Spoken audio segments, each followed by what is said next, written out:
And we're What the live. fuck? Uh, Oh, I mean, hello. I mean, it's not live, but it's. Since we're live, I should mention that on Watch Together, I saw there's an ad for Starbucks, and I thought it said caramel cream pie, and I was like, oh, well, that escalated. But it said Captain also. I haven't, I haven't had a caramel cream pie in a long time. I don't know about you, but I've never even had a cream pie, I don't think.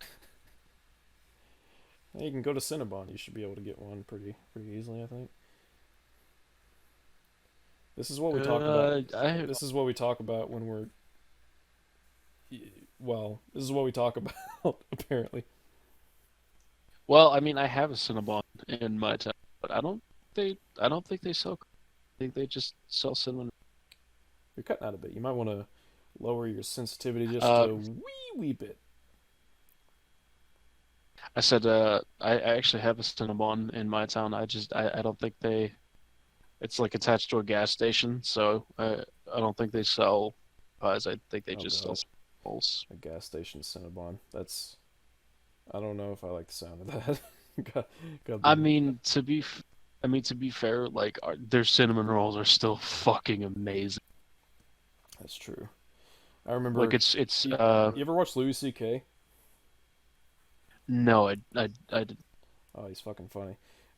He's got this one bit where he's talking about like he went to an airport one time and he went to Cinnabon and they were like taking a really fucking huge one in the back and he's like no give me that and they're like sir it's all he's like no that's going in my mouth hole right the fuck now.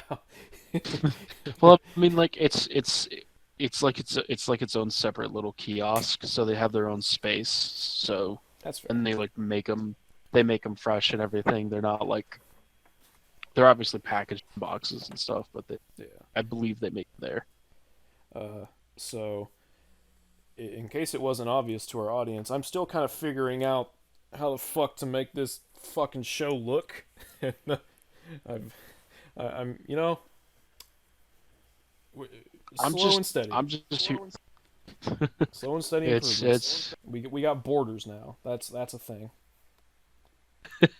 we we got we got borders. We still don't know what the fuck we're doing, but we got borders. Yep, it's true. Uh, Uh, I'm it's, just I'm just here to make all of the inevitable comics of our podcast universe. yeah, we got these cool little profile pictures. Arlo's not here today, but they will be getting one, and it's going to be Yeah, cool. hopefully I'll most likely have for Arlo they get here or whenever we record the next episode with them. And if anyone's watching this and they're like, "Wow, those are some pretty cool profile pictures," you should just spam loose with tweets. Be like, "Hey, draw me my thing that I want you to draw me." Unless it's furry porn, then in which case, well, I don't know, loose. How do you feel about furry porn? Are you cool with not to put you I on the mean, spot or anything, but on live no, television? no, it's no, it's perfectly fine. To be honest with you, like if I'm paid enough and it doesn't overstep my own personal boundaries, I mean, like fucking cash is cash and it's just artwork. So, $20 is $20. I mean, Yeah, I've never really had like an actual commission before, so I don't know how I would structure my commissions and stuff, but I mean, true. yeah, We're both yeah, new that's to basically what we do, so don't be mean to us. yeah, I mean that's basically how I feel about it. You pay me enough and it doesn't overstep my boundaries and you're not a complete cunt about it. I don't know if I'm allowed to say that You on the show, can say but if whatever you're the not a dick about it, say whatever the fuck you want. Just know that okay, yeah. just know I may, certain with words with I may censor, but yeah, you're good. Yeah, as long as you're not a cunt about it and you're willing to pay. fuck yeah, Um, but also don't approach me if you're not willing to pay half up front because you bail on me. I need something for my work. it's true. So yeah, But thanks. I so appreciate the promotion. anytime. So today we are we're covering more DMC5 because last time went Devil May so Cry, well. Devil May Cry, and Devil May Cry, basically the same fucking game. I mean they have characters named Dante. I don't know how you could even argue that they're different I, games. To be perfectly I frank. mean to, I mean to be fair. In fairness, DMC is the only Devil May Cry game to have a rap video by Dan Bull. So, I think that says something. I'm sorry. I I'm like sorry. I like Dan Bull as Jack the Ripper in that ERB. That was pretty cool. I also actually kind of like Dan Bull. Like low key, I think I don't. I wish it was on a different game, but his Devil May Cry rap actually Damn. fire. I haven't heard Dan Bull in a while, actually. I wonder what he's up to these days. He's still making music? I don't know. I don't really follow any of the like gaming YouTube music That's fair. channels anymore. You should follow Miracle of Look, I Sound, used because he's actually like a fucking amazing musician. well, I mean, I used to follow Miracle of Sound, but after a while, I kind of fell off I kind of taper because I off was just here and there with him, just because it's like, I if he makes a song I about can't. something I don't really know anything about, it's like, I might give it a listen. Yeah, yeah. My biggest problem with a lot of like the YouTube gaming music channels is they just make music on fucking every game that comes out. So it's kind of like, Yeah. eh. But I saw Show Your Style, the DMC5 Sounds pretty good. song by Miracle of Sound, and honestly, I think it's one of his best songs. Really? Oh yeah, it's fucking great. It's got a lot of energy. The guitars are just the instrumentation is pretty good, even though Yeah. a lot of times I think his instruments can be a little weak sounding at times, or at least that's how it was back in like 2015, 2016 when I actually followed him.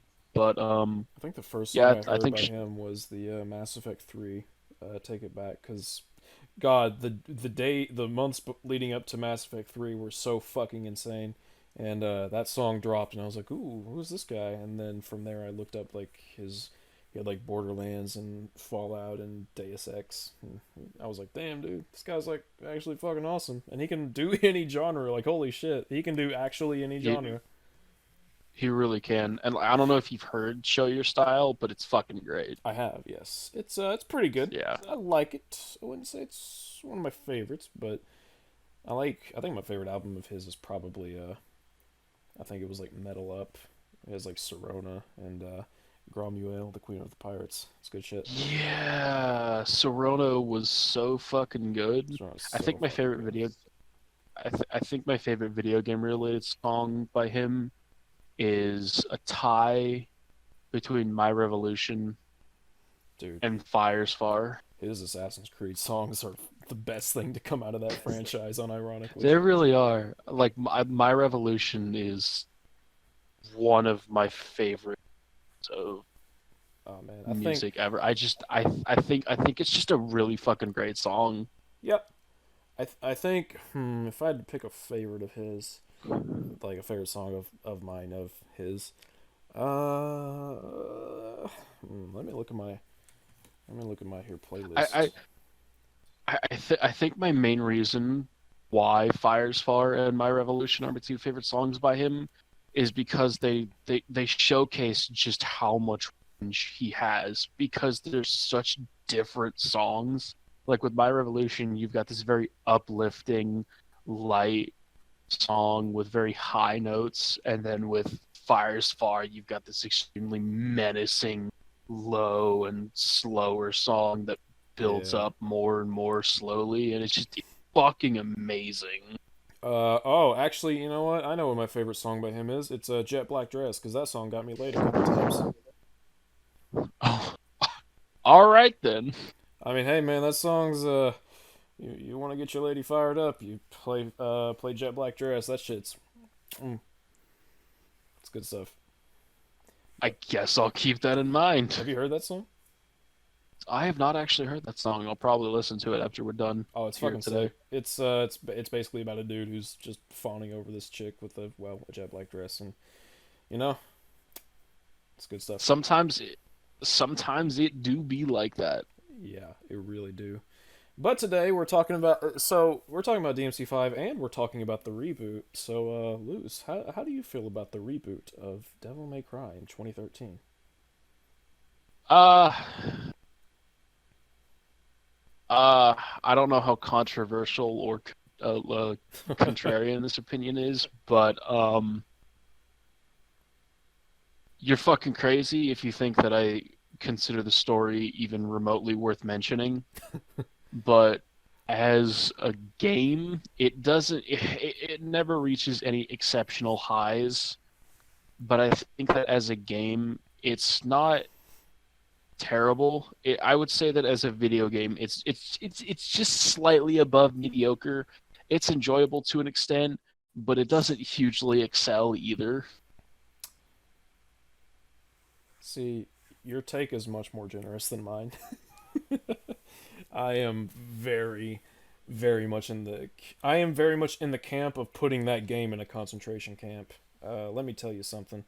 I fucking. Jesus, I fucking hate that game. I hate it so much. Jesus Uh, Christ, dude. I hate the characters. I hate the story. I hate the gameplay. Well, okay, I tolerate the gameplay maybe on a good day. I hate the soundtrack. I fucking hate the soundtrack. When people tell me that Oh yeah, fuck the soundtrack. when people are like, "Oh, fucking Combi Crash is better than anything else," I'm like, "Motherfucker, have you listened to music in your life?" Uh, Maybe that's mean, but no, On I fucking loathe that game so goddamn much, and I there are people who are like, it's got redeeming qualities, and I'm like, yeah, so does DMC2, but it's a fucking awful game. So honestly, like the best part of the soundtrack was the Monday Glitch Mob remix that they used in one of the trailers, and it's not even in the fucking game. honestly, if we're gonna on the DL here, I think their original vision for the game with a much darker Dante was way better than what we got. Because and I wasn't even a fan when it was announced because I was like, but you know what? You might be able to convince me. And then they were like, you know what? Fuck Devil May Cry fans. Fuck these fucking losers. I don't care what they think. Let's make Dante this little punk bitch. And it's like, oh, but Well, I kind of feel for Ninja Theory because they were in a bit of a rock and they're between a bit of a rock and a hard place because at first they wanted to try and make something a little more faithful, but Suno pushed them to make their own vision of Devil May Cry because that was the entire point of them coming to a completely new studio. Which, right. I mean, say what you will, that his decision and his willingness to let somebody else make a completely different interpretation, it takes a lot of guts, and I respect Itsuno for being willing to let them have their own interpretation. And I think a lot of the backlash just made Ninja Theory a little more bitter towards fans, even though Man, it's it's not annoying. necessarily their fault because Itsuno was the one who was like, "Hey, I want you to make this your own thing." Which I mean, so yeah, I kind of yeah, fuck Ninja Theory to an extent, but I feel for them as well. For me, it's mostly fuck the creative director, but he has calmed down over the years, so it's not like, you know, he's like, okay, like, I get it. I get why you all were upset, but we had our vision. And it's like, I, I'm down with that. That's cool. But like, I did you ever see that interview where I think it was like at E3, and the interviewer goes up to I can't remember his name, but they go up to the creative director. And they're like, so what do you think about the backlash from the DMC fan base to your game? Takes a long puff of a cigarette. I really don't fucking care. It's like, oh, boy, it's this may surprise you, but the answer to your question is no. Generally speaking, I don't watch like any promotional material on video games. ah, see, I do. I look up a lot of stuff. Like if there's a game that I like or that I'm interested in, I'll maybe watch the reveal trailer. And if the reveal trailer catches my interest, assuming it's not a fucking CGI cutscene, Yeah, true. then I'll be like, oh, that's pretty cool, and then I won't watch anything else until it comes out. Like, fuck me, like the lead up to the 11 months leading up to Devil May Cry 5 was complete hell because like I had friends who were like, "Bro, look at this," and I'm like, "No, you know my policy on trailers. I don't want to watch." Yeah, And so it it was depends on the just game for me. absolute hell. Like for a horror game, I will watch the reveal and nothing else because it's like I want the game to scare me. I don't want to know what's I don't want to know. Uh, but with some exceptions, like Resident Evil 8, I'll look up stuff for because.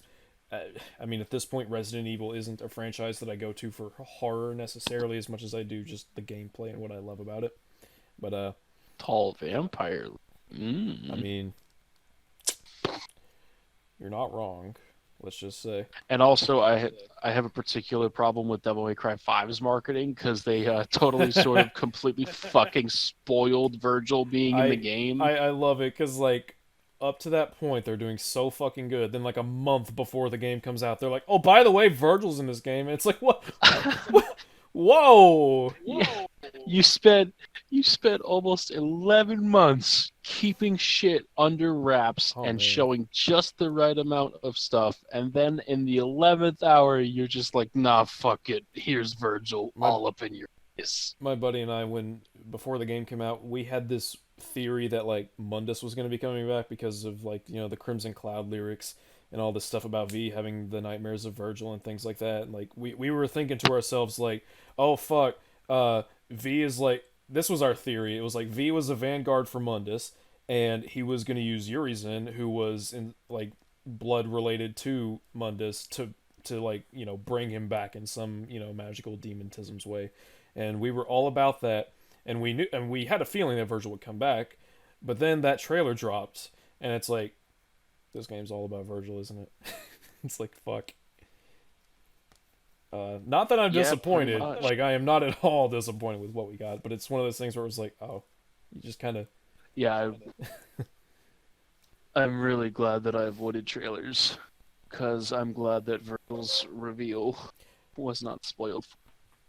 I would have been fucking like honestly, like I think the main reason that I'm not more pissed off about it is because I'm smart and my brain pulsates, so I don't watch trailers past the reveal. Wow, are you implying that people who watch trailers are smooth brain people? How could you say such a thing on this show? How could you say Uh, that? How uh, how could you say sim- such a uh, wait what? simple. I flap lips and they sound. You're cutting out a whole lot there. I said simple. I flap my lips and they produce sound. I mean it's true. But yeah, I'll look up stuff. It depends on the game for me. It's just uh, like fuck. I don't know. Devil May Cry is an action game, and it's like I love the story, but that wasn't really the reason I was playing it. So I was like, I don't mind looking at these trailers. Uh, the Last of Us and The Last of Us Part Two, I was like, okay, I will watch like two trailers, the reveal, and like one little gameplay demo, and that's about it. And it was a good look about. One of those games was really good. Yeah, You just yeah. And if it's a game that I don't really care about, then I'll just be like, all right. Like my friends were like, hey, do you want to watch the new Kingdom Hearts 3 trailer? And I was like, I mean, I guess. I mean, I don't give a shit about the story. oh my god, is your mic really close to your face because you are like vacuum cleanering your mic?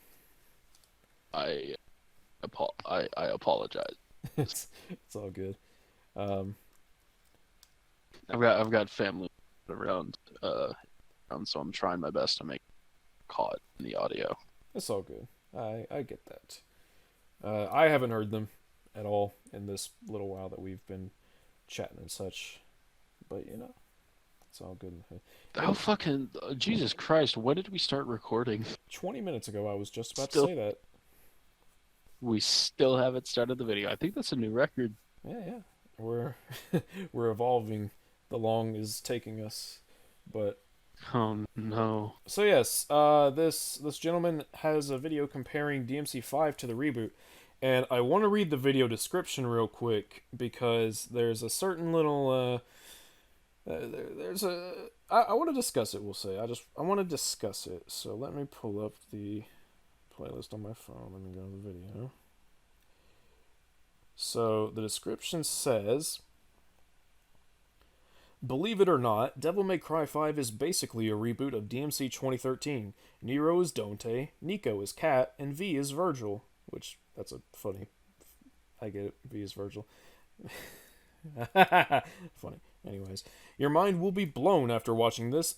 Wait, hold on. Your mind will be blown after watching this 100% factual, earth-shattering documentary. By the way, this isn't meant to be taken 100% seriously, just to shed some light on an interesting perspective. So it's like, okay, he's putting up the, I he's firmly putting up that he's defensive. putting up. You shouldn't take it seriously. And it's like, well, I uh, suppose I suppose for me that description depends on the actual points brought up in the video. yeah. Here's what I'm gonna say about it. I will address points as if they are serious. If they're not, then fine. It went over my head. Ah, big funny meme. But if something is presented to me and it doesn't come off as a joke, and you then tell me that it's a joke, the joke was probably not funny. So, you know, that's just, like if he comes out and fucking says, V has hair, Virgil has hair, wink, wink. That's I will obviously be like, okay, he's joking. He's just he's having See, a laugh. this is why I'm partially scared about comedy in my videos, because if it doesn't work, then you just look like a fucking dumbass. You gotta, even if the joke's not funny, it's like you need to make yourself clear in some way, which that requires a bit of knowing of your script and how people perceive it. But that's why you run it by people and you do redrafts. And even if every joke doesn't necessarily land, as long as you're endearing enough Yeah, in the way that you deliver or the way that you carry yourself, then because like when I'm watching, like with Nakey Jakey, for example, not every not every joke or funny moment with Jake lands, but he's so endearing and entertaining outside of that, that it's like, well, I mean, there's going to be another joke in a moment that'll land anyway, so yeah, it's fine. Even if I don't necessarily always agree with him, he's extremely endearing. So I fucking love Nakey Chicky. But bro, Nikki Jakey is everything. yeah, but it's just it's one of those things where it's like, okay, well, two things. One, I think the best jokes have a layer of truth to them. So if you're just like, I'm gonna get in trouble for being mean to Donkey, even though I actually love him. But if you're like Donkey and you're like, this game's bad because no Donkey Kong, and it's like, okay, I can tell you're joking, but come on, like anyone can say that. So if that's a joke and I don't laugh, and it's like, well, there you go. Like it doesn't mean I'm taking it seriously. It means that the joke wasn't funny. And then Also, I also, don't think you. oh, go ahead, sorry. I was just gonna say, I don't think you should necessarily get yourself in trouble because you're trying to present criticism to a fellow you. Right. As long as there's no like animosity, or well, not animosity, as long as there's no like malin, then I don't think anybody has the right to criticize you for criticism to somebody else unless your criticism comes from the wrong place. Yeah. I don't say, like I said, I don't. The only person I have ill will towards right now is Simply Dad, and that's because his video was fucking awful. But, Oh, but dear other than that, God. uh, I keep getting. I'm fucking pissed because now I keep getting Mayo's videos in my recommended, and oh I'm like, no, no, like, just stop. I got a Simply Dad video recommended to me actually like yesterday. I think it was, what was it? I think it was the Persona 4 video, and I was like, I don't want to watch that. I really don't, Persona 4 is a timeless classic, but also modern Persona is bad. Yeah. bruh. It's fucking bad. It's like, okay, how? Yeah, this shit ass.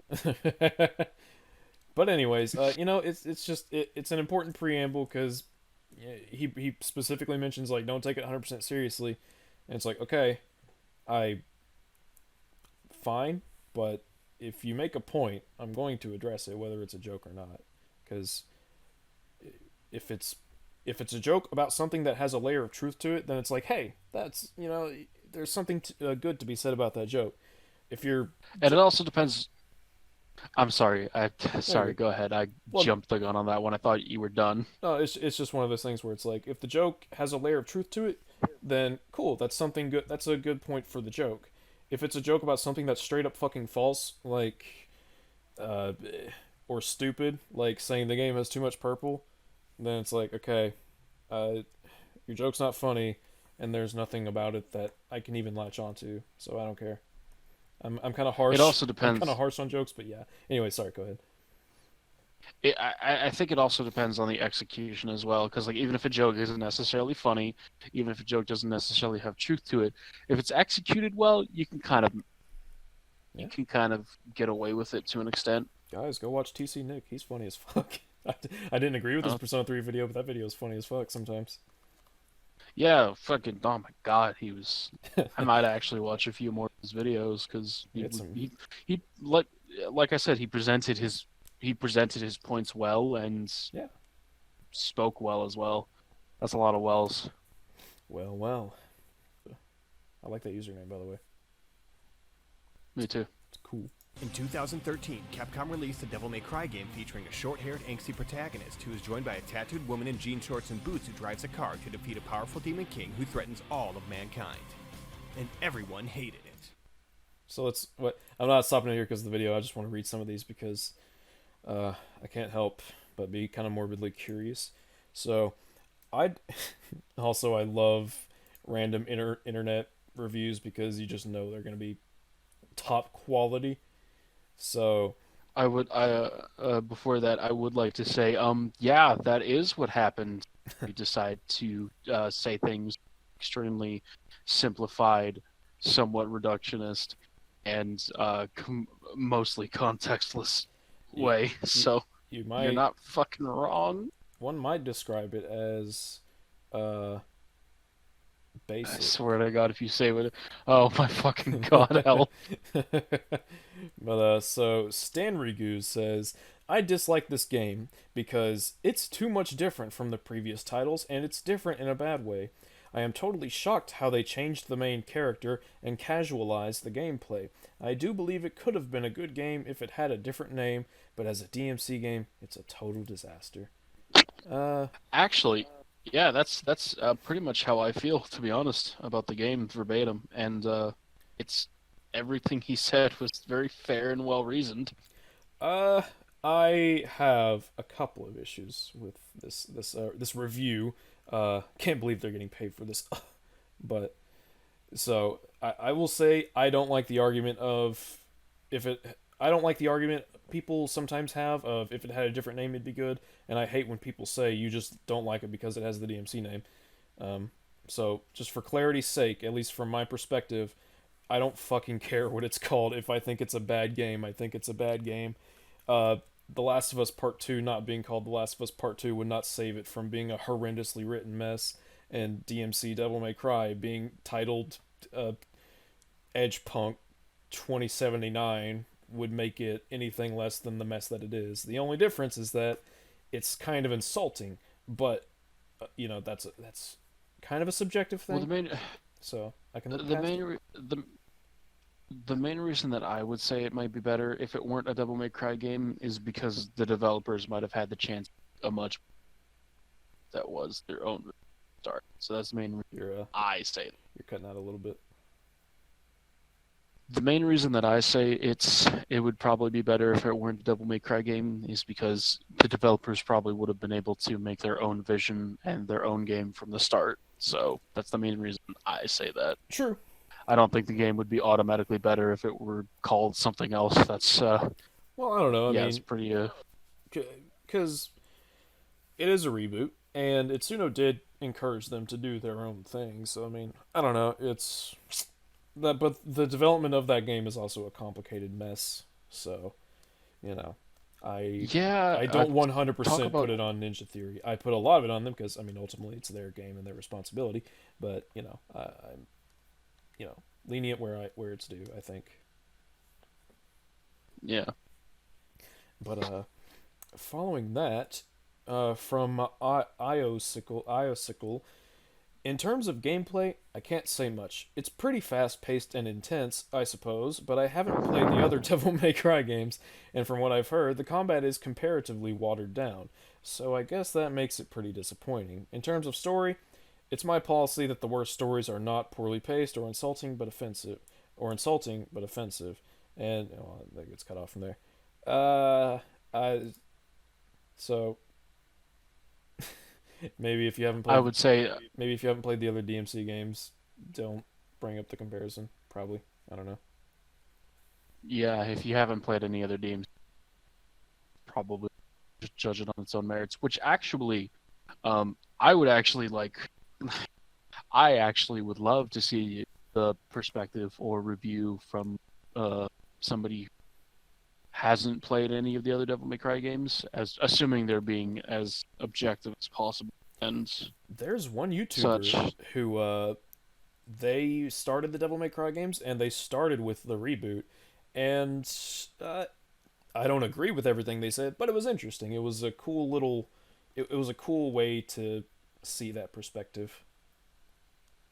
Yeah, because it seems as if almost everybody who's put out a review of DMC has played the other Devil May Cry games. So Or at I least might three. check that out because or at least three, unless you're Angry Joe, who apparently only played 1 through 3 before reviewing the reboot, which that's a little weird, but all right.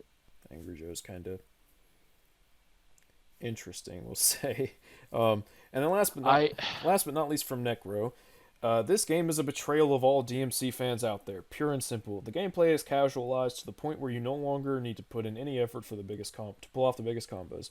There is no reward for struggling with and becoming better at the game. Everything is presented to you right off the bat and the neatest package possible. The writing is childish at best and just pure insulting.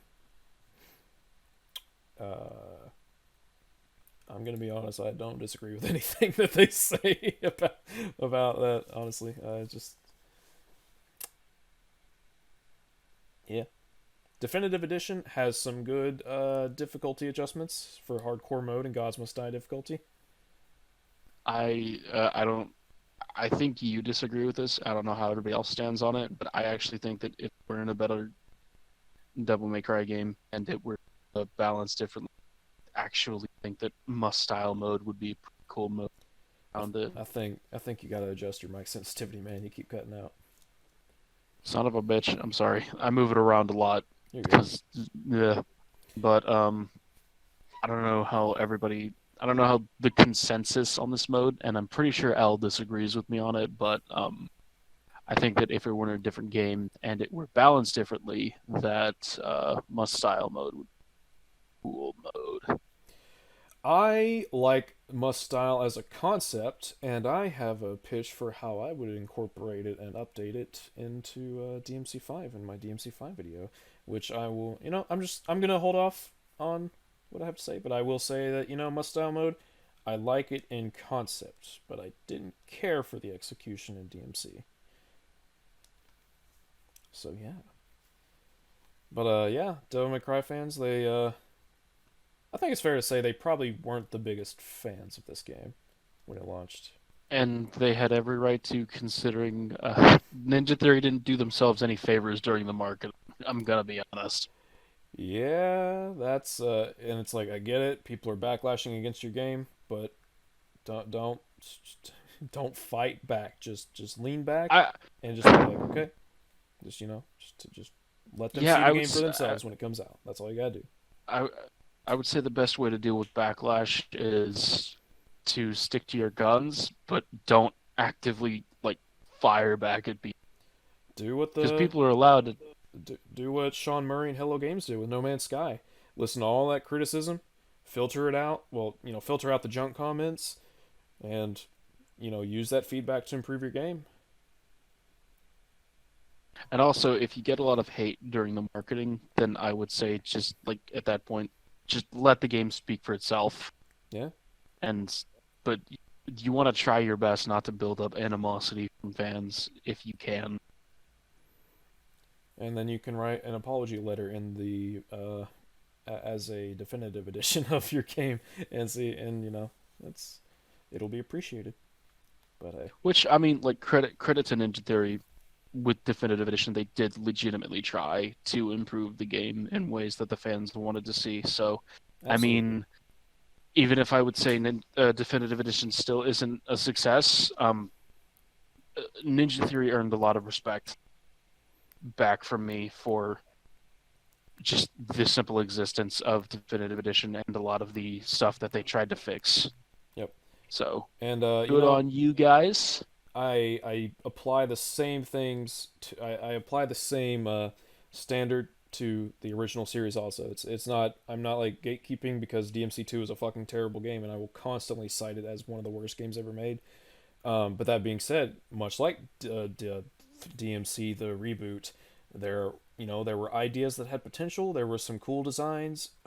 If they released a definitive improved version of it, I would be like, that's pretty awesome that they did that. But I mean, fundamentally, the game's still broken as fuck. So I think, I actually think that the game has some of the best, some pretty good animations in terms of like your guns. the animations are I smooth as think some of fuck. the Like they're actually really good. bro that fucking animation where Dante like steps to the side and he like double gangster holds his guns is the fucking greatest thing ever.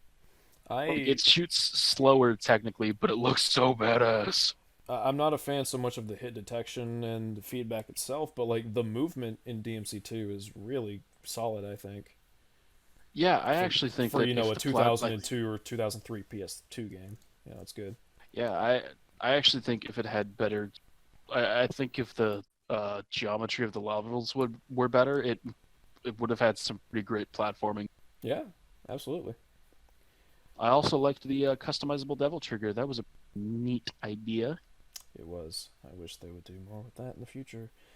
But Not a fan of having three fucking swords that play the exact goddamn same though. yeah, DMC2's weapon variety is not great. Let's just say. And actually, while we're on the subject, real quick, Yep. I would like to say one interesting thing with DMC combat is that with the shotgun specifically, there are certain combos or certain moves for the shotgun that are also tied to inputting the gun command in between certain parts of your sword combos. And I actually wouldn't mind seeing something like that in a future Devil May Cry game where certain gun moves or gun combos can be accessed by timing it in certain points of your melee combos. I feel like that would bring the melee gunplay into. I feel like that would bring them closer together rather than them essentially existing in their own two separate realms most of the time. I always thought it was weird that Nero can shoot while he's side rolling, but he can't do it while he's doing like a streak. And it's like, do you have any idea how fucking awesome it would be to be able to like fire a fully charged blue rose shot like mid streak? That would be sick. That would be pretty sick. Although to be fair, like with in most cases that was before he had like an actual arm, his Oh robot yeah, arms. So I can kind of understand why he wouldn't want to right. leave the task of shooting to his robot arm. He's a lot less experienced with. True. But in a future game, Big think. big thinking. Fuck, could you imagine pressing the fucking melee button and then also pressing the exceed button, the bringer button, and also the gun button at different intervals Fucking with each ma- ma- fucking attack? a max axe streak with blue rose shots in between each of the spins, as well as knuckle bringers to keep the enemy on lock. Like, damn, That fuck would them be up. great. Also, one of my fucking kittens just tried to jump from the litter box to a coffee table, Aw. and they just fucking they clotheslined themselves and just flipped Holy shit. downwards and kind of just walked away nervously afterwards. It's They're like, okay. Like they're good.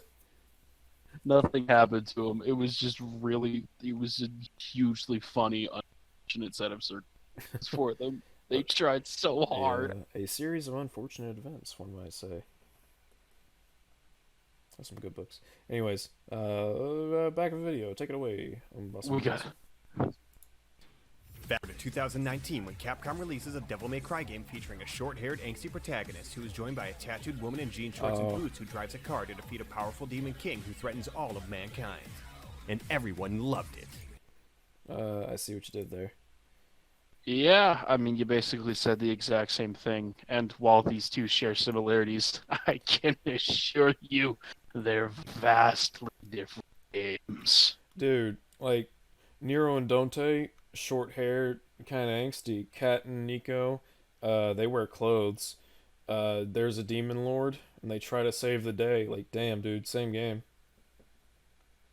Bro, the fact that Kat and Nico, they both have tattoos and they both wear boots, basically the same character. It's like, okay, I'm absolutely willing to acknowledge there are like maybe little design choices that like resemble something from DMC, but she wears shorts, jean shorts, whatever, I don't know, boots, and has tattoos. It's like, is that the best you can do, man? It's like dang, Like those fucking Dante El Dante has a coat and black hair. V has a coat and black hair. Look, coats are black. Same character. Also, like Nero and Dante have pretty different hairstyles. Like They do. Dante has a bit of a faux hawk punk haircut going on, whereas Nero, he just has some short ass hair. Did you just steal It's my... a lot more. Did you just copy pasta my fucking message from last night? Spoiler alert, I did actually kind of just copy pasta his response from last night. As soon as you brought don't tell, as soon don't as you tell, said faux don't hawk. tell, don't tell L I did that. He might be pissed. As soon as I heard the faux hawk, I was like, wait a minute, that sounds familiar. But Oopsie day. Honestly, I kind of just, I was rattling shit off. Came out of my mouth naturally. I apologize for that. I didn't mean to plagiarize your text. You're good. No, it's one of those things though where it's like, okay, if we're really going to say, oh, this character has short hair, they're clearly inspired by the reboot. It's like, do you realize how easily you could just apply that to any fucking thing in existence? Like, oh, yeah, like let's say in like Devil May Cry 6 there's an axe weapon. It's like, oh, there's an axe weapon. It doesn't play anything like Arbiter, and it's not even a demon weapon, and it doesn't have projectiles, but you know what? It clearly took inspiration from Arbiter. It's like, what? No? That's not how that works. Did you just steal your own text from last night? Fuck you. But No, yeah, but, like it's created this bad precedent where it's like literally this could just be applied to anything. Like, oh, there's DMC5 has vibrant colors. Oh, it's just copying the reboot. It's like, what? I mean, okay. Like I'm willing to accept the fact that there's a chance that the reboot may have influenced or they may have taken inspiration from things from the reboot, but like right off the bat, jeez, I think I just had a mini stroke. But like right off the bat, I have a problem with your title because like how the fuck is the sequel also a reboot at the same time? Well, it's like if you give me a specific example of like if you were to like compare lines, like how what does Dante say in the final battle with Virgil? He says, "Not in a million years." Like that's very, even though I've literally never heard it. So like when you and Arlo told me, it completely threw me off. But like when Dante says, "Not in a million years," it's like, oh, that's like that is a very clear nod to the reboot because like that's the most known line from that entire game. Like that line has been memed to absolute death. Everyone knows it. So that's clearly a nod in a very specific circumstance. Yeah. But if you're just going to tell me like, hey, this like if DMC6 introduces a character with short black hair, you just know people are going to be like, "Oh, dude, it's El Dante. It's just copying El Dante." It's like, no, stop.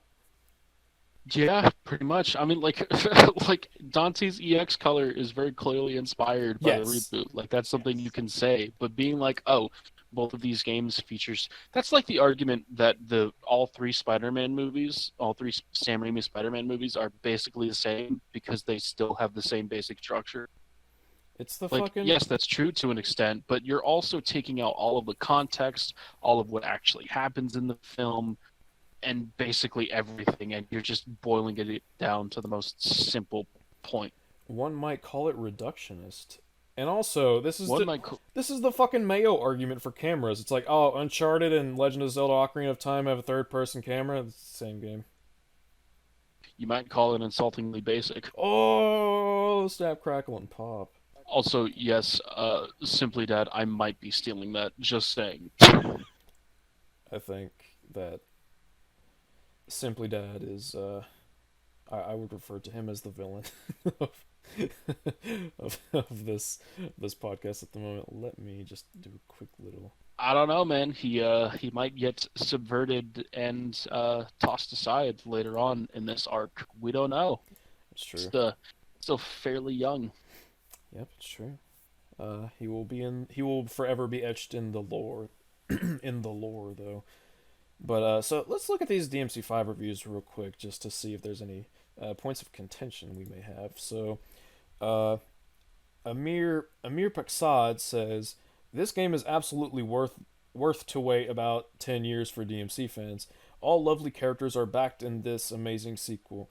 DMC5 hack and slash gameplay is about perfection. Musics are great. Man, this grammar is just blowing my mind. And motived you to kill all demons without mercy and sometimes make you crazy. Graphics in console was unbelievable with stable 60 frame rate, 10 from 10, but about cons 3 playable. Okay. That was a read.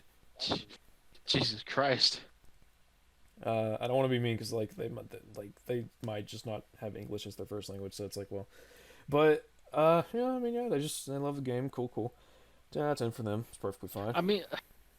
Like, yeah, like, of course, Devil May Cry 5 gets a lot of.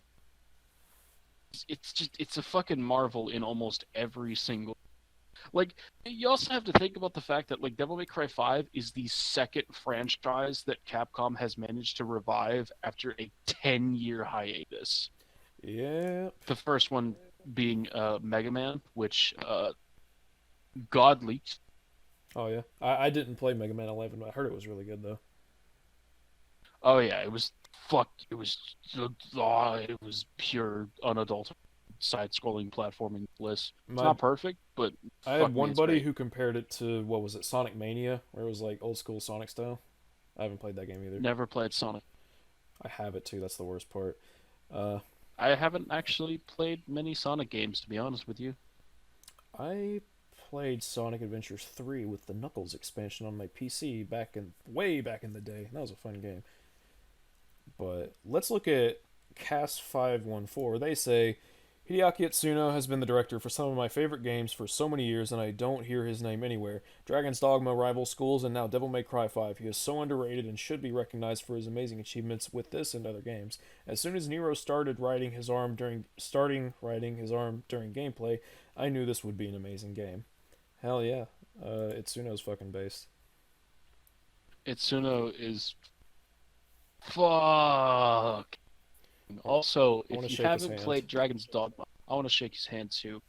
If you haven't played Dragon's Dogma, just go fucking do it. Not naming names.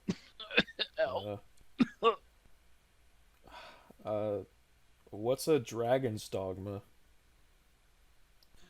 Shut the fuck up. Is that like Spanish for a dog? Like, does the dragon have a pet dog? I'm gonna come over there and stab you. God, Jesus Christ. I don't know where you live, but I'll find out somehow. Oh, it's on my Twitter. I live on floor 264 of Tartarus.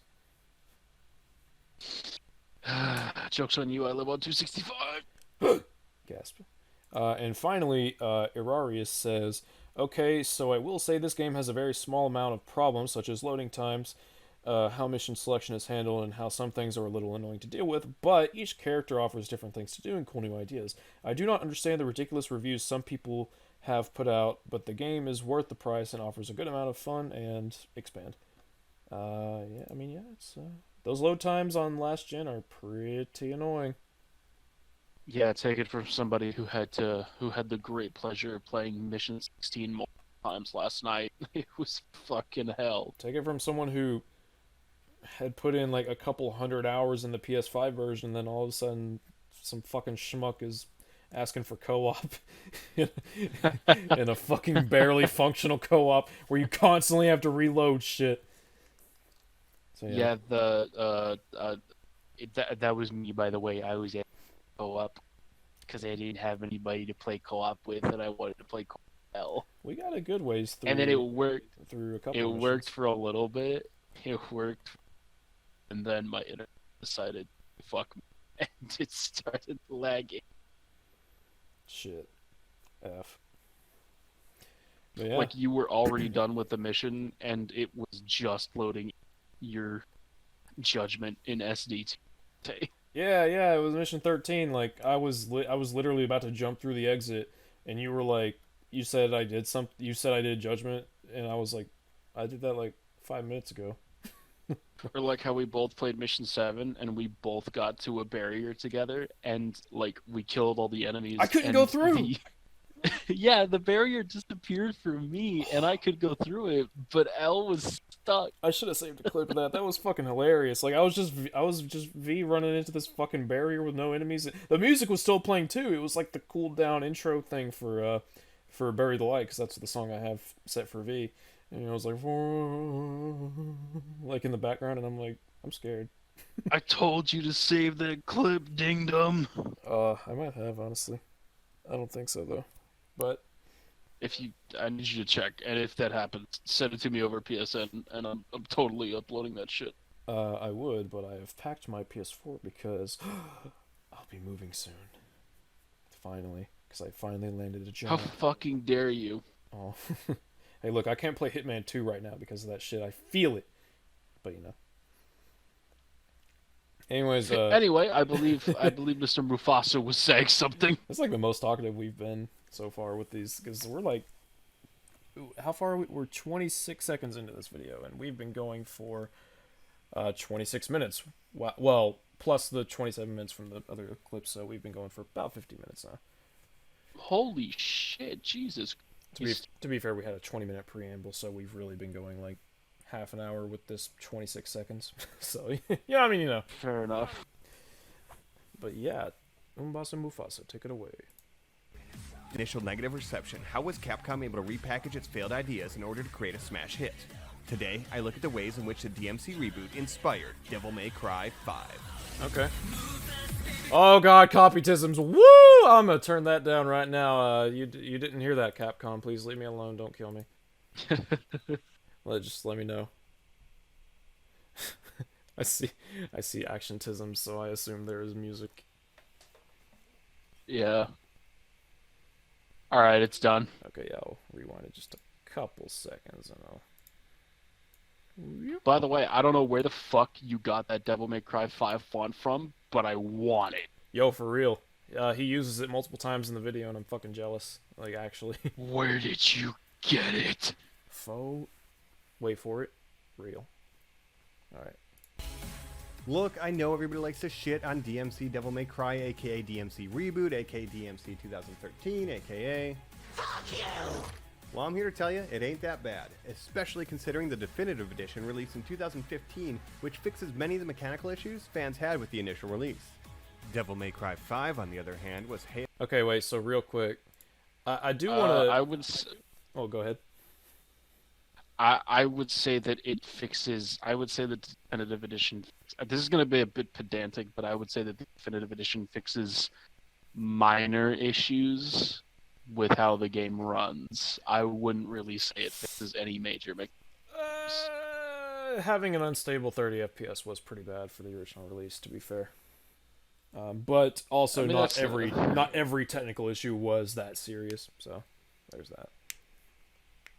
Yeah, it was fucking funny too, because like everybody was like, "Oh yeah, no, 30 FPS doesn't matter. It's cool," and then they were like, "Yo, 60 FPS," and it's on the fucking box of the definitive edition, and it's like, I mean, not to shit on your parade or anything, but Devil May Cry 4 released 5 years prior and had 60 FPS and 10 minutes.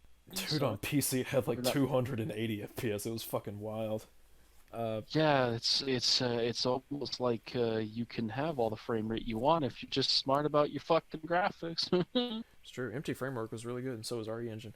But I wanted to pause here because I have a uh, I'm gonna use a simply dad argument, but I'm gonna actually use it well. To be clear, so would you argue that since for a hack and slash game, especially one named Devil May Cry, 60 FPS, 1080p, a targeting system, all of this could be argued as just a standard to have.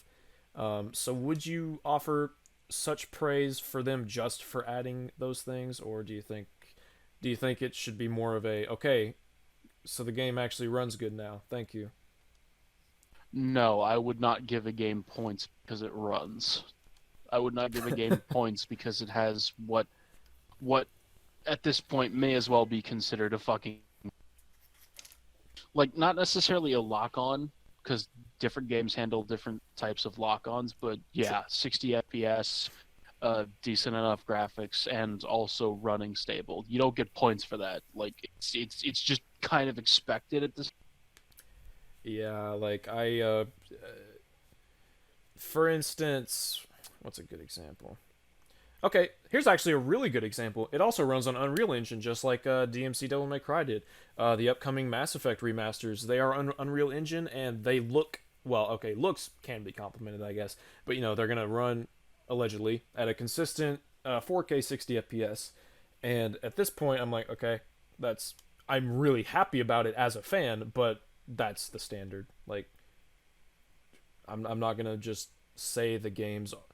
I'm gonna say the games are better, but I'm not going to say.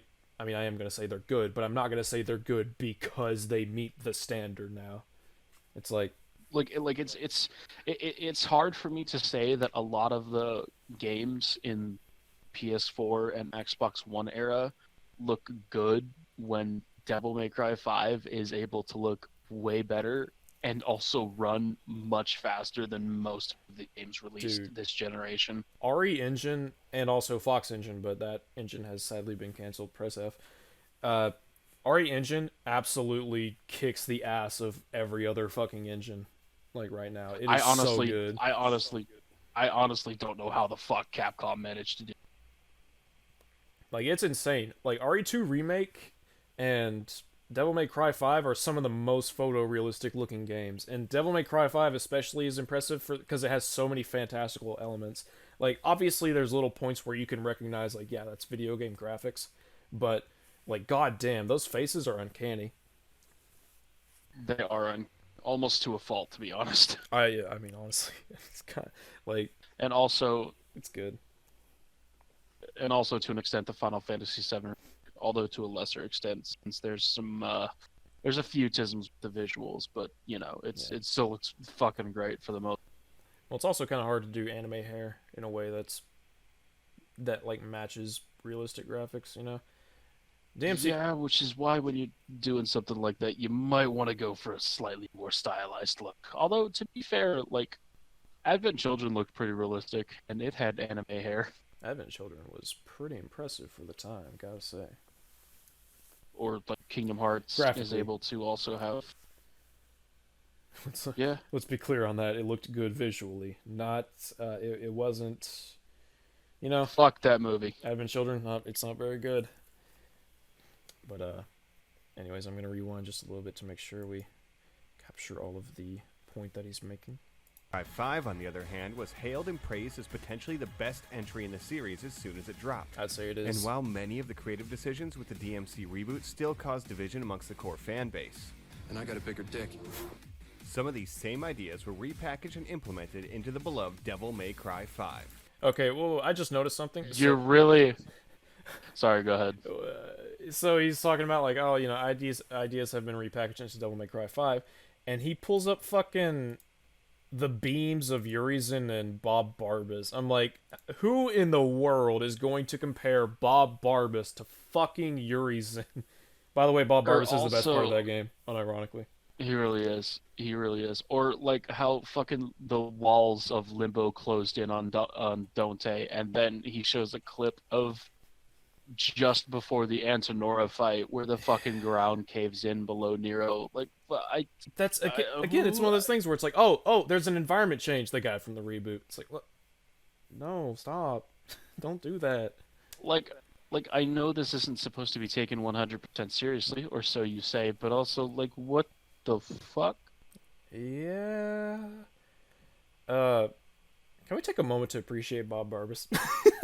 It has nothing to do with what's Just I doing God's work. This is Bob Barbas, just doing God's work. I fucking like. He is this game's Fat Geralt. Like, Fat Geralt was the best thing in The Last of Us Part 2. Bob Barbas is the best thing in DMC Devil May Cry. I didn't play Last of Us 2, but Lucky I you. agree. Also, I would say that the second best part of that game, DMC1, put on Dante. Wait, what's that? I just like. Second best part of DMC is what? I'd say the second best part of DMC is the DMC1 costume that you can put on Dante. I just really like the DMC1 costume for Dante. It's my favorite outfit. It's definitely the best of his outfit selection in that game, although that's not saying much. DMC3 Dante's close second, I guess. Dude, Virgil's outfit is so fucking bad. Bro, like, it's so funny because I'm willing to defend like the gameplay of DMC to an extent because I do genuinely think that it's not horrible, but like all of my goodwill goes out the fucking window anytime somebody mentions Virgil's downfall. Fuck that campaign. No, I want to make myself expressly clear on this. I think there are points of defense for DMC Devil May Cry. Virgil's downfall is one of the worst gaming experiences I have ever experienced. It is fucking abysmally terrible. Nothing about it is remotely good. It is absolute dog shit from the deepest, most rusty furnaces in the pits of the ninth circle of hell. It is the shit that Lucifer refuses to feed people because it would be too disgusting and too cruel, even in the domains of hell. It is fucking awful. Like with Dante's gameplay, you've at least got some fairly crunchy and satisfying attack animations as well as sound design. But with Virgil, like nothing works. All of his attacks are extremely weak and wibbly. And like then you've got the demon mode, which is supposed to be strong attacks, but they all just look really weak because he's hefting this really small katana like it's a giant fucking ultra great sword. None of it works, and then like the fucking judgment cut looks like complete dog shit. I'm convinced Just nothing about that campaign is good. I'm convinced the level designers for that campaign took notes from the Silent Hill crew and had their children develop the levels. So I told you I had my buddy. I convinced him to go and to get DMC since it's on sale, and he played it, and he was not a fan of the campaign, but he was, there were points where he was like, I can see what they were going for here, and I can appreciate that. He played Virgil's Downfall. All of that completely gone. Oh man, he compared it to like shovelware. It's so fucking bad.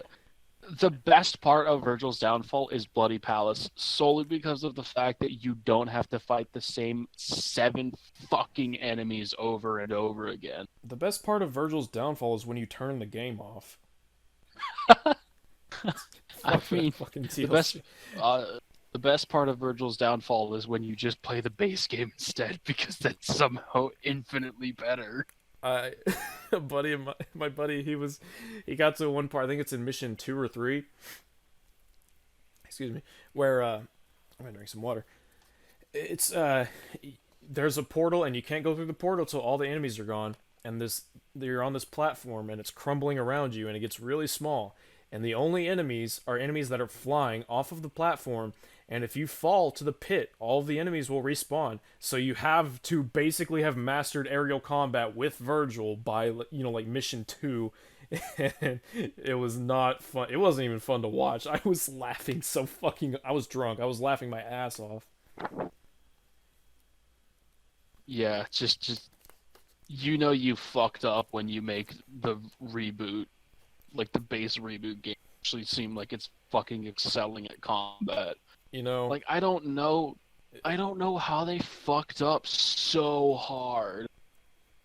you know, I love Foxcade, but he gave Virgil's Downfall 7 Virgils out of 10, and I was extremely upset. How dare you? I I don't believe I've watched Foxcade's videos on Devil May Cry, but like, what the He's really good. He's actually like a really good YouTuber. But and he was his most recent video. He was talking about special editions, and of each DMC game that a special edition was made for, and a lot of it was really good. It's like an hour and 20-minute video. It's really good. But he talked about Virgil's Downfall, and he gave it like 7 out of 10, and I was like, dude, come on, how dare you? He said it was better than DMC3 Jesus. Virgil. Oof, big oof. Big like, oof. Yeah, okay. Like, I Big love you, oof. Foxcade. Like, I don't think Virg- Foxcade will ever hear this. I love you, Foxcade, but holy shit, man. Like, DMC3 didn't have its own campaign, but like, I would rather have the same campaign as Dante than have a unique campaign and have it be complete dog shit where you fight the same 7 fucking things over and over again. Yeah, people are always saying like, oh, at least DMC gave Virgil his own campaign. I'm like, yeah, you didn't play that campaign, did you? It's fucking It was bad. Like, I actually completed that campaign on Dante Must Die. I had to, let's see, I got the platinum trophy for the definitive edition, and part of that requires you to play Virgil's Downfall. I can't remember if it required. I know I played through it on Gods Must Die difficulty, and it was just as boring as the fucking Devil Hunter playthrough I did. But L, listen to. I finished Virgil's Downfall on Dante Must Die. Let me tell you, it was probably one of the worst gaming experiences I've ever had. I'd pick DMC2 over that nonsense. I would absolutely pick DMC2 over that nonsense. At least DMC2 you can Which- rush through. And with DMC2, like, I think I discussed this on the last episode, but I actually, You actually what? like, with DMC2, I think I discussed this in the last episode. I actually kind of enjoy playing to an extent. It's not good, but I enjoy playing a little bit. There's enjoyment to be had, I think. Like, I played on Lucia last night, and this is gonna sound really fucking weird, but like, I started to discover some Lucia tech. No, Lucia actually plays pretty decently. The only problem is that the enemies are shit, so you can't really Yeah. take full advantage of her arsenal. But underwater Dante, invisible on the fish other hand. boss, Dante, on the other hand, plays like complete dog shit. yeah, he's not good. He moves good. His guns are good. That's about it though. But anyways, yeah. Anyway, so I anyways, believe we've gotten a little off track. anyways, Bob Barbas and Urizen, I don't know if I'd compare them just because they have beams. It's like, all right. Basically, the Oh same wait, boss man. no, wait. You know what? They're purple. The beams. Fucking. I wonder if he would complain. I wonder if Mayo would complain about the. I wonder if he'd complain about it having. You gotta turn down your sensitivity, homie. You're cutting out a lot.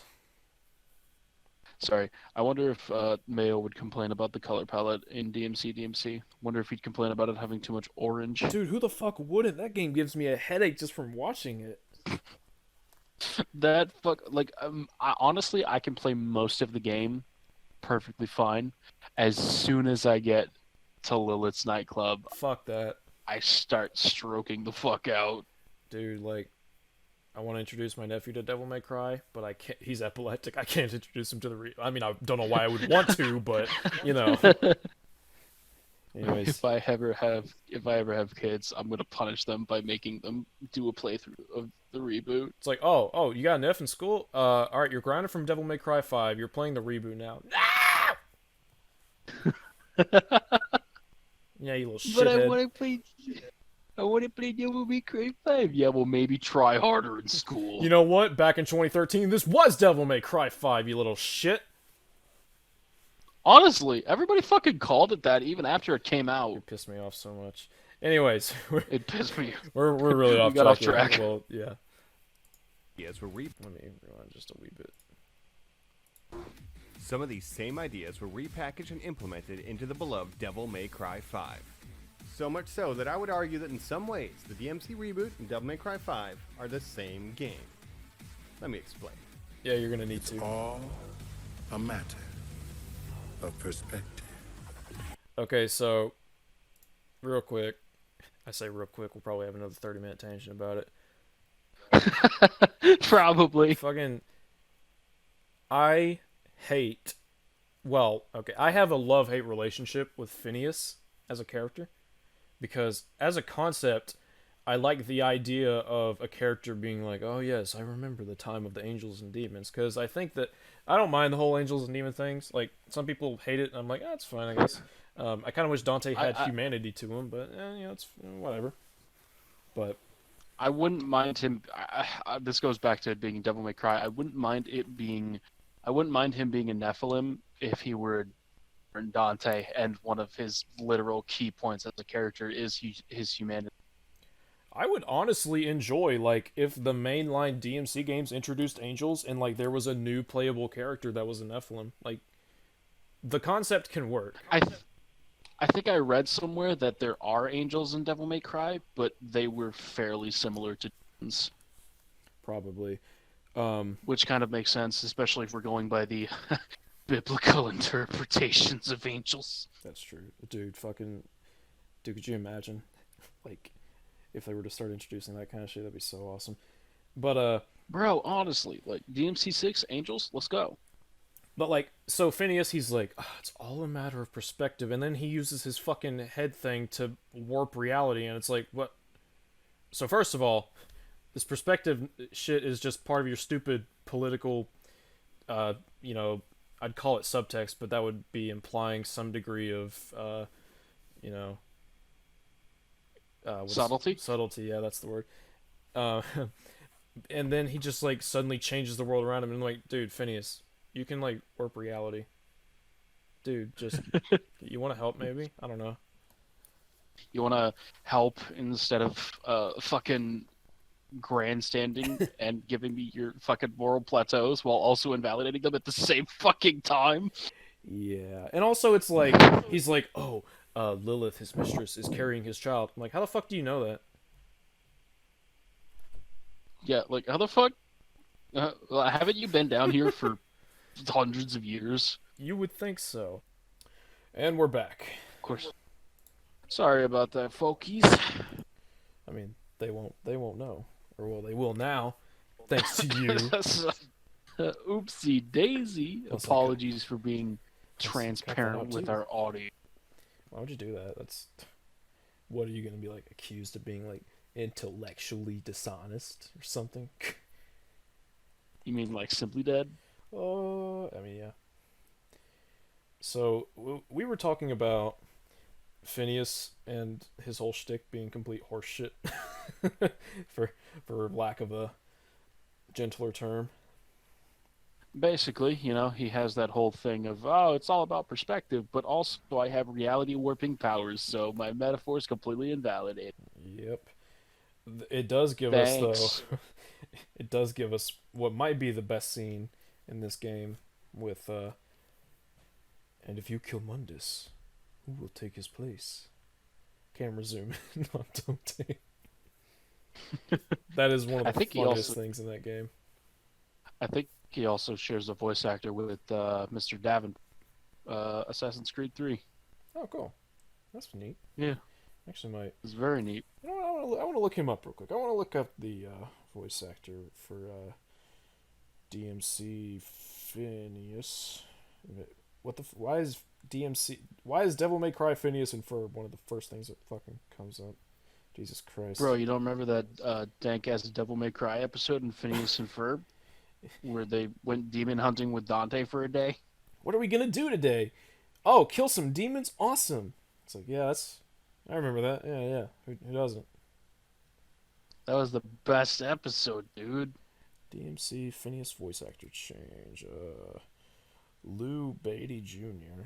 I have no idea who the fuck that is, so let's Google Lou Beatty Jr. Oh wow, they came up pretty quick.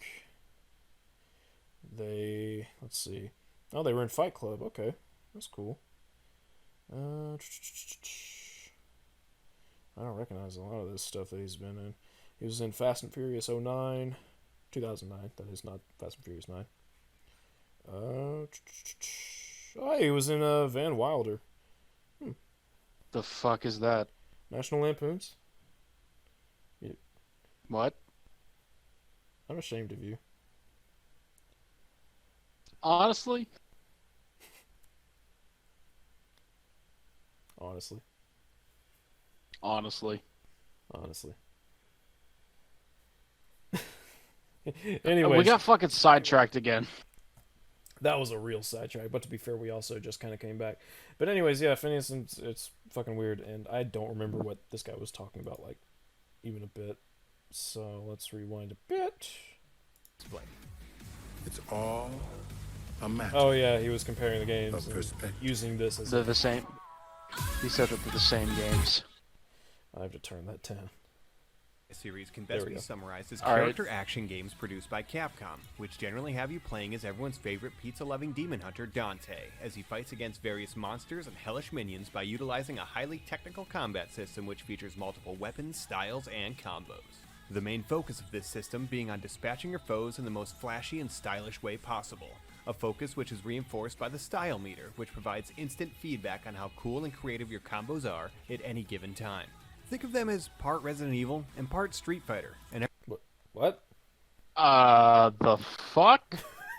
What? That was weird. That's a pretty.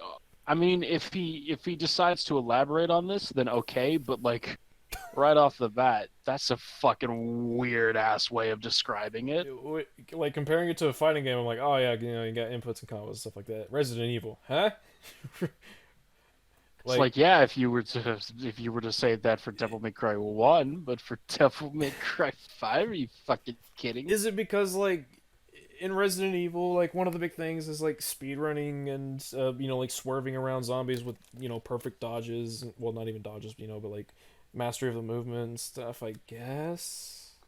I gotta be honest, I don't fucking know, man. I'm just. You've already lost me. Maybe Resident Evil 6. Maybe.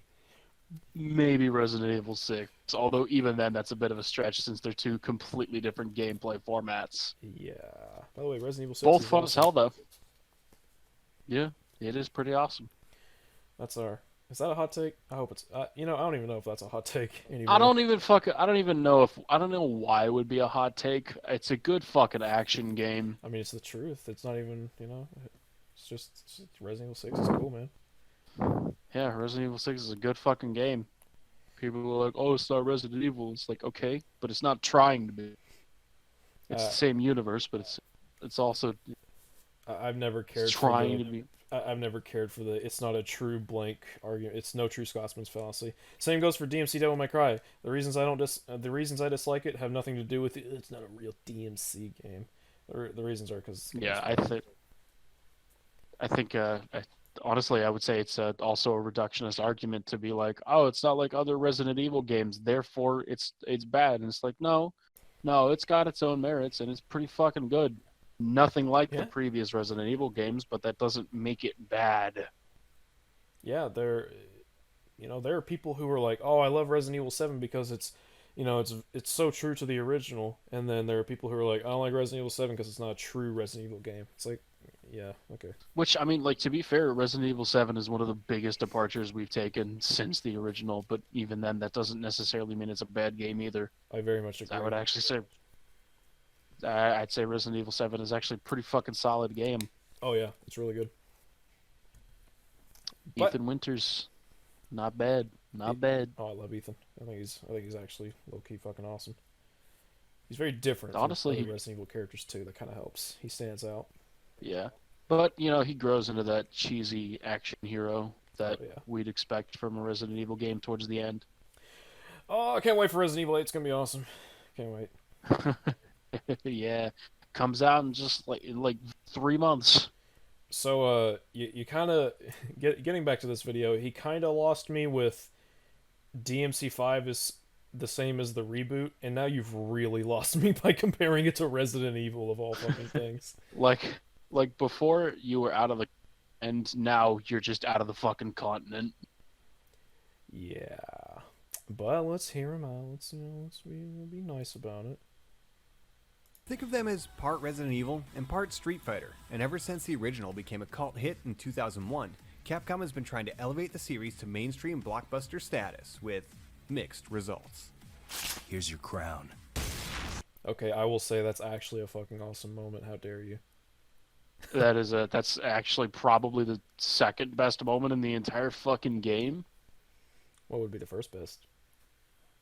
I would say it's not perfect, but like the moment where he tells Lucia "Devils never cry," it's actually fairly solid. It's fine. My favorite moment, honestly, is, and this is one aspect of DMC2 I will straight up defend, is the final boss, Argisax, the Phantom Chaos, the final form, not the Blob is fucking terrible. Yes, The Despair embodied. The Despair embodied is fucking awesome. He's very awesome. Oh, I think my favorite moment is that iconic Dante line during that iconic boss fight against Three Heads. Don't talk, just die. Oh my god, that game's got some good one-liners in it, straight up. Honestly, to an extent. But like, oh man, the Despair embodied is fucking sick. I wish Devil May Cry would do more of the kind of cosmic, ethereal, just abstract, demonic kind of stuff, where it's like it's very good at it when it does it. Like I think probably still my favorite parts of any Devil May Cry game are a tie between the underworld segments in both Devil May Cry 1 and 3. Oh, dude, 3 when mission like 18 where you're jumping through like mirrors and shit. I think it's mission 18 or mission 17. And you're like going through mirrors to different parts of the underworld. Like that shit is so cool. It's actually, I believe, mission 19 because that's the same mission where you fight Arkham. I mean, yeah, that's also. I think it's mission 18 and 19 because 18 ends with the boss rush, I believe. I don't think it's just the boss rush. I might be mistaken. It's been a while since I played. Nah, it starts it starts off where you're walking down a long walkway and then you go into the hell chessboard. Yeah, that's right. Yeah, that shit. I want more of that, please, Capcom. Yes, please. So, can you fucking not? Thank you. Cats were knocking shit over. Nice. They knocked over a bucket. Yeah, like I like this part from DMC2. I don't know. I mean, it's it's good. It's a good one-liner. It's a very good one. The game sold well for the most part, but other character action games like God of War, Ninja Gaiden, and Bayonetta had been overshadowing Devil May Cry's sales numbers in the very genre that they themselves had created by targeting the rapidly growing Western market.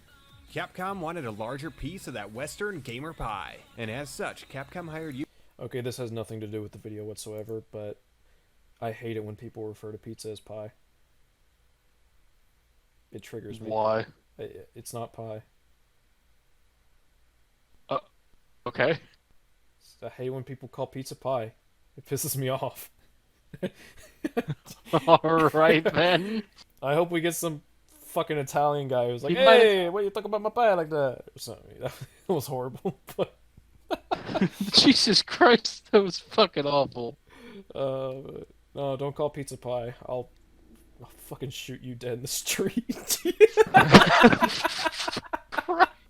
Christ on a bicycle, Al, you can't just say it. This is the end of the Loveless YouTube channel. Al, I think you've officially marked your canceling. Oh shit! Damn it! But anyways, don't call pizza pie.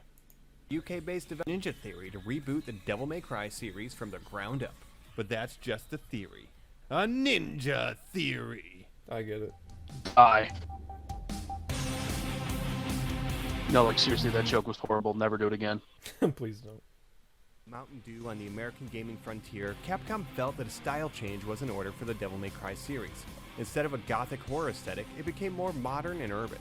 Instead of traveling through hell and haunted castles, you were moving through a crumbling city in After Effects templates. Okay, that was kind of funny. I love that level though. I think it actually looks dope. even though it's Yeah, really it's short. actually it's one of the best levels in the game, to be honest. Visually, yeah. I mean, Visually, yeah. mechanically, I you mean, literally it's jump across like 8 platforms and do like 3 grapples, and that's pretty much it. But still, it looks cool. Yeah, it looks fucking great. What would you say the best level in DMC is? DMC the reboot.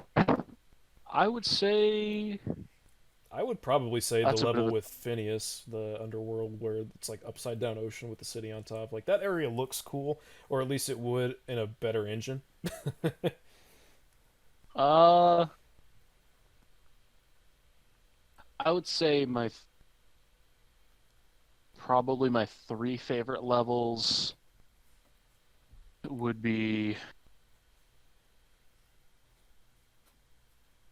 the mission right before you fight the succubus. I believe it was in the demo. I believe it was the first mission in the demo. I believe it was, yes. Actually, no, I The think there mission was. I you think there was just- a mission in the streets, and then you went to that part. I think. Yeah, that's the one that I was talking about, the mission in the streets. Yeah, yeah. I really like that one, and I particularly like how they managed to make set pieces happen while gameplay was still occurring. It looked pretty nice and visually interesting to boot. And then the level you just mentioned, as well as the office level, where you go into the building Mundus is in. Interesting. Um, I mean, I guess on a list that of favorites, level- yeah, it's on a higher level, but like, I also that level not as much because I'm not a big fan of some of the gameplay instances, but like yeah, just I've always been a fan of those levels where you just steadily climb one big building and Yeah. eventually you get to the apex. it's a good which it's a is- good way of presenting a goal that you work towards. Like that's a Yeah, it's a standard, Which is but, why I the- like when they do it nonetheless. So which is why the mission where you infiltrate Baron Praxis's palace time in Jack 2 is my favorite mission in that game. is that a motherfucking Jack 2 reference? That's a motherfucking bro. That mission is amazing. That Fucking mission's going in that fucking elevator awesome. and coming out and seeing the entire fucking city. It's heavenly. Play Jack 2. It's one of the best games ever. Like I will die on this hill happily. It is one of. That game. I like it better than Jack 3 in all honesty. Me too. I love Jack 3, but oh my god, Jack 2 is so fucking good. We Anywho, got off track again. So we were talking about the reboot, yeah. Let me rewind just a wee bit. Link City and After Effects templates. But the change that caused the most controversy amongst fans was the redesign of Dante. Your point?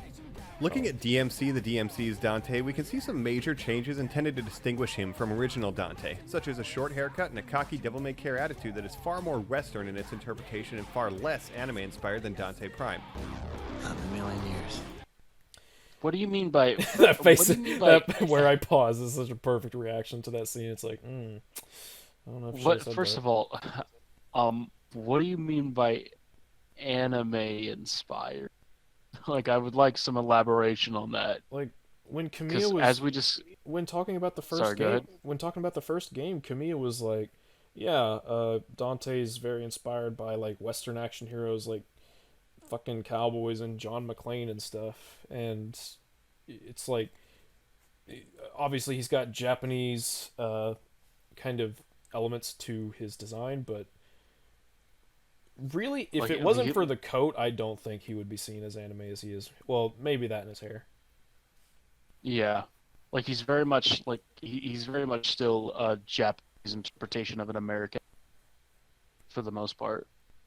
Yeah, it's But like and like we discussed in the previous video. All right, look, this is a PSA to every YouTuber out there, and I was almost guilty of doing this to an extent ooh. at one point. In my Dragon's Dogma review, or my Dragon's Dogma anime review that I'm writing right now. If you're going to say something is anime or something is inspired by anime, cats, can you fucking not? Specify what you mean by that, because as we discussed in the previous podcast, anime tropes are literally a dime a fucking. You're cutting out. And simply saying, Your sentence came through, but little bits are cutting out. yeah, anime tropes are a dime a fucking dozen, and it doesn't help the discussion when you say something as hell inspired by anime. Yeah, it's kind of. Just I don't, remember. just don't. I remember one time I was talking to someone about like Super Smash Bros, and they said they didn't like Smash Ultimate as much because it feels too anime, and I'm like, what? The fuck does that mean, though? And at first I was like, okay, I need you to elaborate. Then they were like, okay, so there's a lot of Fire Emblem characters. And I'm like, ah, okay, fine. But What the fuck? yeah, it's like okay, it's it's kind of like when people say, oh, I don't like this because it's political. It's like, okay, whoa, define political. It's like, oh, it talks about gay people. It's like, what? Why is that political? Well, because LGBT. It's like, what? That's not. No, don't do that. Basically, it's not helpful at all. It's not. Yeah, I'm not really accusing the Basa Mufasa of saying that. Like, it's a pet peeve, I guess, of mine, and I kind of picked up on it there. So it's Yeah, yeah. it just doesn't help the discussion at all, and it's way too broad of a term to argue. You're cutting out, man. You gotta turn down that sensitivity, homie. I'm so sorry. I keep moving my mic, and I need to fucking stop it. Perhaps. Yeah, it's just way too broad of a term or argument It's to kinda like- use. If someone, honestly, and this might sound weird, if someone, this is kind of random. If someone described like Catherine as anime, I would extremely disagree with it. I'd be like, no, I need you to stop. And that might sound weird, but like, other than anime style cutscenes, what does Catherine do that's very anime? Like maybe Nothing, in all honesty, from Like- what I've seen of it. like maybe some of Vincent's reactions where he's like doing the sweat and the the darkening of his forehead or whatever the fuck, and it's like fine, but like Catherine's like I wouldn't compare Catherine to like fucking like Sword Art Online, that's not. You can't just call it anime, is all I'm saying. L, Yes. I need you to never mention that godforsaken abomination on this podcast again, please. I know I'm not the one running things, but we are better than that. I like Catherine. No, I meant Sword Art Online. I know. Oh, okay. Okay. But yeah, no. Yeah. Oopsie daisy. We don't like it when There's a people cat. just describe things as anime. We need you to be a little bit more specific. Fuck, anime is a whole like medium. Like I said it in I said it when we covered Simply Dad. It's like when people say The Last of Us is too movie like. It's like okay, slow down. What is Actually, yeah. Better yet, it'd be like someone saying, "Oh, that's too TV for me." Yeah. It's like, oh, I don't like. That's basically. It's like I don't like Telltale's The Walking Dead. Why? It's too TV like. What do you mean? It's episodic. Okay, how is that bad? Oh yeah. That's where the discussion ends. Yeah, that's where it all dies. Telltale's Walking Dead's really good, by the way. You should play it if you haven't. But anyways, we'll get back to the video. We're just we're enjoying things. Which was a real face to OG Dante stance. Face to OG Dante's attitude that is far more Western in its interpretation and far less anime-inspired than Dante Prime. Not in a million years. Which was a real slap in the face to OG Dante's stance.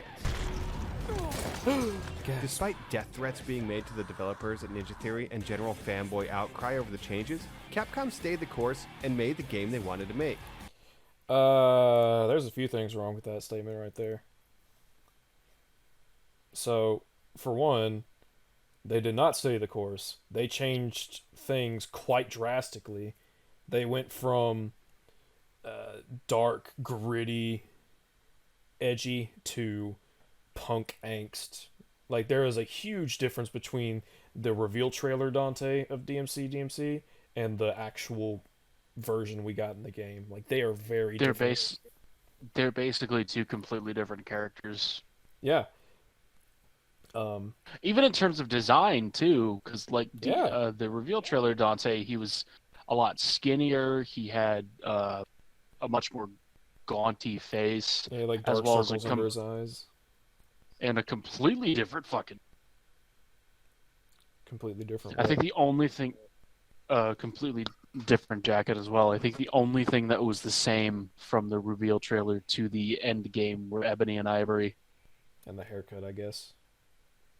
The haircut was still kind of different because in the reveal trailer it was swept more to the side, whereas That's true. and it was also a little bit longer on the bangs. Yeah. Yeah, it's true. It kind of went down. It was kind of like Spider-Man 3. That's a fucking weird comparison, but like it goes down over his face. Yeah, yeah. And also, okay, so I want to address two things. One, he said despite them getting death threats and fanboy outcry, it's like okay, let's talk about both of those things. So, if you do anything, this is gonna sound crazy. If you do anything whatsoever that is remotely controversial and you have any degree of influence over any industry, you are going to get death threats. It does not matter what it is. It can be completely inoffensive, and some wacko on Twitter will be like, I'm gonna fucking gun you down the street. And you're just like, okay. No, you're not. It's unfortunately just kind of something that comes with the territory of It is a harsh being reality. any and yeah, it just comes with the territory of producing almost any type of media. Like Yep. I guarantee like right now we're just these two dinky little guys on a little stupid podcast, and eventually both of us are probably going to get death threats at some point too. Dude, just the other day on fucking.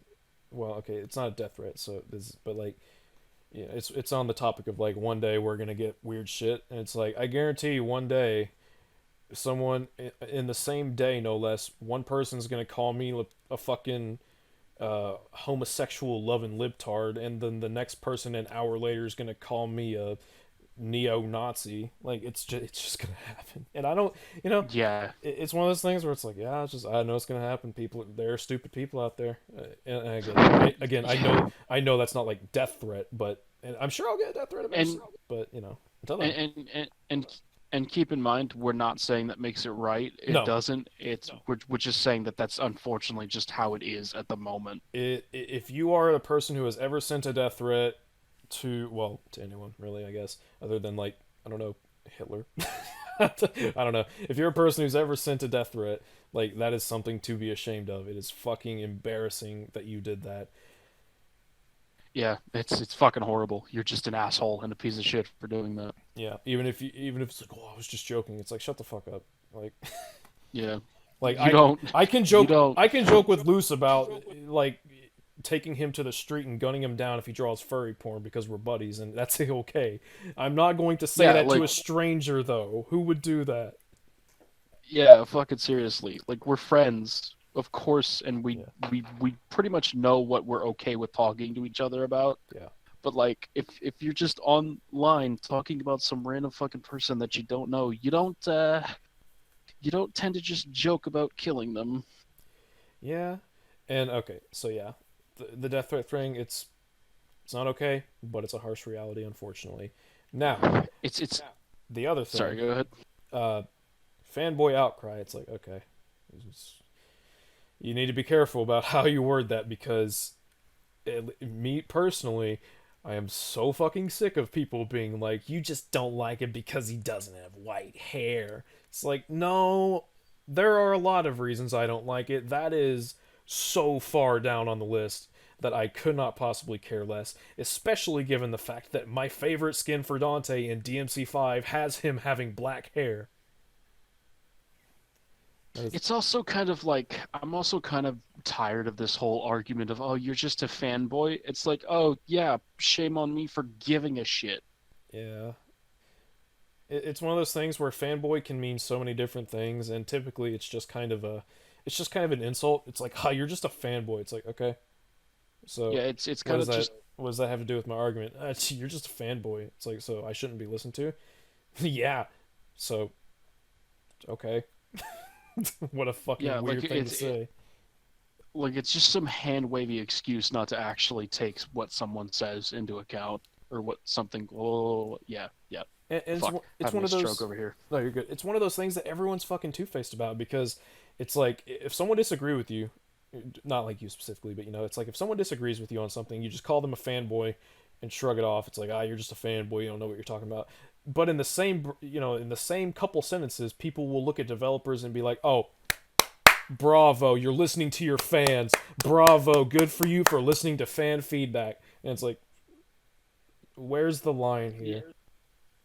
Yeah. Like I'll never if I were to criticize something or I were to defend something, I would never insult the fans of that product for giving a shit. Yeah, fucking Mayo on Twitter called me a DMC fanboy defending bad design choices. like yeah, I like DMC. It's God forbid. God forbid I have a taste and I like what falls under that taste. You know, maybe Mayo has COVID and that's why he has such bad taste.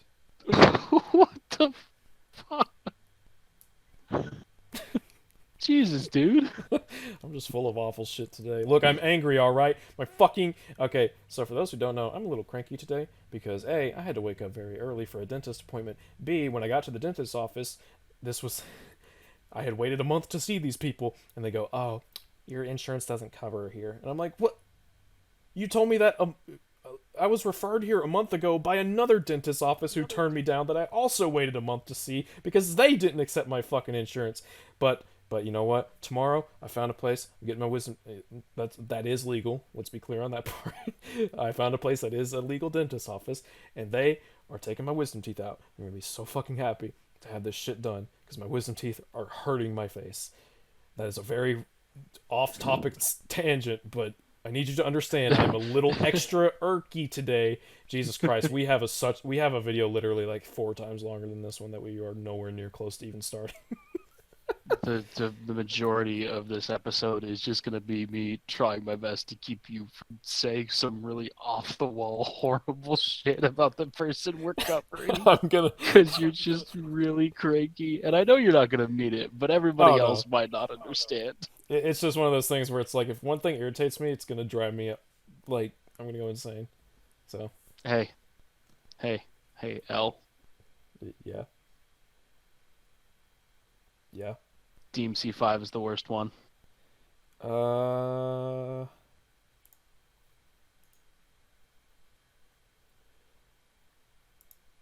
Anyways, now that he's muted, we can continue with the video. I'm kidding. So, anyways. Anyway, death threats and backlash. Did you hear what I said? Actually, does that go through? I heard you muted me. That's it. Yeah, that was it.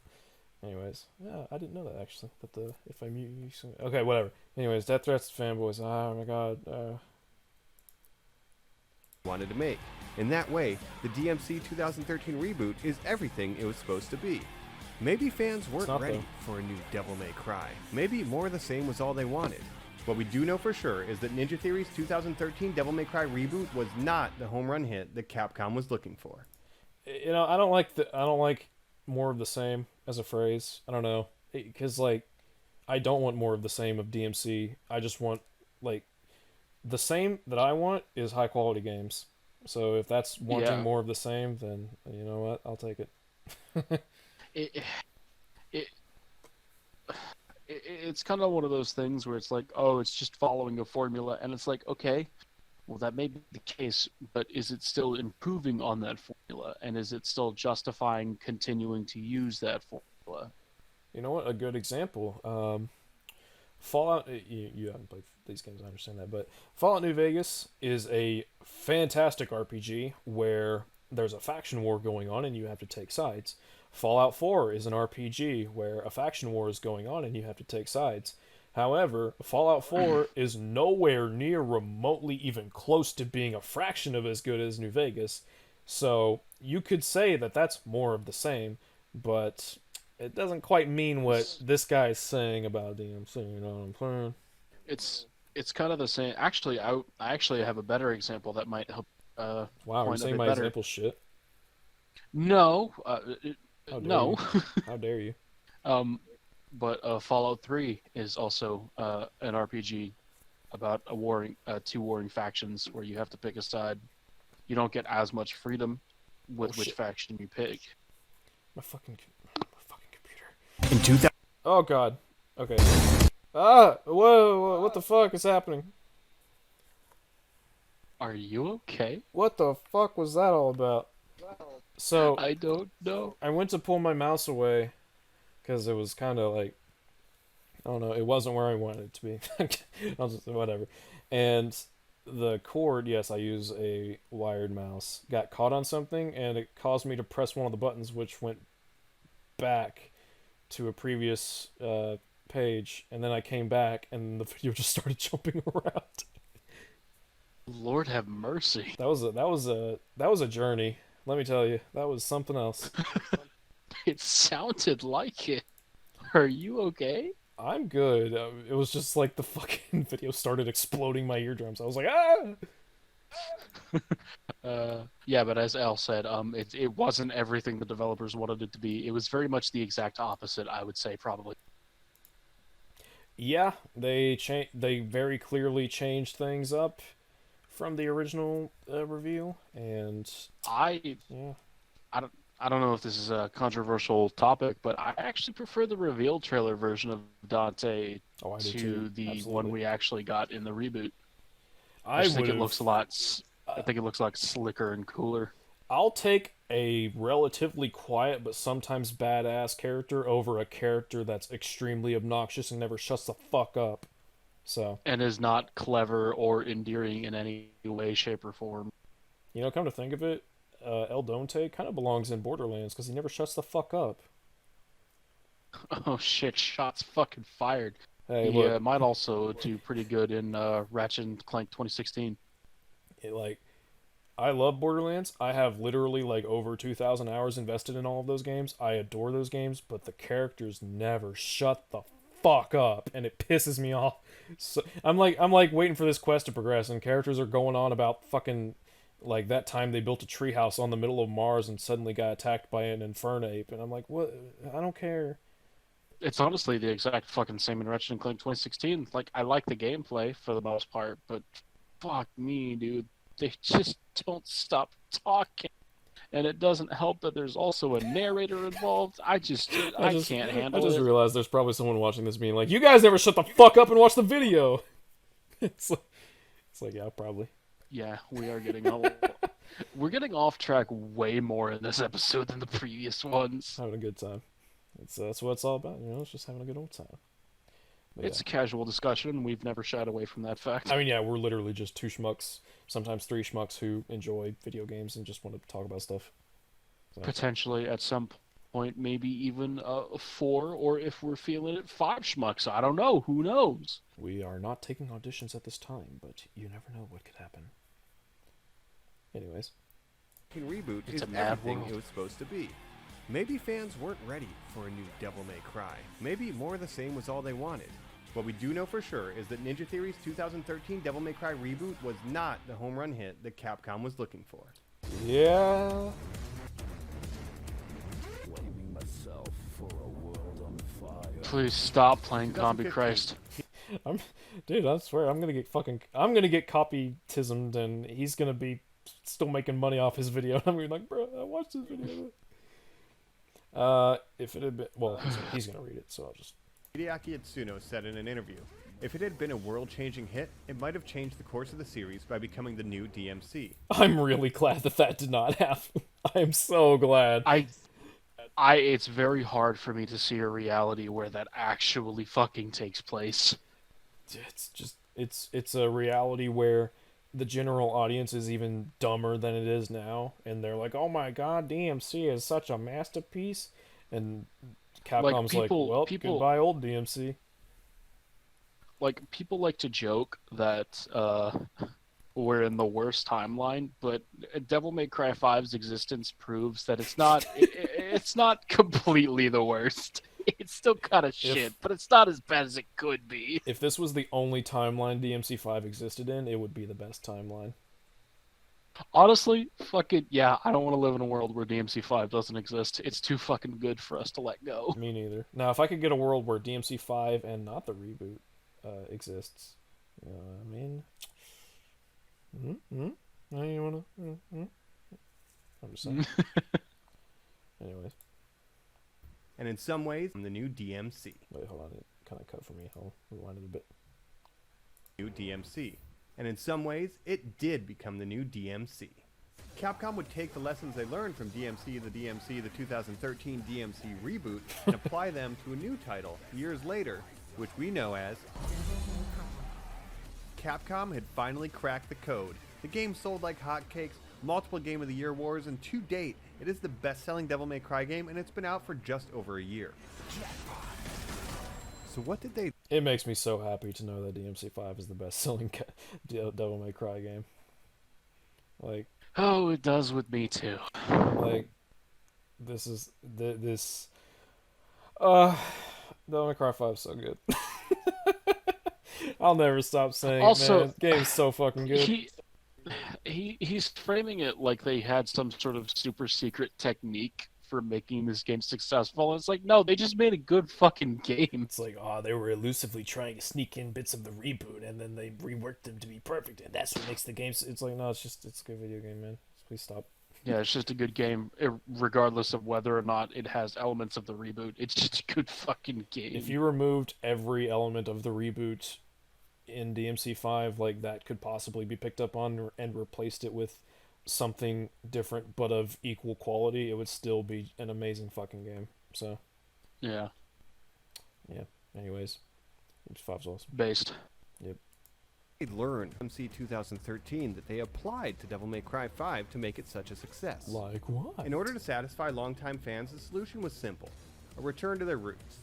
Cryfod roots. Not those roots, the series roots.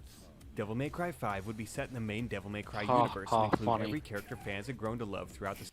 Man, I gotta pull out the Rafflecopter for that one, let me tell you. Oh my fucking god! I don't think I've heard that phrase in years. I'm being mean to him, of course. It's just like, yeah. I reckon, you know, that's one of those things I talked about. I recognize that it's a joke. I just didn't think it was that funny. I'm gonna be a little mean to him right now. Why do you keep randomly cutting back to yourself? It's kind of weird. I mean, you know, if someone formats their videos in a way that's like has them talking to it, it's like, I get it, but I don't know why you do it exactly. Like in this, it can be used well in some cases, but in this case, like, it would probably be better just to have footage of both the respective games instead. I mean, as opposed to just cutting back. Go ahead, sorry. I was just gonna say, as opposed to just cutting back to your face at random points. Yeah, or not random, but like I feel like he's trying to add sort of dramatic effect to some of the stuff that he's saying by cutting back, but it's not quite hitting, if you see what I'm saying. Yeah, I think the thing anyone who's gonna put their, like, do the face cams or just like recordings of live stuff in general, I think the thing to remember is that those who've been most successful with it, regardless of the quality of it, such as Angry Joe, Nostalgia Critic, Red Letter Media, Chris Stuckman, Jeremy Johns, Ego Raptor, all of these people, they incorporate some aspect of their character into the presentation where they use themselves. It's not just them reading off their script. It's, you know what I mean? Like, Chris Stuckman, that's like his whole shtick. Or like how Ego Raptor puts in his avatar to be expressive and sort of accentuate his points and stuff like that. Yeah. Like his Mega Man X sequelitis episode is the prime example of this. That's his best video, I think. It literally is his best fucking video, unfortunately. By a pretty huge margin. But, you know, like, Jeremy Johns, his whole presentation revolves around not only himself, but his quick cuts and trying to kind of animate himself to express his points, but in a way that's actually him doing it. And, that's enjoyable. It gives him a good energy. Uh, Angry Joe does skits ish, question mark. Most of them don't really work or land. But like that's how he does his character, is that like he not only does he do the skits, but like he's very hyperbolic. Like, I mean, he calls himself Angry Joe, so he's trying to show himself as a person who's reacting very hyperbolically. It's not just him talking to the camera. I will say though, I do like his skit in his Resident Evil 7 review where he puts his hand back on and then just continues to drink the first aid juice. Like, hey, this is pretty good. That's one of the skits that I do think actually lands pretty well. I did not watch that review, but I know that skit because Mahler showed it in his Resident Evil 7 critique. That's the only reason I know about that. Yay, Mahler. Mahler's cool. Mahler, please put us on E5 for the love of God. But yeah, I would say if you're gonna keep doing that, I suppose maybe try to be more expressive or make the moments land better. I don't know. I'm trying to be helpful rather than just being a dick. Yeah, no, like we're not saying it to be dicks about it. It's just we just don't really know why you're cutting to your face, if that makes sense. Not that we have a problem. I don't have a problem with your face. That's not what I'm saying. It's I'm trying to understand your presentation. Your face is fine. Whoa, are you like? Are that coming on to him or something?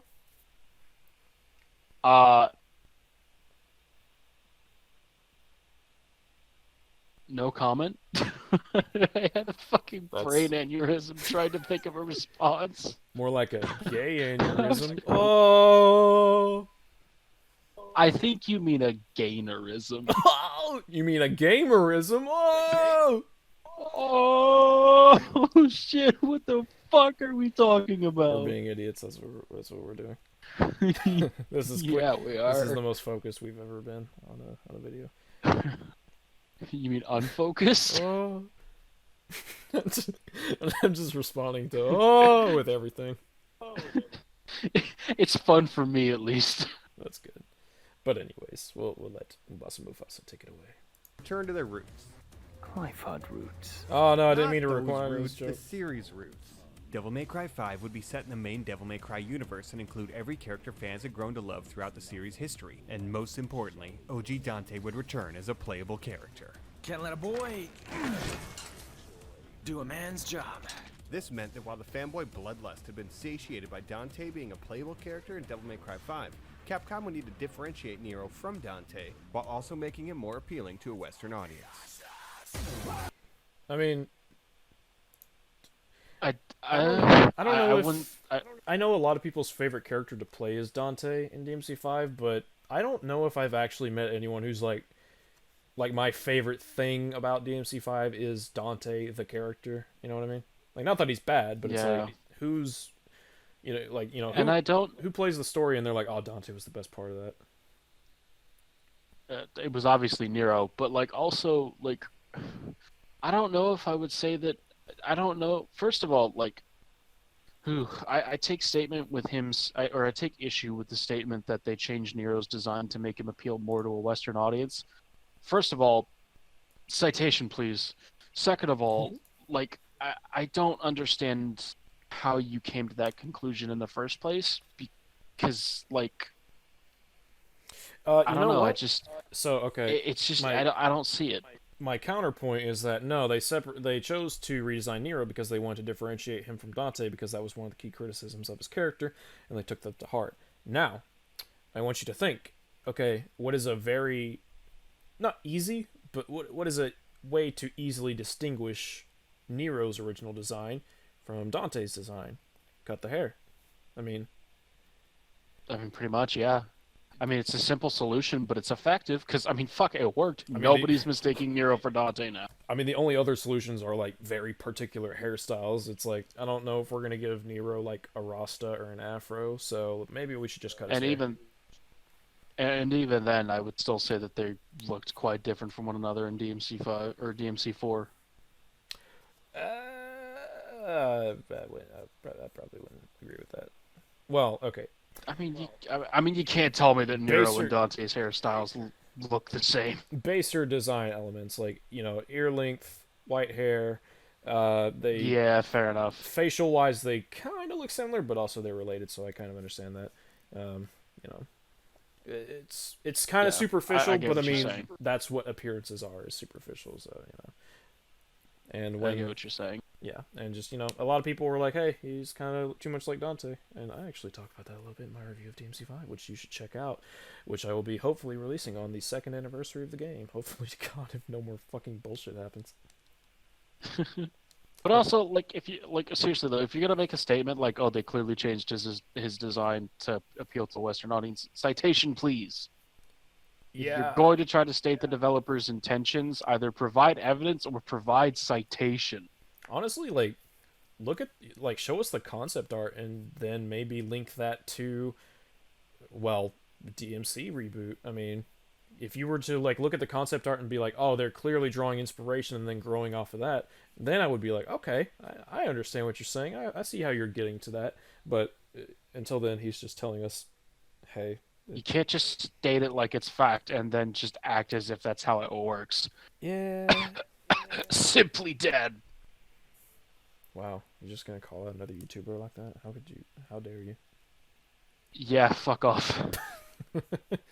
So, anyways, I'm gonna Anyway. mute it for a moment because copyright. But Garbage. I mean, yeah, copyright. Oh, snap!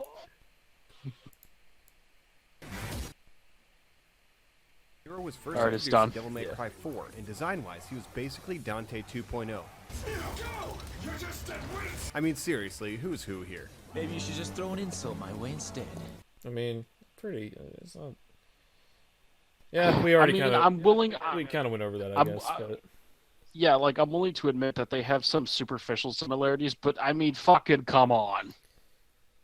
They look pretty different from one another for the most part. why would you?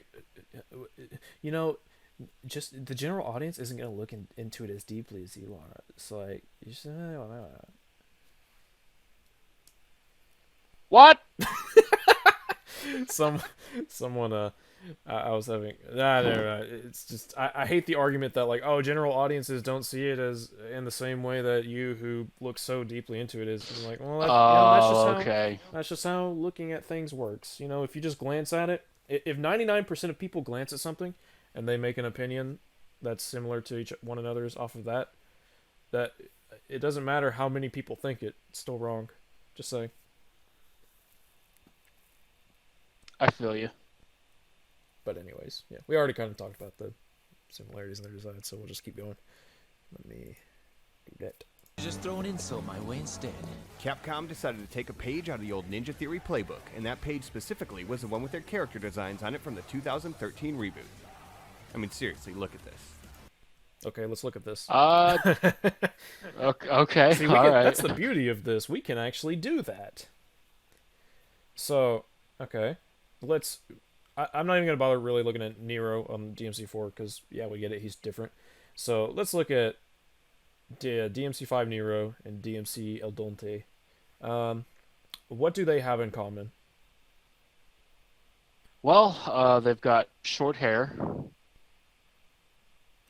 They've both got a silver gun. Whitish skin. Whitish skin. Nero kind of has that raggedy red shirt, and Dante has a wife beater. So, but Dante I was gonna probably say, is a so wife they beater. I was gonna say, so they both have that sort of sloppy aesthetic, but now that I think about it, Nero doesn't actually have a sloppy aesthetic because he's actually pretty clean cut, and his clothes are clean. He's just kind of got that grungy punk aesthetic. Whereas with Dante, I would say Dante actually kind of has that stoner aesthetic where he just seemingly doesn't give a shit about his appearance. I would describe Dante as a character that I can smell by looking at him. Oh my fucking god. Tell me I'm wrong. I mean, kind of. Yeah, he kind of looks like he wouldn't smell too pleasant. Yeah. But okay, it looks like they're both wearing leather pants, but okay, leather is par for the course in DMC. Like literally everyone fucking wears it. Short-ish hair, coats, a gun. It's like okay. A glove, Oh, it was but like, you got a glove on. Dude, they're the same. Dude, they're the same character. but like they're like honestly, like even with these similarities, they're two completely different fashion senses and aesthetics. Even factoring in the Yeah. classic DMC coat and leather pants, like again, you've got kind of that uncaring, I suppose, stoner-ish aesthetic. I hope I'm not using the wrong term or being too broad. I But mean, with yeah. Nero, he's pretty clean cut and he's got that punk aesthetic, but he clearly still gives a shit about his appearance. I mean, look at like their coat collars. Like Dante's sloops over to his fucking shoulders, and Nero's got the high collar thing going on, and that's, that's I know it's kind of a weird thing, but that stands out to me a lot. Like that's one of the things that I Yeah. always hated about El Dante's design is that his fucking collar goes all the way over to his shoulders. Oh yeah, I'm like, oh my god, like how's that thing on him? Like, jeez. yeah. I also hate it. I just hate how fucking sloppy he looks. Yeah. I Or like with it Nero, kind of how fit his sleeve is rolled up. the sloppy aesthetic kind of fit the original Dante that they showed, where it's like, he is very nitty gritty. He looks like he would fight an enemy in a sewer, But Yeah. Dante looks like he lives in a sewer. So One thing that I mentioned a second ago, but one thing that also kind of just stands out with Nero to me is just the rolled up sleeve. I don't know what it is, but like that rolled up sleeve just it feels very Devil May Cry to me because so many characters just have their sleeves rolled up. it's one of those things that like an elementary schooler would be like, that's what they think looks cool. Like not in a bad way, like it's kind of childlike in a way. Yeah, it's like, oh, you see the rolled up sleeve, and it's like, all right, they're ready to get down to fucking business. Yep, they're rearing to go. That's But- it's something that anyone can kind of recognize as a appearance choice, I guess. But like, yeah, these feel like two completely different fucking characters to me, if I'm being honest. Even if I'm being generous and saying that they might have taken inspiration from the reboot, might being the operative word. And I should also mention one thing that I feel is very important when looking at a character's artwork is how they're posed as well. Yep. So like with Dante, he's like slouching and shit, and he's barely even looking at us. He looks like he picked a fight in a strip club, and this is him walking out the front door to fight. Yeah, but like with Nero, he's kind of like sort of relaxed a little bit, but not in an uncaring way, and he's also looking right at us with his gun held high, like he's ready for a fight. Yeah, he looks like this might sound weird, but like kind of like a hunter. Like he's standing in a way that's very prepared and almost stoic. Like he knows what he's about to get into. Whereas El Dante's like, oh, don't you fuck with me, I'm gonna fuck you up. And even with Nero and DMC4, I know we said we weren't going to focus on that, but like he's posed in a very reserved, sort of like untrustworthy way because he's giving us that sort of side eye. Yeah. And he's not turned directly toward us. So it gives us the impression that he's not entirely open to us either. Whereas with New Nero, it's like, yeah, he's coming towards us. He's ready confident. for us. Yeah. Which is very much part of his, character arc in 5. So, I mean, even down to the posing, they feel completely fucking different. No, but at least they have short hair. They have short hair and a glove. Oh man, they big coats and boots and leather, same character. Same fucking character. But yeah, there's more to it than short hair. I'm just, hot take. I know. Calm down. Don't hit the dislike button. But there's more to it than just short hair. We're probably gonna be fucking dislike bombed thanks to you, you ding dong. That was me being faux condescending. Of course, I'm not actually. Yeah. I know you're not actually. So let me just rewind real quick and... I mean, seriously, look at this. Even one of his alternate costumes is eerily similar to how Nero turned out in the final game of Devil May Cry 5. Nothing like a little... What? No. I'm gonna heavily disagree with that statement. How... No, just Is fucking it because no. it's a darkish color? Like, is that where you're getting this from? No, I really even his don't see fucking it. even his fucking wife beater is barely on his shoulders. Like, It's uneven and it's annoying the piss out of me. no, this is not eerily similar. Like, I'm sorry. No. This is, in fact, I would say that this is uncannily dissimilar. Yeah. They're night and day. This isn't even me just disagreeing. Like, I do not see it at all. But, I mean, it's just my opinion. So, yeah. Eerily similar to how fucking Nero Christ. turned out in the final game of Devil May Cry 5. Nothing like a little self-plagiarization to get the creative juices flowing. Okay. Nero got a short haircut, edgy attitude, and a problem with authority. Just like our favorite not No. Dante No, Okay. Nero does not have a problem with authority. Thank you very much. That never comes up in the game. Like, Yeah, I know you put that disclaimer. All this is not supposed to be taken seriously, but you're actually just wrong. It's just wrong. Like, I don't know where that comes. Like, I guess because he fights a parental figure. I don't know. I'm stopping my dad from not only destroying the world but also killing his younger brother. I have a problem with authority. This is Nero from Devil May Cry. He doesn't take shit from the government. Oh, Jesus Christ! All right, what a you bizarre- just. Characterization that he has pulled. like our favorite not Dante. And both characters get powerful enough by the end of the game to not let someone they are related to do something. Oh, okay. Are you fucking kidding me? You know, Luke Are you Skywalker. fucking... Luke Skywalker was powerful enough to prevent Darth Vader from doing something. He's obviously the same as El Donte. Like, how could you possibly argue? I'm just... He said do something. Like, this is... I'm just...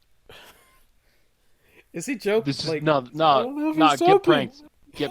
Get pranked, Al. This is peak comedy. You just don't understand it. Yeah, it's going right over my head. I'll tell you that quite literally because our characters are below the video thing. But Nice.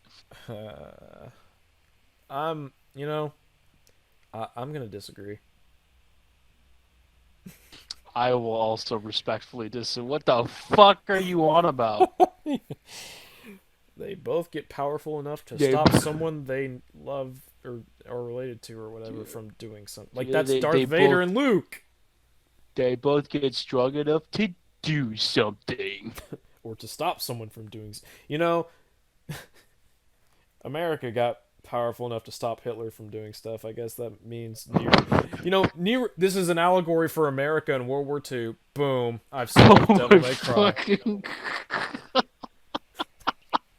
You know what? Nero? He's... Oh my god. He's just the atomic bomb. Oh my god. Jesus Christ. I don't know. I think that might have been slightly over the line there. I apologize. You know, El Donte is like... He's like an airplane, right? Fucking... And Virgil's chest is... What are you about to say? No. Think about it. So, El Donte is like ISIS, right? Oh my god, And, no. and his What are you- sword, the rebellion, is the rebellious airplane. Oh, be very fucking careful with your next words, I'm pretty Al. sure I've already signed my own death warrant for saying that. But no, seriously, like, I'm pointing out how fucking stupid this comparison is. That's the point of this. I know. Fucking Jesus Christ, though. I'm We gonna... went down a long and dark road. Actually, I went through the sky right into it. Anyways, so moving on for this. Oh my god. So yeah, I respectfully disagree is what I'm saying. Very respectfully. Are you sure about that? It's up in the air. Just like just like Would you airplanes. fucking? Oh my fucking god! Play the goddamn video. Nero. Game to not let someone they are related to do something. I can't let you do this. I won't let you kill each other. The supporting cast would also be translated from the DMC Reboot, with all their characteristics simply being turned up to 11. Let's look at DMC Reboot's Kat versus Devil May Cry 5's Nico. Yes, they turned up You mean Kat's accent, her country accent to 11, and that's why she sounds like Nico now. They're both completely different characters. Yes, I will admit they both have a supporting role-ish But so does fucking for the Han main Solo. characters. I don't know why I'm jumping to Star Wars so much, but it's like But like they're two completely different characters with entirely different functions. One of them opens portals basically, and the other one is a mechanic that's actually useful. oh yeah, Kat sucks. Like she's bad. She's really bad actually. She's really fucking bad. Like insultingly basic, one might say. Yeah, pretty much. I'm glad you're really warming up to that phrase. Also, thank you, Simply Dad, for giving me something to steal. you've given us infinite ammo. You've given us the headband. But also, okay, so Nico's pretty damn cute. I think she's adorable. Not even like just hot, like I think she's adorable as a character. Yeah, I can agree. Like- where are we going with this point exactly? Well, like Kat is like a nothing character. I could not tell you a thing about her other than she grew up in an orphanage and has witch powers with squirrel semen in her spray. Like that's all I can tell you about her. Nico, she's related to Nell Goldstein, who crafted Dante's weapons, which explains why she's such a good weapon artisan. She had a bad relationship with Agnes, her father, who we know from Devil May Cry 4 as a pretty huge part of the Order of the Sword. She has a good dynamic with Nero, where she's kind of like a big sister to him. She's a fanboy of Dante. She has a kind of a thing going on with Lady. Like, you can say a lot about Nico. She's awesome. And like she's even got some hidden depth to her as well, because throughout the entire game she tries to put on this facade of being just as cool and calm and collected as these essentially action heroes that she's with, but Yeah. it starts slowly getting broken down as the game goes on. Hell, at the beginning of mission 15, Nero's trying to crack wise and jokes, and Nico starts out cracking a joke as well, but then she quickly gets things serious and is like, all right, what do you need? Let's move on. So there's some depth there that isn't necessarily seen right out of the gate. Yep. Oh, I like Nico. She's fucking awesome.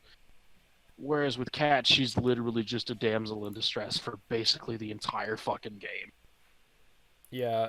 Not the entire game, but like that's basically her only notable function as a character, apart from opening portals for Dante into Limbo. I remember actually when I was watching my buddy play the reboot for the first time.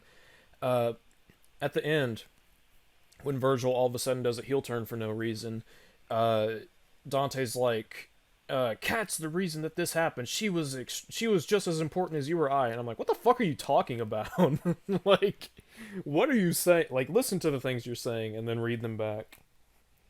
The way that I would state this, if I were to break both Kat and Nico down to their most basic elements as characters, Kat is a tool, whereas Nico is a useful friend. Yeah. A friend with benefits, one might say. Oh boy! I mean, no. Benefits to Lady, I'm sure. Oh, snap. And did you ever hear about what the creative director said about Kat? Yeah. She's not just sure a prostitute did. with guns. God, that's such a fucking misread of both Lady and Trish as characters. And I'm not Yeah. even saying Trish is that deep of a character, but fuck me, she's got some depth to her. Anyone who talks shit about Like, Lady this is is not allowed to be my friend. Like, this is the thing that pisses me off when discussing Devil May Cry story and characters, is that people just always assume there's nothing there. But There's a lot of depth, and it's really fucking well written too. Like, DMC3's plot is really good. Lady is, I would argue, is the best part of that plot. Like, Lady is fucking excellent. Like, I know people are kind of like, oh, she doesn't get anything in 4 and 5, but this might sound weird. I don't personally care because she got a full character arc, and it was so fucking good. I'm just like, I don't need any more. I'm fine. Yeah, like at this point, like I would prefer if she actually did shit and she was useful, but if she's not there that often, then I'm okay with that because her and Trish's character arcs, well, not Trish necessarily. I would say there's still that could be explored from her, but Lady, her arc, she's done. It's come to a full circle. I am fine with Lady just being a playable character in future games, having no more characterization. I mean, I would kind of get tired of it eventually, I guess, but depending on how many games she was in. But and this isn't me excusing not doing anything with her character. Like, obviously that's a flaw, but like, I'm saying me personally, I don't care because her one story arc she got was so fucking good that I'm scared if they do more, it might fuck with it. Yeah, honestly, I'd say she's up there as being the best character in Devil May Cry. I think she is the best, like the best written character at least in like. I would say her arc in DMC3 is the best arc a character goes through in this franchise. That's what I would say. I would say that Nero, if Nero doesn't top her, then he definitely is a close second. Well, he's definitely a bottom, so. Oh my. I mean, I'd like to see someone try and argue otherwise. Okay then. I don't know, man. But anyways, after that fight with Virgil, I'm having I'm having doubts. Bruh, Nero's about to come home with the. You know what? Never mind. Anyways, Cat's not just a prostitute with a gun. What the fuck? DMC Reboot's Cat Anyway, versus back to the Devil May video. Cry 5's Nico. Did you ever think this would be a discussion? In the reboot, Cat is a human companion to our protagonist with the aforementioned tattoos, jean shorts, and boots who drives a car. She also uses her ability to craft spells, which leads to our hero unlocking new combat abilities. It's here. No, it doesn't. Cat, I can firmly confirm that Cat has absolutely nothing to do with Dante unlocking new abilities. She literally does nothing but open portals and spray paint grab points for Dante. That is it. And you can Where see the fuck did exactly you even get you can that? see exactly where he's going with this too. You can see he's doing the thing he did at the beginning where he's like, "Oh, I described this character in a very simple reductionist way that isn't quite entirely accurate, and then I'm going to describe this character in the exact same way."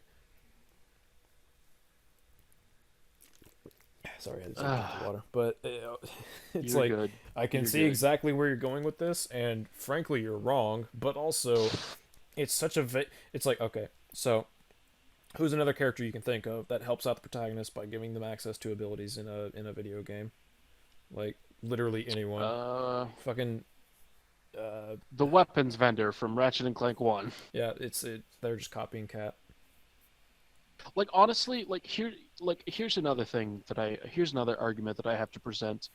While Dante would have had more inconveniences, he would have been able to complete his mission without Cat in DMC. In DMC5, they literally might not have been able to complete their mission without Nico. Because not only was she their transport, she's also the entire reason why Nero has Devil Breakers. That fucking van is the reason that they're able to do so much in that game. Yeah, because that's their traveling method. Yeah, I mean, not only that, but like the fucking thing's like borderline indestructible from what we can tell.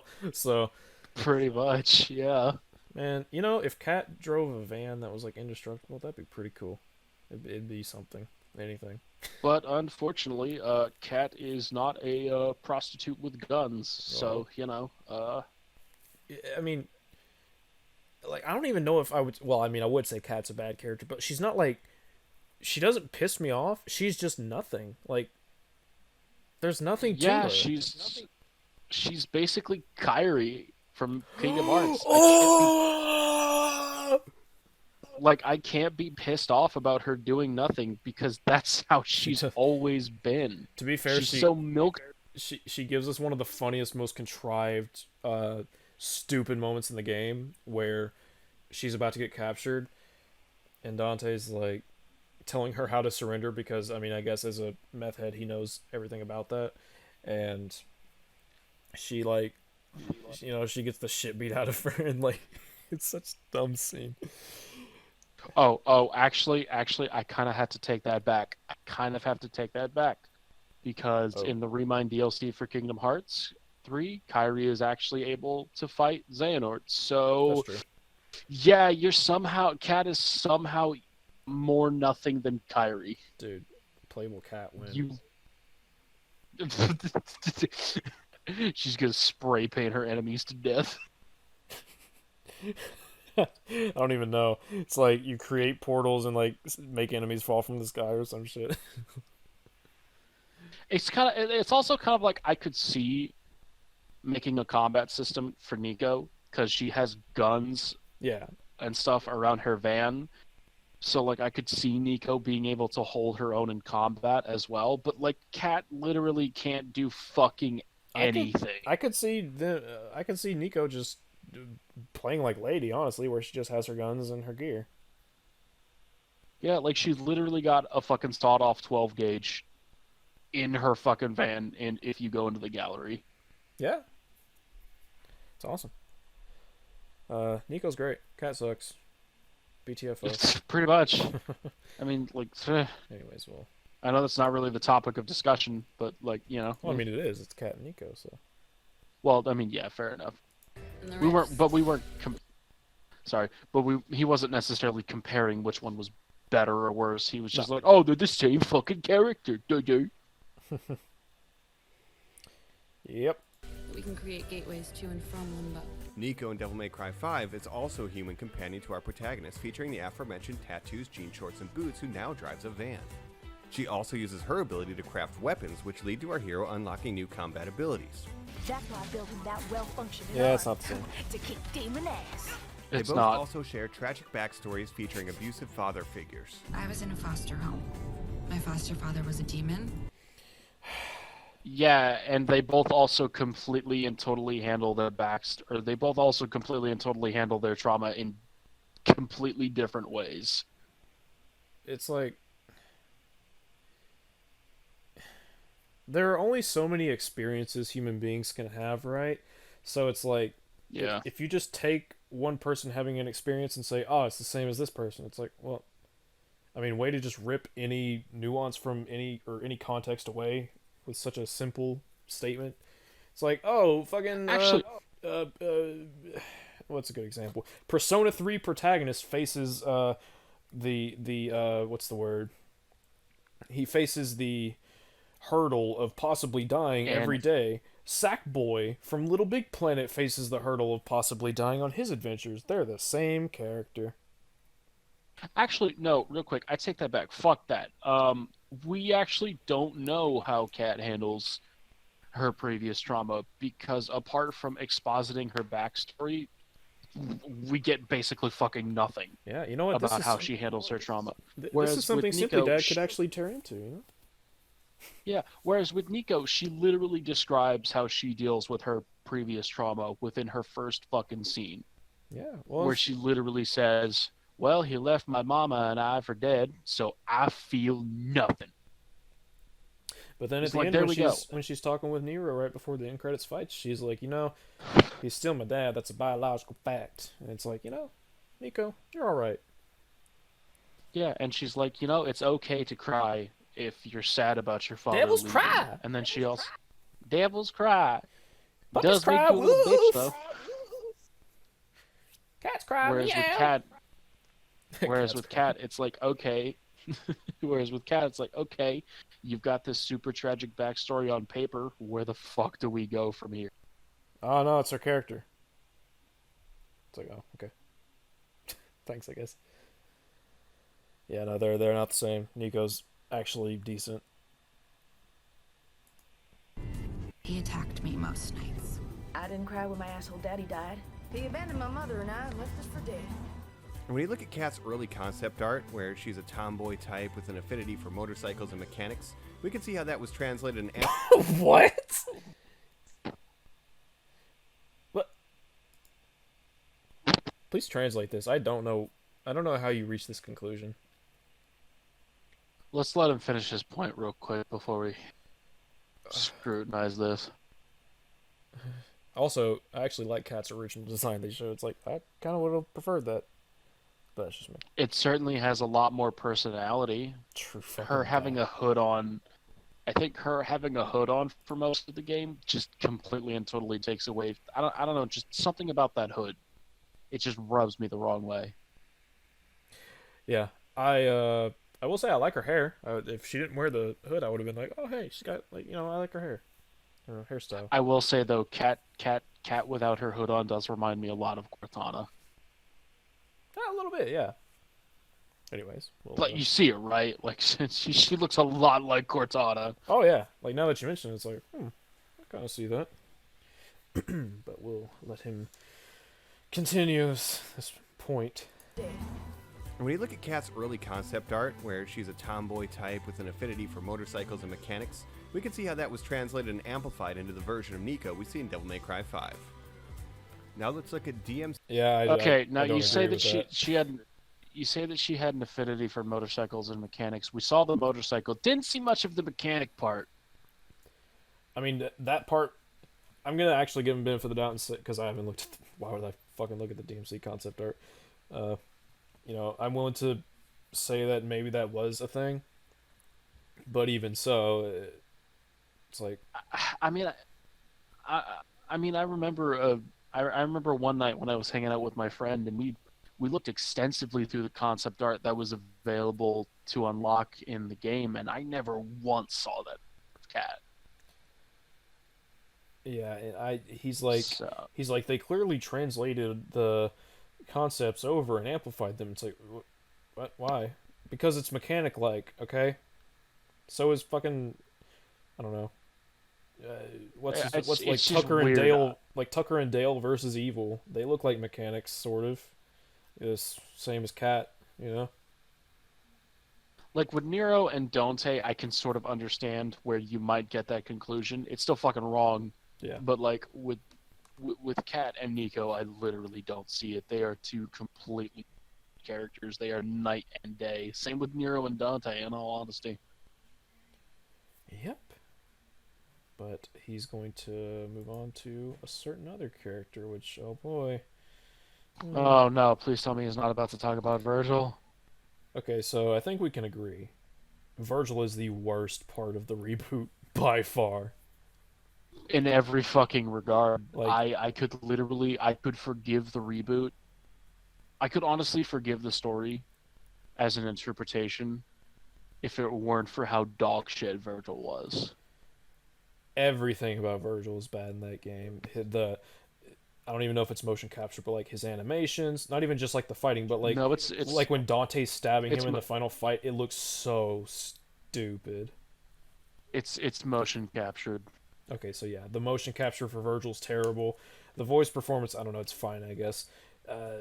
And like one thing that really bothers me is in the fight with Mundus, he has this moment where he chucks out two summoned swords and he like fucking flicks his wrists out like he's goddamn Spider-Man, and it just looks so bad. It's what's even funnier is that he doesn't have to do that when you play him. Yeah, like what the fuck was the point of that? He doesn't even do it in the fight. Remember that part in like the game it was literally where you had to defend Virgil because the fucking butcher or whatever it was going to break in and kill him? Yeah, because the basic fucking enemy that you fought multiple of before that, he couldn't fucking handle that. Even though we're supposed to believe that he's able to tango with Dante despite being basically completely fucking helpless.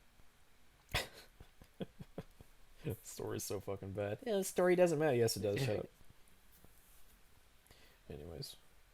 Now let's look at DMC Reboot's Virgil versus Devil May Cry 5's V. Wait, what? Are you... What the fuck? I actually forgot. I forgot he was comparing things. I was just like, oh, we're going to talk about... Oh, we're comparing him to V. What? No.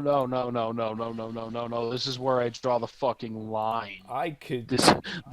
the line in the sand has been fucking drawn. I could see this as It's, a meme because it's like, oh, V is Virgil. Like big funny, haha. It's the Cat and Nico thing again. They are two vastly different characters. They play vaguely similar roles in They're certain both parts they're of both the plot. If I were to stretch it and be as astronomically, colossally generous to Virgin as possible, they're both sort of the scheming mastermind types, Yeah, but that's but also not fucking really. that would be like And also one of them is just fucking retarded. I mean, yeah. Like Virgil's he a literally fucking went through imbecile this. in DMC. Like he's he- fucking stupid. He went through the whole fucking game, went through years of trouble to kill the Demon King without once mentioning the fact that he intended to rule, and at the 11th hour, he just says it and is genuinely surprised when the people who have been fighting for freedom are not okay with having a new tyrant. It's not only the 11th hour; it's after the like Mundus is dead. It's like things are fine. Midnight. It's midnight. It's the dark hour. Oh man, like what Virgil's the so fucking like, stupid. Like what the fuck is? And it's weird because like Hyperbit Hero also mentioned this in his video on it. Like he seems genuinely confused. Yeah, he's like, "What? as You to guys wouldn't go why- along with it?" He seems genuinely like distraught and confused that his friends weren't okay with it, almost to the point where if you just sat him down and talked it out with him as to why it is that being a monarch over an entire fucking species is not okay. Hyperbit Heroes videos on DMC are really good, and also, it's like the DLC, the Virgil's downfall confirms that like he took them at he thought of it as them betraying him, as if not telling them and them being reacting negatively was somehow like a fault of their characters that he took issue with, and it's like what Pretty much. like Virgil, you're like okay. In the mainline series, they're petty, but in ways that you kind of get because of their characterization. In that, he's just like he's fucking stupid. Yeah, he's a fucking dumbass. It's like Mom, And also Dante the won't let me rule the world. And also, Virgil's downfall has him actually legit interacting with Eva, and I fucking hate it. Dude, Eva in DMC is so bad. She's so fucking bad. Why did they... Ugh. Also, her hair on her character model is fucking terrible. Everything on their character models for the most part is terrible. You know, you gotta fuck it. It really puts into perspective how the fucking graphics were when Devil May Cry 4, while very light, was able to have some form of hair physics. Yeah. Whereas with fucking DMC, they're all just complete fucking globs. Oh man, DMC's terrible. I'm sorry. I'm not even. Its story is pretty fucking terrible. Yeah. If you like DMC, power to you. I absolutely understand why some people would. I totally get it. But it's a fucking terrible game. We got about 3 minutes left of this bullshit. Virgil versus V. Let's hear it. In the DMC reboot, Virgil is the one who conscripts our hero to join their quest to defeat the main villain. You need me to fight the demons, help you save the world. I believe that we can defeat them. Reveal secrets about the hero's past to them. Your past has been hidden from you for a reason. This was your home. And at the end of the game, turns on our hero, resulting in a final showdown. Can we talk about I already have problems with this. Well, let's wait till he's done talking about V. But like, can I just say how fucking bad the screaming in TMC is? It's so like it's actually funny. Yeah, it's kind of funny to be honest. It's like it's got nothing on Nero. It's got nothing on Nero's screen. But anyways, I'll let him do the exact same fucking line with V because I know he's going to. So we'll let him do that and then we'll discuss. And in Devil May Cry 5, V is the one who conscripts our hero to join the quest to defeat the main villain. A powerful demon is about to resurrect, and we need your help, Dante. Reveals secrets about our hero's past to them. After all, It was he who took your right arm. Wait, that counts? Yeah, the past of literally 2 fucking days ago. Whoa. I think it was 2 weeks, but that's like, wow, that's a bigger stretch than Kat and Nico. Like that's like, oh my god. He literally doesn't reveal shit about Nero's past. He can't because he doesn't know of his past. Exactly. He doesn't know that he's actually his son. You know what would have actually been a good example? If he talked about at the end of Mission 7, before they go into the Qliphothe, when V is talking about being on the playground and seeing the Sparta man. Like, he's not revealing anything, but he's kind of hinting towards it, you know what I mean? Yeah, but even then, he's not hinting towards our like protagonist's past. It's just his past. Like, yeah, that's like that would still be a stretch, but oh my god, like, wow, what a bad example! Like fucking, oh my god, Christ, Jesus, we couldn't even get through his entire point. That was so bad, dude. You know what? V and Urizen, they create a giant blue beam. Gohan and Goten create a giant blue beam when fighting Broly. Same characters. He reveals secrets about our protagonist's past. After all, it was he who took your right arm like 2 fucking weeks ago. It's like, wow. Holy shit, that's a stretch. Virgil and DMC. Yeah, so this is your history. This is what you are, and this is, like, this is the fucking story of the universe, basically. V. Yeah, he took your arm. It's like I'm not even being reductionist. That's literally what he says. That's a bigger stretch than We Fit Trainer. Jesus Christ. I was about to make a joke about We Fit Trainer and stretching, but you know what? I think you get it. This is a bad example. You sick bastard. I have no idea what you're talking about. Talking about exercise. All right, let's let him finish and then discuss it in earnest. At the end of the game, turns on the heroes, resulting in a final showdown. And V was really Virgil. I wouldn't even say that V necessarily turns on them, to be honest with you. He doesn't. He's just like, he's about to die. He's just trying. Like, I'm gonna go back to Virgil now. And like, also, he's got a completely different personality because he actually seems like he's genuinely remorseful about all the horrible shit that he's caused. Well, and the context for the fights is totally different too. Like, Virgil and DMC does a stupid fucking thing, and Dante's like, hey, don't do that, and then they fight. Oh, that. And then Then Dante and Virgil and DMC5, they're just brothers. Like, they're not even doing it because they hate each other anymore. Like, they're literally just dick measuring is what they're doing.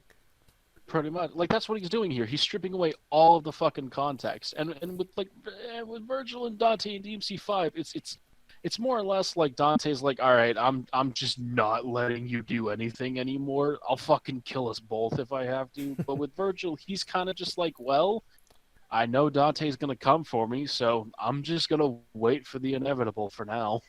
Yeah, I would argue, and I do argue in my DMC5 video, that I don't think Dante and Virgil are trying to kill each other, and I don't think that undermines what Nero, his big moment, because it's still more about his resolve than him actually stopping someone from killing it. Because I don't see Dante and Virgil killing each other. It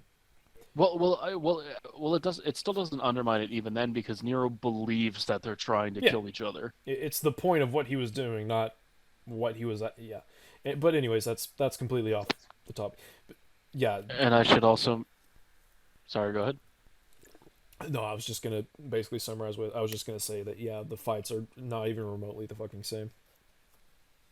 And I should also mention that the cutscene where Virgil comes back also shows just a little bit of a moment of character growth, because rather than just fucking off and going straight into the portal, he takes a moment to turn around and actually thank Nero. Yeah, and then we get a nice moment. You know, it's a small moment. It's short and brief, but we get a nice, sweet moment of Virgil talking to himself and wondering about what could have been. It's something like that. Thank you, Nero, is something that would not have happened with DMC3 Virgil. Yeah, it's very much a result of his human half having some time to reflect on the things that he's done. I think, actually here, hypothetical, so maybe not the best, argument, but I get the feeling that if there was some like non-canonical ending where Virgil beats Dante, he wouldn't turn to Cat like about to take over the world somehow, I guess with his megaphone or whatever. That I don't think he would turn to Cat and be like, "Thank you, Cat." I think he would, one, he'd probably kill her, or two, he'd probably like, "All right, you're my slave now. Fuck me." No. But... Yeah. Yeah. Anyway. Whereas with Virgil and DMC5, if he actually managed to beat Dante, he'd probably just honestly go away. Well, no, they just keep fighting Like, I don't... each other. Well, no, if he actually managed to, like... I'm saying if he actually managed to, like, beat or even, theoretically kill Dante, he'd probably just kind of chill in the human world until he died or whatever. Old man Virgil. Because, he's like Logan. He seems to...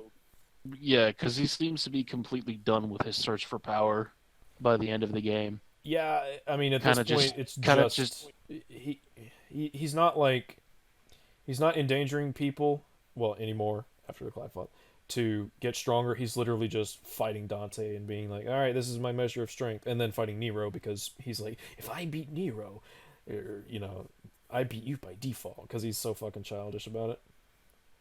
Yeah, because they're both petty fucking brothers, and that's what they do. It's the same as fucking brothers wrestling in the backyard over who gets to play Xbox first. Like, Mom said it was my turn with the portal opening sword. If you want it, you'll have to take it.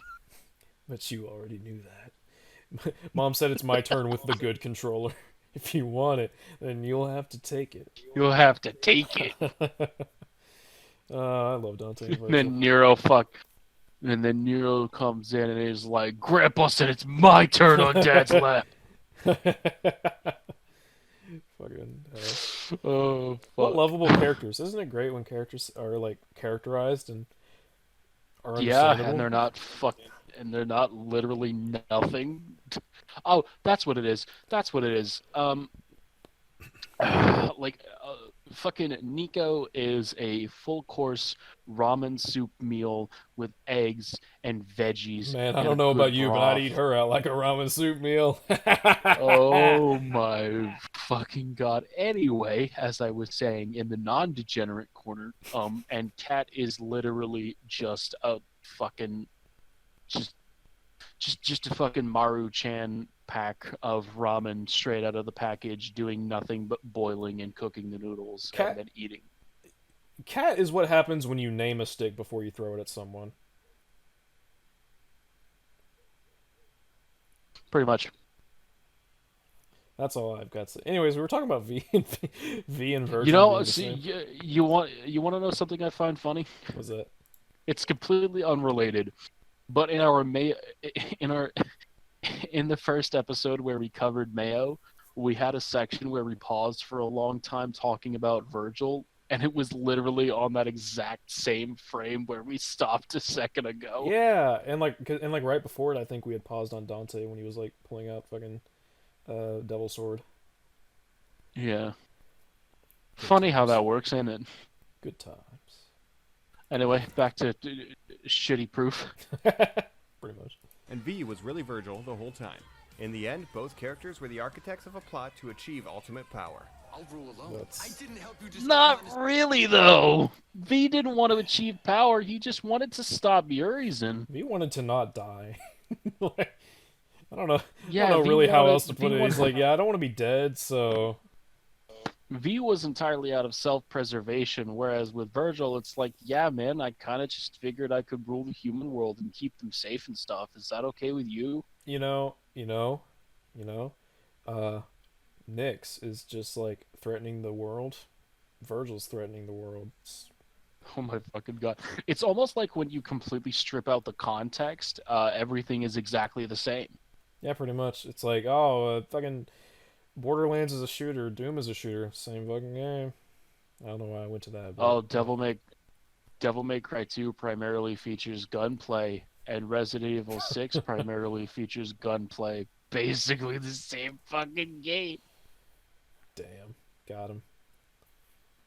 Bro, DMC, and Kingdom Hearts both got free cameras. Basically the same game. We're gonna use this joke till the end of time as long as these fucking video creators keep making it. Pretty much. They brought this. I mean, it's literally. If you're tired of the joke, literally, it's them. It's them's fault, not ours. I mean, it's literally Mayo's argument about cameras, but with characters. Yeah.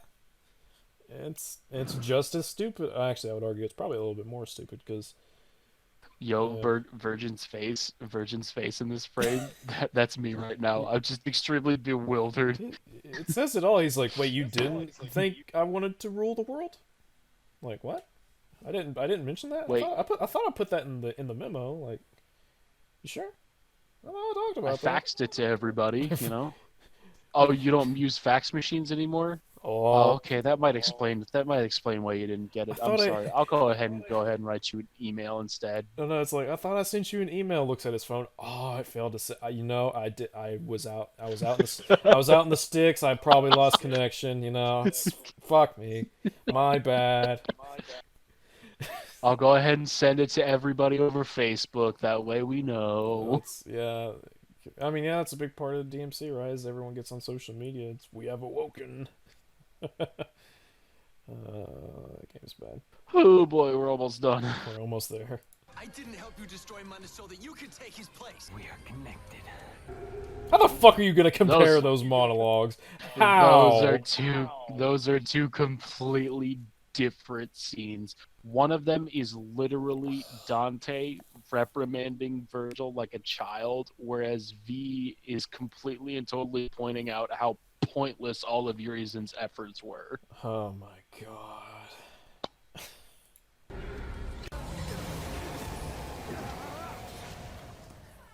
So as you can see, all three of the main characters in Devil May Cry 5 were at least partially inspired by their counterparts in the DMC reboot. Yeah, you haven't proven that. No, they fucking weren't. Would you describe Nico as one of the main characters? I mean, really? I don't know. No, she's definitely a supporting character. I love her to death, and she's very useful, and she earns her place, but she is a supporting character. Yeah. I mean, Cat's not even a main character in like the three main characters of DMC would be Dante, Virgil, and Mundus. So. I could sort of see how people are like. Yeah. Yeah, I could see people being like, oh yeah, the three main characters are Cat, Dante, and Virgil, since they're sort of like the protagonist group. I suppose so. But yeah, I'm sorry, you haven't proven that that they're inspired by the DMC. You've just kind of drawn extremely vague, no context similarities and been like, oh, see, it's the same thing. Basically, what you've done is spout nothing but bullshit for the past 9 minutes. Ooh. I understand that might be. I get really fucking heated towards the ends of these fucking videos because my mind just goes numb, so I apologize if I fucking wish my mouth could go numb because my face has been hurting this whole time and I get more easily frustrated. I apologize if my insults seem increasingly more genuine. I don't actually have a problem with you. I just don't think you're putting out quality stuff, my guy. I don't have a problem with you either, but I also don't apologize. So. Their counterparts in the DMC reboot. I don't really care. And as the dust settles on the fan favorite Devil May Cry 5, we look back and realize that we're standing in the exact same place we were all the way back in 2013. No. Like fucking hell we are. One of them was like, what the fuck? We're okay. The endings could not be further from each other. Okay. There's two things I get from this. One, he's comparing the endings of the games, in which case, no, in DMC, there are now demons in the world, and fucking humans are just getting slaughtered in the streets. And we also get, like, no fucking context or idea what's going to happen after this. Literally, there's no way of knowing. Yeah, Cat and Dante just walk away from the camera. Dante grabs her ass, and then the credits roll like everything's fine. And it's like, no, it's not. What the fuck? What do you mean that's the end? It's one of the most rushed endings I've ever seen in my life. And not only that, but like if we're talking in a more meta sense, like the Devil May Cry community is in the same place it was back then. I'm gonna have to hard disagree with that. No, no. No, I could. Everybody is, for the most part, everybody is infinitely fucking happier than they were back in 2013. Oh my god, the climate's just completely saying. different. Even when the game was just announced, people were like, "Oh my god, Devil May Cry's back!" When this fucking abortion was announced, it was like, "Oh my god, what the fuck is this shit?" Yeah, like before DMC5 came out, there was a lot of tension in the Devil May Cry community because people were kind of divided. Since you kind of had those camps of people who were like you kind of had two camps of people that both were slinging shit at each other equally. On the one hand, you had the Reboot people who were like, "Oh, our series is better. Shakespearean dialogue." Yeah, like, and then you had the or you also had the Reboot fans who just enjoyed the reboot and didn't really want to sling shit. But you also had the regular series fans who were kind of pissed off that the reboot was the last entry, and so they were also slinging shit towards Reboot fans. Yeah. And then Devil May Cry 5 came out, and everybody was just like, "Yo, fuck that old shit. DMC5 is here," and basically everybody was excited. Everybody except Twin Review, which we will be talking about shortly. Oh, fuck yeah, we still have to talk about him. Jesus Christ. Yes. You know, we've been making, it might not seem like it, but like actually looking at the time, we've been making decent enough time. Let me actually, as a matter of fact. How long have we been fucking recording? Let's see. 15. So, about 3 hours, I want to say.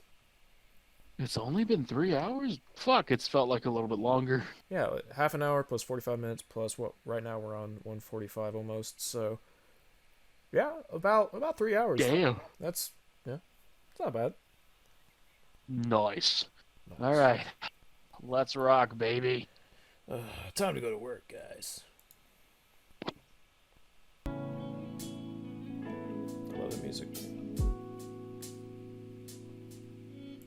At the start of the video, I said that I thought that the DMC Reboot and Devil May Cry 5 were the same game, and I mean that in more ways than just superficial character traits. I don't think you do, actually.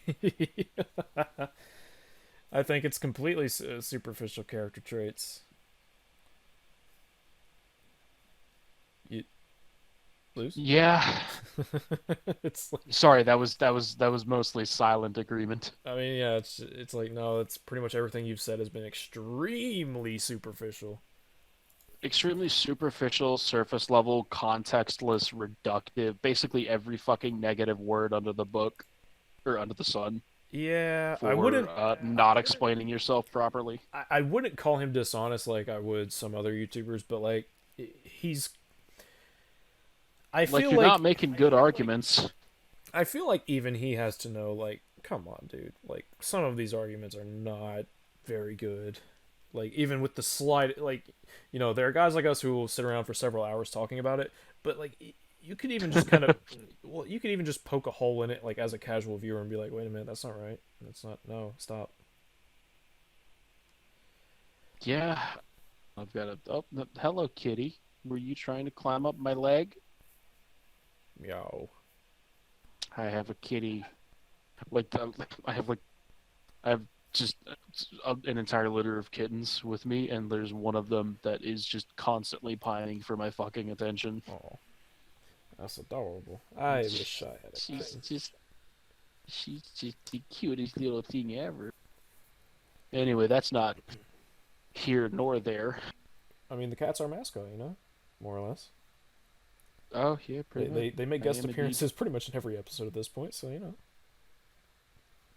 Fair enough. One of these days, I'll probably have a picture of him. There you go. Traits. In fact, in some ways, I think that Devil May Cry 5 could be seen as a reboot of the reboot. And as a fan of the reboot, I couldn't. I get it. Fan of the reboot.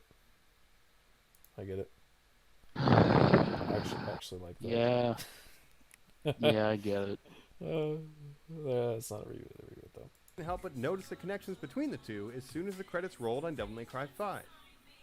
In 2013, Capcom released a Devil May Cry. That portal opening is so fucking pathetic. That is the most virgin ass shit I have ever seen in a Devil May Cry game. Oh my god. Oh my god, like fucking Virgil in DMC5 when he opens those portals, he fucking slices that air and shit. But in DMC, he just makes an aimless slash and it's a circle. It's just a giant circle, and we can't even see the other end of it. It's completely transparent. When my buddy was playing, him and I was really drunk at that point, and we just lost our fucking minds laughing at that. Like, he had to pause the game. He was like, "Oh my god, it's so stupid. It's so shitty." The effort they put into that portal opening scene is probably a strong reflection of the effort put into this game, if I'm being perfectly honest. Like in DMC5, when Virgil opens the portal, it's like boom. But when Virgin opens his portal in DMC, it's like whoom. There's the voom, then there's the legendary voom. No, there's the womb, then there's the legendary dark womb. There you go. I had to take a moment to laugh. That portal it's Jesus Christ. It's a fucking pitiful ass portal. I've seen I should also shit mention in that SFM videos. Like, honestly, like SFM community, oh boy, they know how to do some shit. That they do. Shout out to the SFM community. Y'all have made, some good shit. You've done some. You're just doing God's work. That's what you're doing. And I should also mention it's kind of telling that he has like fucking Doom 2016 on his shelf, and DMC is right beside it. DMC5 is fucking nowhere to be seen. Oof, dude, Doom 2016 is so good. Why would you put DMC next to it? Like, how dare you? I'm not saying you're wrong. But good, because Doom 2016 is great. Oh no, I was talking about Guy. Oh, okay. I thought you meant I was about to throw for having DMC on a shelf and not DMC5 instead.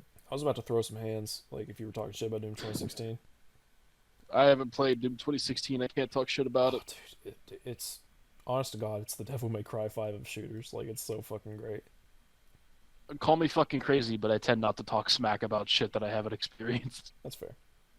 But yeah, anyways, Voom. In 2013, Capcom released a Devil May Cry game which, to some fans, had no true Dante and no true Virgil, and therefore was not a true Devil May Cry game. That wasn't and all some there was fans to it. resented them for it. Capcom listened and went back to the series' roots, giving fans exactly what they wanted: Dante, Virgil, Lady, Trish, all the fan favorites back for one more game. But this game would be the final chapter in the Sons of Sparta saga. No more Virgil, and no more Dante. How do you know that? Fanboy outcry. How do you know that? Like, just because it's just because it's the end of the Sparta Bloodline arc doesn't necessarily mean that like they're not going to appear in future fucking games. Yeah, what an odd thing to... I don't know why that was included in this video. It's just kind of random. I'm like, it's hard. Like that's a hard point to like fucking like what the fuck. It just kind of threw me for a loop. I was like, wait a minute, what? Anyways. Also, goddamn, their SDT looks so good, dude. Holy fucking shit! It's so awesome. You DMC fanboy. Yeah, it's fucking awesome. Shut up. I like it. It's fucking and no awesome. more Dante. Fanboy outcry over the reboot didn't save the series. It simply delayed the inevitable. And those fans are just denying the truth. Actually, no, I'm pretty sure fanboy outcry is the reason that the reboot did not get a sequel. Oh, hold on, rewind real quick. I want to hear that again. Fair enough. Let me. No more Virgil, and no more Dante. Fanboy outcry over the reboot didn't save the series. It simply delayed the inevitable. And those fans are just denying the truth. You see, what you feared would come like an explosion is like a whisper. And what you thought was the end is the beginning. Capcom had found a way to steer the main series back. What the fuck is he talking? Okay, what I've derived from this is, okay, this is the end of Dante and Virgil being in these games, but that's what people complained about with the reboot. It's like, no, that's not at all the same. Even if that people complained. Even if that was what the complaint was, with DMC Reboot, which is not that. No. People complained about the complete bastardization of Dante's character. They didn't complain about Dante not being there. And what a weird thing. It's like, oh, Dante and Virgil aren't going to be around anymore, but people are okay with. But people need to be. Man. First of all, says fucking who? Yes. First of all, you don't know that. You cannot make that claim. Like, citation, please. What if DMC6 comes out and it's like starring Virgil, which I want that to be the case. It's like, what do you do then? Like, this video is complete, like... I'm guessing this is kind of his main point, and if that's the case, ooh boy, if Dante and Virgil show up again, either one of them, if they show up again... This is why you kind of don't make definitive statements about a series before the next installment actually fucking comes out. Yeah...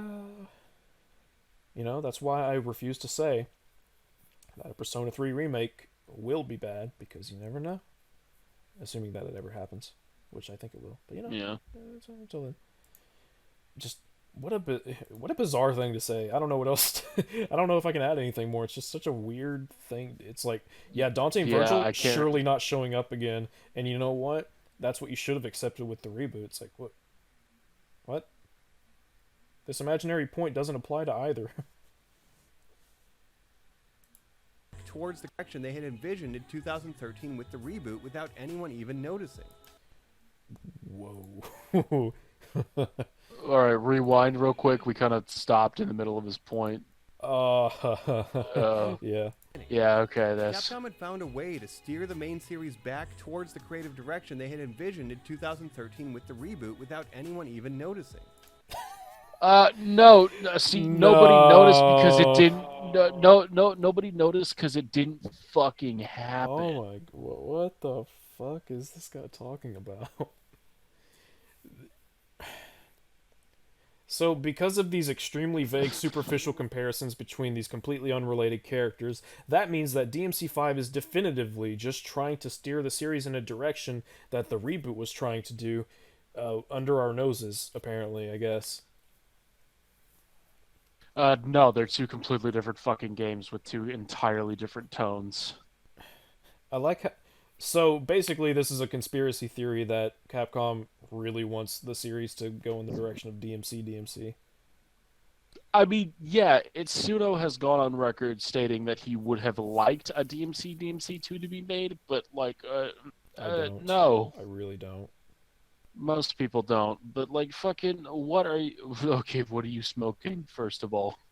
And second of all, is your rocker anywhere? Because you are firmly not inside of it.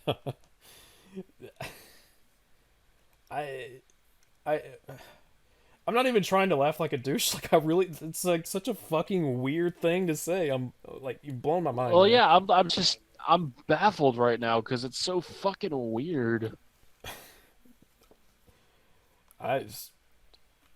Man, you blew my mind. We're almost done. We're almost done. We got this. And as we look back at the DMC reboot with a fresh perspective, we can see that the devil is not as black as he is painted. Capcom planted the seeds of this new DMC in the reboot. Don't you bring Dante's Inferno into this. And it grew, he's bringing it back to William Blake. No. This is dumb. I'm sorry, dude. This is dumb. I'm not even trying to be mean. It's like, this is a very silly way to try and wrap up this video. Let's hear it again for context. DMC reboot with a fresh perspective, we can see that the devil is not as black as he is painted. Capcom planted the seeds of this new DMC in the reboot, and it grew both day and night, till it bore an apple bright. And that apple is Devil May Cry 5. And we have awoken. Oh my god, shut up. Yo, I'm gonna be straight with you. I don't normally say things like this. Bring it on. But that was kind of cringe, bro. I'm not gonna lie. That entire sequence just now was kind of really fucking cringy. Like, it was genuinely hard for me to sit through that. That was not a good way to try and wrap things up. I'll just leave it at that. Ooh, and we're not even technically fucking done. We still got a whole minute of this shit. I'm not trying to be an asshole. That was just... It's kind of cringe. Fuck. Yeah, that was, not it, Chief. Unironically quoting that part, especially of DMC, it's like, oh man, dude, you're not doing yourself any favors.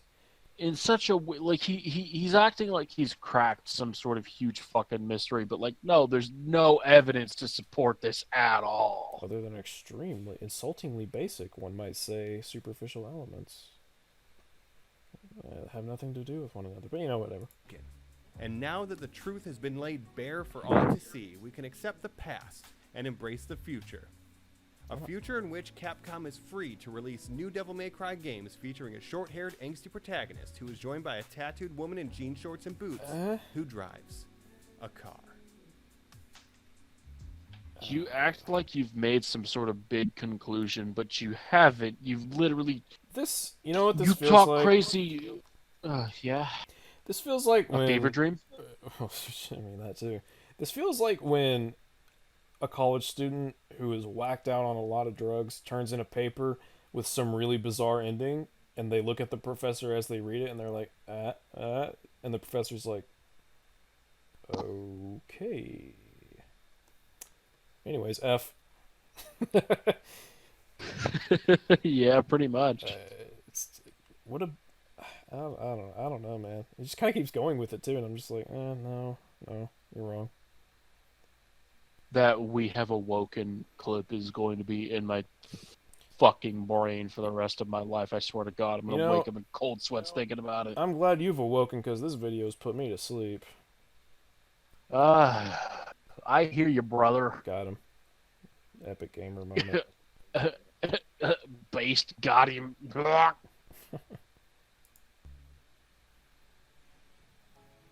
Hey everyone, thank you so much for watching the video. I hope you enjoyed it. If you did, consider leaving a like and a subscribe so I can make more content like this. Also, I need to shout out Elegant Weapon, who challenged me to a bit of a YouTube video making contest thing, so be sure to check out his video either over here or in the description. It'll be around somewhere. And okay, so yeah, this is the end of it basically.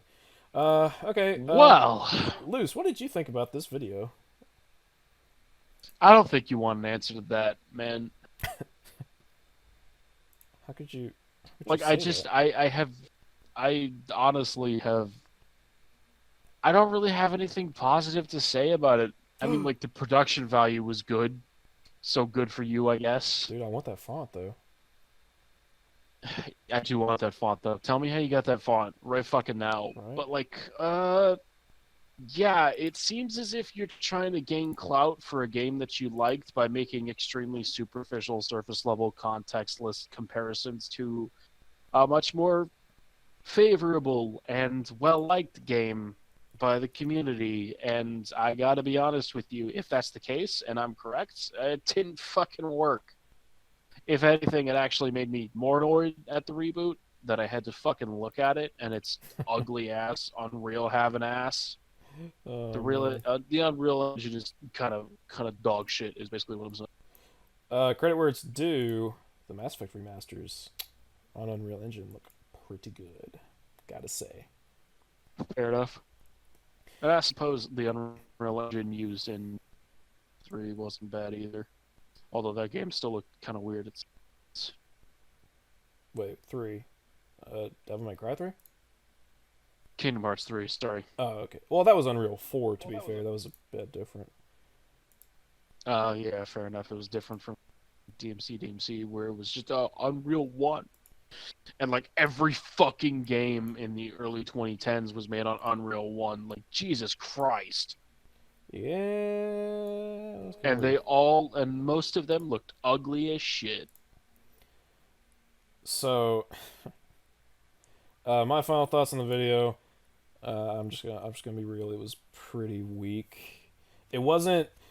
Don't get me wrong. I'm not like offended by it, like fucking Simply Dad. Yeah, like I'm not. Shit, but yeah, like I'm not insulted by it, and it's like like okay.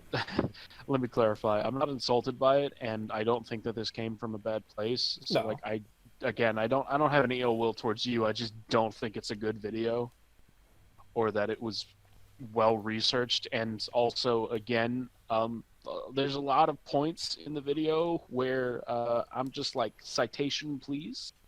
And there's some things that it's just like you're really stretching it here. It's like, oh, both Nero and El Donte stop someone they know from doing a thing. It's like, Yeah, like I'm pretty sure that's every protagonist ever. Like, like there's some points where you're going for that top shelf, buddy. yep, definitely reaching a bit. But you know, it was a different kind of video because it wasn't like a critique per se. He was just kind of drawing up. Yeah, it was a nice change of. Yeah, it was a nice change of pace, to be honest. This, however, this video. Oh boy, time for a 43-minute review. Yeah, you thought that was a long one. We're only just getting started, my friend. You might want to put timestamps in like the comments or something of when these two videos start, respectively. I will. No. Okay, fuck you too, asshole. But you know, I think we're just gonna jump right in. No more preamble. You know, we talked a lot during about the other video, and we gave our final thoughts, and you know, it was a nice little discussion about things that don't actually exist. So now let's talk about things that also don't actually exist. But this time it's different. This time it's criticisms instead of weird illusions that are an illusion. See that wordplay? That was pretty fucking. I'm a writer. I don't know if you guys picked up on that, but you know. Anyways, I don't worry. I know you're just speechless because of my amazing talents. Just start the fucking video. So this is Twin reviews the hard truth about Devil May Cry 5, and boy, I can't wait.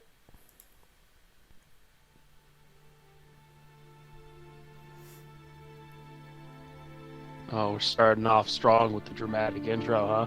Oh, the piano. It's YouTube bingo card.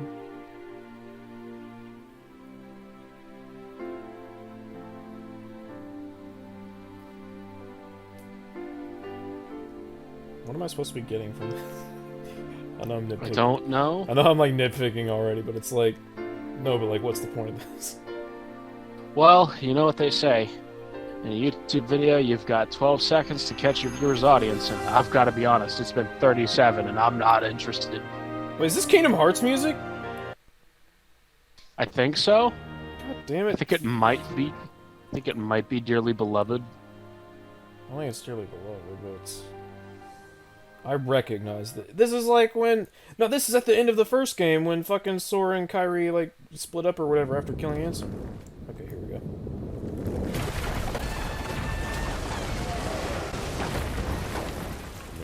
Nice little smash cut there. I appreciate. Up your butt. All right. Okay, so is that part dumb? Yeah, it's kind of dumb. Is it bad though? One would, I could argue probably not. Well, the thing about it is Nico's. I mean, the entire point is Nico's trying to fluster Nero. So you know. She's just being a goofball, like. She's being a big fucking sister, making her little brother uncomfortable. It's not meant to be especially clever, and even then, like there's frequent moments throughout the game where Nico says and does shit, and then immediately after, a lot of the characters just look at her like, "What the fuck is wrong with you?" So I don't know if you hear this, but there's a cat outside my window. I think I might have heard a quiet meow like once. Also, anyways, so Nico. Also, I should mention, literally in the exact same fucking scene, V is walking towards the van, and he even gives her a look of "What the fuck is wrong with you?" It's as JXC once so well put it, it's self-aware cringe, as you might say. Pretty much. We're cringing with the characters in this instance. Yeah, I'm, shot in the dark, willing to bet that they knew that was a goofy line. It's just, it's my guess. Me too. Let's do this.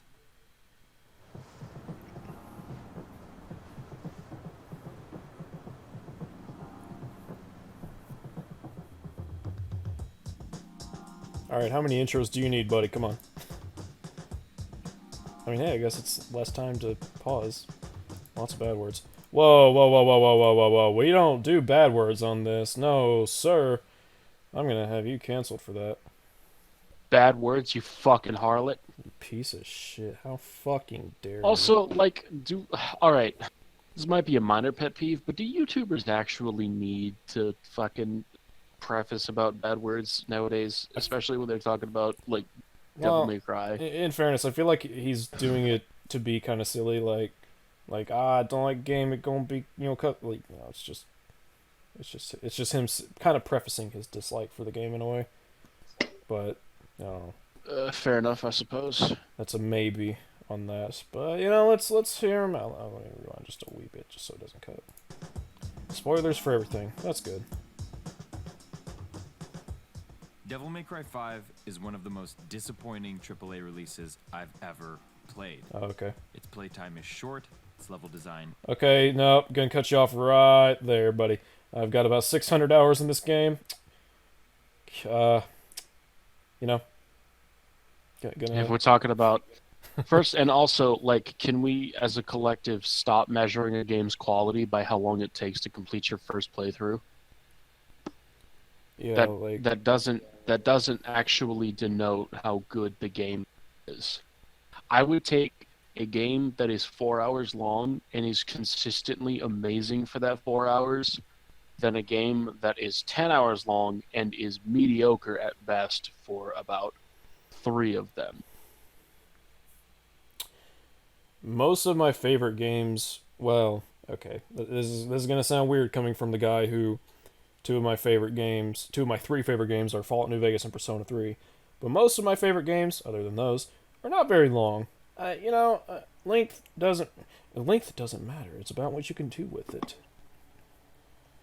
Also, my first playthrough of Devil May Cry 5 was like 10 hours long, so, I mean, I don't know what you're saying. Let me think. So, me and my buddy, we went to GameStop because they were giving it out when they closed, which would have been 10, I want to say. So we picked up our copies at 10, brought them home, got our pizza and Monster Energy drinks because it was going to be a night. And Jesus Christ. Oh, dude, it was fucking awesome. We set up the living room with both the TVs, installed the games. Probably started around 11:30. Yeah, it was actually around 11:30. I actually remember that. And we played until about 8:30 the next morning, so 9 hours. I would call that a win. We had a fucking blast. Like, that was one of the best nights of my life. Unironically, like, it was fucking dope. There is nothing like playing Honestly, Devil May Cry 5 for the first time. Like, well, okay. There is nothing like playing Devil May Cry 5 for the first time as a fan who was waiting 11 goddamn years for it and 11 months following its reveal. Honestly, same. Like, the first time that I popped Devil May Cry 5 into my PlayStation, it was probably the happiest gamer moment of my life. Because as I've said on the show, before, like, I have been a fan of this series since I was like 11 years old. Yeah, when did I first play it? I got my copy of DMC5. Or DMC5, what the fuck? I got my copy of DMC3 at a fucking flea market of all things for like $20. It was the special edition, and I got it in 2006, I want to say? Because I think that was the year it came out. The special edition. Yeah, I think... Yeah, so that would have been... I would have been 10 years old, I think. Damn, what a time. Yeah, what a fucking time. Sorry, anyway, Mr. Man, we should probably let you continue. Mr. Twin, go right ahead. Design is simple, its difficulty is easy. Its platform... Okay, no. We've been over the whole level design mumbo jumbo and difficulty with Mayo before. Should we repeat ourselves? TLDR, 1, difficulty subjective. 2, I fucking dare you to go for these no damage runs and tell me this game is not difficult. Yeah, you're judging it for the hardest possible. Yes, I am judging it for the hardest possible challenge. That's what you do when you talk about difficulty. Yes. So, anyways, I think it's just no. Disappointing AAA releases I've ever played. Its playtime is short, its level design is simple, its difficulty is easy, its platforming is basic, its story is appalling. No. Let's let him finish. Yeah, I'm just, it's like, you know, you say things, and until you start backing up these points, I'm just gonna say no.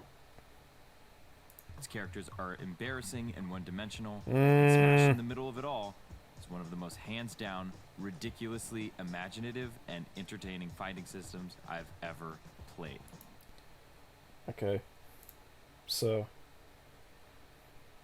would you describe the characters of Devil May Cry 5 as embarrassingly one-dimensional? No. Not in a million fucking years. Not in a million years. Just shut the fuck up. Sorry, we just started and this video's already got me a little fucking raw. So it's like, you know, on our first episode we talked about how Dante and Virgil had some pretty cool complexities as characters themselves, and earlier in this episode we talked about how even fucking Nico has some depth to her. So you might be under the impression that we don't agree with this gentleman on that point, and you would be correct. You might be under the impression that we actually paid attention to the story. Oh, snap. Also, he's right about the combat being incredibly imaginative and really good, so, you know, at least there's that. I'm glad that I'm glad we haven't reached the point where someone says, no, the DMC5 gameplay not actually that good. I dare someone to come out and fucking say that. The day that happens, hell will actually freeze over. I will. Because I'll have taken every ounce of fire into my body. I will rip out their still beating heart and feast in the palm of my hands. I'm gonna need you to, like, take a solid hard left into Stop Town. Do you know what that quote was referencing, though? Why the fuck do you think I told you to stop? So yeah, you know, I disagree with everything but the last point. You know, I think that's the best way to put it. Oh, I'm so excited. Let's go. Imaginative and entertaining fighting systems I've ever played. 3 of them. How? Hey, he said, he said V was good. So you know what? Those are 4 claps for you, because most people are like, yeah, V's bad. And it's like, no, he's actually pretty good. God, I fucking can't stop burping from a fucking meal. Anyways, sorry, I wanted to give props where it was due. He actually complimented V, who deserves it because V's really good. How and why this game exists in the ways that it does remains a mystery to me. But right off the bat, I have a couple questions. Okay, so here we go. Get ready for a lot. We're going to be pausing a fucking lot here because you got a lot of questions. He's got a lot of questions, man. And we going to talk about each of them. I'm ready. Let's rock, baby. All right, let's just rewind it just a bit so it doesn't skip. But right off the bat, I have a couple questions. Why didn't they make a game with just Dante? So because Dante's not the only main character here. Yeah. Okay, this is literally just it's not what I wanted, therefore bad argument right here. Well, he might not even be arguing that it's bad, but it's like, okay, why is there? Well, I mean, is it a game with only Dante, or not? Why is it not a game with only Dante? And it's like, well, other characters exist. That's why.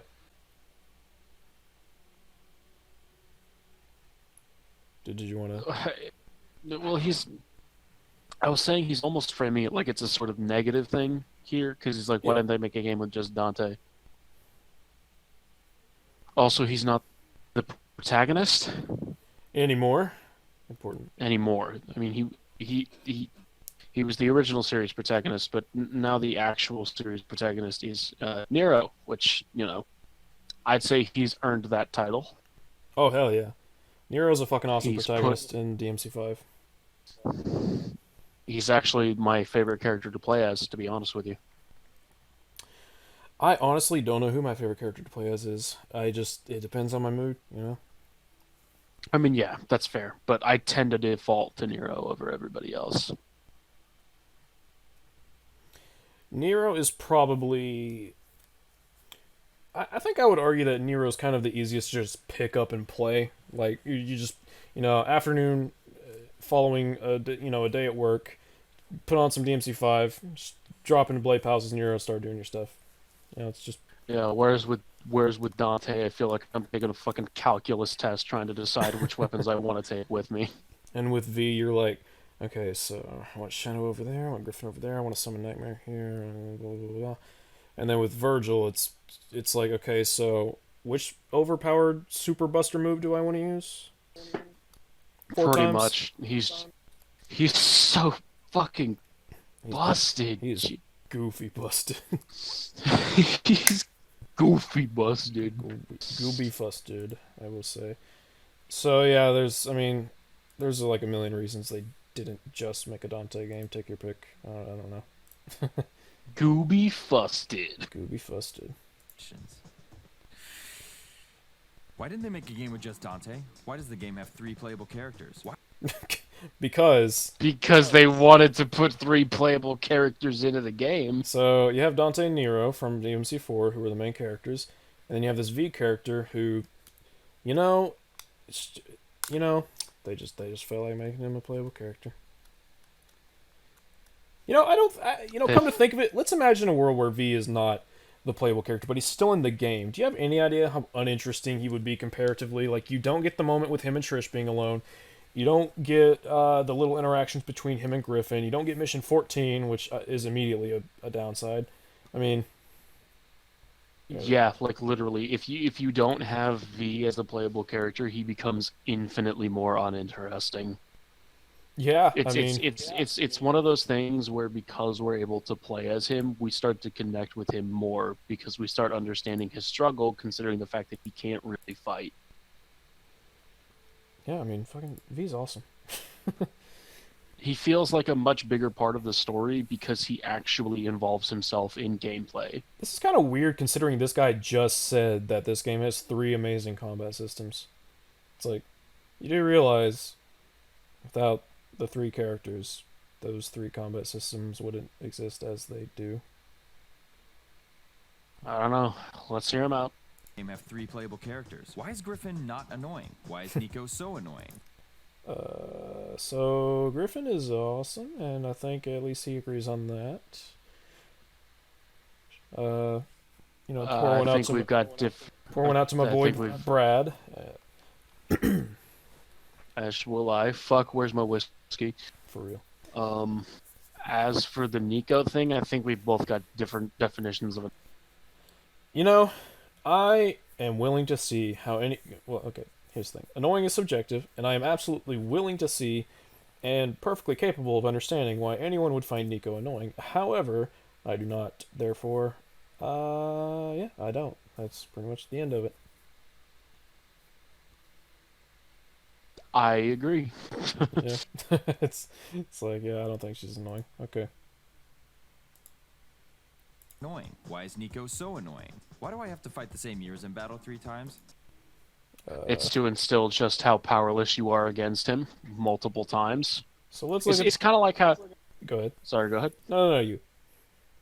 Okay, so I don't know if I've used this example before, but it's kind of like Mega Man X, but on steroids. You see, in Mega Man X... You have used that exact phrase, actually.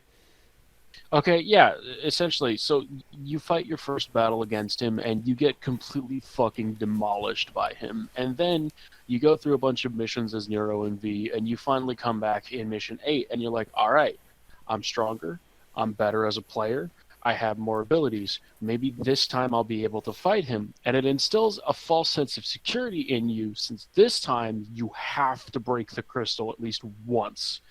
before you can proceed. Yep. And then after that, rather than the boss getting easier, you just have another completely different boss, and this time the crystal is also regenerated. So it's a way of driving home how helpless Nero is, and how much more powerful Dante is, that he's able to beat him the second time that he's able to go up against Urizen, essentially. Yeah, I mean, it's like, okay, so, you know, like, why do you fight him 3 times? Let's go over let's go over each time you fight him. So, prologue, it's to show how complete, like, this dude is the most powerful thing up to this point in this canon. Like, nothing comes even close to Urizen in terms, because Dante exceeded Sparta years ago, right? And Dante's the most powerful character in in the Devil May Cry business. So then Urizen literally just, like, he's just sitting there leaning his head down, and he punches Dante once, and it shatters the rebellion. It knocks him out for a fucking month.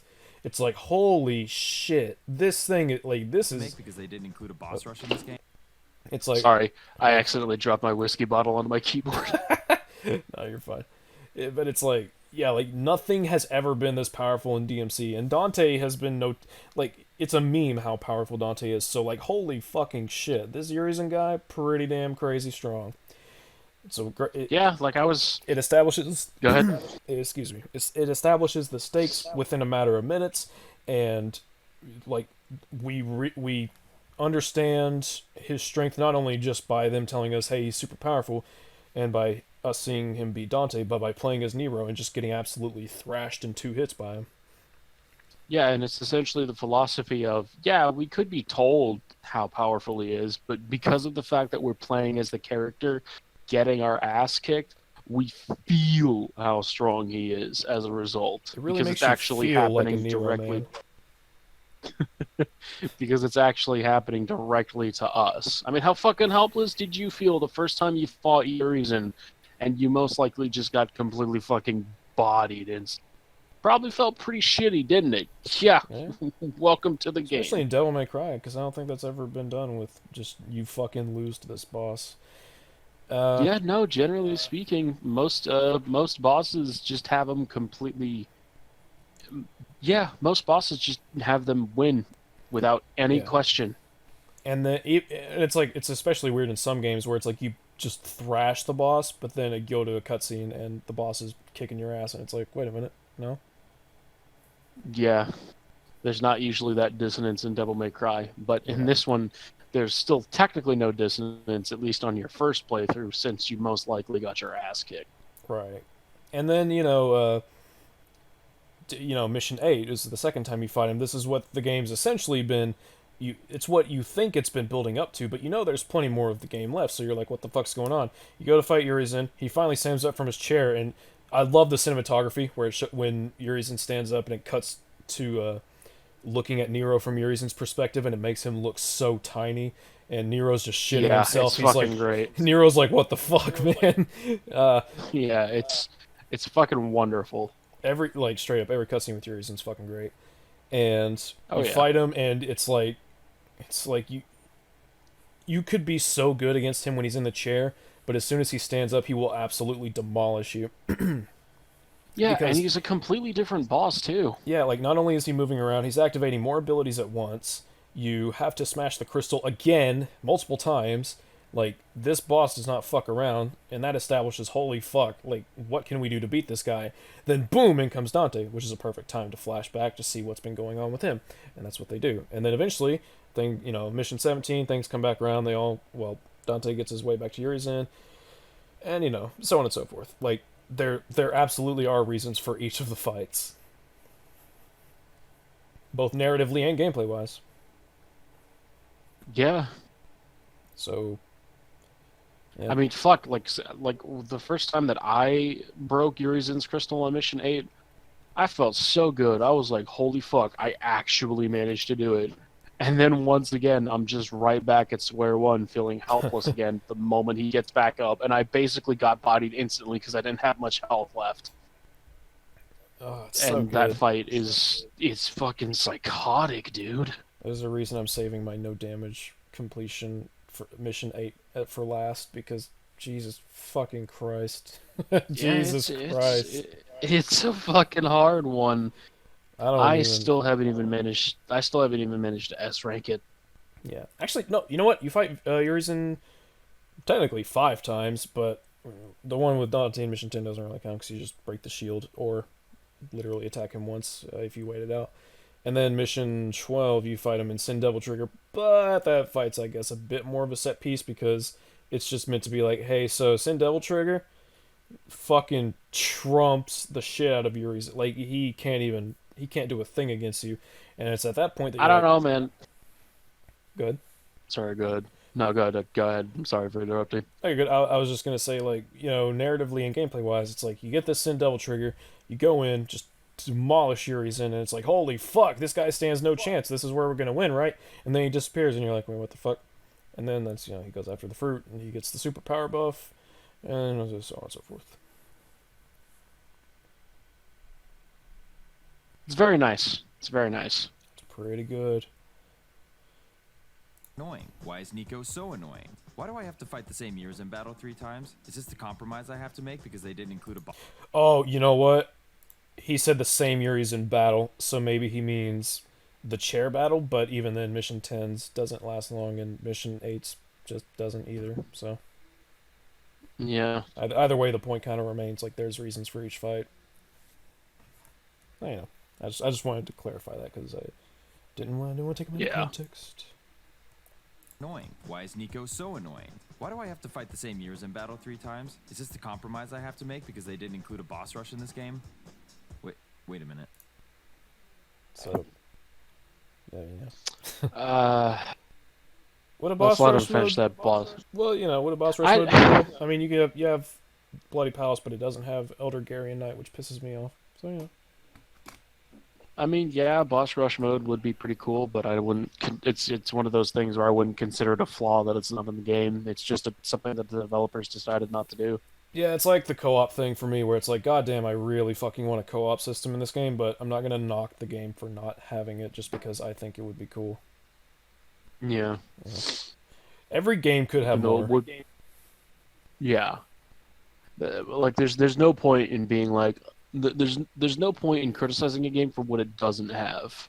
Yeah, like criticize it for what it does have. Yeah, well, to an extent, like an absence of something important, I could see, like yeah. For instance, in DMC5 and 4, well, yeah, DMC5 and 4, Dante can't jump onto an enemy and ride them and spin around shooting ebony and ivory, and it's like, hey, why the fuck did that go?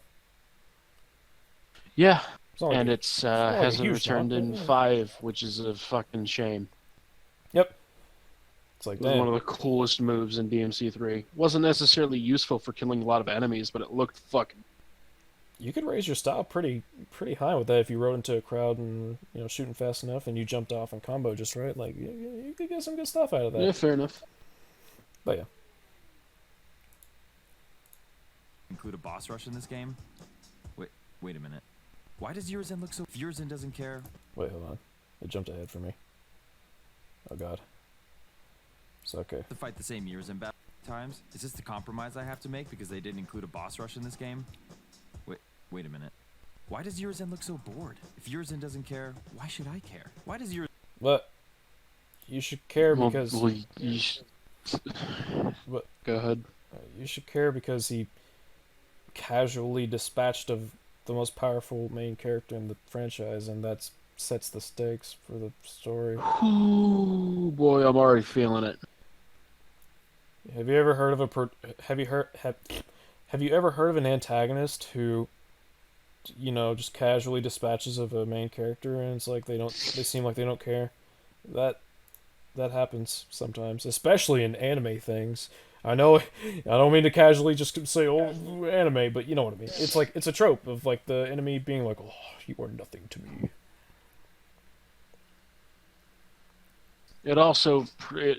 It's also a matter of Virgil's humanity being completely stripped away, where anything that doesn't in any way, shape, or form challenge him isn't really worth his time. Yep. I mean, it's, like, Virgil's pretty cocky. Gonna go out on a limb and say that. So I get why Urizen would be too.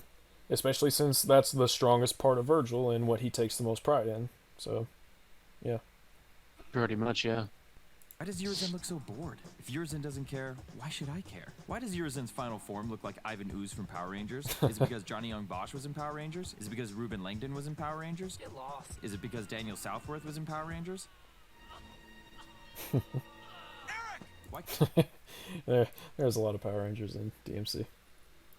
Yeah, well, actually, in a panel at a convention, Ruben Langdon actually specifically stated that he specifically tried to get Dan and Johnny in because of the fact that they worked on Power Rangers. That's cool. Because they thought that their work on Power Rangers would help them to better work with motion capture, since their moves would have to be a little bit more overacted than usual. And clearly it worked out, because their motion... Fucking hell. Dan Southworth, Johnny Young Bosch, and Ruben Langdon are physical freaks.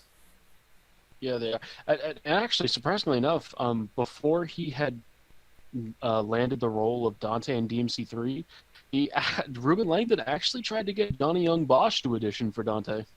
Could you fucking imagine that? That would be... You know, I want like some kind of...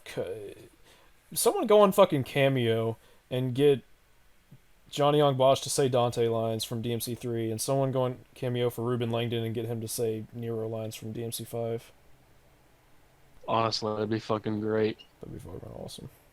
Anyways, yeah, Power Rangers are cool. I like Power Rangers. Power Rangers? Why can't I fight Urizen instead of this stupid rock candy swizzle stick? Where's Morrison been? Why is Morrison back? Why is Morrison black? Yeah, Morrison's kind of developers. Honestly, to that, I just say the developers just felt like changing him and his race. There's nothing really wrong with that, to be honest.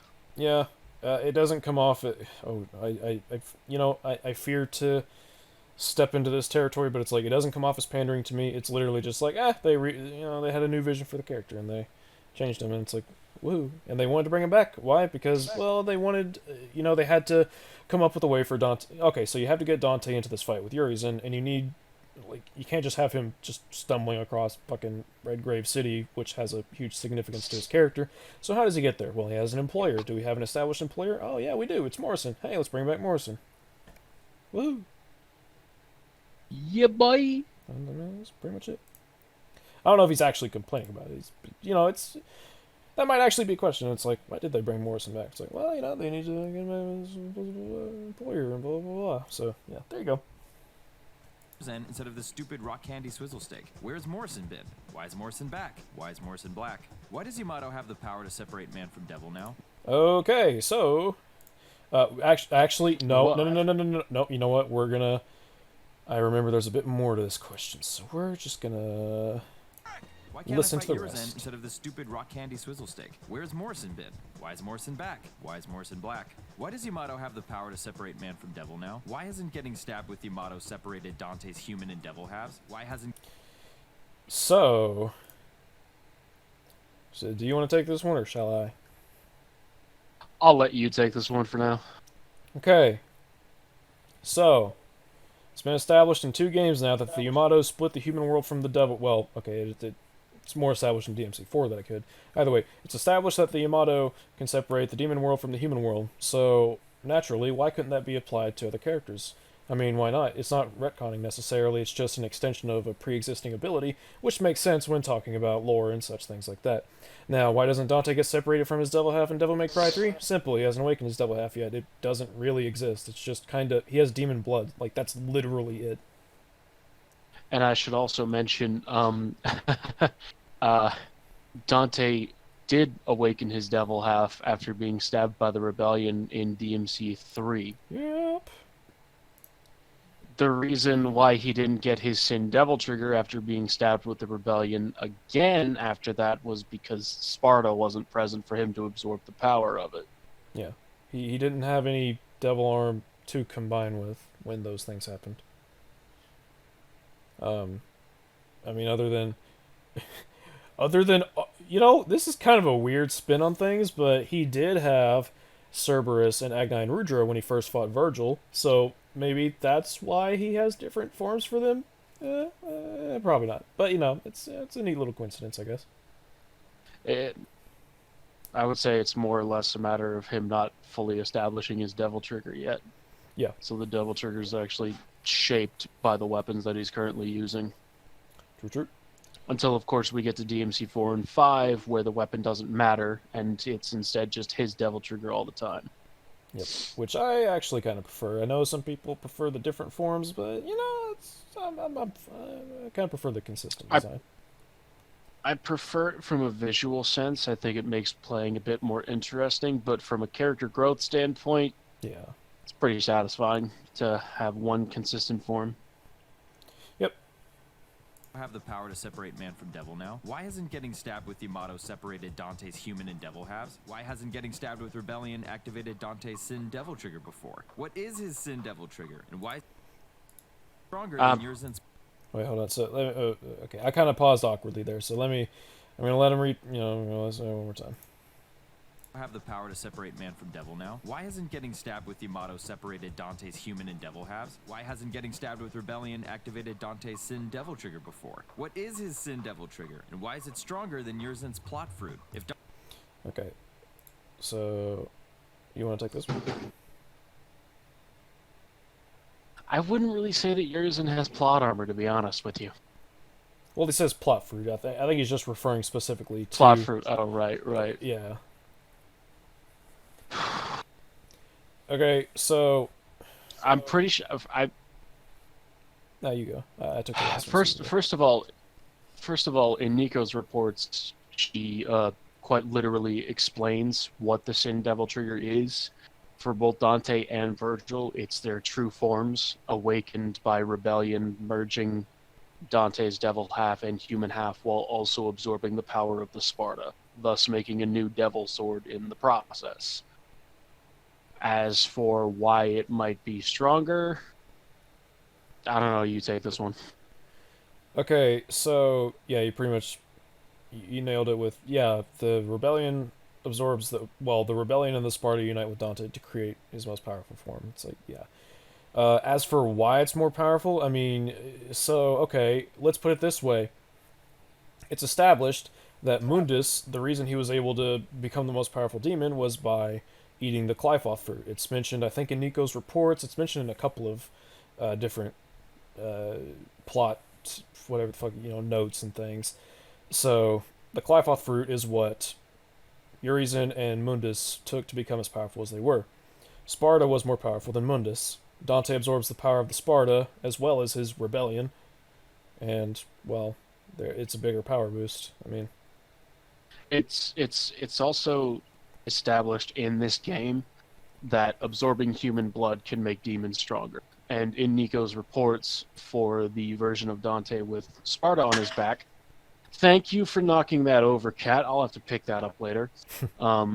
In Nico's reports for the version of Dante with Sparta on his back, that he was absorbing blood that leaked out of the Qliphoth for an entire month.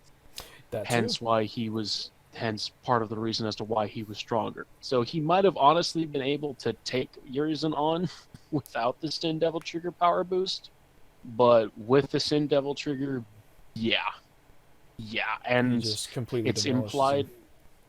And it's completely implied in the cutscene in the cutscene after the boss fight in Mission 12 that Dante pretty firmly won that fight. And as for Mission 17, it's implied that both of them had a pretty equal struggle and just basically wore each other down for the most part, to the point where once V merged with Dante, Virgil was able to completely demolish Dante. When V merged with Dante? Sorry, when V merged with Urizen, he was able to completely and totally demolish Dante, since Dante was tired and Virgil was rejuvenated. Yep. Yeah, there are reasons for these things. If you part of me doesn't want to be like part of me actually doesn't want to be a dick about it because it's like maybe he legitimately just did not know, and it's like, okay, fine.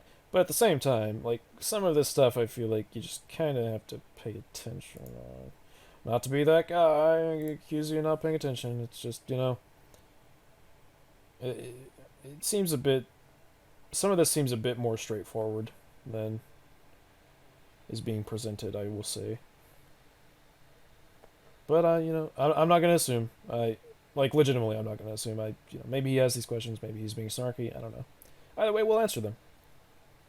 Hopefully. What is his Sin Devil trigger, and why is it stronger than Yurzen's plot fruit? If Dante's Sin trigger is stronger than Yurzen's plot fruit, why didn't Virgil stab himself with rebellion instead? What? Because he didn't fucking have rebellion.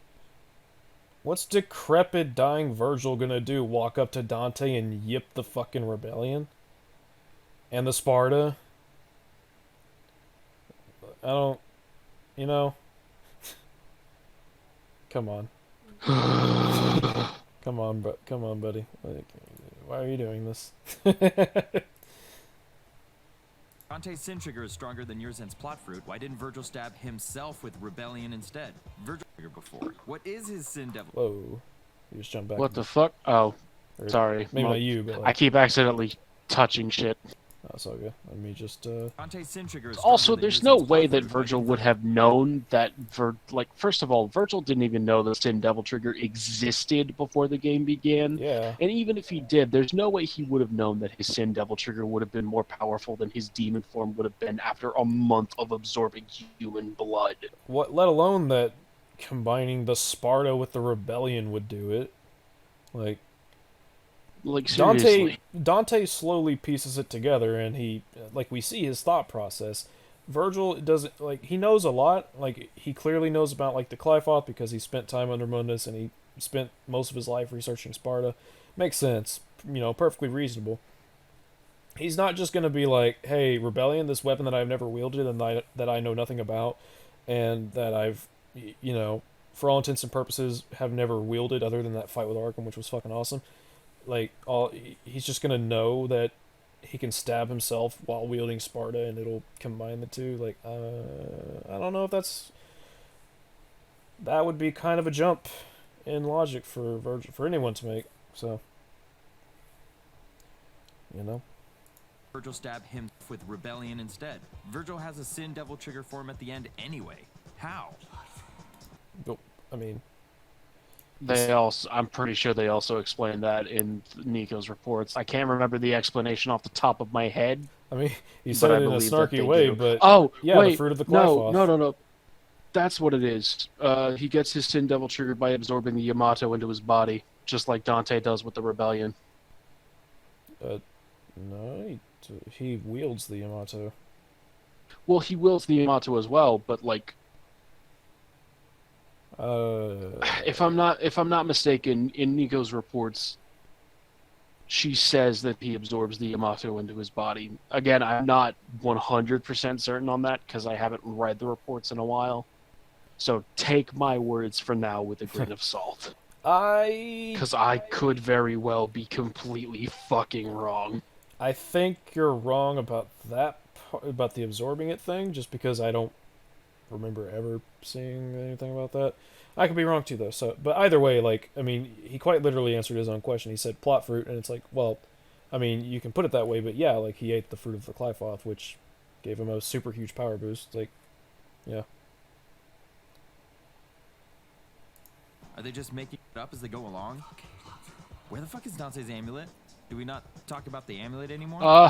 It's in the Sparta. Literally in the same cutscene you just showed. Yeah, it's literally in the same cutscene. He literally puts the amulets together and they absorb themselves into the Sparta. We're not overusing literally, by the way. I mean, he actually, literally just combines the amulets to make the Sparta. Like, that's what he does. I just want to be clear about that. But yeah, like, in the same cutscene, he makes the Sparta by using the amulets. The amulets are, well, the amulets are in the Sparta, which he absorbed. So for all intents and purposes, the amulets are gone. Like, they are no longer a thing, as far as I can tell. Oh boy, I'm feeling it. It's like, dang, dude, you're gonna pull a cutscene from DMC1, then ignore the other part of that cutscene? Like, really? Where the fuck is Dante's amulet? Do we not talk about the amulet anymore? Why is blood now the source of demon's power? Does anyone care? I mean, it's a source. Yeah, it's not the sole source. Why wouldn't it be? I mean, we've already established there are vampires in Devil May Cry, so why would that not be a thing? Also, a whole point, and like one of the biggest points is that Sparta and Dante became so strong because they embraced humanity. So like, it ties. Yeah. It's obviously not mechanically the same, but you know, there's ties too. It's it comes from the base theme of the game. Yeah, I mean, not only that, but even if human blood being the source of demon, or being a source of demon power, is a new thing, it still isn't a retcon because it doesn't contradict anything we already previously knew about the universe. Yeah, I mean, it's literally just like, oh hey, yeah, there's another thing. It's like, oh, okay, cool. And in case anyone's wondering why it is that Trish might know about it, it's because of the fact that Trish served under Mundus herself. It makes sense why she would know some of his methods for gaining power. Talk about the amulet anymore? Why is blood now the source of demon's power? Does anyone care that Virgil killed an entire city? Yes. Yeah, actually. Rewind a little bit, please. Yeah, actually, everybody cares so much that Nero and Nico take an entire month to prepare before going through that city to literally kill Urizen. We're overusing literally, I feel like. But we're not incorrectly using it, but we are kind of overusing it. But no, I mean, yeah, they're like, holy fuck, this thing's really powerful. We need to take a step back, and we need to regroup, and that's what they do. And they come back, and then Nero still gets his ass kicked. But then Dante comes in and so Trigger. It's crazy. Like, what the fuck are you on about with this? Does anyone actually care that Urizen killed an entire city? Like, fucking course they do. Maybe he's referring to the fact that Virgil doesn't necessarily face consequences for doing it, which I sort of agree with, but also this might sound fucking harsh, but it's like, that's just kind of not the point of the story.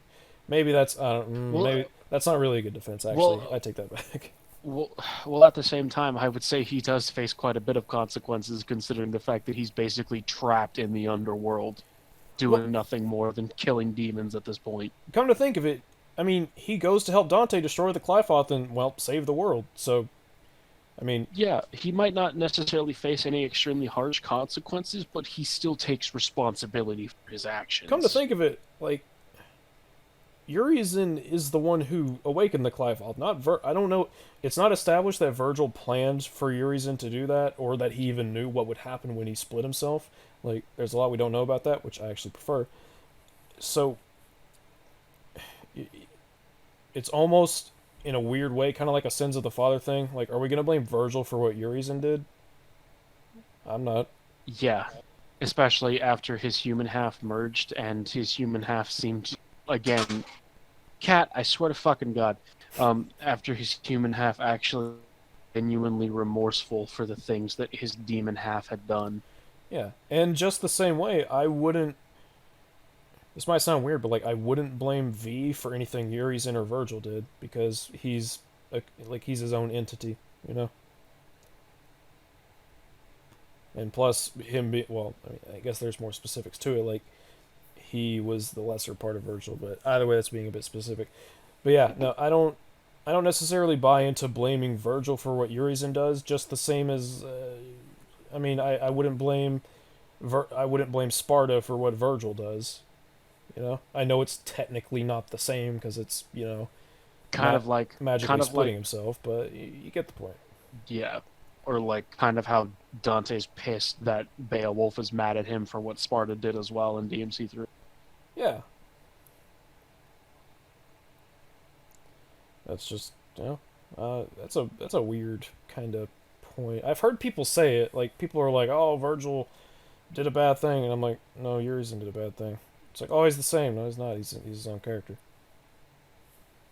It's essentially like, once you split the human and demon halves, you have two different characters than both of the merged parts. You know, Fusion in Dragon Ball Z. Just because go like well, okay, maybe that's a bit different because it's kind of in reverse, and Fusion is quite literally those two characters, but you know what I mean.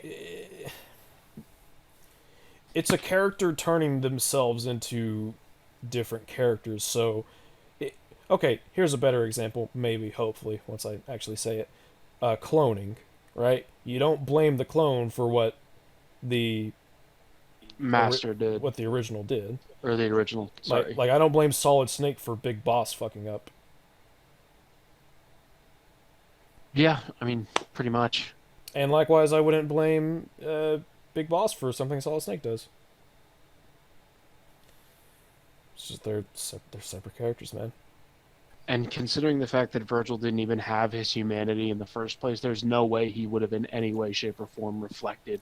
Yes. And, of course, he does actually reflect after his human half comes back with his monologue after getting to the top of the Clyfoth.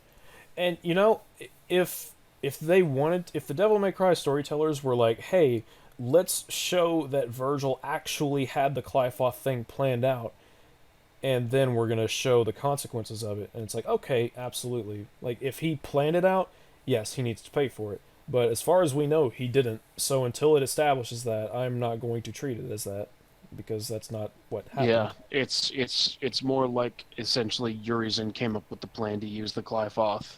Yeah.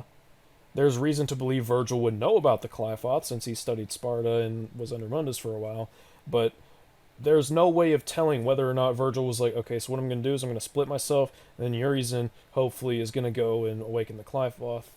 Like, Urizen has a mind of his own, just as V does. Like, the reason V's wanting to reunite with Urizen isn't necessarily because...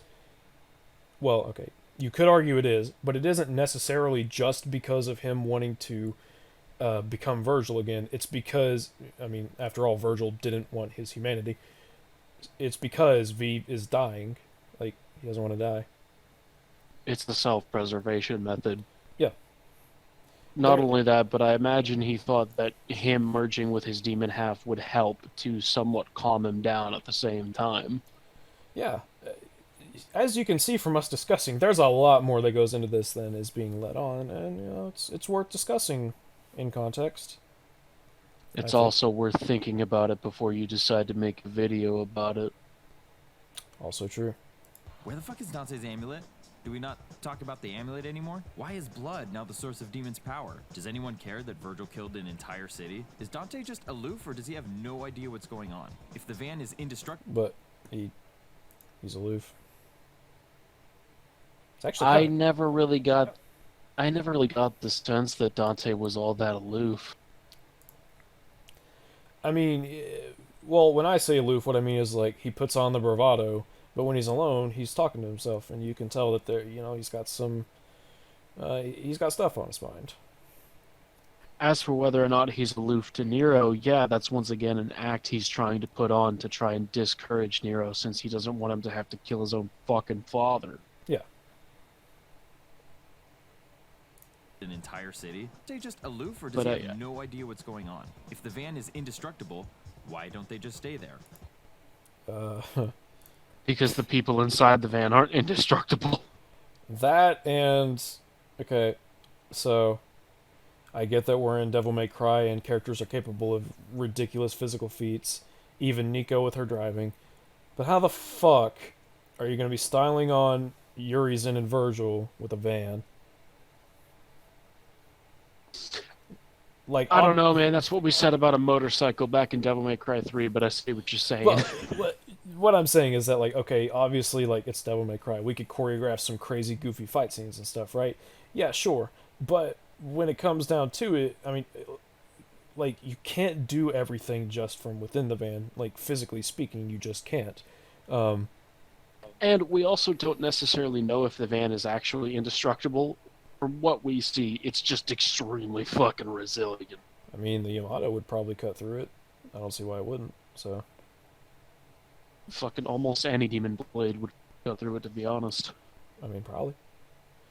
That's, I mean, that's a weird question anyways, just because the Minotaurus is kind of vague in what it actually is. like some people, like there's a theory that it's a devil arm, but I don't know. Which would be fucking sick. It's more of a Looney Tunes gag than anything. Like I don't think it's meant to be. Yeah. It's not a weapon so much as like, aha, you know, cargo, funny place.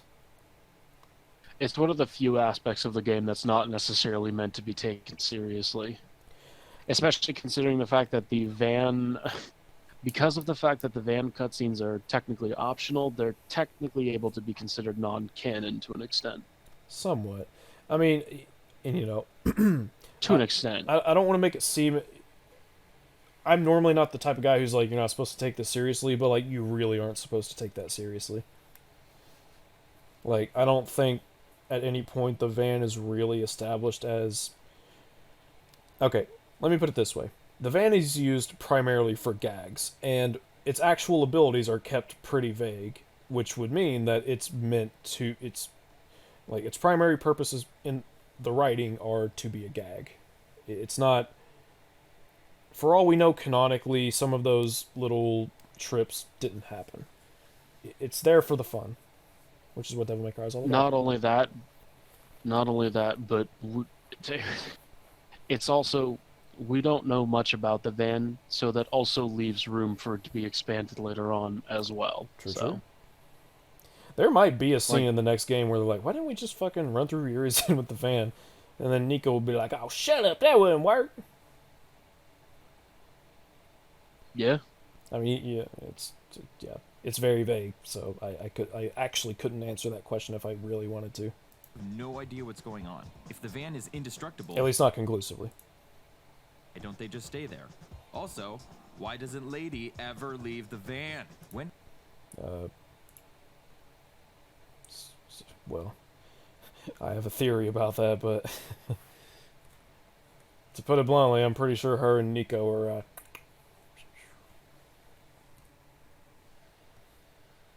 You there? Yeah. I mean, yeah, it's just... Yeah, I'm waiting. You know, it's just... Yeah, like, no, I'm pretty sure her and Nico were, in that clip he showed, I'm pretty sure they had just done the thing. Crafted a new Devil Breaker. It's a possibility, but also at the same time, probably because she's protecting Nico to an extent, since she's the only capable person that Nico has until Trish gets in there. That's also true, actually. I never thought of that. And even then, Trish and Lady probably also both stay there to protect Nico because they know that they don't stand a fucking chance against Urizen. True. So why would they waste their time trying to fight them when they know that it's just going to turn out the exact same? Yeah. And I mean, hey, if you're going to have Lady being the one to hang around and help you in case demons come about, that's a pretty good character to have with you, so... I mean, yeah, she's one of the most capable people in the franchise despite being a human. Yep. And a woman. I'm joking. She even creatively uses her bazooka as a fucking double jump, which automatically makes her the coolest fucking person on the planet. No, Lady's unironically my favorite Devil May Cry character. She's fucking awesome. She is fucking amazing. Did Lady ever leave the van? When did Lady get her clothes back? Why is she wearing a jumpsuit if they had her real clothes? I don't know, man. I see where Trish's clothes come from right fucking here. Oh yeah, she makes her own. It's like for Trish, magic bullshit. Yeah, whatever. For Lady, I don't fucking know. They got her some new clothes. I don't.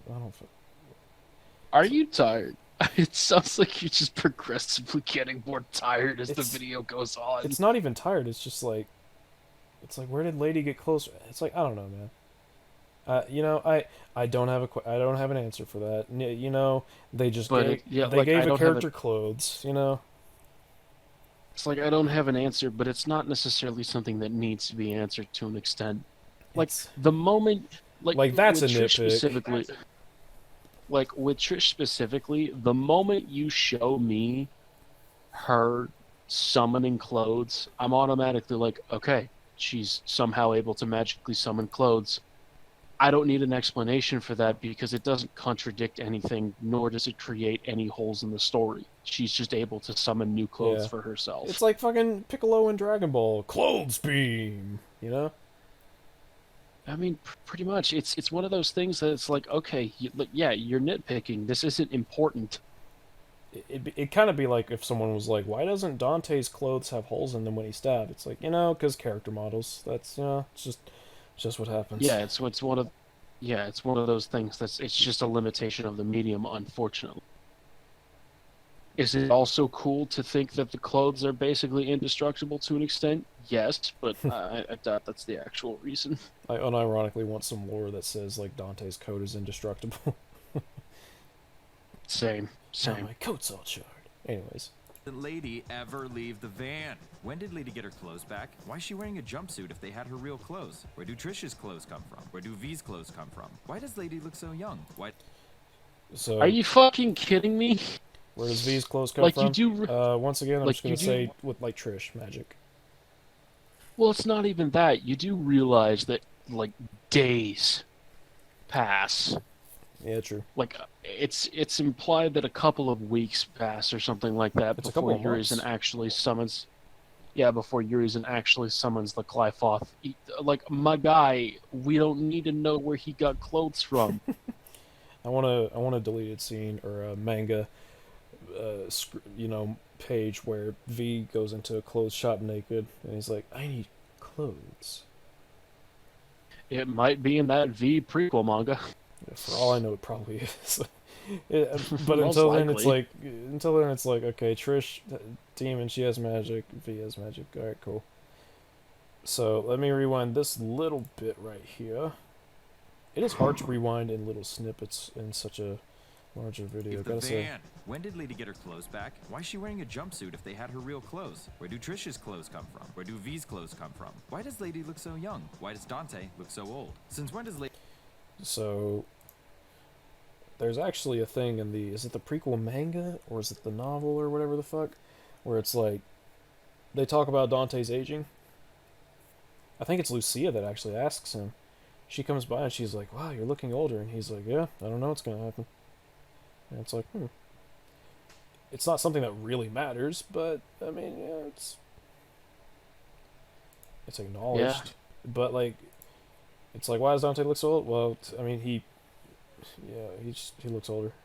It's whatever. It's also implied that Dante has been taking less care of himself lately. True. And, because of the fact... Well, go ahead. Go ahead. No, you. Well, like it's implied he's taking less care of himself because like when Morrison comes in, he remarks that the power and stuff is off. So for all we know, he hasn't really been taking care of himself for a while now. Which not taking care of yourself can lead heavily to your appearance and can even make you look older than you actually are to an extent. That's true. As for Lady, she looks a decent bit older than she did in Devil May Cry 3 and 4, I'll say that much. I mean, it's, so what, she was like 18-ish in DMC3, and DMC5 takes place 17 years afterwards? Or no, DMC4 was 17. So, she's probably in her late 30s. I'd say she looks about that age-ish, maybe. I'm bad at judging age, to be fair. So, like, I don't know, it's a weird thing for me to really address. It's just like, I don't know, she looks good. Don't take that away from me. She's my favorite character. Son of a bitch. Where do V's clothes come from? Why does Lady look so young? Why does Dante look so old? Since when does Lady take orders from Nero? Why is she so boring? Why is she... So... well, as for the whole taking orders from Nero thing, I would say it's mostly just Lady being smart and knowing that he's the most capable person there that she's able to trust at the moment. Also, she just woke up from, like, a coma, and she's like, okay, so I'm back in the... Yeah, she's like, I'm back in the van with the Devil May Cry crew. Nero's out there doing his thing. He's the one who saved me, so he's about to go out and do his thing. This V guy's with him. I already knew about V. I just woke up... probably hungry. I'm sure Nico can probably help. I'm sure Nico dehydrated. Can help her out with that, But like, yeah, she's in no position to not. And even then, Nero doesn't even order her around. He's just like, you should get some rest. Yeah, it's just You like, fucking need it. yeah, it's like, just get some, Like it's not an order. He's like, hey, get some rest. yeah. You're probably gonna need it. When I tell my buddy, it's like, hey, you should probably get some rest. You seem like you're tired. I'm not like ordering them. It's just like, hey, you should probably get some rest, buddy. But anyway. Also, well, first of all, to answer your question, I hate to tell you, but Lady's always been sort of a somewhat bitchy character. Well, in a cool I think you're way. like a few seconds. She's been a sort of. I think you're a few seconds ahead of me because I didn't get that part, and there have been other parts that you've talked about before I got to them. Oopsie. Whoopsie. But yeah, it's just I don't know. Like, I hate to use the word, but like some of these are just straight up nitpicks. Oh no, definitely. Fucking Christ. Why does Dante look so old? Since when does Lady take orders from Nero? Why is she so boring? Why is she such a bitch? Why didn't Dante ever tell Nero that Virgil was his father? Okay, why didn't Vante tell Dero that he was his father? Okay, why didn't Dante tell Nero that Virgil was his father? Gee, oh man, could you think of a couple of reasons as to why that would be the case?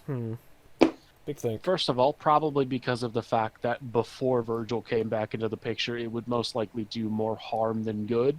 Second of all, maybe it's because of the fact that for the entire game, Dante does his best to make sure that Nero never has to witness his fucking father dying.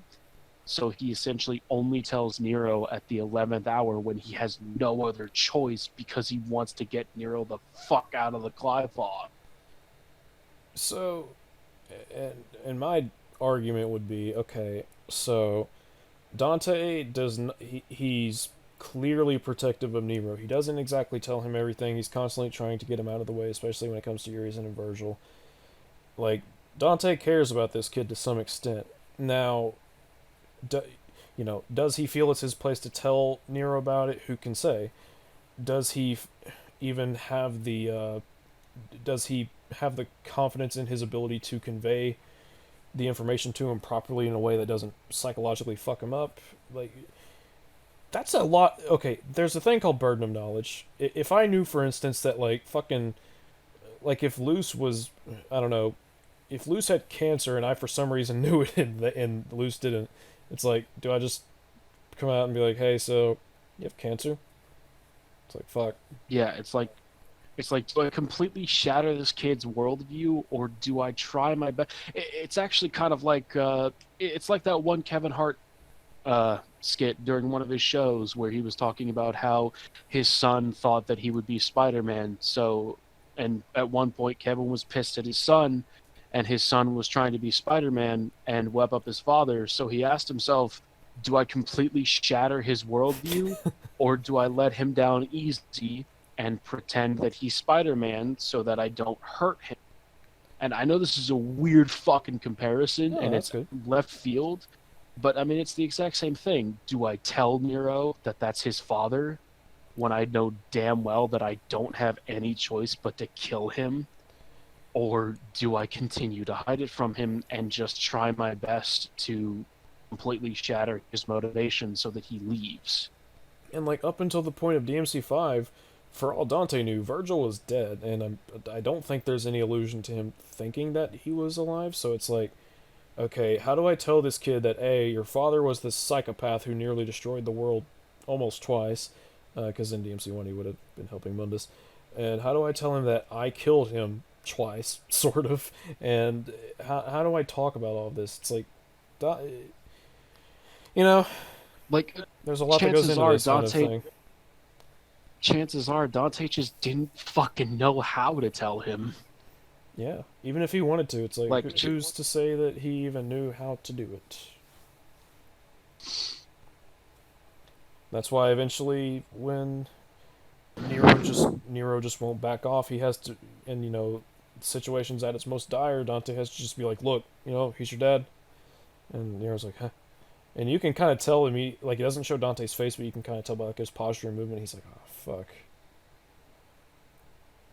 It's Yeah, It's because he knows that Nero's entire fucking worldview has been completely shattered. Yep, It's like this person that I've been mercilessly hunting for almost a month is actually my father, and it turns out that he's a complete fucking sociopath. Yep. And it's like, oh, by the way, that guy ripped off your arm. Yeah, he's kind of your dad. Whoa, jeez. And like even then, like you can tell how just you can kind of just tell how flustered Dante is in the scene where he tells Nero, because he's trying to do everything to dissuade him, and Nero just thinks that it's Dante trying to hog all of the fun, but Dante keeps trying to tell him, hey, that's not it. This is a very serious issue. And at some point, he just can't. He has to tell him the truth. Yep, it's really good. That scene's fucking awesome. It's literally, and I quote. I'm trying to remember it. You're just dead weight. It's literally, and I quote. It's literally, and I quote, I'm not going to let you have all the fun, Dante, to which Dante replies, you don't get it. Yep. He's starting to get pissed.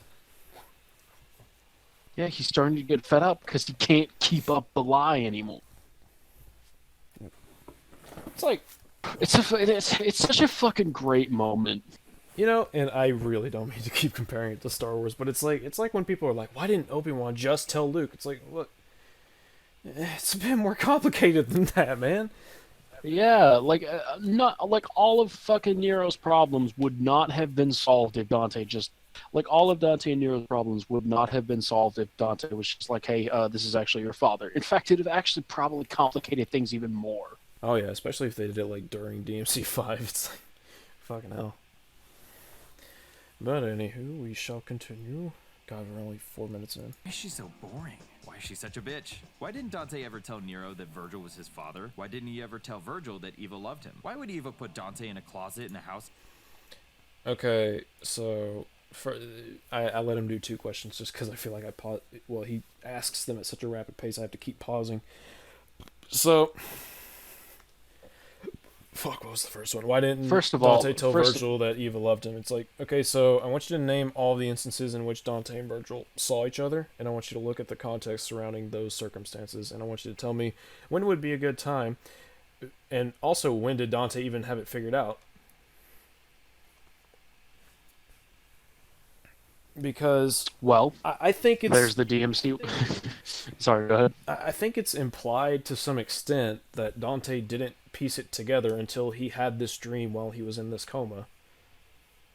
Because he thinks about it, well, you know, this scene is shown to us at a very specific time. It's when Dante's in a coma, so clearly, with him being in Redgrave, he's thinking about all of this. He's looking back, and, you know, when he sees Virgil, you know, doing all this crazy shit, and when he has a moment to just talk, even though it's Urizen, he's like, look, you don't know what happened that day. And he doesn't say I finally figured it out, but you can kind of see that in the performance that he's pieced it together, and he's like, fuck me, I should have figured this out sooner.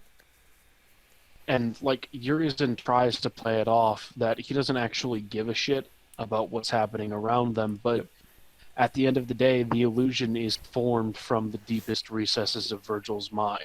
So, even to some extent, the demon form of Virgil still wanted the same thing as his human form. Mm-hmm. Now, as for why did Trish leave Dante in a closet in a burning house? Well, we know from prior games... Why did Trish leave him? Fuck me. Eva, you're good. It's like, alright, so why did Eva leave him in a closet in a burning house? Okay, so you may have played the other games, you may not have. You may have read the stuff, you may not have. There were demons attacking that house. And, you know, you might want to hide your child for a little bit. Even if the house is on fire, you know, you gotta make some rash decisions at a very snap moment. You know? Like, I'm not saying... Oh, yeah, Dante, you know how... Like, I'm not at all saying it's like you should leave your okay, so imagine for yourself, your house is being burgled, fucking killers, you don't know what they're gonna do. like crazy ass people. I mean, it's demons in this game, but for the sake of being able to relate to it, crazy killers in your house. They've also set your house on fire. Holy fuck, what do you do? Well, you don't know where one of your kids is. Maybe hide your kid in one place that you know that you'll be able to come back to them if you make it. Yeah, hiding in a closet where the demons might not see you, even in a burning house, is a slightly better strategy than, oh, hey, honey, I know you're a child, but go ahead and bolt out of the house as fast as you can. Yeah. Something tells me that he'd have gotten caught a lot quicker. Also, to answer your question from earlier about all the times that Dante and Virgil see each other, well, there's the DMC1 prequel manga where Virgil is disguised as Gilver and he kills a bunch of Dante's friends and proceeds to try and kill Dante. You mean the DMC3 there's prequel? The DMC.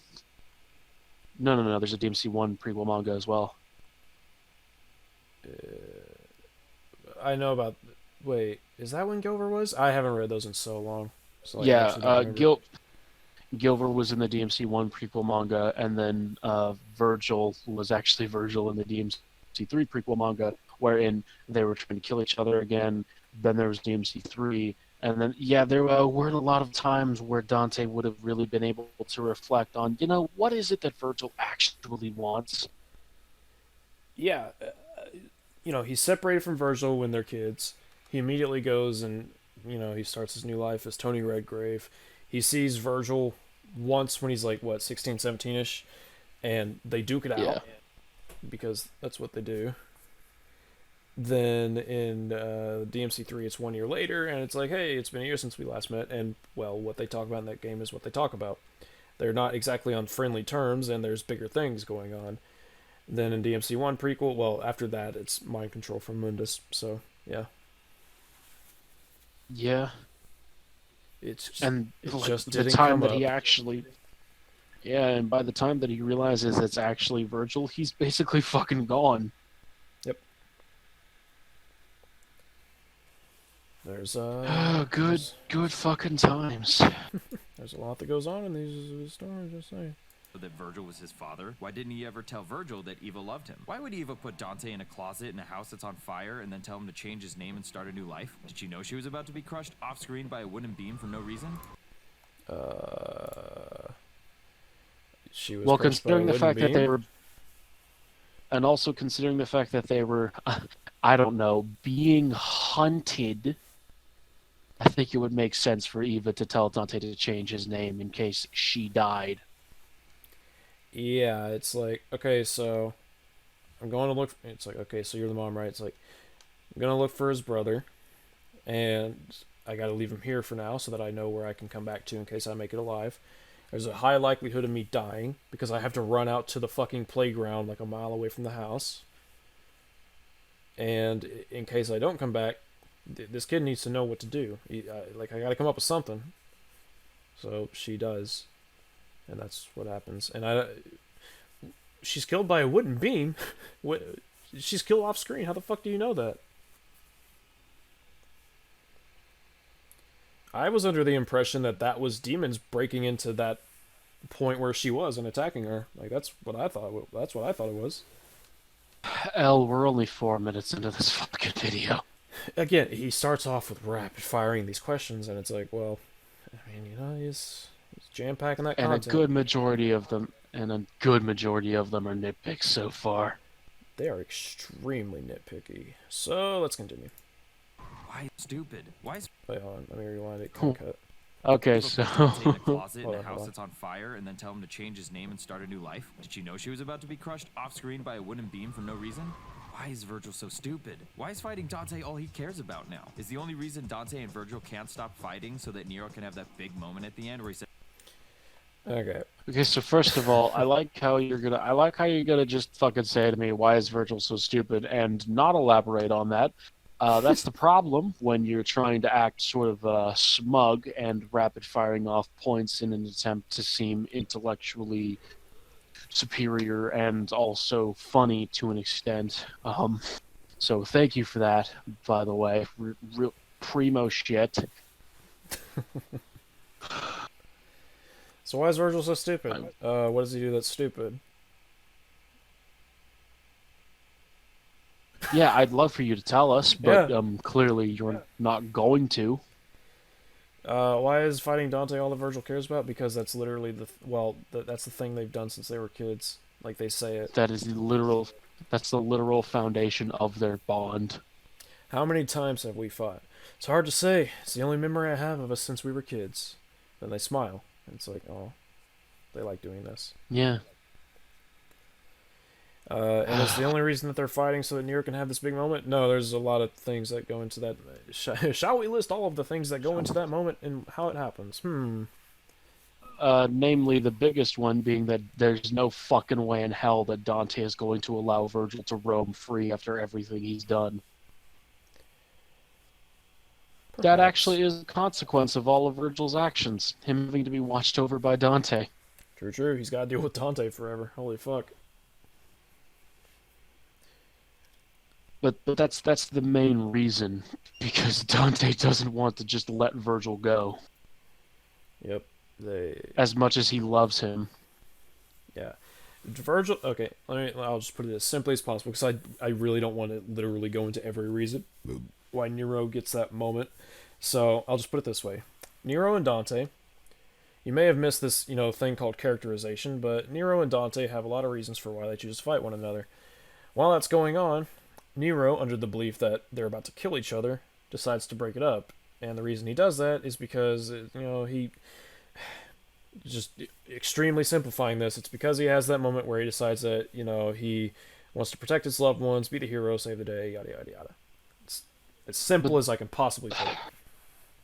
But with Nero, there's also the fact that he literally has never had a family before.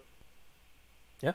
And so he decides that now that he knows he has a family, there's no way in hell that he's going to let them kill each other. And then there's this other character, you may have heard of him, his name's Kratos. He was kind of like family to Nero.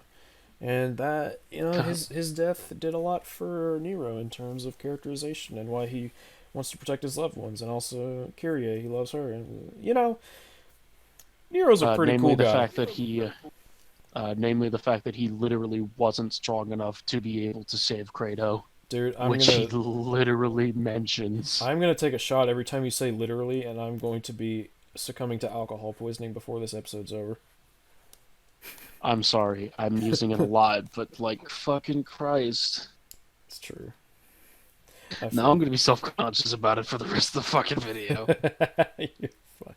You're fine. Dante and Virgil can't stop fighting so that Nero can have that big moment at the end where he says stop fighting and then proceeds to fight both of them to stop them from the initial fighting.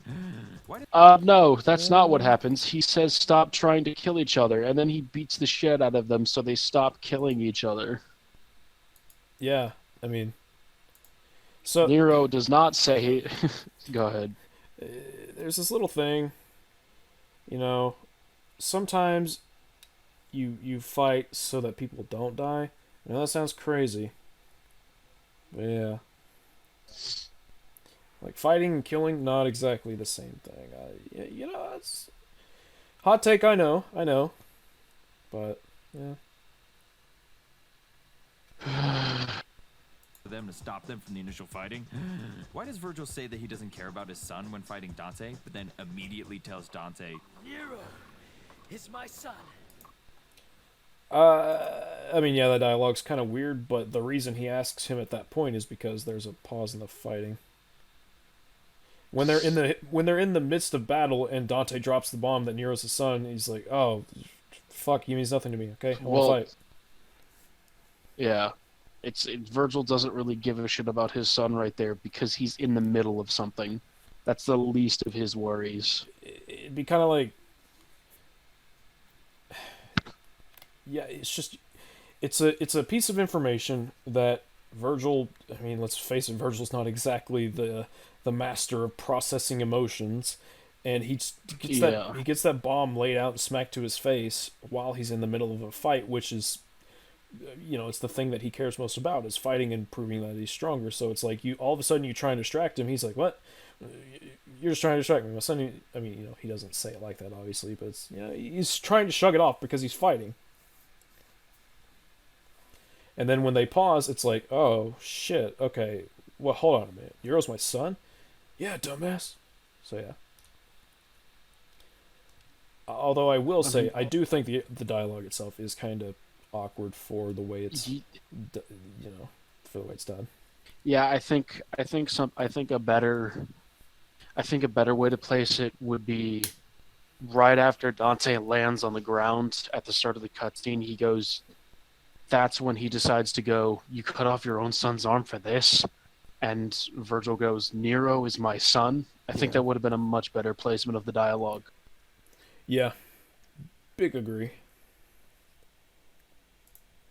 He tells Dante, Nero is my son. Yeah, dumbass. why is Virgil alive? Why does Dante decide... Well, so Virgil did this thing. You may have missed it towards the beginning of the game where he splits himself, and then the rest of the plot happened. There's also the fact, if he's asking why he's alive after DMC1, there's also the fact that he disappeared. It's not exactly explicitly stated that he died. Yeah, it shows a bunch of magical shit, and Virgil disappears. And I feel like they intentionally left that open-ended in case they wanted to use Virgil in the future. Same with Mundus. Well, I mean, Mundus is a bit more clear because they're like, yeah, because he says he'll be back. was sealed away. Yeah, he's sealed away. Yeah. But, you get the idea. There's a reason they didn't explicitly show him dying. And it was because of the fact that they didn't want to fuck up a chance to use him in the future in case fans liked him. Yep. And also, PS2 visual effects, they show the big dramatic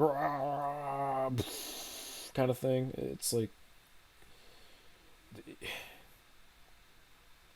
they didn't show him dying, is what I'm saying. It's never explicit that he's dead. He kind of just does the same thing that he did 2 other times in the game and disappears. I may be... If I were to go back to, a Devil May Cry 1, Design Works book, and they were to, explicitly say Virgil died, then I would be like, oh, okay, so, yeah, he was dead there. That's interesting. But, until someone shows me that, for all intents and purposes, he was never confirmed dead. And even then, they were both, Devil May Cry 1 was under a completely different creative director, so... That's also true. I'm okay with the team taking some liberties after they get the property after that director leaves the project. True. Why is Virgil alive? Why does Dante decide to stay in the underworld? Why do Dante and Virgil walk away to cut down the clip floff like it was their plan all along? So why does Dante go to the underworld? Because they need to destroy the Qliphoth. Why do they do that? Well, you said it yourself. It kind of destroys the city and in the world and stuff. It's kind of important. Yeah. As for why they walk off like it was their plan all along, was that the impression that you got? They decide literally in that cutscene. Okay, well, if the Qliphoth continues to grow, it's just gonna inconvenience us at best. Literally, Virgil is like, I can still fight, but if those roots continue to grow, it'll just interfere with our business. And Dante's like, that's the smartest thing I've ever heard you say. They talk about it, but they didn't plan it, and I never got that impression. And even, Virgil, even if we were to take it at face value and say that his reasons really were that petty, which I wouldn't deny necessarily, but let's say we just take it at face value, he really is that petty, he just wants to fight, but this thing's getting in the way. That's still a reason to do it. Yeah, because it's getting rid of that thing that's stopping them from fighting. So anyways, we'll just go ahead and let M'Bassa Mufasa continue. Did Virgil walk away to cut down the clip floff like it was their plan all along, even though they've never talked about it before? If all they had to do was sever the clop roots, why did we waste so much time fighting Urizen? If maybe it was because of the fact that Urizen was threatening to kill countless people. Okay. Maybe This might sound crazy, but starting by killing the Demon King thing that's making this happen, probably a good idea. I don't know. It's just seems I don't know. I mean, there's lots of stories where they'll either start off with destroying whatever it is the villain is doing, or they'll just go straight for the villain. I mean, why does either have to be justified? I don't know. It's kind of like, oh my fucking god, now I'm doing it. It's kind of like how in Revenge of the Jedi, like, yeah, Luke goes to kill Darth Vader Revenge and of the Jedi. Sidious. Fuck. Return of the Jedi. Luke goes to kill Sidious and Vader, but at the same time, the rebellion still kind of has to destroy the Death Star because that's the main piece of the Empire's infrastructure. Yeah.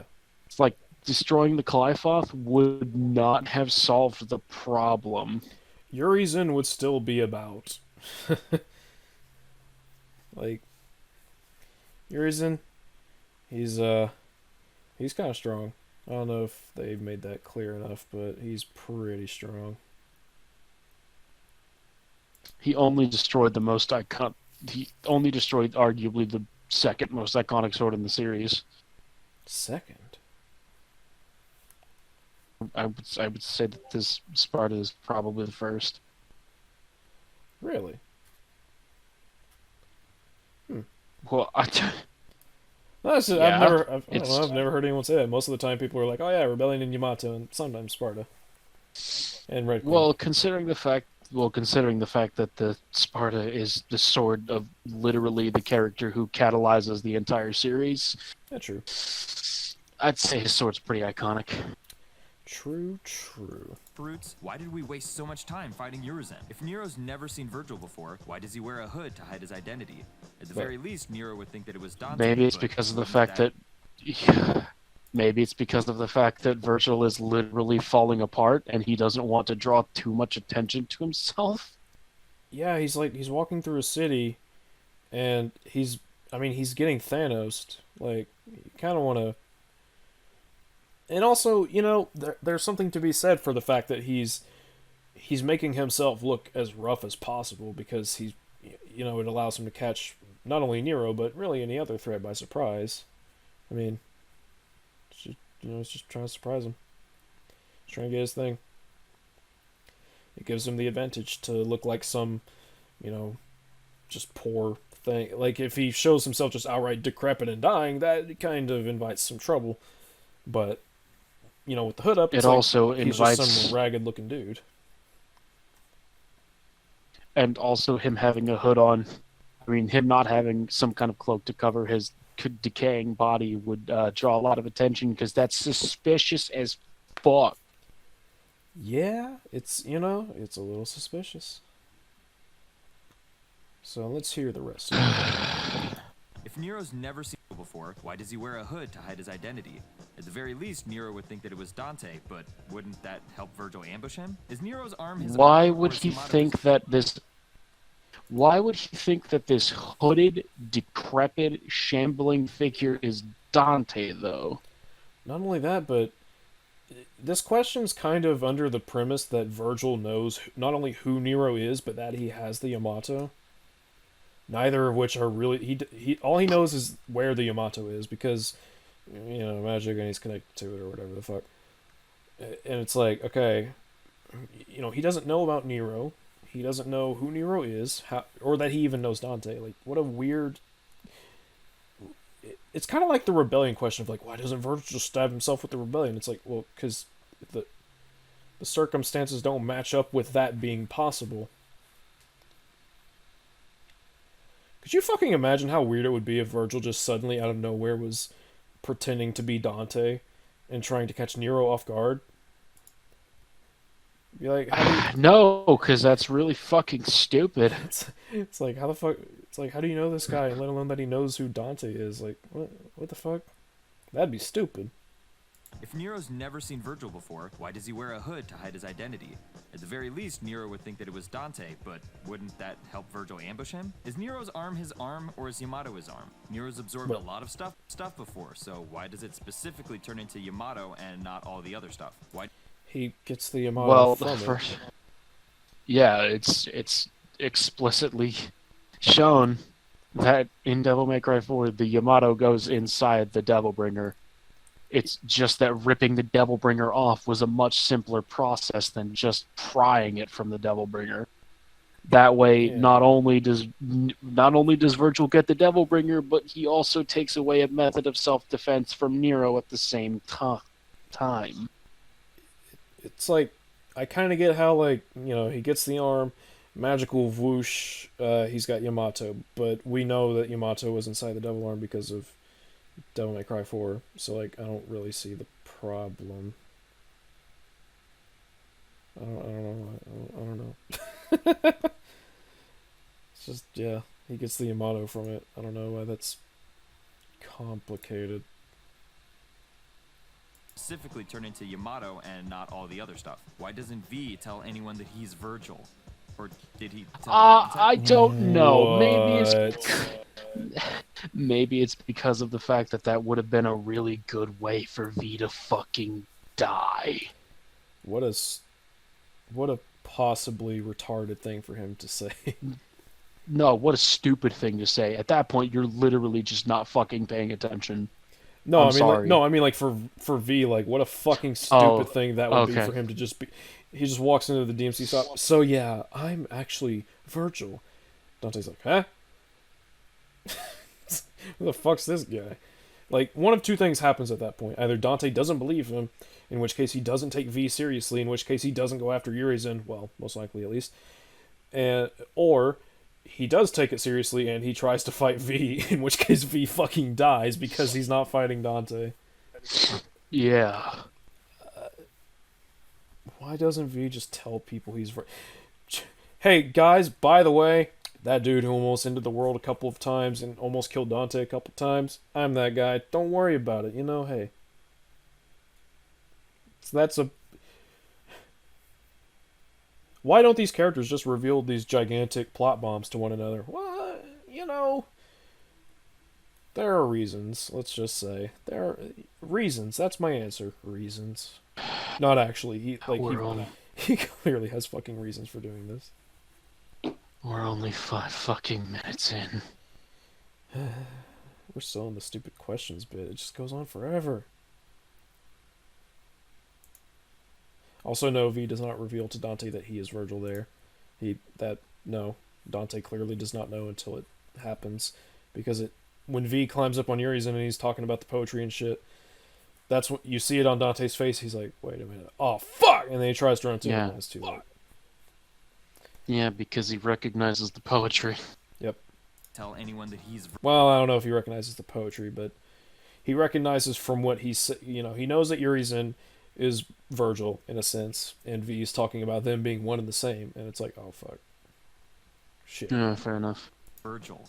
Or did he tell Dante? If Dante did know that Urizen was Virgil, why doesn't he tell Trish or Lady? Well, he didn't. Why doesn't anyone in this game communicate vital information Well, to no, each he other? knew that Urizen was Virgil. I just don't think it was really anything that was relevant to Trish or Lady. Oh, wait, I thought he said what? I thought he said did... Oh, let me rewind it. Let me hear it back. I think I just misheard it, honestly. Tell anyone that he's Virgil. Or did he tell Dante? If Dante did know that Urizen was Virgil, why doesn't he tell Trish or Lady? Why doesn't he tell Trish or Lady? I mean, what's... For one, he doesn't know until they reach him, and at that point he's knocked into a coma, and Trish and Lady are unconscious anyways. Like, he says at the start of that mission, in the flashback, he's like, I guess I get to see it with my own eyes. You know? He and then he know. questions right after that. And then he questions right after you start the mission, did that guy really do this? Yep. And it's even like a bit of a subtle moment too. Whenever Dante first gets into the arena with Urizen, he says jackpot, and then immediately, for the first time in the entire fight, or for the first time since Urizen is shown, he acknowledges Dante and calls him by name. Yeah, like you can see, he lifts his head up. He's like, oh, Dante. Like, it hits him. It's a good moment. Man, you know, Yep, just pay attention, man. Just pay attention. I don't want to be a douche about it, like, but pay attention. Why doesn't anyone in this game communicate vital information to... Why doesn't anyone in this game communicate vital information to one another? I mean, it depends on the information we're talking about. Yeah. Why doesn't Dante tell Lady that Virgil is probably Nero's father? Gee. What are you doing, Dante? I wonder why. It's like, I mean, he doesn't. I'm sorry. To each other? Dante's business failing. Why isn't Trish at the Devil May Cry anymore? Why is Dante's business failing? Maybe it's because of the fact that he's almost constantly in debt. It's not something that the game touches on because it's more something that the rest of the games and... Well, it's more of a gag, but it's also something that the ancillary media touches on as well. Like, Dante's business has always, for the most part, been struggling. Well, and okay, so let's think about this in the context of the Devil May Cry universe. The human and devil world are split apart. They are separated. It is established that they are, the Temenigru and all that stuff, blah, blah, blah, blah. Sometimes, big villains open portals to hell, and crazy shit happens, which is what happens with the games. These are not constant occurrence. Like, these happen years apart from one another. Yeah. Even if you made, like, $1 million off of, one of those jobs, if you go, like, 3 years without any currency coming in, I mean, there you go.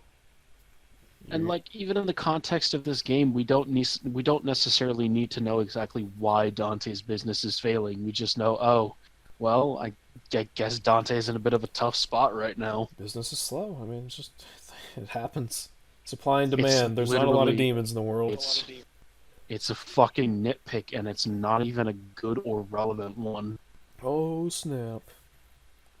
What was the other question? Oh, why isn't Trish the devil? She is. Why isn't Trish a what? His next question was, why isn't Trish at the Devil May Cry anymore? And it's like, she is. She's not in this specific scene, but that doesn't mean she's not with them.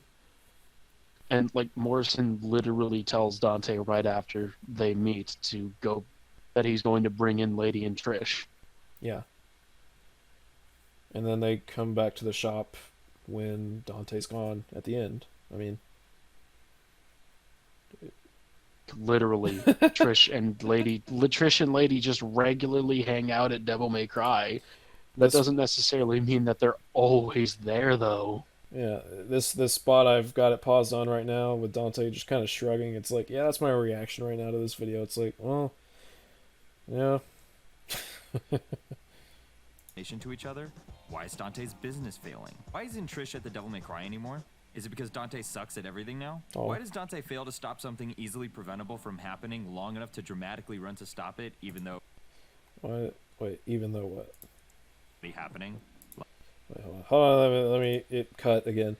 So I'm going to rewind it, I'm going to listen to that whole point. Thing now? Why does Dante fail to stop something easily preventable from happening long enough to dramatically run to stop it, even though it's already happening? Like, 3 times? But... What? So, okay... This point literally doesn't even make any fucking sense. Why doesn't Dante prevent V from uniting with Urizen? Because it's not until V is literally about to stab Urizen, which would unite him with him, that Dante realizes that he is Virgil. And with this instance, I mean, Urizen he basically teleports. Dante can't... Dante doesn't have a counter to that.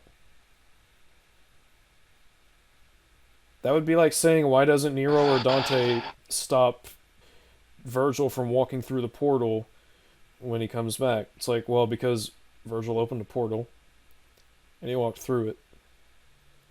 And they were powerless to stop this from happening because it just required Virgil to walk through it, because that's... I mean... But... What a fucking weird question.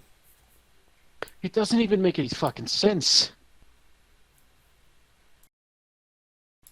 I mean, yeah. I got nothing.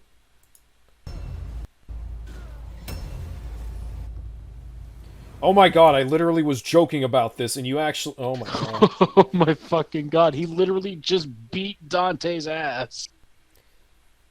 Remember when Dante charged at him and Virgil just casually deflected him? Yeah, so what would be the point in showing that again? Like... Anyways.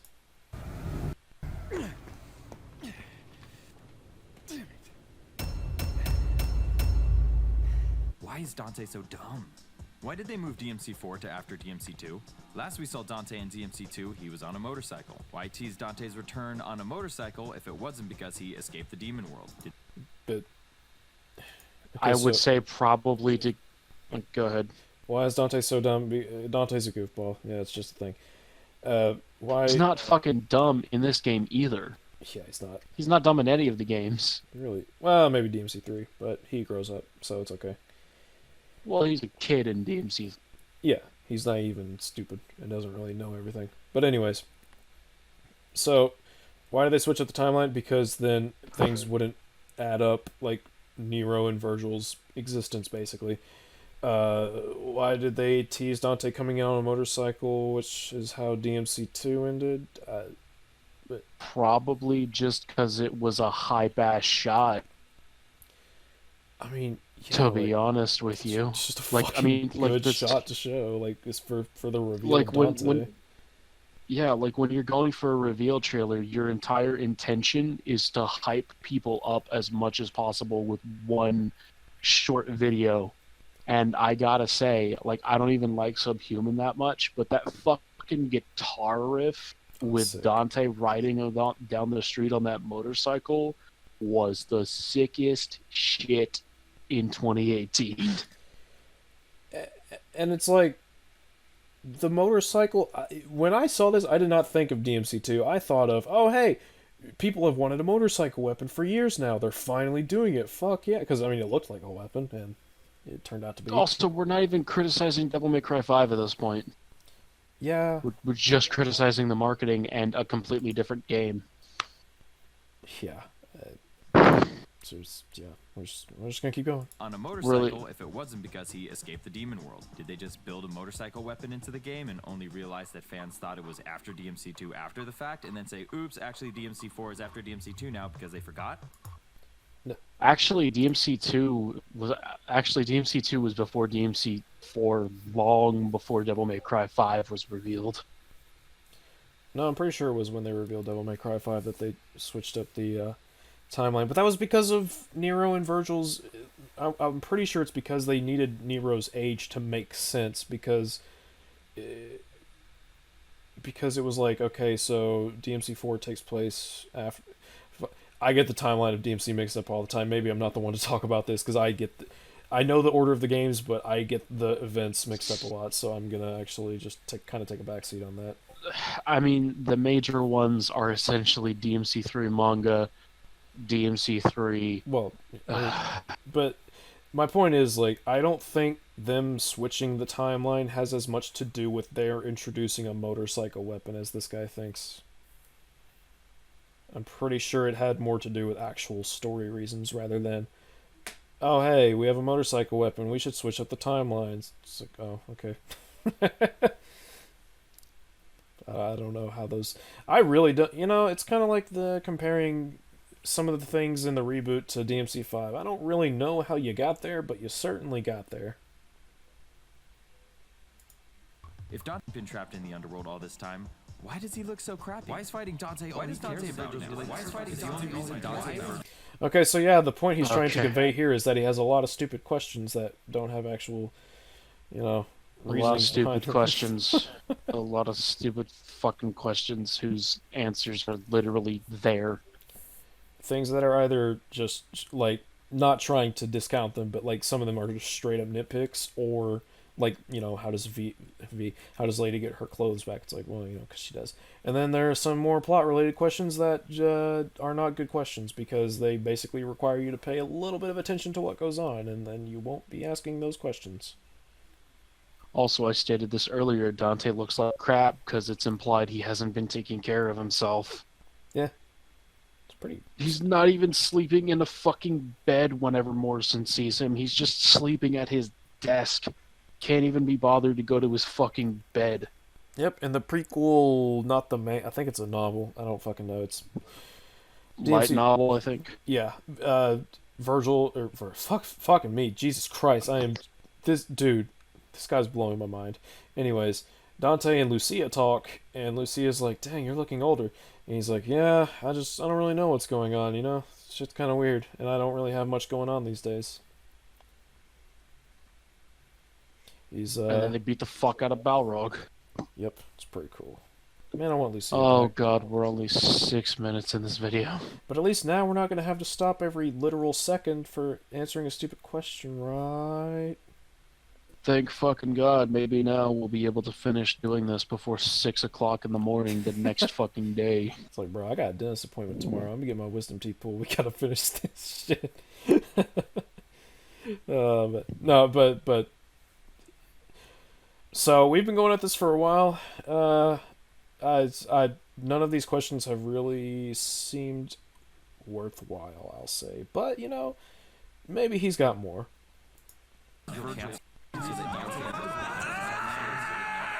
Okay, look. A lot of my frustration really does come from a place of love. But along with my OCD desire for everything to make sense, what really makes DMC5 such an obsessive head-scratcher for me is discovering how little effort almost every aspect of this game seems to have had outside of the graphics and the fighting engine. For a game that I was hoping would, like, really... Oh boy, there we go with that reductive, lazy argument. Guys, they're lazy because the game doesn't have Portal tier puzzles. Oh no, woe is me. You guys already know how I feel about calling shit lazy. Especially when it's a fucking video game. You know, there are some games you can call lazy. Fallout 76 was a very lazy attempt at a Fallout game. At an MMO, no less. Fucking... You know, here's a good flip to that.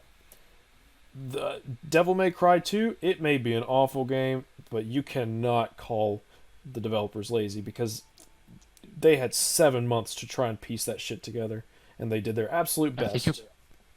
I think it was actually 4. Jesus fuck. I mean, yeah, point is, they had very little time, relatively speaking, to game development to put together a solid game, and that caught up with them. But that doesn't mean they were lazy. It just means that, you know, things just didn't work out.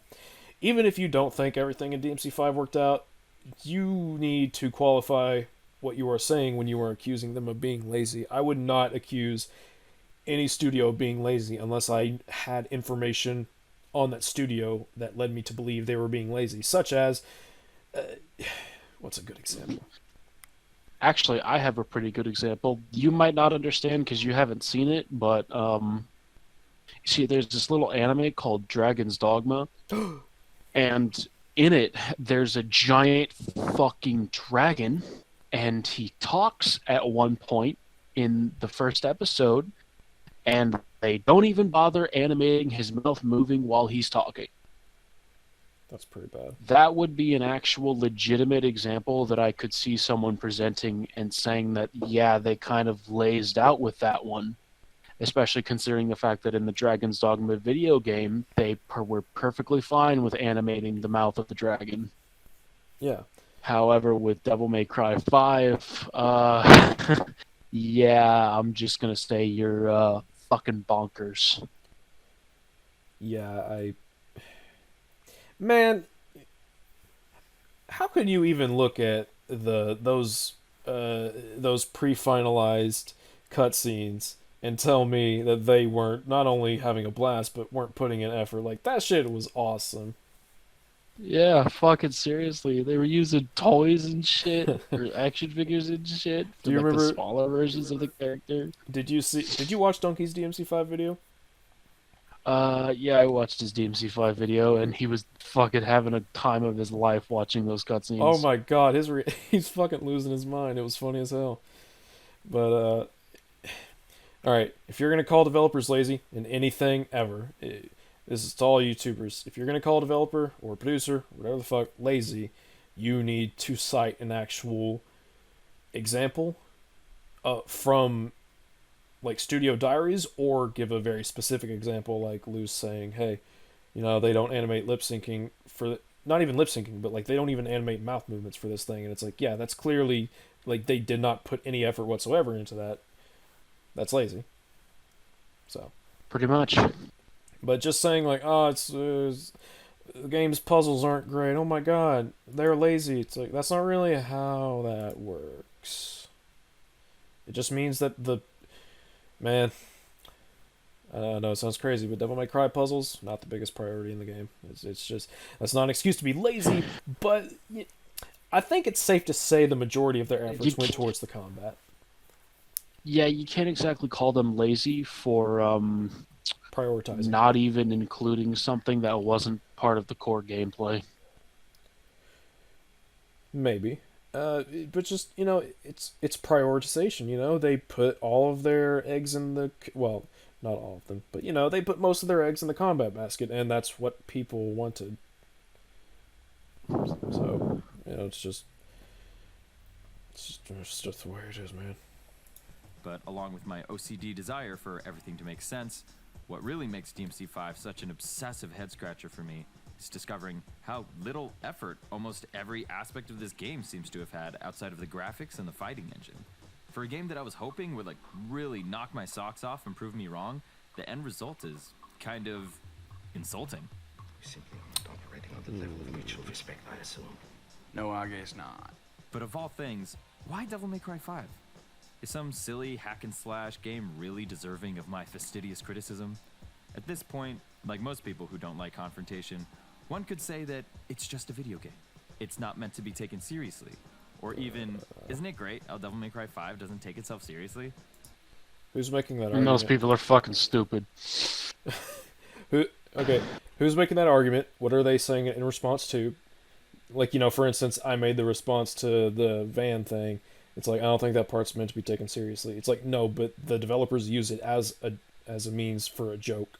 It doesn't have any specified powers that help the cast in any way other than goofily driving into places.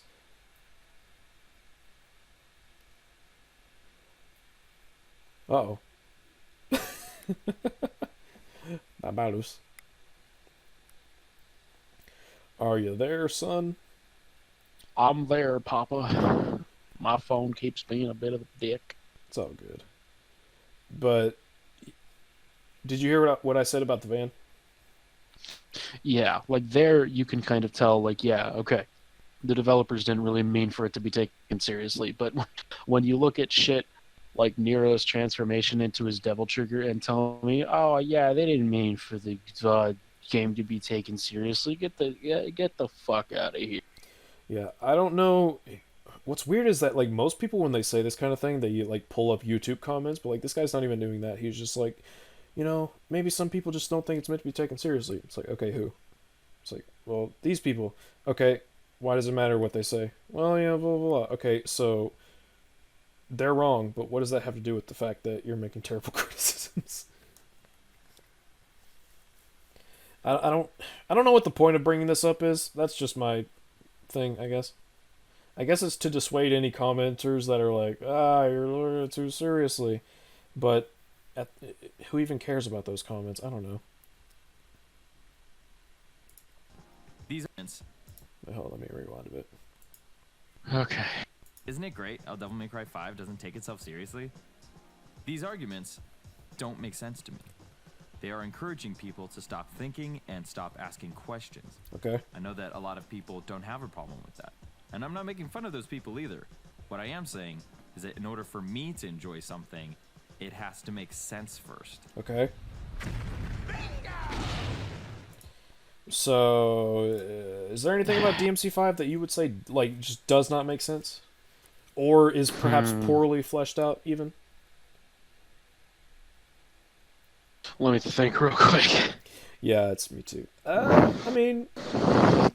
off the top of my head, it's a little hard for me to think of anything. Me too. I've been awake for a while now. Not just for this video, but I've been up since really early this morning. So, well, I mostly say that because for the most part, the writing in DMC5 is pretty fucking tight. I really think that for the most part, everything has some sort of direct explanation. What's a good example of something that just doesn't make sense?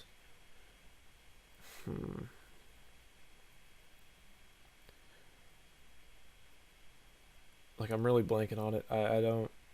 And, this isn't me, saying that as a defensive way. Like, I legitimately am, like, I'm really trying to think of something that. I'll tell you what, if I manage to find something that just doesn't make any fucking sense about Devil May Cry 5 and its story and its characters, and I don't figure it out before the end of this video, I'll post a comment about it when you post this video.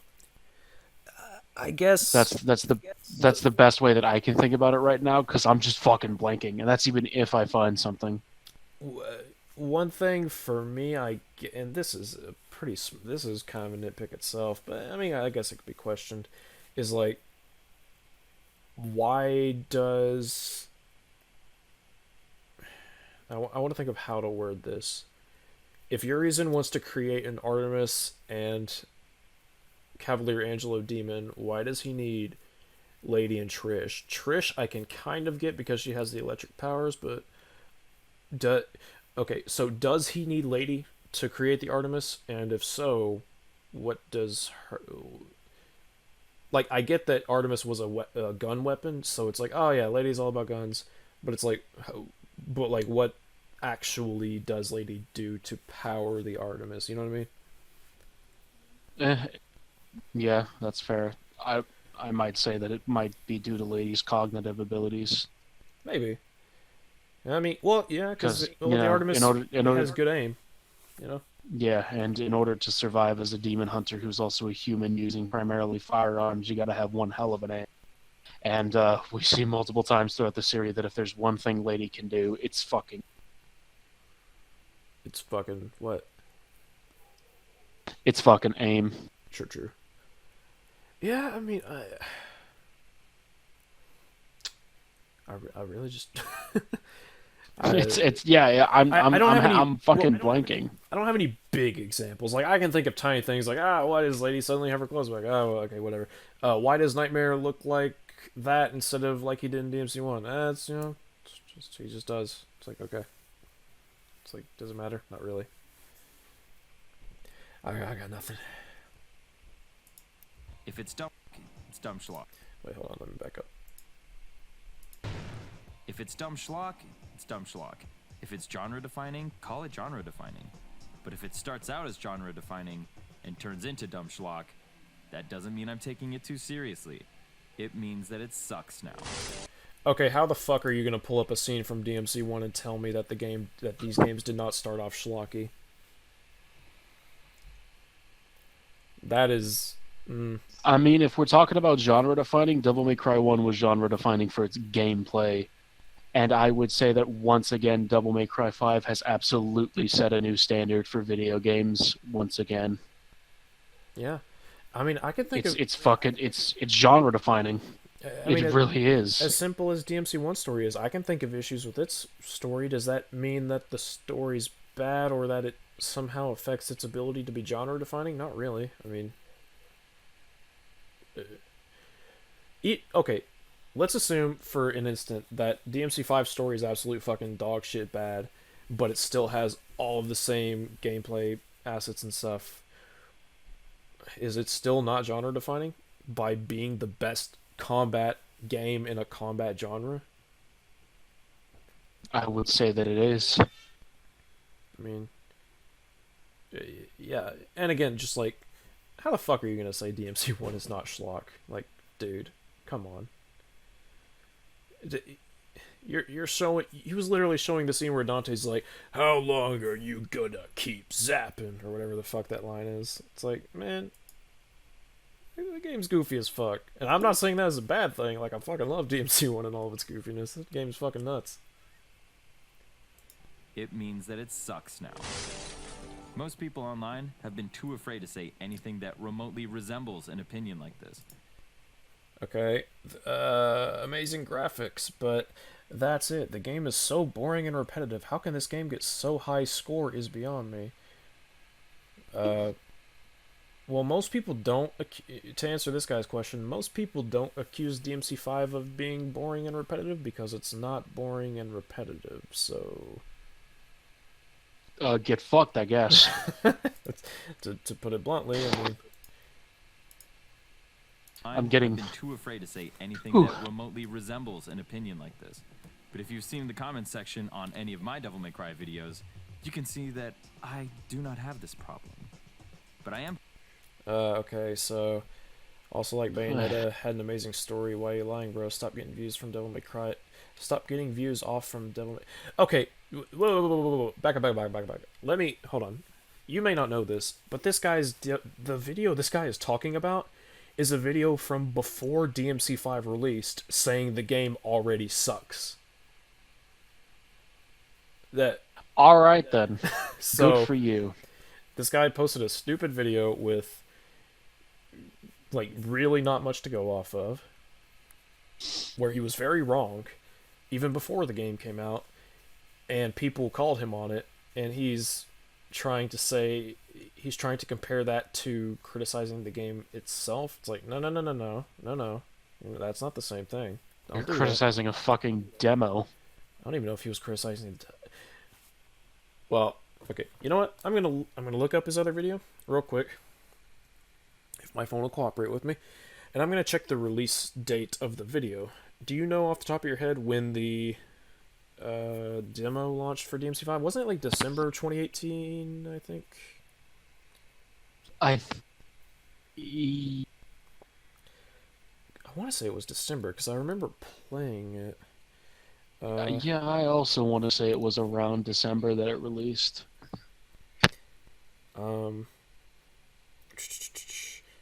He posted the video March 7th, 2019. So, okay, it was right before the game came out. So, he was maybe judging it off the demo, but I haven't watched that video, so I don't know the full context, but when you're saying a game sucks before it's released, you're putting a pretty brash assumption and, I guess, analysis out there, and you really need to back it up. And according to these comments, he did not do a good job of that. So that's what this isn't about criticizing the game itself or points against the story or whatever, because he didn't fucking know the story. So, at least as far as I know. So, I wanted to make that especially clear that the video he's talking about is a completely different type of video. I do not have this problem. But I am confused why everyone else does.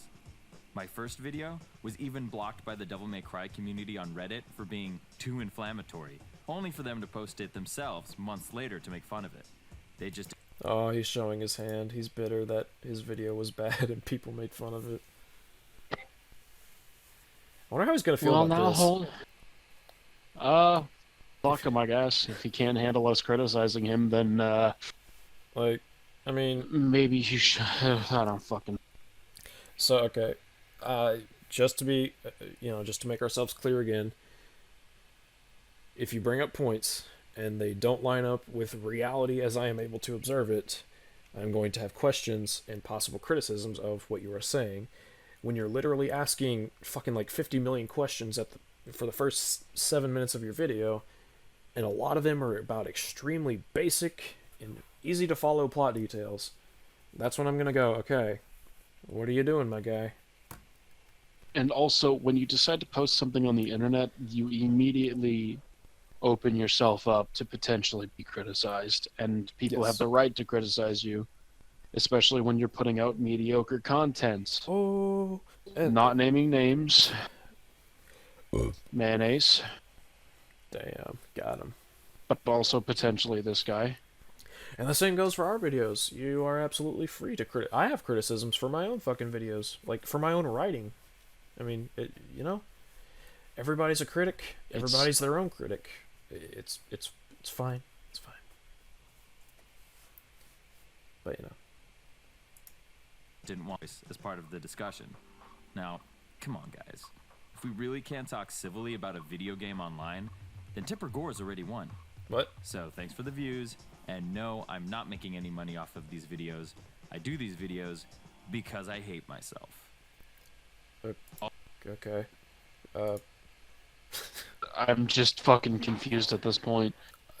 Is he making this because he's bitter that he posted a bad opinion and got made fun of for it? Like, is that... Also, I should throw this out there. Just because here being criticized doesn't mean the discussion isn't civil. For instance, we are criticizing the shit out of your video. However, if you want to come on here and talk to us, but by all means, go right ahead. You're more than welcome to. I won't be a dick about it either. I'll bring up points you have, and then you can respond how you desire, and we'll just go from there. It's cool. You can talk about things while $10 goes to the first ever S.E.E.S guest. I mean, you want that $10? You want them V-Bucks? You want them loot boxes? No. I can get you so many V-Bucks, bro. With $10, you can get like 5 million red orbs. It's crazy.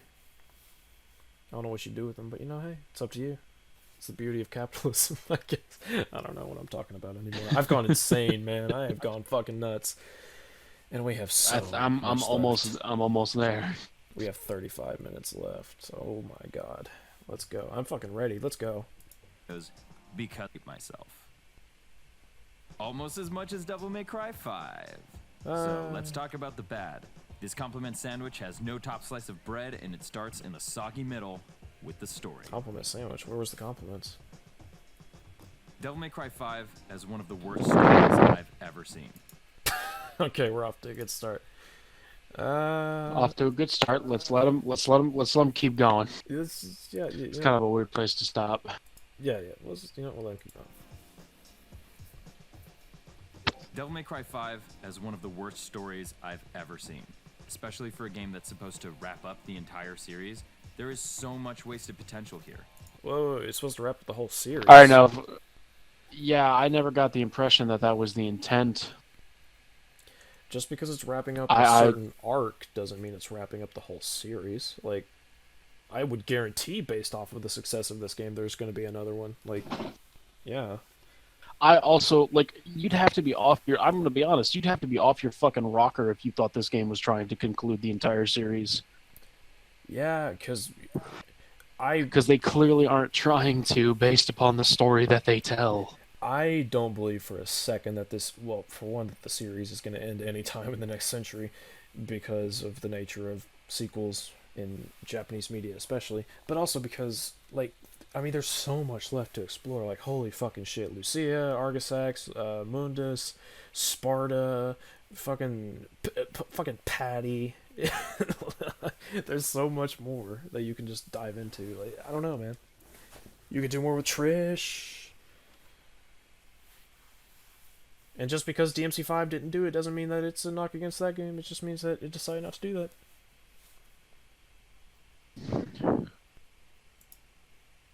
Oh boy, we're off to a great start. There's so much wasted potential here. Now, there's a lot to unpack about how crazy Devil May Cry 5's story is, but let's try to take it a bite at a time. If you're preparing to end any multi-part series, you need to tie up all of the previous installments in a way that rewards the player for the... Okay, have you played Uncharted? Alright, so no, I have not, but I've played Uncharted 1 through 3, but already I have to say we've got a problem here. Because it seems as if this entire next section of his video is going to operate under the assumption that Devil May Cry 5 is explicitly trying to wrap up the series, and it's not. Yep. But at the same... Sorry, go ahead. I was just going to say, we can address the points even if that were to be the case, but, straight up, that's not what the game was trying to do, so your whole premise for this section is completely moot, I guess. Also, I have not played Uncharted 4, but if you have and you're willing to pick up the slack on responding to points for me, then I'm not particularly nettled about spoilers for it. Okay, I won't really spoil unless he does. I don't think he does. But, okay, Uncharted 4, he's talking about how final games need to wrap up all the loose ends and stuff. Uncharted 4 introduces, 4 new things. No pun intended. There are so many things Uncharted 4 introduces and opens up the world to, and this guy's using it as an example of something that wraps up a story completely. Are you fucking insane? Within the first hour in Uncharted 4, it's oh, Nathan Drake had a brother. Oh, he spent a lot of time with him in the Catholic orphanage. Oh, by the way, there's this entire group that they used to work for. that is just now relevant, apparently. By the way, Sully kind of knew them, but also kind of didn't. By the way, Drake and Elena are starting a new life together. It's like, whoa, whoa, whoa, whoa, whoa, whoa, whoa, whoa, whoa, whoa, whoa, whoa. That's a lot of stuff that, and I'm not even necessarily knocking Uncharted for doing that. It's just the simple fact of the matter. This guy's saying the final game of the series should wrap everything up, but Uncharted 4 is like, hey, so here's like 15 new plot threads. And this guy's using it as an example. It's like, you might want to go somewhere else, buddy. This ain't it, Chief. But anyways, I just had to point that out because I like Uncharted 4, but that's not a good example of what he's talking about at all. Alright then. If you're preparing to end any multi-part series, you need to tie up all of the previous installments in a way that rewards the player for their time and loyalty, and doesn't treat them like a dumb child waiting by the stove to lick the spoon. That means all of the storylines, plot holes, and the rules of your universe need to work together. So, for one, plot holes can't work together. Yeah, plot holes can't exactly work with the story. The entire point of pointing out plot holes is that they explicitly contradict and go against the story. You can try to fill them in. Like, there are stories that attempt to do that, but some work, most don't. Also, he was showing Lady when he was saying that you need to wrap up all loose ends, and it's like, Lady's not a loose end. Like, her story's done. Like, well, I think he was mostly just trying to show like a visual of like, because he mentioned 3 points, so I think he was just trying to show Dante, Virgil, and Lady as like representations of those 3 points, not necessarily saying that they embody those points. Also, kids, writing lesson of the day: just don't retcon. It's not fucking worth it. It's really not, because then that opens up holes in the story that you're trying to retcon. It's just do your best to work within the confines that you've already set up. If anything, that's something I would praise DMC5 for. It's like a celebration of every, not even just game, but like every piece of media in the series.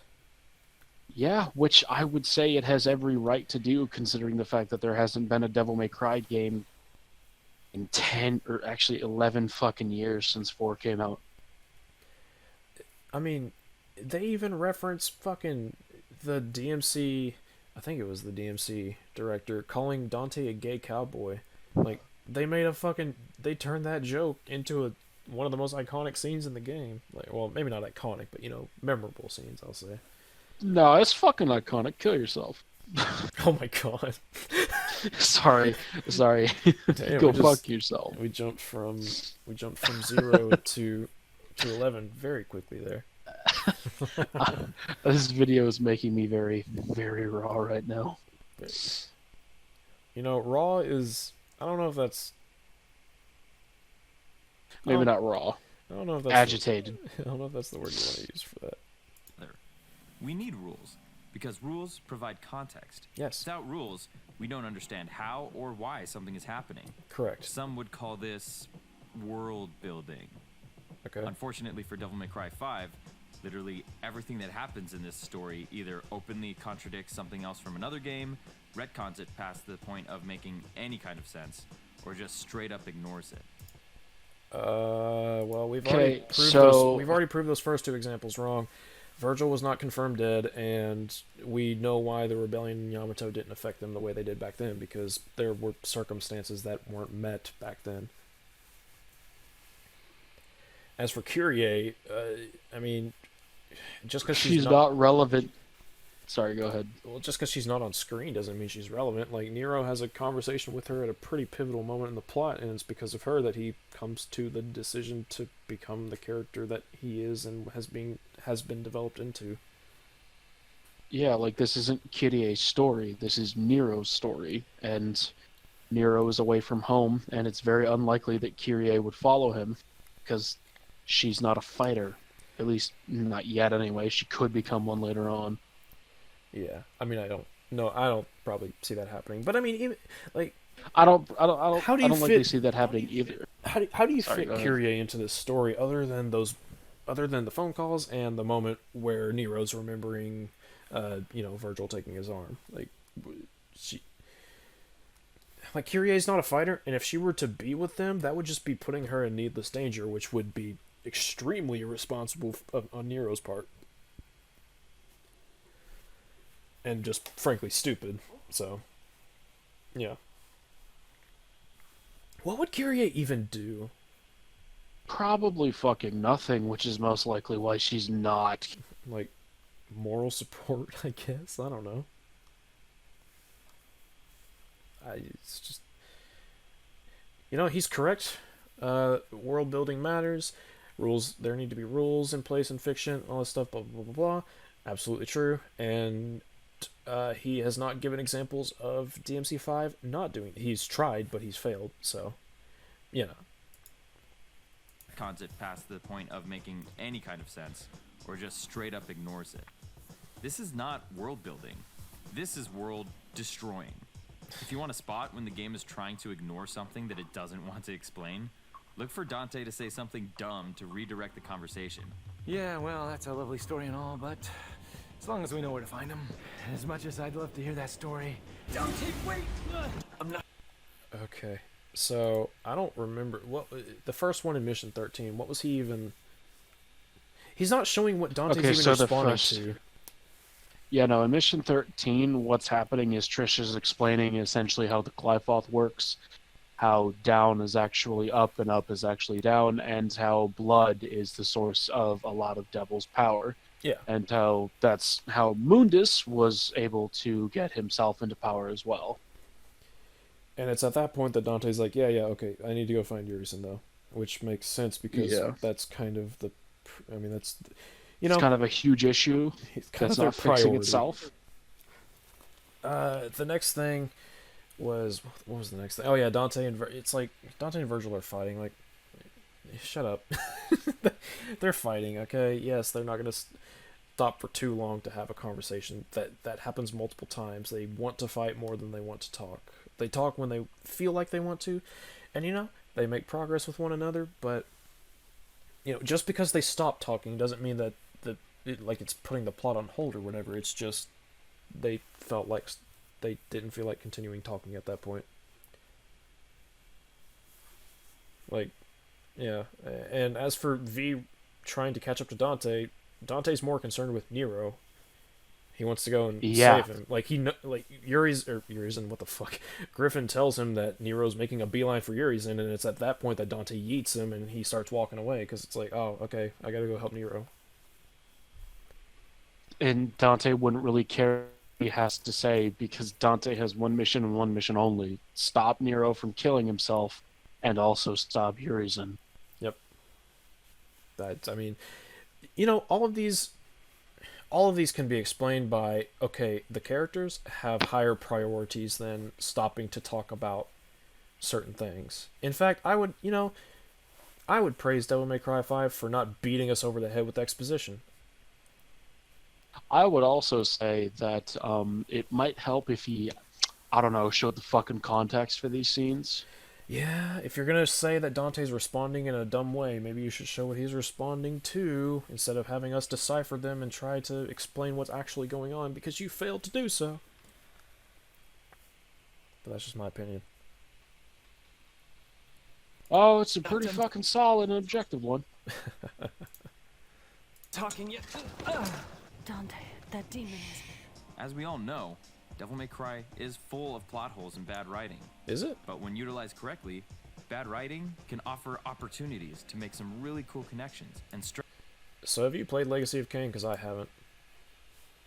I haven't played Legacy of Kain either, but also, Devil May Cry ain't filled with bad writing and plot holes, to be honest with you. DMC 3 and 5 aren't. I'll say that much. DMC 1, 2, and 4 have their issues. I would say... how would I put it? I don't know if I'd even say plot holes so much as bad writing. There's some pretty bad writing in parts of 1, 2, and 4. Not the entire things. One's story is pretty decent for the most part. It's goofy, but, it's fine. 2 is just... It's pretty good in concept. Yeah. I would say for 1. 2 is just kind of I don't know what to make of Two's story. I'm gonna be perfectly real with you. Two's story basically doesn't fucking exist. Dante goes to an island. There's a dude doing demon things. Like, I'm not even being reductionist. Like, that really is kind of the extent of it. And it turns out to be a demon that Sparta fought, and Dante kills it, just like in DMC1. It's kind of a retreading, if anything. Yeah. But anyway, on to his example. It's just, yeah. Well, you know, I'll back up a little bit so we can get in proper context. But when utilized correctly, bad writing can offer opportunities to make some really cool connections and strengthen the overall story. Amy Hennig's work on Legacy of Kain is a great example, and Full Fat Videos has a great video essay on how the Russo brothers fixed Tony Stark's character arc in Can Captain you elaborate America on these, Civil War. maybe? Devil May Cry 5 would crush its world building if it didn't use it to do dumb shit like adding a bunch of nonsense powers to Yamato that it never had in the first place. The key It has is to cover one power to Yamato. And that power, like and I it's said not before, even. It was an extension of an ability that we already knew was there, so it does. It's not a retcon or anything. It falls in line with our understanding of it as a, you know, as an addition.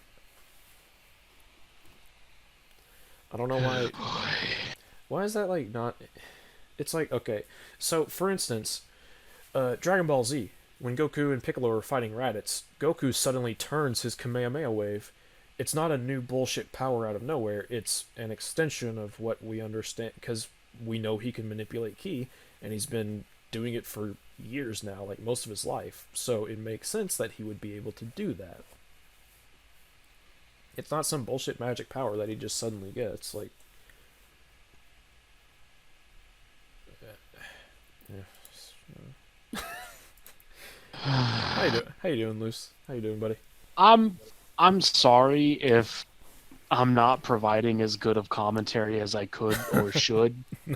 No, because, like, oh, fuck me. I'm just... no, this video is wearing me the fuck out. It's a new experience, right? Because, like, he's making things up about the story, and it's like, how do I respond to this fucking fan fiction that you're making? Because... Yeah, like, did we play the same fucking game, buddy? Did he play the game? Oh man, Arlo should be here. But it's it's like, I came here to talk about the story of DMC5, not your fan fiction, where things don't make sense and issues that didn't exist in DMC5 come up. But I mean, hey. dumb shit like adding a bunch of nonsense powers to Yamato that it never had in the first place. The key is to cover up plot holes, not make more. All it takes is like 2 seconds thinking about it. I don't know if plot holes are weird. You can't just. It's not that simple. I'll just say plot holes are complicated, especially depending on how big they are. You can't just cover them up.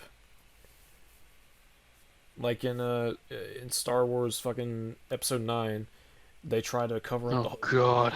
I know. They try to cover up the Holdo maneuver by saying, "Oh, it's a 1 in a million thing." And it's like, what?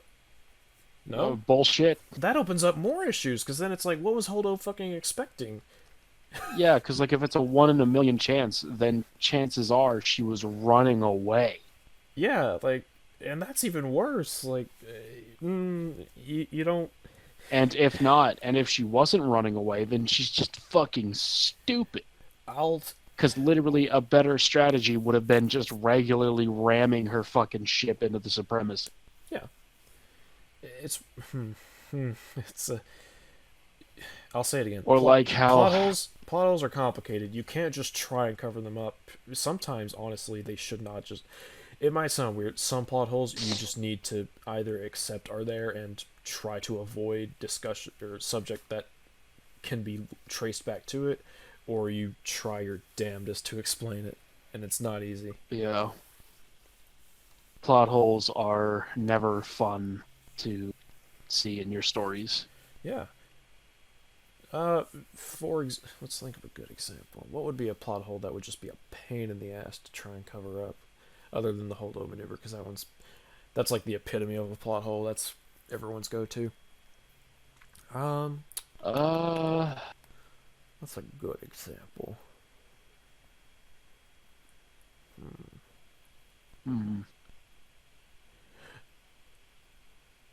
Okay, so how about Sorry, I don't have any water anymore, so my throat's kind of drying up. You're good. I feel you. I feel you, buddy. But for an example, Jurassic Park. You had the scene with the T-Rex, right? It starts off with just the Earth is. I'm gonna say it this way on purpose. The Earth is flat, right? And then, and then all of a sudden they go over the fence and it's a fucking cliff. It's like, wait a minute, that doesn't make any fucking sense. Could you imagine a fucking future sequel trying to be like, oh, erosion happened in 5 minutes? It's like, whoa, what? Yeah, like what the fuck? Like that is not a plot hole you want to talk about. That is something you just It's sometimes just like, you just don't want to address them. Yep, and not addressing them isn't necessarily a problem. It's just plot. The problem is that the plot hole is there, not necessarily what you do with it, unless what you do with it is a real fuck up. In which case, that makes things worse, like the Holden maneuver. So yeah, it's not that simple. Plot holes, not make more. All it takes is like 2 seconds thinking about it. For example, in the original timeline, Virgil was too young to have fathered a child. Maybe instead of creating a whole new character to be Virgil's human half, wouldn't it make more sense if it was Nero instead? But what? What? If what was Nero instead, the new character?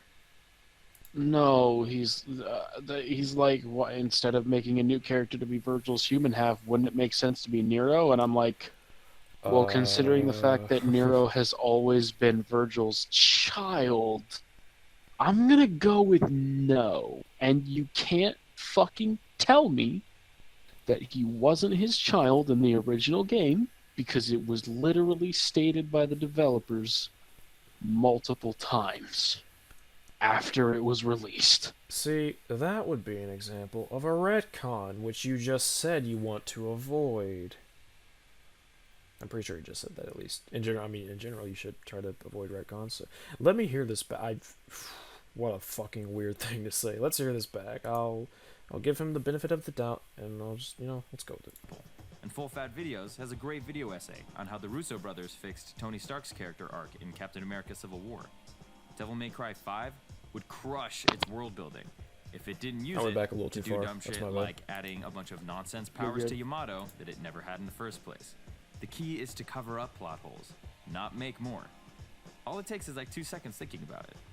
For example, in the original timeline, Virgil was too young to have fathered a child. So wouldn't the solution just to be to switch up the timeline like they did with DMC2 and 4, which you complained about earlier? How is he too young to foster a child when he was literally over the age of 18 anyway?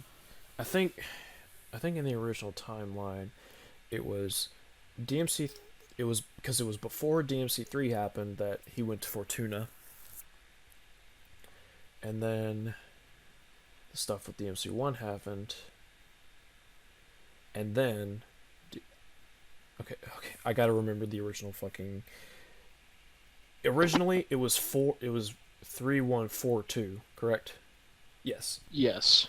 So, originally, it was either after DMC1, where Virgil would have fostered Nero, in which case his age would make no fucking sense.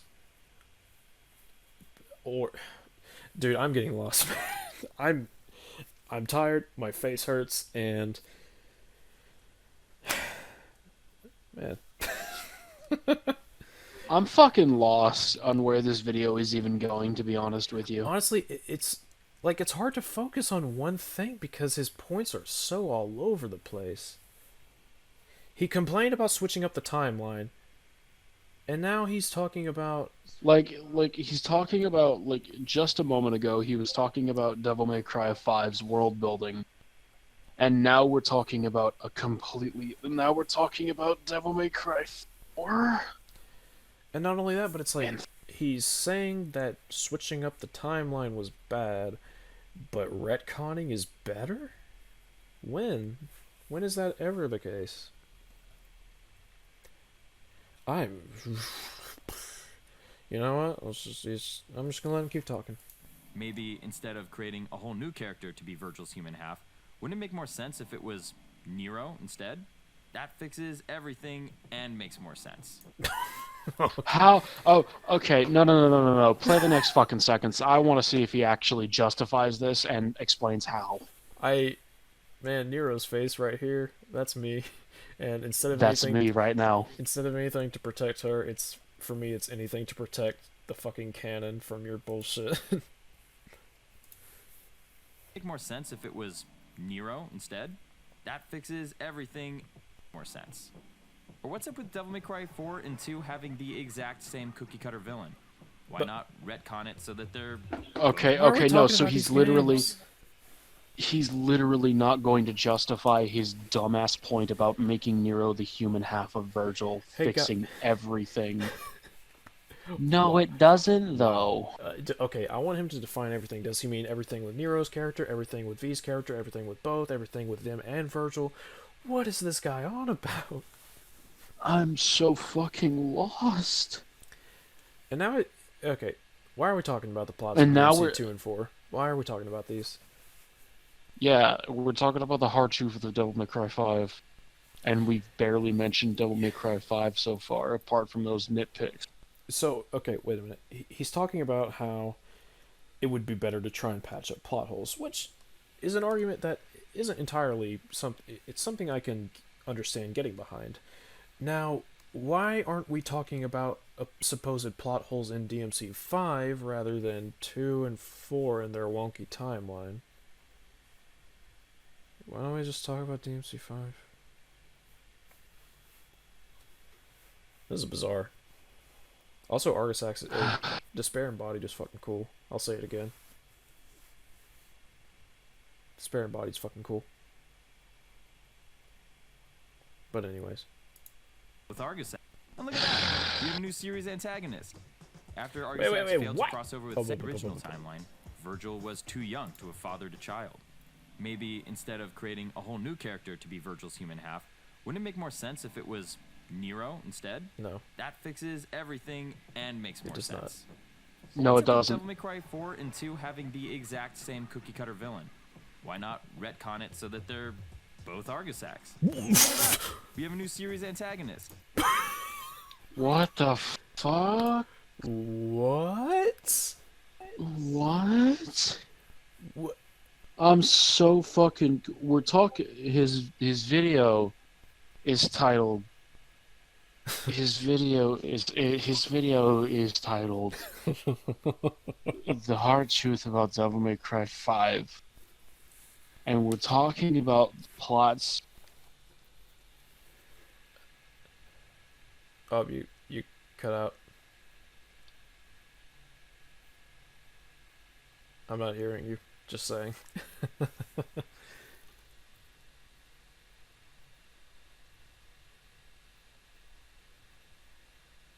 You good, homie? Hello?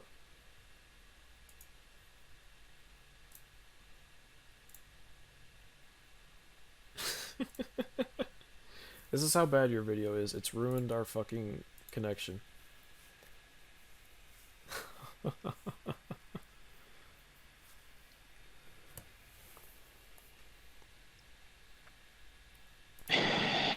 Am I alive? I don't know anymore, man. Okay, his video is titled The Hard Truth About Devil May Cry 5.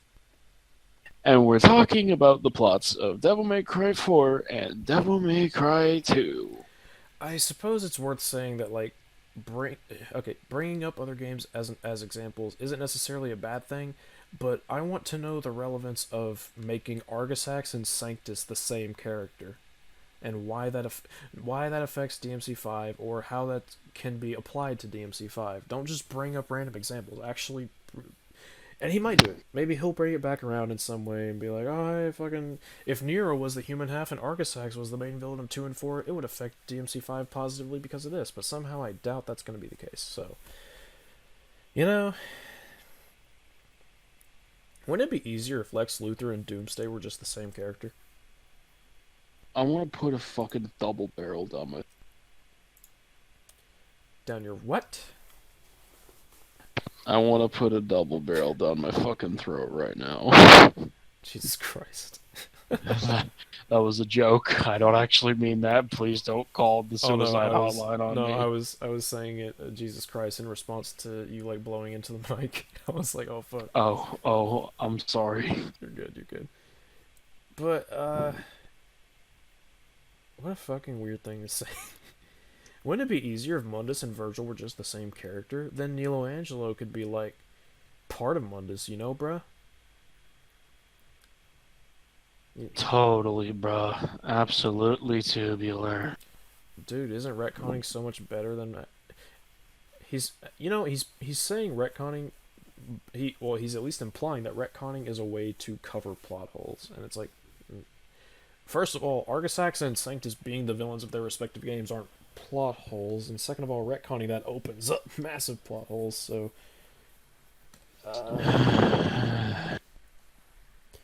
either way, it's alright. Same cookie cutter villain. Why not retcon it so that they're both Argisax? And look at that, we have a new series antagonist.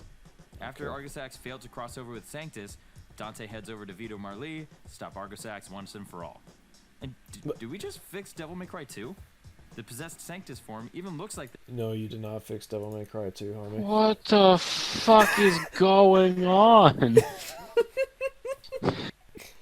What? Oh This implies that we literally retcon the entire series as if Devil May Cry 4 was made before Devil May Cry 2. It's a double, right? Because, we originally changed the time. He's wanting to keep the timeline the same for whatever reason, and combine the villains because he thinks that would make sense. But unfortunately, it's not that simple. You don't just. Wouldn't it be easier if fucking Zeus and like Odin were the same character in God of War? It's like, well, I mean, if you want, I guess. A series antagonist. I'm just fucking lost. Honestly, what the fuck are you saying, you ding dum? I'm trying so hard to make sense of this. I really am. I feel like this is going to be our least coherent episode yet. I mean, honestly, like... How do I respond to this? I don't even know what the fuck you're saying. It's like I said earlier, how do you respond to fanfiction other than saying, well, that's not the case, so let's move on? Yeah, it's like, well, unfortunately, that's not how it is. Yep. And no, he did not fix DMC2. There are way bigger problems in DMC2 than Argisax not being Sanctus. And, there's nothing wrong with presenting alternatives to what's already there, because that can also be constructive and potentially help people when it comes to forming their own stories, or anything like that. But, at the same time, bro, I'm here to talk about DMC5, and you just took a fucking huge-ass detour to... not fucking relevant right now. Dude, wouldn't it be easier if, Saruman and Sauron were the same character? I mean, their names already sound the same, so fuck it.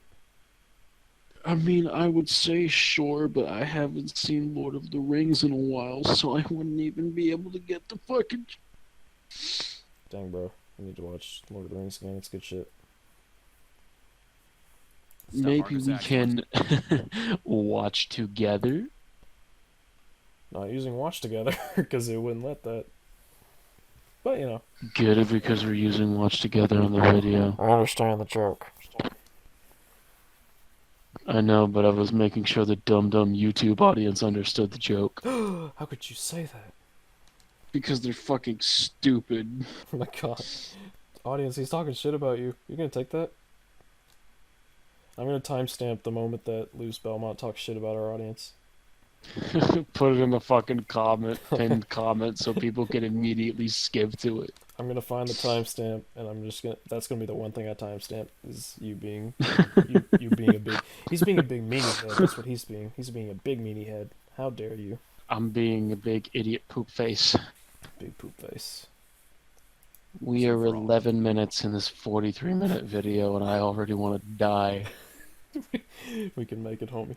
I believe this is our. I'm surprised I haven't busted out the fucking whiskey yet. Remember before? It's just like It's just like the trip across Mordor. We can do it. And fix Devil May Cry 2? The possessed Sanctus form even looks like the despair embodied anyway. Man, what else could we fix? If you squint really fucking hard, sure. If you and are also blind. I was gonna say if you squint so hard that your eyes are closed. Yeah, kinda. If you squint so hard that you have to imagine the boss is there. Hey, their wings are kind of similar. They're basically the same Basically character. the same.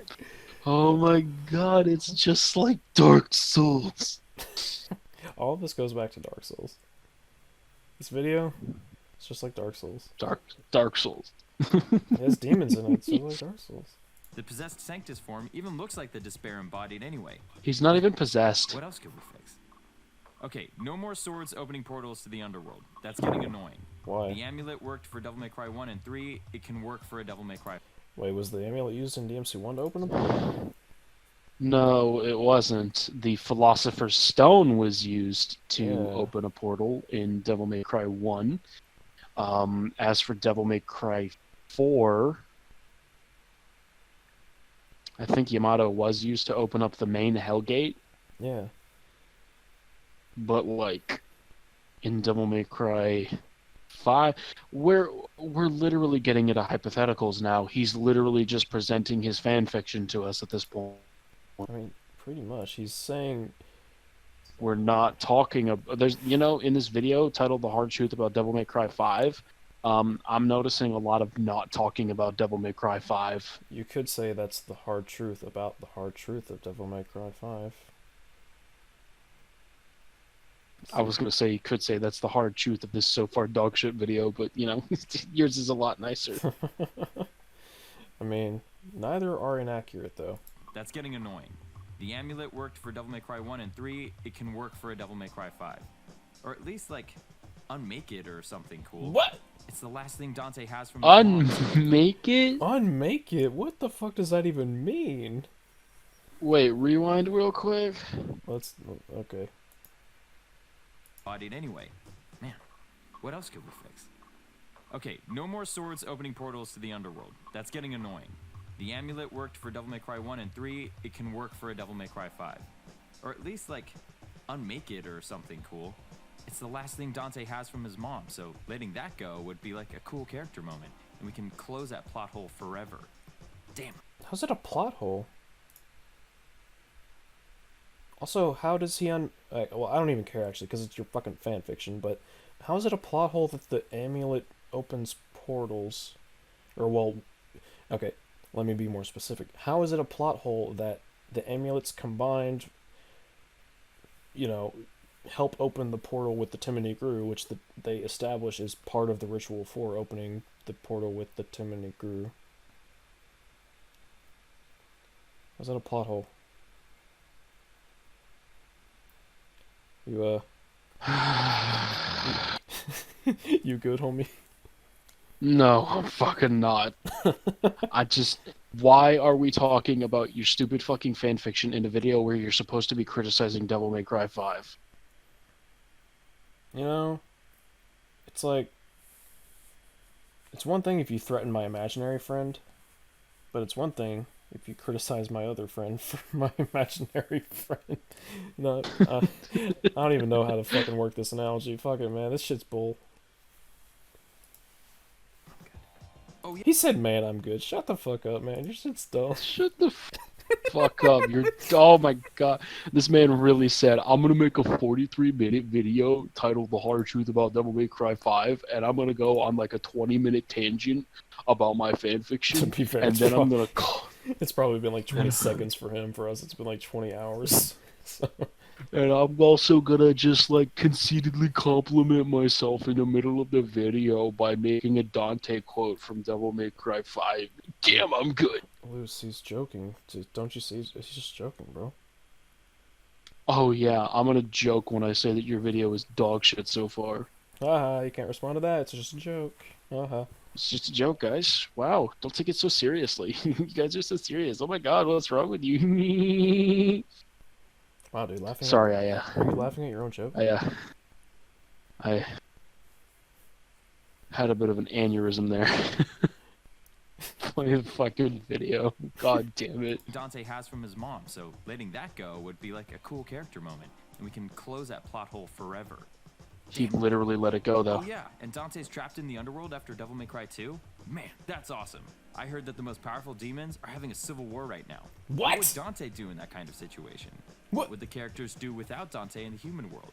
Nero, Trish, and Lady would all team up. Man, that would be a great place to start a game. These are some awesome ideas. Yeah, that would be a great place to start a Devil May Cry 6, but, like, given the timeline, it wouldn't be a great place to start a Devil May Cry 5 unless it's your stupid fucking fanfiction, which you're telling us about instead of... He's literally describing the next game. He's like, oh, hey, wouldn't it be great if Dante was trapped in hell, and then now it's up to Nero, Trish, and Lady? It's like, yeah, that's what happened at the end of DMC5, actually.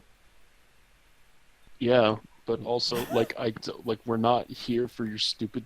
We're not here for your fan... Tell us about your fan... It's not even that it's his fan fiction. Like, tell us about your fan fiction some other fucking time. Why don't you actually talk about Devil May Cry 5 and the problems that it supposedly has? Man, Umbasa Mufasa was making up less shit than you. Damn. Why? I feel like it's going to be a bit of a fucking theme that every time we do a double feature, the first part of the feature is always going to be the infinitely better video. Dude. And that's saying something because I don't like Mufasa's video. To be fair, like, you know, we start with the shorter videos, so typically there's just less shit. So I guess there's that, but this is not a good video. I'm not even... Oh my god. So why are we talking... At this point, I'm along for the fucking ride. What do you got next? Give it to me, baby. This is the real truth about Devil May Cry 5. Give it to me. I want it so bad. It's like... Fucking lay it on me. It's like, so he's describing the circumstances that follow Devil May Cry 5 as having been a good point to start a game. It's like, yeah, can't wait for the next game. It's like, no, it should have been Devil May Cry 5. Why? Well, because Devil May Cry 2. Stop. That's not what happened. So I don't care. Human world. Nero, Trish, and Lady would all team up. Man, that would be a great place to start a game. These are some awesome ideas. Alright, so what did they end up doing for 5? Oh, wait, they switched the chronology around? Oh, well, that's okay. There's still plenty of new ground they can cover. Yeah? Oh, a demon invasion. I thought Nero and Dante were protecting the human world. How could they let this happen? What? We literally see how it happens, though. So, there's this moment in the story in Devil May Cry 5 where Nero gets his arm stolen. Inside his arm is the Yamato. It turns out Virgil stole the Yamato, and he used it to split himself, which then caused his demon self to wreak havoc by opening up the Qliphoth, which connects the human and the demon world because it grows from hell. Did you play the game? And Nero and Dante are kind of in a tough spot because despite their best efforts, the demon is way stronger. Both of them. How could Nero and Dante let this happen? They try to fight it, though. It's like, no, how did they let it happen? They didn't fucking know. Or they just... What, are they supposed to have, like, precognition? Like, is this Final Destination? What the fuck's going on? What a bizarre... I mean, all of this is bizarre, but what a bizarre thing to say. New ground they can cover? Oh, a demon invasion. I thought Nero and Dante were protecting the human world. How could they let this happen? Oh, Dante and Nero are there. Yes. Alright. I mean, it'd make more sense if demons were taking over because Dante was trapped in the underworld and couldn't do anything to stop it, but whatever. Better late. He didn't have a way to prevent it from starting in this case. Yeah, because Virgil was already in the underworld. That's like growing the Qliphoth. I really hate to do this because everyone fucking does it, but I'm gonna go to World War II. Okay, how the fuck could the world let Germany start another world war after they lost in World War I? It's like... Sure, let's just ignore all the circumstances. Let's just ignore all circumstances. Oh, how in Star Wars could they let the Empire build another Death Star after destroying the first one? Because they... What? Jesus Christ, shut up. Shut the fuck up. like these characters don't have precognition. Like, I'm sorry, they just don't. And no, Dante suddenly being in hell does not improve. In fact, it kind of fucks everything up. So, stop. Just stop. Like the never. Oh, a demon tree. That's kind of Tim and a Gru, but it's not like this is Virgil or anything. Let's do this. Okay. Oh, so wait, this guy's the Demon King. Who decided he was king? The Civil War is over? What is this Civil War he's talking? Dude, I don't care about your fan fiction. I really don't. It might have been during one of the pieces of ancillary media. I don't fucking know. Well, no, because he's talking about how cool it would have been if when Dante was in hell there was like a civil war and Dante had to deal with it. And it's like, that's your fan fiction, buddy. I don't care. Like, I don't. I really don't. Like, if you want to come up with a pitch, make a video about that. But don't sneak your fucking pitch into a video where you're supposed to be talking about the merits that already exist. Oh my god. If you want to pitch an idea here or there, yeah, but we don't need 10 fucking minutes devoted to your fucking fanfic. Or 5 minutes, however long it is. Either way, it's too fucking long. It's too long. Well, we live in a time dilation, so for us it's much longer. You could refer to it as a hyperbolic time chamber of sorts, but, anyways. Oh, so wait, this guy's the Demon King. Who decided he was king? Actually, the other demons follow him because he's the most powerful. Like Malphus. Yeah, that's kind of... Malphus, Cavalier, from what we Artemis, Goliath. Well, Goliath tries to do his own thing, but he dies, so... Yeah, from what we understand, the way that it works in the underworld is that the strongest resides over... The first game established that with Mundus. He was the strongest one there, that's why he was king. And then Sparta rebelled, and he was king for a while, but eventually Sparta went away, and Mundus was still there. Well, sort of, so... I mean, yeah, this... it's already there, man. The Civil War? Damn, this is serious. Oh, they're not worried about it? Oh, should I be worried about it? Well, actually, you're kind of misrepresenting here, because at first, Nero doesn't believe that he has to be worried about it because he's confident in the fact that Dante will win. Because everyone's confident in the fact that Dante will win. Like, Morrison's like... and then they... When they come back down, Morrison's like, what? Dante lost? What the fuck are you talking about? They're like, we need to go now. Like, this shit's bad. Yeah, like, they all are very nonchalant about it, and, like, they get punished for it. This spot on this text that he zoomed in on kind of makes me feel... That's what I'm thinking about this video. And I should also mention that it's only at first that Nero's like, man, I'm wasting my time here. But then after V mentions his arm, he's like, you know what, maybe I should stay. And then when he finally gets inside the room with Urizen, he actually seems kind of fucking worried about the situation. Yeah, and then when V pulls him away, V's like, you need to stop beating yourself up and think of a way you can actually help. And, Nero doesn't take to it kindly because he doesn't like being called dead weight and all that shit, but he does that and then because he's the hero. And then when he gets out of the Clyfoth, and then when they all get out of the Clyfoth, Nero is very visibly pissed off about the fact that V essentially tells him, yeah, I'm sorry, there's nothing we can do. We have to leave. These people are unfortunately going to be collateral damage. One might compare Nero feeling powerless here to him feeling powerless when Kratos died, which is a big moment for his character. Yeah. I actually just thought about this for the first time, and I'm like, it's actually... it's nice when characters are consistent. One might compliment it, even. Why are we wasting time with this video? Because you said, oh, we should put it in the S.E.E.S coverage playlist and then cover it on S.E.E.S. Oh, I'm Al. I'm torturing my friend Luce. To be fair, I'm torturing myself, too. I'm like a psychological sadomasochist with these fucking videos. Ugh. Oh, yeah. Damn, this is serious. Oh, they're not worried about it? Oh, should I be worried about it? Oh shit, he just kicked Dante's ass. Are Lady and Trish okay? Oh, Nero doesn't really care? What? Oh, he's happy. Oh, What okay. the This is fuck? weird. This is Nero we're talking about. First of all, he's always been a pretty fucking cocky guy. Second of all, yeah, I'd say he has a right to be happy when he's faced with the chance to get payback against the guy who took his arm. Not only that, but he's trying to one-up Dante, and like that's a big thing for his character. He's always trying to one-up Dante, and he sees an opportunity to do so. And not only that, but he also got his Devilbringer taken away not long after he actually started to come to terms with its existence. Like, he was like, you know what? Having this Devilbringer doesn't actually seem that bad.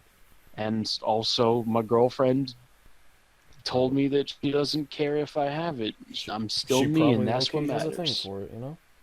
Probably, and then it got taken away, and it was what he thought was the source of his power. You know, it's really easy to like misrepresent things, isn't it? Oh, it's very easy. So easy that he's been doing it for the past 12 minutes and 48 seconds.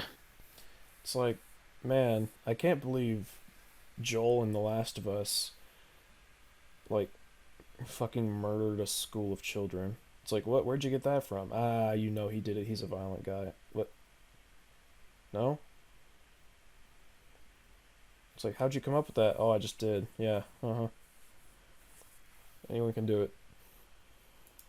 Oh, okay. This is weird. All right, you're going down. Oh, wait, I don't have any of my old moves anymore? But oh, I have to buy my old moves again. Okay. That's how new video games work, stupid. Are you fucking serious right now? Oh, You're God. literally complaining about having to get all of your upgrades again when starting a new fucking game? Like, yeah, that's just how video games work. You can't start. You can't fucking start at 100%. You gotta earn that shit. Are you fucking... What are you on about?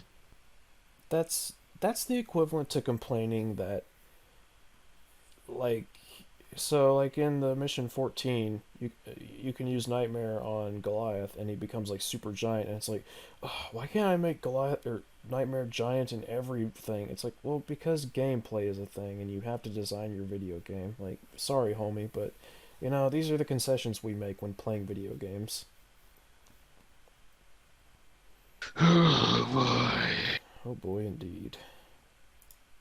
What? And this boss battle doesn't seem very fair. Oh, so he's just gonna sit there? I just gotta hit this rock candy thing? Holy shit, so this is like the end of the world then.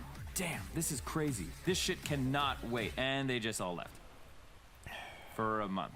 They left him alone for a month? What the hell is going on? Oh. So... Dude. Sorry, my TV just crapped the fuck out for a second there. Oh, and shit. it turned off. Did you hear what he said? Also, the last thing I heard was how they left him for a month. Yeah, that was it. So, yeah, you may or may not know this, but typically when you're in a losing battle, retreating isn't always the worst option. It's a hard decision Retreating to make, is essentially... But... Yeah.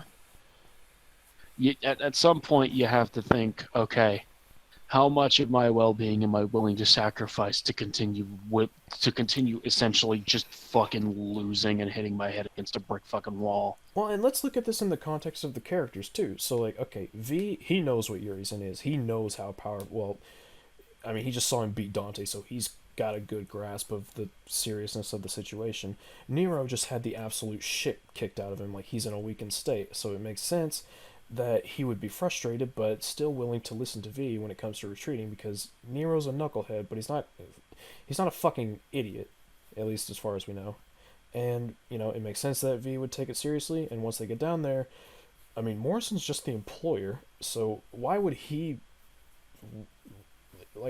be adamant about them staying, and how would he even convince them anyways? So that doesn't make sense. It's almost like when you strip away the context for all of this shit, then yeah, it seems really fucking stupid, doesn't it? Dude, why didn't fucking... I'm tired of Star Wars comparisons. I'm not doing it. But you get the idea. It's like there are answers to these questions. He's just not acknowledging them. Maybe, and again, like I said way earlier, maybe he just doesn't know. In which case, maybe do a little bit of research, or maybe, I don't know, a second playthrough, or even a first playthrough, before you post a video about the game. So, I mean, I'm being mean, of course. I'm sure he played it once. I know. I'm sure he played it once. Twice, I'm not so sure, because he's missed some really in-your-face plot details. But I mean, hey. For a month. They left him alone for a month? What the hell is going on? Wait a minute. Your Zen is Virgil, isn't he? Yes. Are they doing Devil May Cry 3 again? They're doing Devil May Cry 3 again. No, they're not.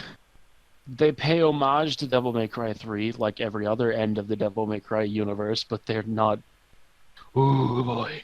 Saying that they're just doing Devil May Cry 3 again is so reductionist it fucking hurts. Dude, they both have towers. They're the same game. It's not even a tower, it's a giant fucking tree. No, it's a tall thing that he stands on. It's a tower. It's a tall thing that he stands on while monologuing. It's a tall thing that he stands on and does stuff and says things on top of. It's the same as the fucking reboot, is what I'm saying. Oh my god. It's so dumb. This is so dumb. This is fucking stupid. I've stopped taking this video seriously at all. Like, I'm legitimately just curious what the next fanfiction he's gonna bring up is. I'm finding it hard to, I'm finding it hard to even present cogent arguments here because you're just speaking fucking nonsense at this point. Oh my god, they're copying DMC3. Virgil's back and doing an evil thing. Yep, it's... Let's see if he breaks it down. Let's see if he gives examples. Let's see if he elaborates on this point that he's making. Are they doing Devil May Cry 3 again? They're doing Devil May Cry 3 again. Wait, but... Oh no. It's the reboot, isn't it? What? What's going on? No! Oh my god! Oh my god! Okay. Oh my god. Oh, are we finally going to talk about Devil May Cry 5? Is it time for us to actually talk about Devil May Cry 5 and what's supposed to be wrong with it? Wow. Don't it worry. only took...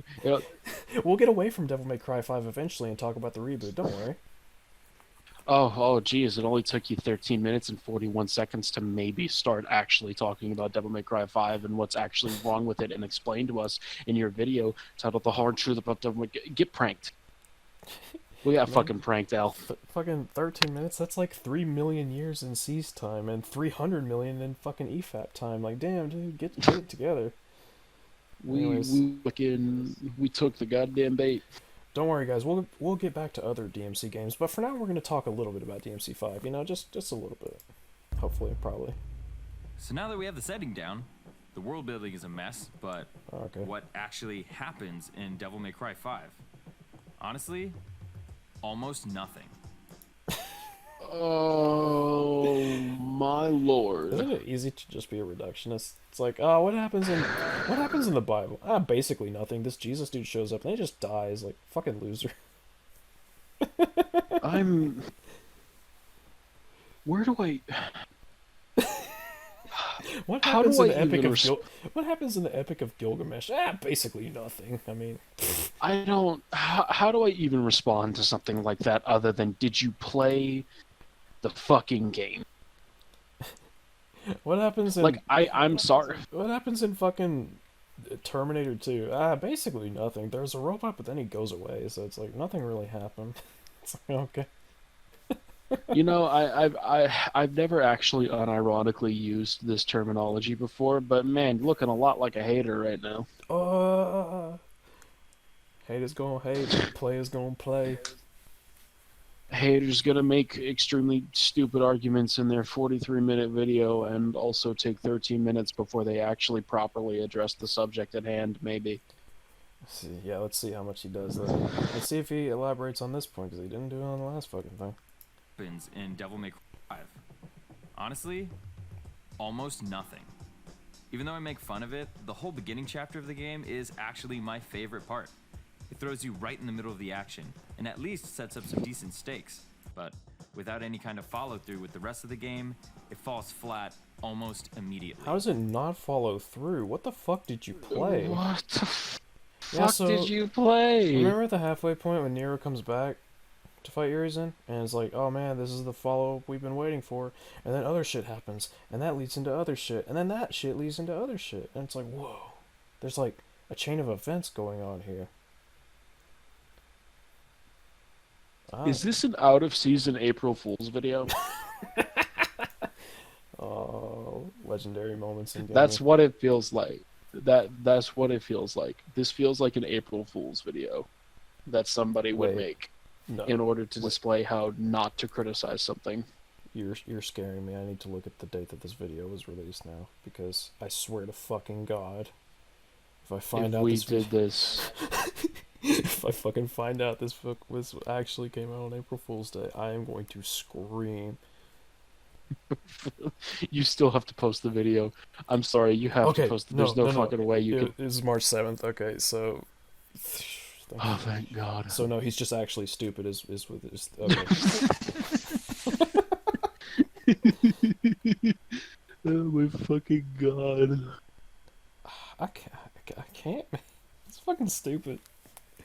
What happens in the fucking Dante's Inferno? Basically nothing. I mean, he goes to hell, but then he just leaves. Like, fucking jeez. Oh, okay. It falls flat almost immediately, which kind of sucks. Taking out Dante, Trish, and Lady, and Rebellion at the same time is kind of a bold move. Yeah. But the game doesn't really treat it as anything to worry about. It's so much of a... Are Dude, I'm gonna have an aneurysm. Oh my fucking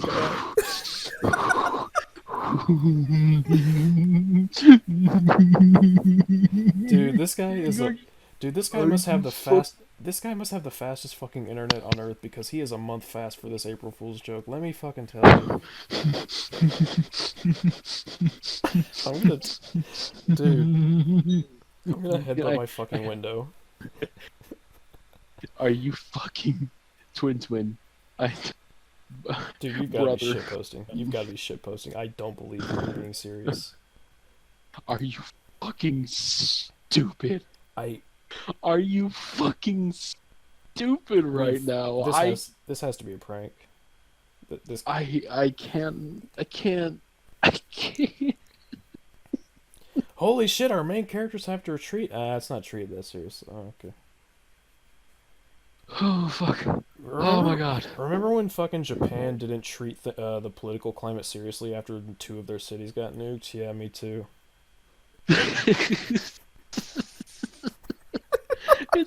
Nah, man. Nah, we got pranked now. It's just one big fucking prank. He's just acting stupid. Because if he's not, then he's actually real stupid, and it makes me want to punch a small child in the face. Oh my God. It's not even like... I'm not even like mad at him. I'm just like, dang, dude, you are really missing a lot here. At this point, it's just funny. Like, I can't be mad at this. This is so ridiculous that it's just funny to me. I can't take this seriously. If someone told me that he was actually joking this whole time, I would not be surprised. I really would not. I would be more surprised I would be more surprised if Twin saw this, commented and said, "No, we were being serious." I'd be like, dude. Please tell me you're joking with this comment. No, like, we're being serious. This game's... No!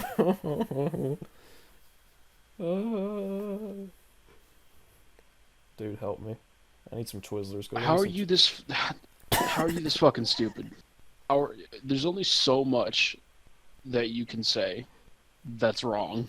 Dude, in 14 minutes, you have 4 million years in our time, you have established quite the you've said a lot about yourself, I'll just say. Yeah, you've shown how fucking stupid you are. Not even just that. It's like I feel like he said a lot more. Not even just. He said a lot more about how he fails to consume this media than the media itself. It's kind of a bold move. but the game doesn't really treat it as anything to worry about. It's so much of a non-issue that they wait an entire month before going Oh back. my god. What do you mean it's so much of a non? They wait an entire month because they have to, because they're preparing and recuperating, and Nico kind of has to develop robotic fucking arms. Dude, remember when Goku and Vegeta didn't take Kid Buu seriously, so they just went to Supreme Kai's planet? It's like, wow, you fucking jackasses just leaving Kid Buu. Jeez. It's like, no, he was about to destroy the planet and they were in a weekend. No, they just left. It's just bad. It has to be a prank. It has to be a fucking prank. Yeah, there's just no fucking way I can believe this. Oh my god, my brain is skipping. I feel like you have to try. You know those moments? I feel like you have to try to make a video of this. I'm sorry. We're being pranked. You know those moments when you like put a disc into an old DVD player, and it would, if it was really fucked up, it would go tick tick tick tick tick tick tick tick tick tick. That's my fucking brain right now.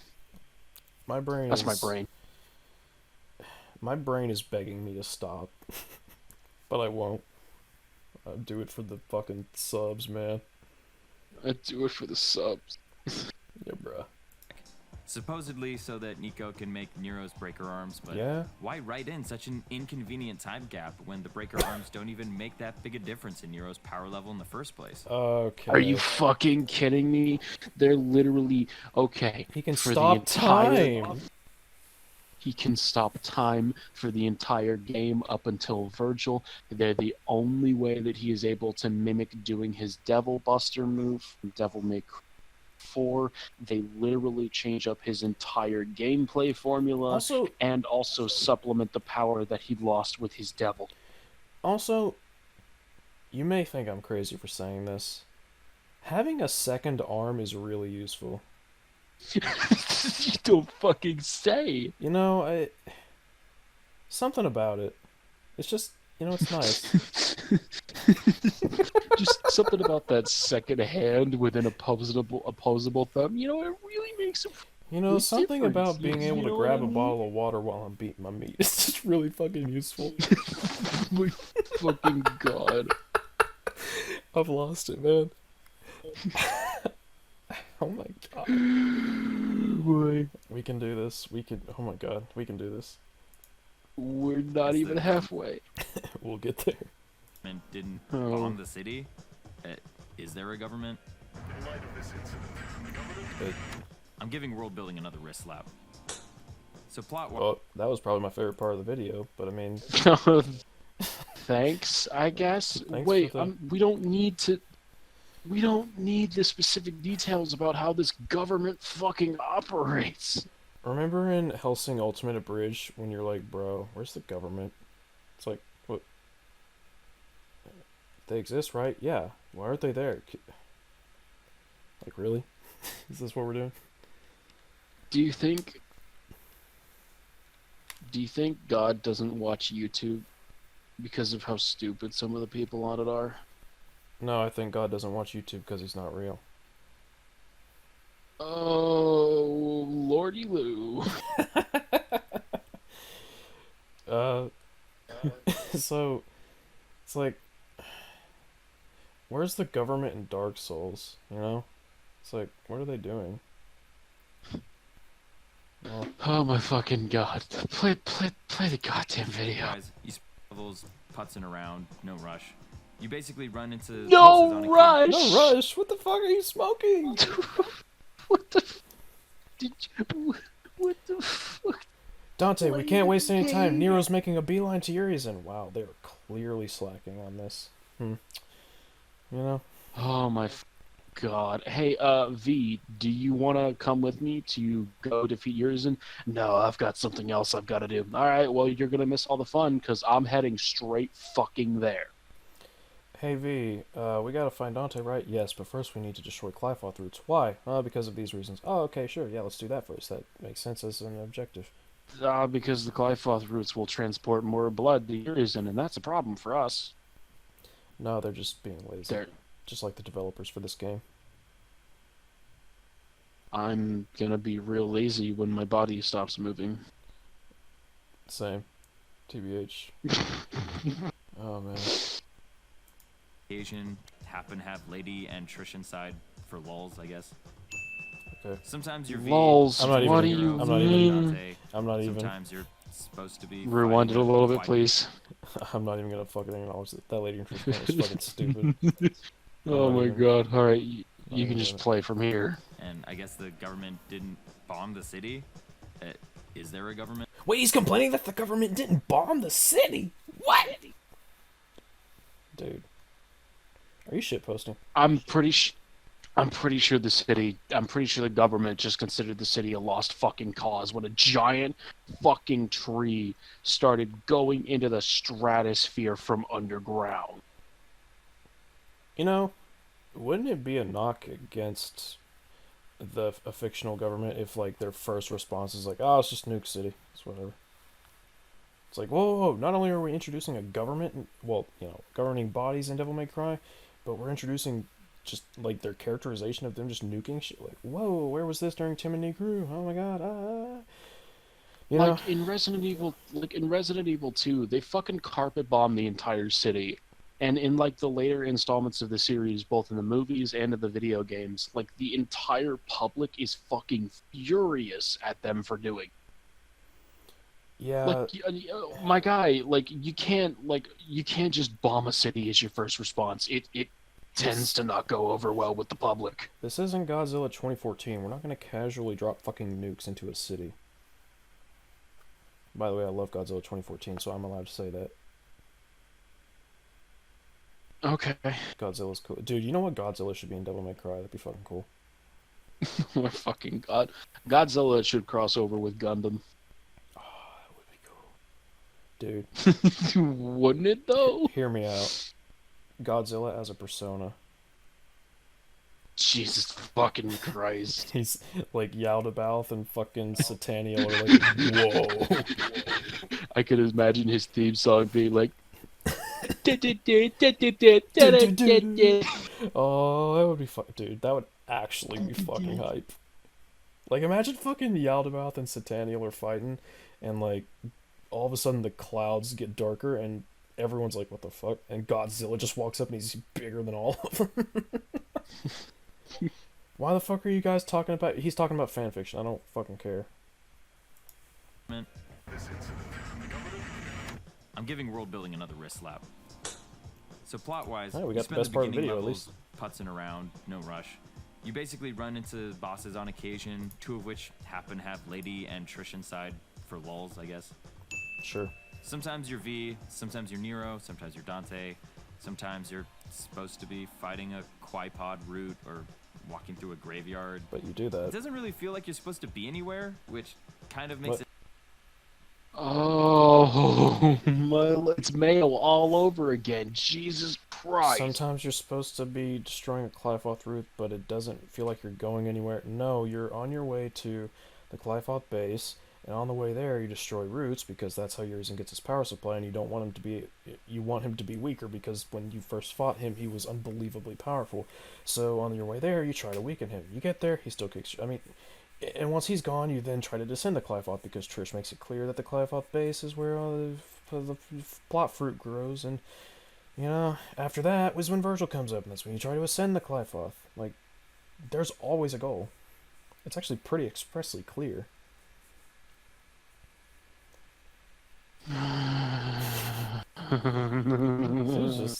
This is just basic plot details at this point. Is it hard to tell if adventure is successful at any given point? So you pretty much just run around until it's time to fight Urizen. You fight him Sure. like 14 times, and that's the whole game. Wait, what? Hold on. Something else has got to happen in this game. Yes, that's let's true, see. actually. They go to fight Urizen, they lose. They fight him again, he's Virgil. Dante fights Virgil. Oh, okay, so we're doing the thing. Okay, so in the Bible, so in the Oh Bible, my fuck. in the Bible, Oh my there's fucking God. there's nothing, and then God makes something, and then things are Oh my bad, and then fucking Jesus God. shows up, and then Jesus dies, and then things go bad again, after being good because Jesus died, and then the world ends. Boom, the end. Bible's fucking lame. 2 out of 10. Nice try. I'm just You can do this with anything. Fucking Star Wars. So Luke Skywalker, he meets an old man, learns about Darth Vader, goes to fight Darth Vader, loses, blows up the Death Star. The end. It's like, okay, like we can do this with anything. I'd like to cancel my subscription to Life, please. I would like to commit Persona 3. You cannot. I literally could not find. I literally could not come up with a more reductionist, contextless argument or analysis for this game if I let's go. Fucking had to write a dissertation. Let's go all the way with. Let's go all the way with this, shall we? Devil. Boom. I just described the whole plot. It's fucking lame. Lord of the Rings. Ring. Weak. Just jewelry. You can do this with anything. It doesn't mean anything at all. Virgil, but Nero fights Virgil anyway. He wins. They turn into butterflies and they fly away. The end. Wow. That's it. So yeah, they fly away to destroy the Qliphoth because the Qliphoth would destroy the world and release demons everywhere and baptisms.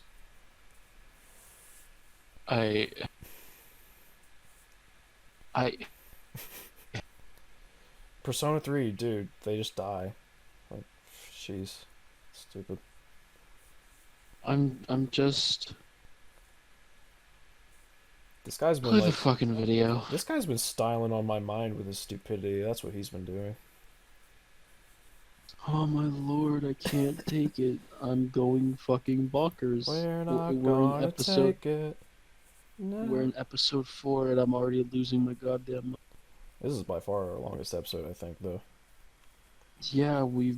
As a matter of fact, oh boy. Let me check the times right now. So, let's see. Half hour plus 45 minutes is an hour and 15. Hour 15 plus 2 is about 3 hours 20 minutes. Another 30 minutes plus an hour. So wait, 3 hours 20 minutes plus 1 hour is 30. Is 450, and right now we're at about the 2 hour mark on this video, so we're about at the 7 hour mark. Dang. Oh my god, holy shit. And we have so much more left. That is way more. Oh god, we're completing our transformation into EFAP pretty early. This video is gonna be fucking 12 hours long. We're gonna be the B grade, the B list EFAP before you know it. No, but you know what? Let's apply this to the S.E.E.S podcast. Guys talk about stuff. It's like, yeah, that's true, but there's a bit more to. Nah, it's just guys talking about stuff.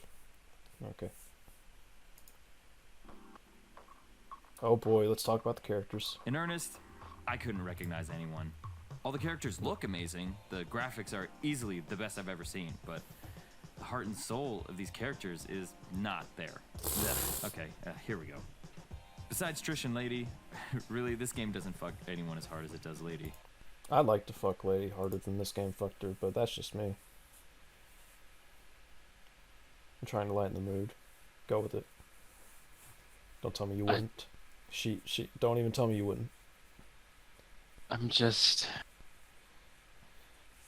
so no, but like on a serious note, it's like, okay, the heart and soul of the characters isn't there. How? I guess he's gonna explain. Are you gonna actually like quantify that shit? Are you gonna explain it? No, you're not. Because why the fuck would you? Why would you doubt him like that, bro? He's a professional YouTube critic. He made a 40-minute video. I'm doubting him because his video has been dog shit so far. That's why I'm doubting him. You're only saying this because you like Devil May Cry so much. Well, it's okay. I'm coming up with arguments because he's just got none. It's what I'm doing. Really, you gotta come up with arguments for it. As hard as it does Lady. Nero comes out really flat in this one.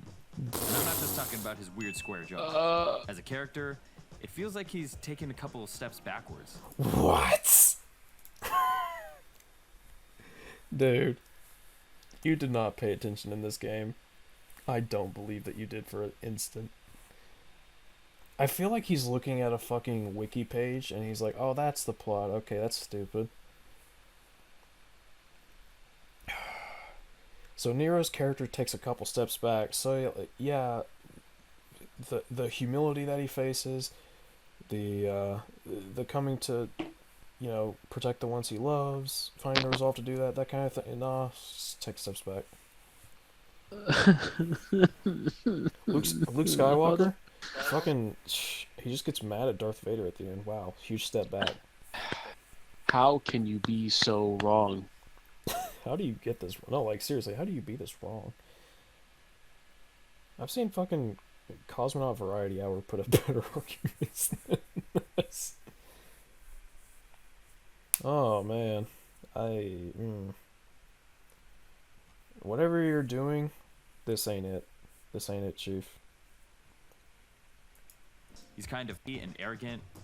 Wait, hold on. Let me rewind this. I've got to get this. I've got to get this in full. And I'm not just talking about his weird square jaw. As a character, it feels like he's taken a couple of steps backwards. He's kind of petty and arrogant. Maybe it's just brought out more because he only has Nico to talk to, but he's still stuck inside that little brother complex. And by the end of the game, he outgrows it. Did you play the game? When did he have a little complex is my question. Yeah, I'm wondering what the little brat. I'm assuming he means the inferiority complex to Dante. I don't know why he would call it a little brother, but it's whatever. That's, I assume that's what he's going for. But like, it's like, wow, he has an inferiority complex to Dante. That's a step backwards. How's that a step backwards? It's like, well, because he didn't have it in the of course, in the game where he met Dante. You mean the game where he didn't really know Dante that well and hadn't been working alongside him for a couple years? But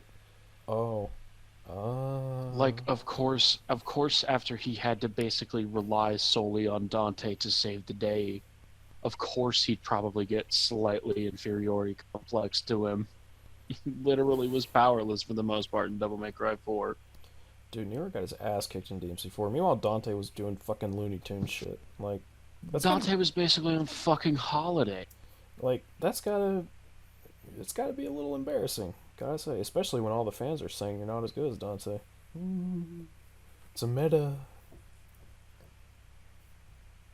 No, but seriously, like, what a fucking stupid thing to say about Nero's character.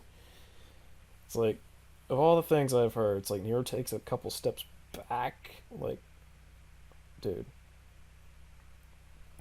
I think he played Devil May Cry 4 second, and that's what he's talking about. I don't fucking know. Guys, that's the best. That's the only explanation I can come up with. Kind of offhandedly calls him dead weight in the intro, and Nero hangs on to it for like the entire rest of the game. And it's hilarious. No fucking shit. Dude, this picture of Virgil right now, this is us.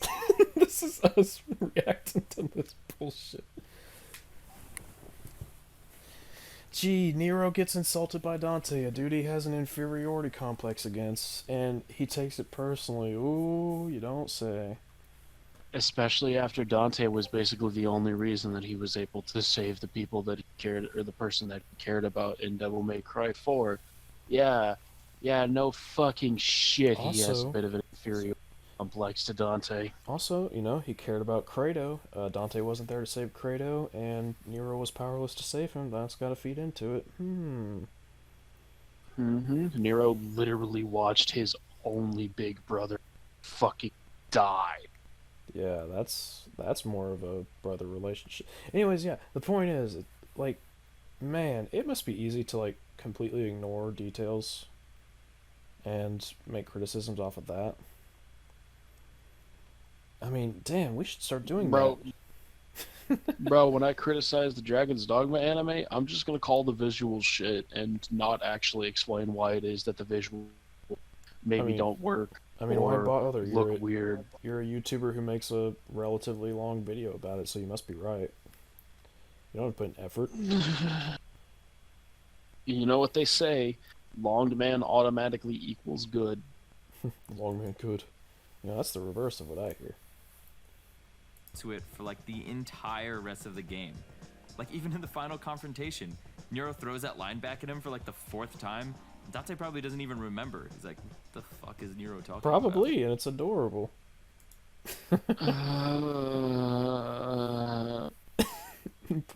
I'm broken loose.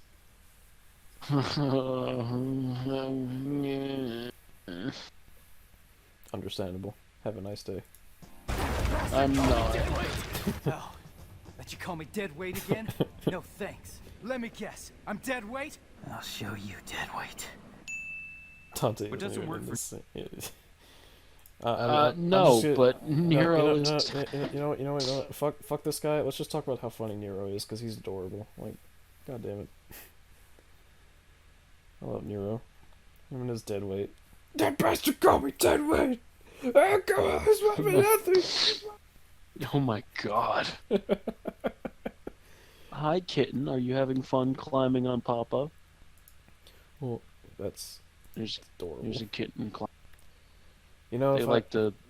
next time I get a pet, I'm looking to get a dog eventually. When I get a dog, I'm naming it Deadweight. Oh god. I'm gonna give him Yeah, no, my kitten's. coat. Go ahead. I'm gonna give him a coat and white hair.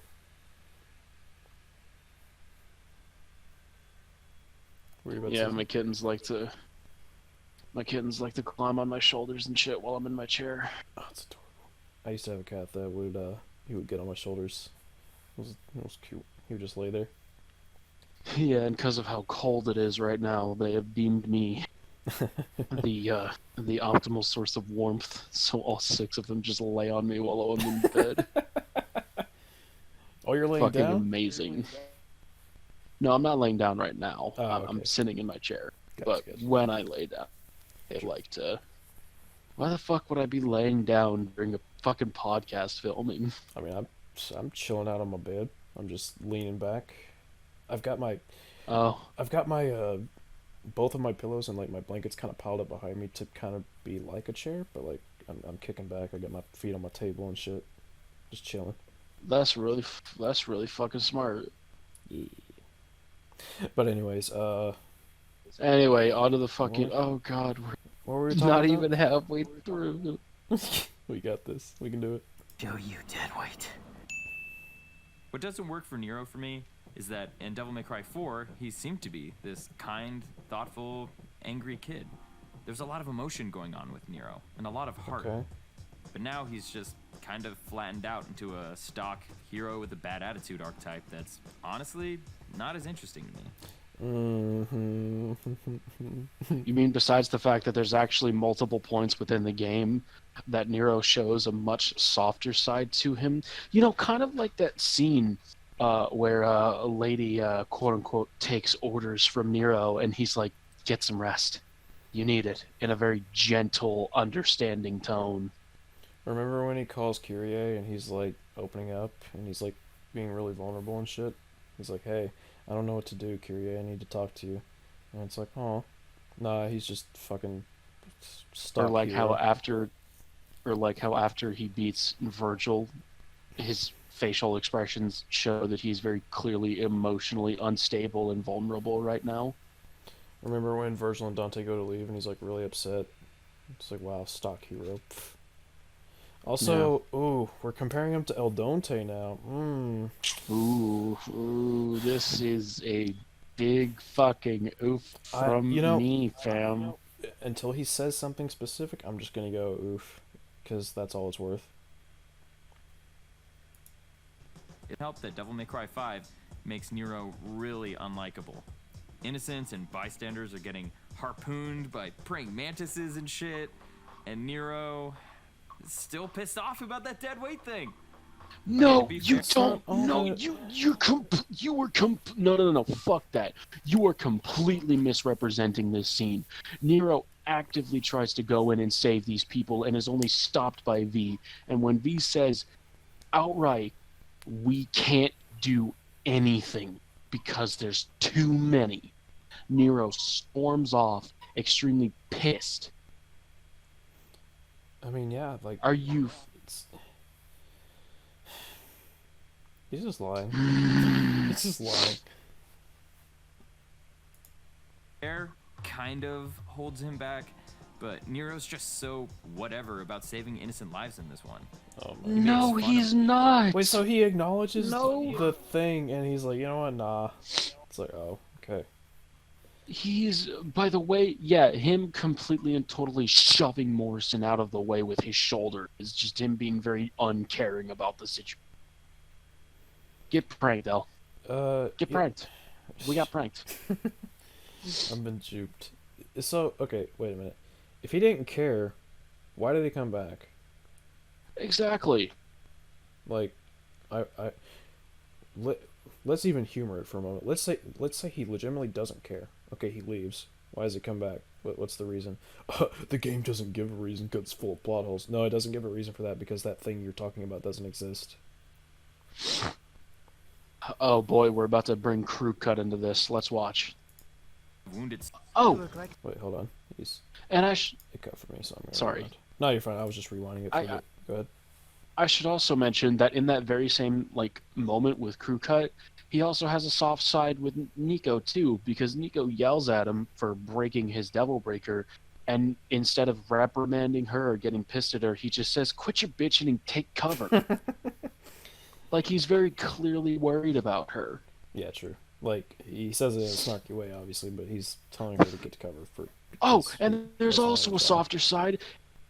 There's also a softer side in the scene where he rescues Lady, and he's got a naked woman in his arms, and Nico is like, "Man, Kyrie would kill you," and he's like, "Yeah, she'd kill me right now." But It's no, so but Nero's fucking- unlikable. Doesn't care about innocence. Air V kind of holds him back, but Nero's just so whatever about saving innocent lives in this one. He makes fun of wounded soldiers. You look like you need a hug, but you're not gonna get one from me. He tramples through the dried husks of men, women, and children. He doesn't. That's care if Dante's- only if you fucking do it, you dumbass. I'm willing to write that one off as an attempt at a joke. However, the Crew Cut thing, it's like he goes in to fight the demons that are attacking Crew Cut. So I mean, just because he has a snarky little woman, Yeah, it he doesn't literally- mean he's being like an asshole or whatever. He's still Yeah, he saving her. literally saves Crew Cut's life.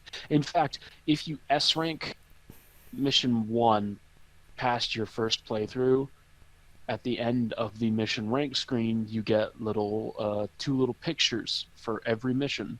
Mhm. And one of the pictures is Nero waving to and saying hi to all of the soldiers that they're saving their lives. I understand that's not in a cutscene or anything, so you could technically argue it's not canon, but I would say that that shows off a bit of a softer, more kind side to Nero, that he's willing to address the people whom he just saved. Absolutely, and we don't see that often in Devil May Cry. Like, I get that it's still not in a cutscene or anything, but it's like, it's cool to see that. Yeah, and there's another photo. There's another S rank photo in 7 where V is sitting on the spring horse in the playground, and him and Nero are both smiling. Yep. As they look off in the distance, like they're just shooting the shit with one another. It's fucking great. Indeed. I'm just gonna say it. Nero acknowledged that Crew Cut needed a hug, but he was like, "You can't get one from me. I'm about to go fight demons." It's like, Yeah. I'm sure if there weren't demons, he would have given him a hug, which would have been weird, but hey. Fun,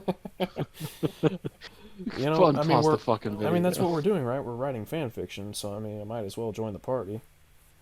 Yeah, honestly. Look like you need a hug, but you're not gonna get one from me. He tramples through the dried husks of men, women, and children. He doesn't care if Dante's alive or dead. If Dante's alive, Okay, he'll with save this you. scene, I think it's more or less Nero holding his cards close to his chest and not trying to show too much emotion around someone who is a very new and unknown element to him. He's just talking about the mission priority too. It's like, we need to get to Yuri soon. Yeah. 'Cause, like, that's why we came here. Hey, I mean, fucking hell, in the fucking second Urizen fight, literally the first thing he mentions is Dante and his well-being. Yeah.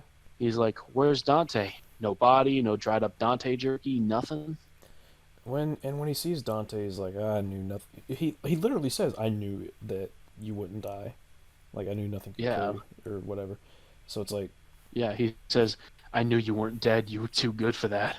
yeah, like, so it's clear that Nero did not expect Dante to actually be dead. Like, And he clearly cares about Dante, too. Yep. Fuck, he shows that he clearly cares about all of the characters. You can't pick this one scene where he's talking to a character that he barely knows, and he's trying to focus on the mission and paint it as if that's Nero throughout the entire fucking game. yeah.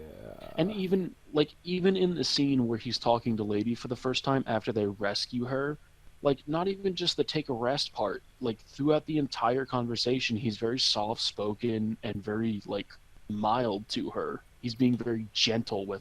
I would argue that's what makes his blow up towards the end of the game even more impactful, because even when Lady's giving him that really fucking amazing talk, which, you know, Lady's best girl, he's still blowing up, and it's like, oh fuck. And you see Lady's face, and she's like really, you know, kind of beaten up about it, and it's like, oh, sad. And then he jumps out of the car, and both Lady and Triss seem very distraught about the fact that he just jumped the fuck out and possibly killed himself. Yeah. There's you know, the more it's almost the more we talk about it, and the less we make up, like certain people do, you know, it's like this game's actually pretty good.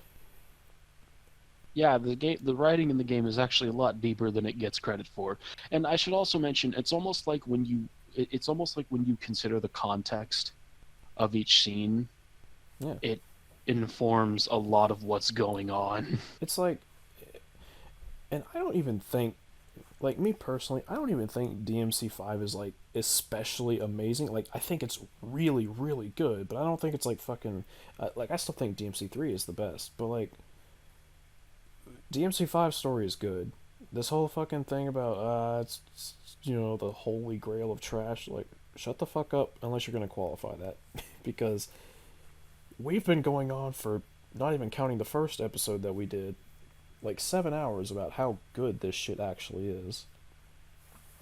Like, all these questions that are being brought up, it's like, no, there's actually answers to those. It's like, oh, what about, no, there's answers for that too. Really? But what about, no, there's answers for that too. It's like, give me something concrete here. The most that he's brought to the table is, oh, hey, Lady gets her clothes again out of nowhere. It's like, oh, yeah, look at that. Anyways, next. And women and children. He doesn't care if Dante's alive or dead. If Dante's alive, we'll save him. If not, we don't. The game just does not showcase what makes Nero such a compelling character. He's dumbed down, and it really skews what the game is supposed to be about. It's pretty clear that Nero is favored as the main character over Dante, again. But when you look to Nero for the game's message, I keep thinking, what's his arc? What is Nero's story? He started the game wanting to protect people. So we're in agreement at this point that he's just straight up, like, he doesn't know the story. Like, he's not paying attention. That's the impression that I'm getting based upon that statement, because if he had paid attention, he would understand exactly what fucking arc it I didn't even think it was particularly subtle. Like, it's pretty in your face, quite frankly. Yeah, and that's not to say that it's bad or that it's poorly delivered. It's just it's not a complicated art.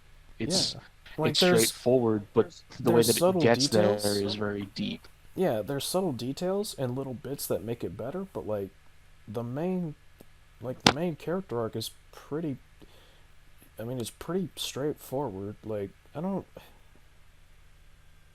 it's not hard. What the fuck did you smoke before you wrote this review? Quote unquote. Dude, he was smoking that dank Clyfoth juice, you know?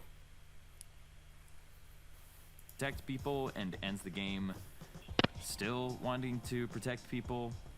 I see a lot of praise for the I'm not letting you die scene at the end, but for me, That's the biggest example of how little they could do with the character. Oh my The line is god. so forced and comes completely out of nowhere. Oh Like they my just needed god. something singular for him to say to make all the themes come together. But where it worked in Devil May Cry 3 with Screaming Souls, and Devil May Cry...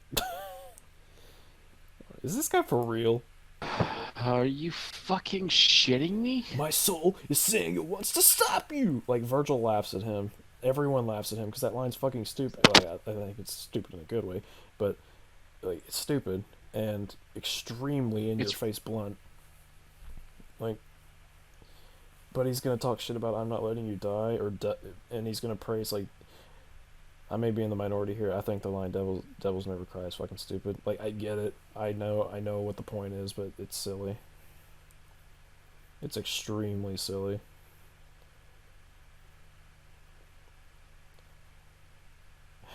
Play the. I've got to hear this back. I've got to hear this back.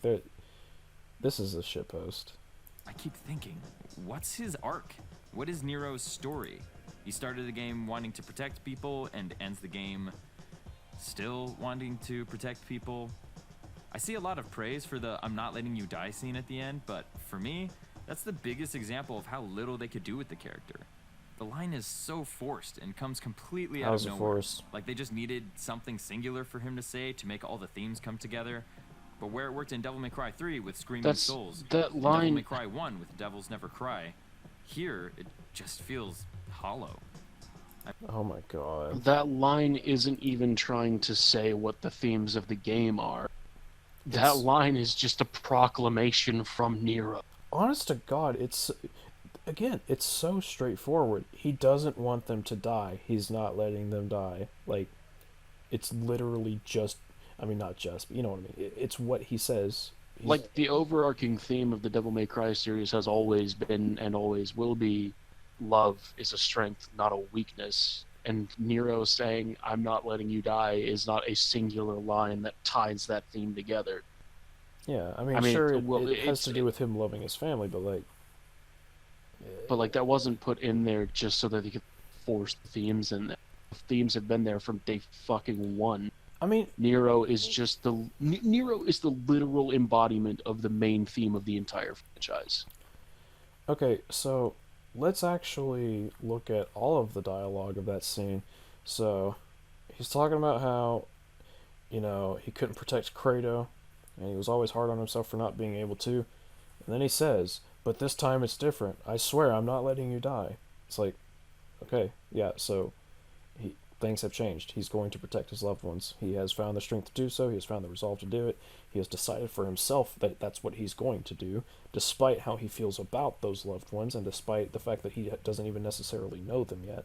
Like, but what's hard about that to understand? How's it hollow? I don't fucking know. How's it forced? He's just saying it is. At this point...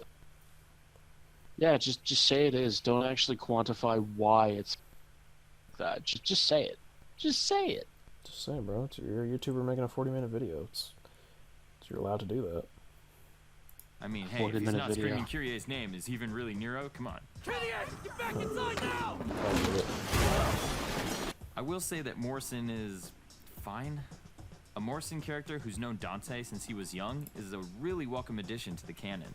But he doesn't seem to have any kind of substantive relationship with Dante, and his presence doesn't elucidate anything about the character that we don't already know. I mean, he's his employer, like... Well, I mean, to be fair, he also has a pretty substantive... Yeah, he has a pretty substantive relationship with Dante in that he's literally one of his employers. And he's one of the few characters who can say he's actually kind of close to Dante to an extent. Well, he pulled up the note from mission, I think it's 2, where Morrison's in his manifesto is talking about how he did it. He knows that Dante once called himself Tony Redgrave, and he figured there's a connection to the city of Redgrave, but he doesn't know anything beyond that. And it's like, that doesn't mean that Morrison doesn't know him on a personal level. It just means that he's pieced together those two things, but he doesn't quite know what it means, and it's up to Nero to figure it out. Like, yeah, like, Morrison and Dante talk to each other very casually, you know? Yeah. Like good friends might. And of course they're good friends because they've known each other for quite a while. Like, I'm not gonna knock the game for not giving fucking Morrison a big character arc. I don't care.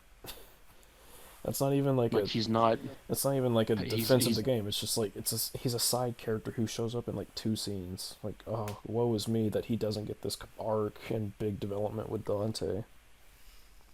You know, that thing that he got in the anime? Yeah. Well, that's different. He was a white guy.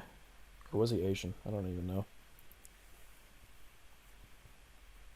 Real shit, like, are they Asian or are they white? Or is it neither? Because, to be honest with you, unless, of course, with me, in most cases, if they're entirely fictional characters, I don't tend to put a race to any of them unless it's explicitly stated by the developers. Sure. It's kind of like how in... It's kind of like, is Goku white? He's an alien. Yes. Yeah. Or kind of like how in like in My Hero Academia, they explicitly state that they're in Japan. So, okay, these characters are Asian. Yeah. With Devil May Cry, we don't know where these characters are, so, you know, I'm not going to label them as any kind of a race specifically. It's not even so much we don't know where they are as much as, like, we don't know the actual map of the world. Like, we don't know how that is, you know? Yeah. Like, the most I put to it is Dante's fair-skinned and Morrison is darker-skinned. And that's basically where I leave, unless stated otherwise by the devs. True. If they were to come out and be like, yeah, Dante's Asian, then I'd be like, alright, Dante's Asian. He doesn't particularly look Asian, but, you know. Yeah. Well, I mean, you know, I suppose him being half demon kind of muddles with that a bit, too. So yeah, that's basically how I view characters' races in fictional work most of the time. Why are you guys talking about Israel? Why the fuck is this guy talking about Devil May Cry 2? You know? There are a lot of life's mysteries. What can I say? Anyways, back to Morrison, I guess. The only reason is to tease a DLC that may never happen. What? And to call my 2 beautiful ladies a couple of crazy bitches. Which is like literally one of the best moments in the game.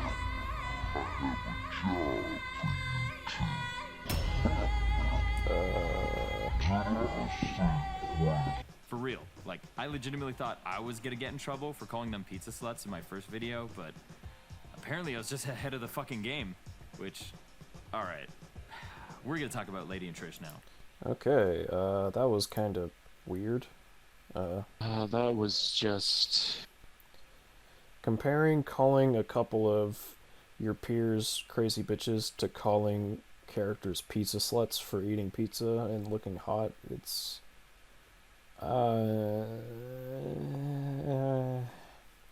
not really the same connotation, but I don't really care what you call them. You can call them fucking... Well, I shouldn't say those words, but, you know. Just, you can call them whatever the fuck you want. Considering the fact that most characters are implied to be virgins anyway, since we never except for Virgil, like, you can't even call them pizza sluts, so, you know, shut the fuck up, I guess. You can call them crazy bitches sometimes, though. They're a little... They're just like you could call Dante a crazy bastard. I mean... Yeah? I could call you fucking stupid for half the shit in this video. Oh, got him. You know... Virgil is, you could say he's a judgment slut. Alright. Alright. Play the fucking video. That was pretty good. Don't you dare take that from me. Notice that I can put these 2 in the same title? These are not 2 separate characters. These are 2 carbon copy, bimbo ass pizza slut bitches that spend the entire game naked, covered in goo, or running away. Wow, he's out the gate swinging with this one. All right. So you can put them in the same. You can do that with Dante and Virgil too. You'd be like, oh, Dante and Virgil. I'm not going to deny the fact that they don't really do much in the game. Yeah. But calling them the same character Or carbon cop. Okay, Her so carbon copies is just complete bullshit. here's the thing. The things those characters did in past games, I am also applying to their characters in this game. I know that sounds fucking weird, but, you know, there's something about past actions of characters affecting how I view them that just, well, it affects how I view them. What can I say? You know, especially when Lady's given that really awesome monologue to, I mean, it's only a couple lines, but you know, when she's giving Nero that talk towards the end of the game about how killing your father is not, and letting your anger fester is not a good thing.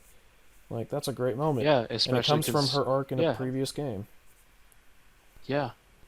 And it's a good way to call back to her arc while not necessarily seeming forced, because she's the one who would know this kind of thing. If that came from Trish's mouth, then that would be extremely fucking forced. Yep. But it came from Lady's mouth. Why did it come from Lady's mouth? Because she's not the same as Trish. And she has experienced an arc that Trish did not. Just as it would not make sense if Lady was the one to catch on to V being more than he's letting on. It makes sense that Trish would, because she's from the underworld, as she says pretty straightforwardly, actually. Yeah. I mean, and the whole, like, pizza slut bimbo crazy bitches, it's like, I get it. Okay. I don't know. There's nothing to say about that. It's just like, okay. It doesn't. I mean, the game doesn't. Dante's a fucking wacky wahoo gay pizza cowboy ice cream sundae bazooka boy. It's like, okay. Apart from being naked inside of Artemis and Cavalier, the game doesn't treat them like sluts or bimbo bitches. It actually treats them with a pretty big amount of respect. We never see them fully nude, and they're fully clothed in almost every scene that they're in. Yeah, it's like, what is it, fan service? Absolutely. Is it distasteful? Well, they make it a point to cover them up, so I would say no. Actually, it's not distasteful. They actually only covered up in the PS4 versions. That's true. Well, that was just with the lens flares, though. Like, generally speaking, they're not just full frontal nudity or anything like that. Yeah. Like you kind of catch their butts, but I mean, you can see Dante's bulge, so it's like, yeah, there's some sexisms, I guess. You know, it's not a bad thing. I'm sorry, what? Well, you can see Dante's bulge. Oh boy, I got something to look at next time I get it. Also, like, I should mention, like, sex appeal isn't inherently a bad thing. There's it would be one thing when you're not being extremely, like, just completely tasteless with it. Like, if it had just shown full front, like you said, if it had just shown full frontal complete nudity of Lady and Trish, that would be distasteful. But showing us a shot of their ass while being covered up by lens flares, at least in the PlayStation, that's more tasteful fan service. It's just like, okay, the situation happened. Dante's bulge. Well, it's like the situation happened that left them naked, and for a brief moment in like one camera shot, you can see their butt. It's like, oh god, woe is me, you know. And then almost immediately after, in almost every single scene afterwards, they're fully clothed. Man, if Morrison had like an established skill set that could be applied to a demon, you bet your ass they probably would have put him butt naked in some demon, and it would have been hilarious. Most definitely. And I would be all for. I'm all for some equal opportunity sexy time. Absolutely. Did you know that Dante has chest hair? Yes, it's white. It's cool. Yeah, it's so fucking cool. Like, you have to get right up onto the model in order to see it in the model viewer, which I'm not complaining about. But yeah, it's really cool that it's in there. I wonder if the carpet matches the drapes. Probably. I mean, if his chest hair is white. Probably. And his facial hair. You know what's weird? Probably. In Dante's alternate costume, his facial hair and chest hair are still white. Yeah, that weirded me. That weirded me the fuck out too. It's kind of weird. It basically makes it to where viewing the costume from the back or the sides is perfectly fine, but anytime you get a glimpse of Dante's face, it's like, whoa. Because like with the Nero costume, with his EX, they made his fucking eyebrows brown too. Yeah. It's fucking weird. anyways, this is a video, I guess. We can go back to that, I guess. Watching this video is the least fun part of watching this video, I think. Honestly, we're having more fun talking about not the video than the actual video, because the video is shit. I'm getting much more enjoyment out of imagining Morrison being put into some hilariously naked situation than I am thinking about this fucking DMC2 and 4 fanfiction bullshit. I'm getting more enjoyment out of thinking about that good old Dante balls. Mm. God damn it. Hey, you brought it up, not me. Well, no one's brought it up yet, if you know what I mean, but because he's a virgin. Get it? Yeah. It's funny. They were gonna do this to them. I just didn't think it'd be this bad. These are not strong women. These are not intelligent or interesting women. These are the worst possible versions of these characters. Trish, at the very least, pretends to be important by reciting exposition that V has already told her because she's dumb and doesn't know anything. Okay, so let's actually look at this scene. Trish... Now who's the one being disrespectful to these fucking characters? Oh, he's disregarding this moment where Trish, using her understanding of the underworld, which she obviously knows a lot about, catches on to what V has been saying, and she kind of puts him in a corner. Like, if he tells her, he risks her telling Dante, and if he doesn't tell her, he risks her going to Dante and being like, hey, this V, he's up to something. And he takes a gamble on it. Like, it's one of those so close, like, Trish legitimately almost figures, like, she almost fucks up his plan completely. But pretty much, yeah. But V outwits her, not because she's stupid, not because she's not a strong woman, or whatever the fuck this horse shit is, but because V is exceptionally cunning, because he's Virgil, and we already know Virgil is exceptionally cunning, so... Dante literally admits within his first fight with Urizen, those are two of the most badass women, and there's only one guy I know who can beat them.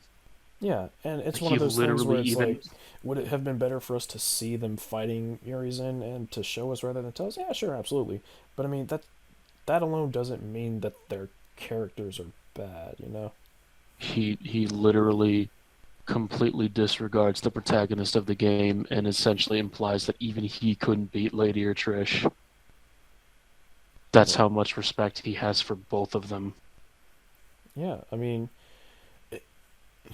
do they get, like, all kinds of scenes? No, absolutely not. But Lady gets a really nice scene with Nero, and Trish, like, she almost fucks up V. Like, that's a really... No one talks about it. Like, seriously, Trish almost completely fucks with V's plans completely. Because she puts him in that corner. And, like, no one talks about it. It's like, oh, this is just an excuse for V to tell his origin story. It's like, no. This is a gamble for V. Like, this is a huge risk. And he's been put here because Trish is not a fucking idiot. So, yeah. But whatever. And, I mean... Stupid bimbos, you know? And, like, this game isn't necessarily about them either. So, no, they're not going to take out a huge... Or they're not going to take up a huge amount of screenshot time. Because this game isn't about them. It's like... They're here, but it's not their game. Well, and you know, a lot of it has to do with ties to the villains also. Like, Lady is tied inherently to Arkham. Trish is tied to Mundus. Neither of those characters are in this game, so their relevance to the plot is pretty limited just because of that. And that's not to say you can't incorporate them, but that it's, you know, they're not the focus. They don't have a personal tie to this. Like, Lady maybe because she fought with Virgil, but that's kind of a stretch too. Bit of a stretch, yeah. Like, there's definitely something you could do, but they kind of do that with V, with that one moment where he's like, you know, he looks at Lady, he's like, I'm glad to see you're okay. And she's like, thanks, question mark? And then he walks away. It's like, I wonder what that meant. But no, they're stupid bimbos. Pizza. No, they're stupid bimbos, despite the fact that one of them literally almost completely fucks up the plan of the one half of the main villain. Yep. Anyway, but oh my god, Lady in this game. Now, I'm not trying to tout any kind of feminist agenda here, which is annoying that I have to preface that. Okay. But every single last one of Devil May Cry 5's women characters suck. Except maybe Malphus. They're either bending over... You just... No, What? no, hold on. We're talking about it. Okay. You literally just said that Malphus was the best female character in this game over Trish, I want you to over Lady, I want you to and tell over me. Nico. I want you to tell me something about Malphus. Yeah, there you go. Exactly. I can tell you heaps of shit about even Nico, and she's the newest one. Malphus is like. Shut up. Just shut the fuck up. I like honestly, Malphus shut too. up. Like, I think Malphus is fucking cool, but it's like, are you seriously about to tell me that she's the best female character? Like, dude. She's more sexualized than Trish and Lady. She got 3 mouths. She got 3 mouths, and her tits are they're just out. She's like Quelaag. They're She's just- on the big fucking ugly monster thing. It's you know, it's that kind of human fucking teeth. It's that. Oh god, yeah. It's that, you know, it's that sexual dichotomy. But what if Let's hear his reasoning. I think he's about to talk about Nero or Nico. Let's hear it. Of Devil May Cry 5's women characters suck. Except maybe Malphus. They're either bending over, getting pushed off screen like poor Kyrie, or given a fate worse than death. Abandoned. In the new Devil May Cry light novel, like my thick babe Lucia. I mean, I can agree with that. Press F's for Lucia. But this isn't. Kyrie isn't all that relevant to the story, so she's not gonna be here. Yeah, we kind of touched on that already. It's like what would why would they bring Kyrie here? Like she's Exactly. not a combatant. She's not a strategist. She's not, at least as far as we know. She's not a technician who, you know, makes things. She's not a weapon artisan.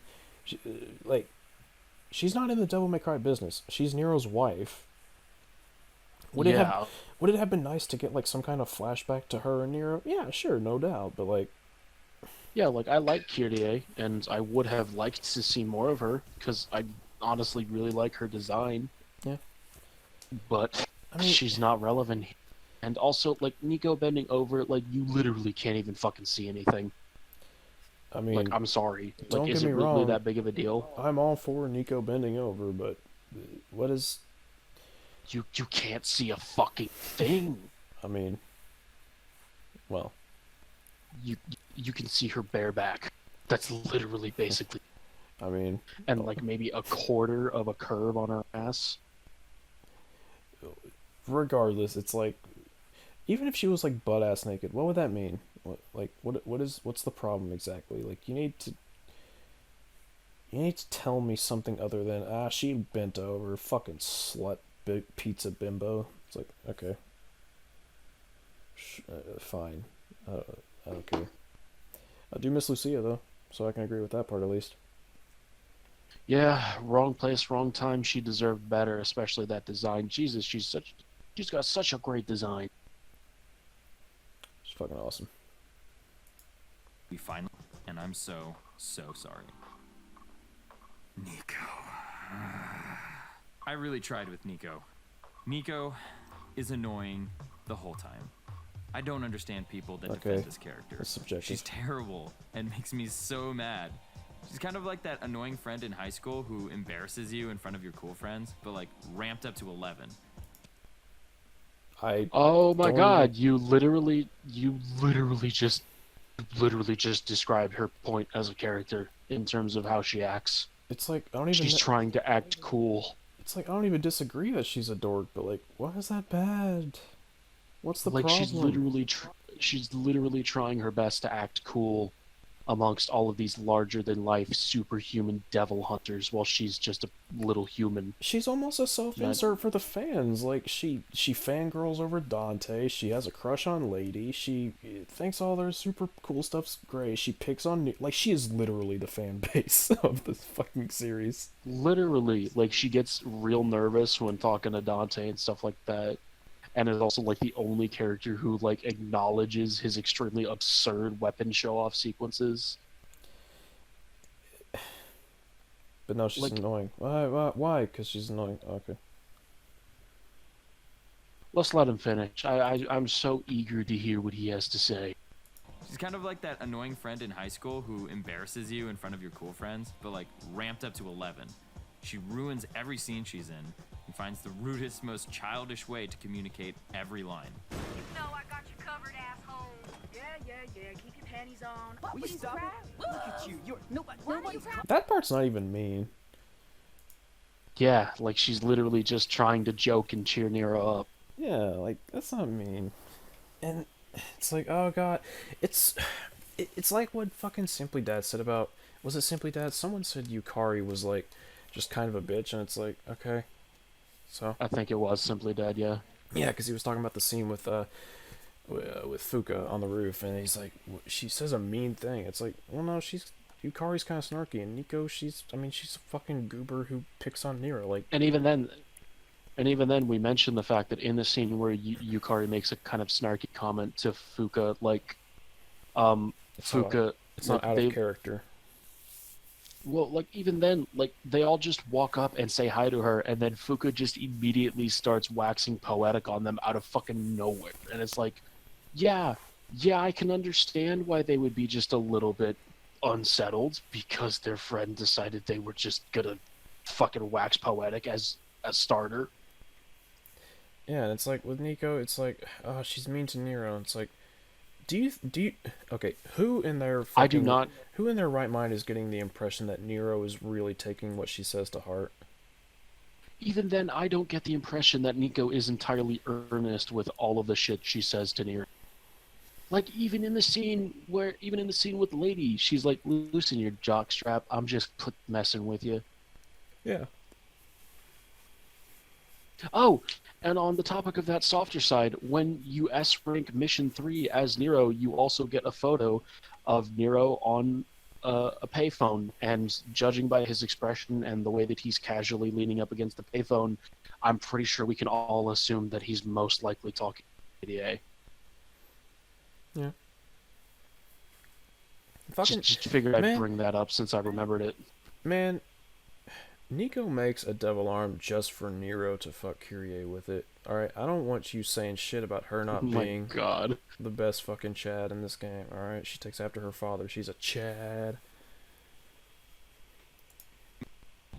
She's kind of like that annoying friend in high school who embarrasses you in front of your cool friends, but like ramped up to 11.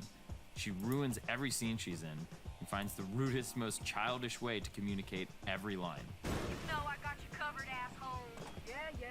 Also, it's probably worth pointing out, I don't know about you, but a lot of Southern people I've met, like, the kind of, I want to be careful about this, because I don't mean to, like, generalize, but, like, she's clearly got that kind of country girl swag going on, and a lot of that country swag is just kind of being very blunt and callous, not in a mean-spirited way, but it's like, that's just how they are. A lot of Southern, yeah, from what I've seen, a lot of Southern tend to be a bit more. Yeah, I say this as someone who grew up around a lot of Southern people, so I'm allowed to say this. It's just, it's just one of those things where it's like, you're all kind of blunt with one another, but no one's mean-spirited about it. It's like, it's fine. It's not mean. Yeah, keep your pants on. Will you stop it? Look at you. You're nobody's crying, alright? And, alright, I'm just gonna dive into this one. Is she banging Nero? Like, No. they try to play off this coy lesbian thing, but I don't buy it. What? They're always hanging out in the van. She bends over to pick up a new hand. Like, there's no way something's not happening here. No, there is. I'm gonna assume that he's trying to make some sort of joke, but it's not really fucking landing, my guy. Once again, man, I don't care about his weird little fan fictions. I gotta say. Neither do I. Move on with the fucking video, please. I've heard people say that there seems to be a romantic thing with them, and I'm like, no, they're like a brother and sister. Like, how the fuck do you... Yeah. Ew, stop it. It's like, oh, they're in a van together a lot. Okay, so are trailer park brother and sisters. Like, what the fuck does that have to do with anything? Like, are vans like this inherently sexual thing? Like, if I... Like, do people assume Ben and Gwen from Ben 10 are banging? Like, is that how that works? I sure hope not. Like, these aren't bad questions. If Nero... Oh, no, they are, actually. No, actually, you're right. They're not bad questions. They are fucking stupid ones, though. Oh... Yeah, no, sorry, homie. Nero's face right now, that's me. That's me right now. These attempts to pat himself on the back, yeah, not working. Let's just say, not working in his favor. Like, there's no way something's not happening here. Is she in love with him? Like, these aren't bad questions. No, she's in love with Dante, actually. Nah, fuck that. She's in love with Lady. Shit, I'd be calling him out True. too. But maybe I'm wrong.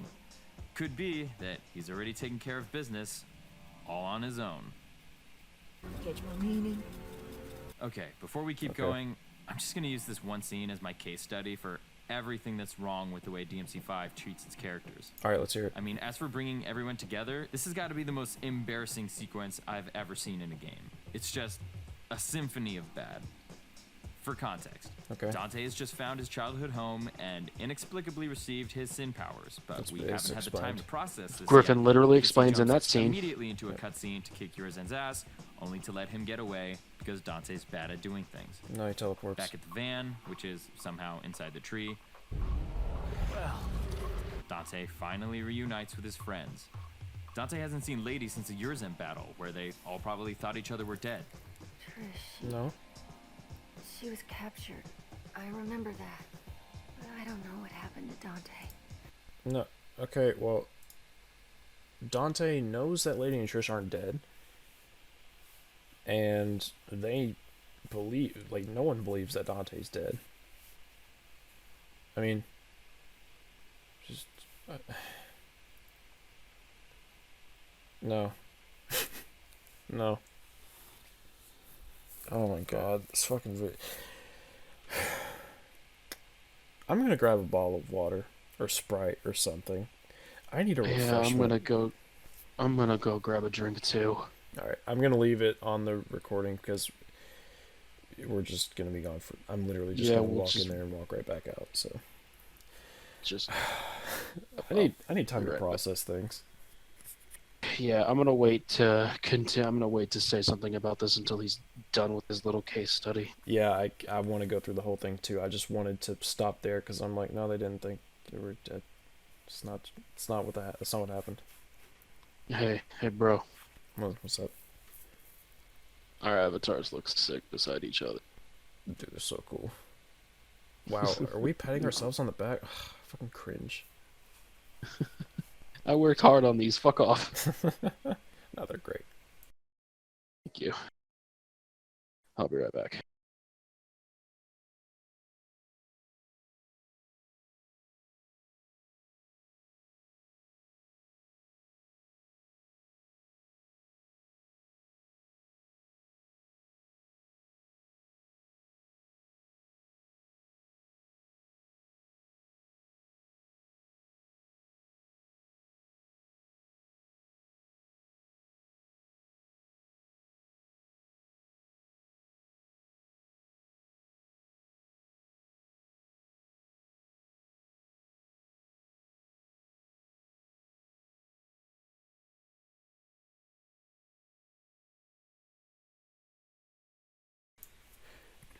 And we're back.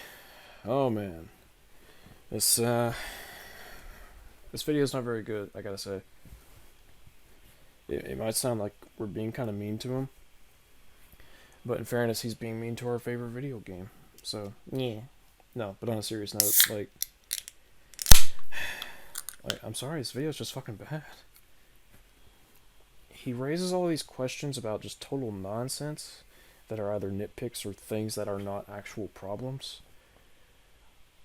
And he extrapolates so much from these weird questions that he comes up with. And he talks about how he just wants things to make sense, and it's like, bro, your questions don't make sense. Like, what? Jesus Christ. Keep burping, and I apologize, but you know.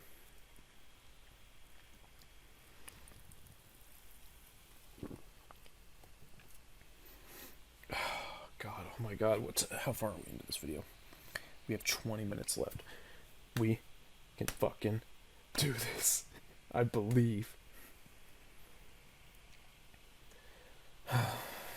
I'm gonna rewind it so we can listen to this whole thing, just to be sure.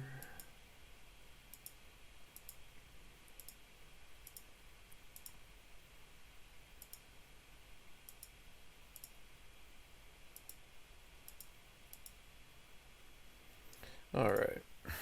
Now all we have to do is wait for Luce.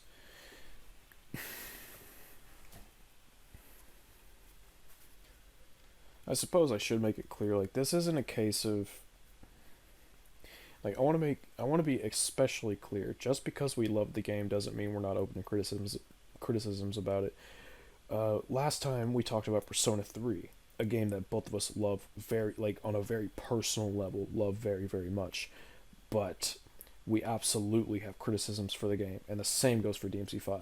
I think Luce probably has more criticisms than I do, but I've also got several criticisms that I will be going over in my DMC5 video, and hopefully I present them in a clear enough way that my arguments actually make some sense. But this guy is just going on about nonsense. Like, what are these points supposed to be? Ay, ay, ay. Mamma mia.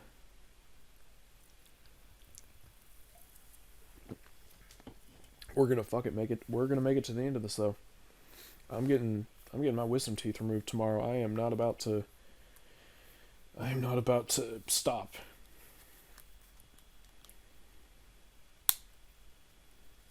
It is just not happening.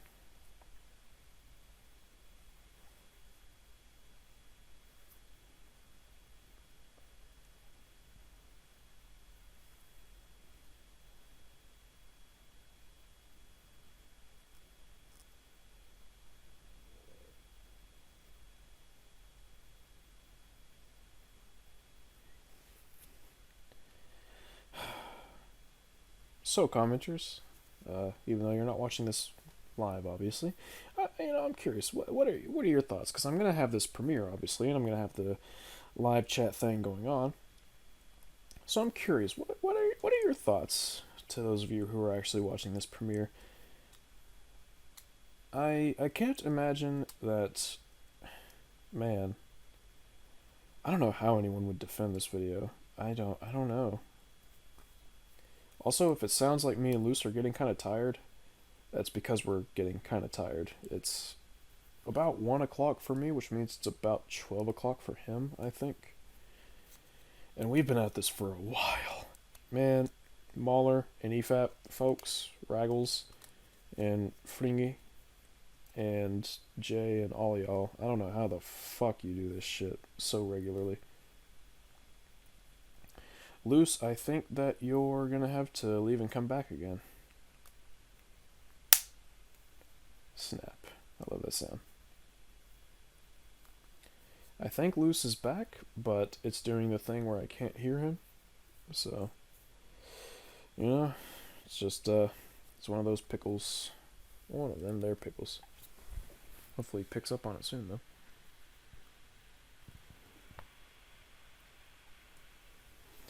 No? I'll message him.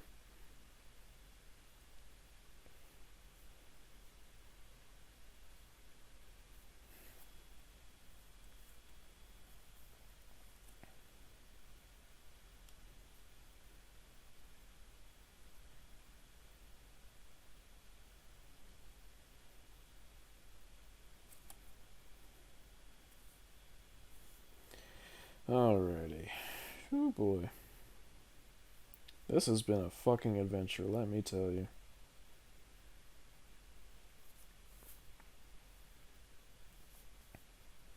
Hello? Looks like I'm the first one here. I like that. There you go. So, we're going over the scene where everyone's reunited again. Yay. Are you excited? No. Me neither. But you know, I reminded, here's what we're gonna do. We're gonna listen to his whole breakdown of this scene, and then we're gonna talk. Just to, save us a little bit of time.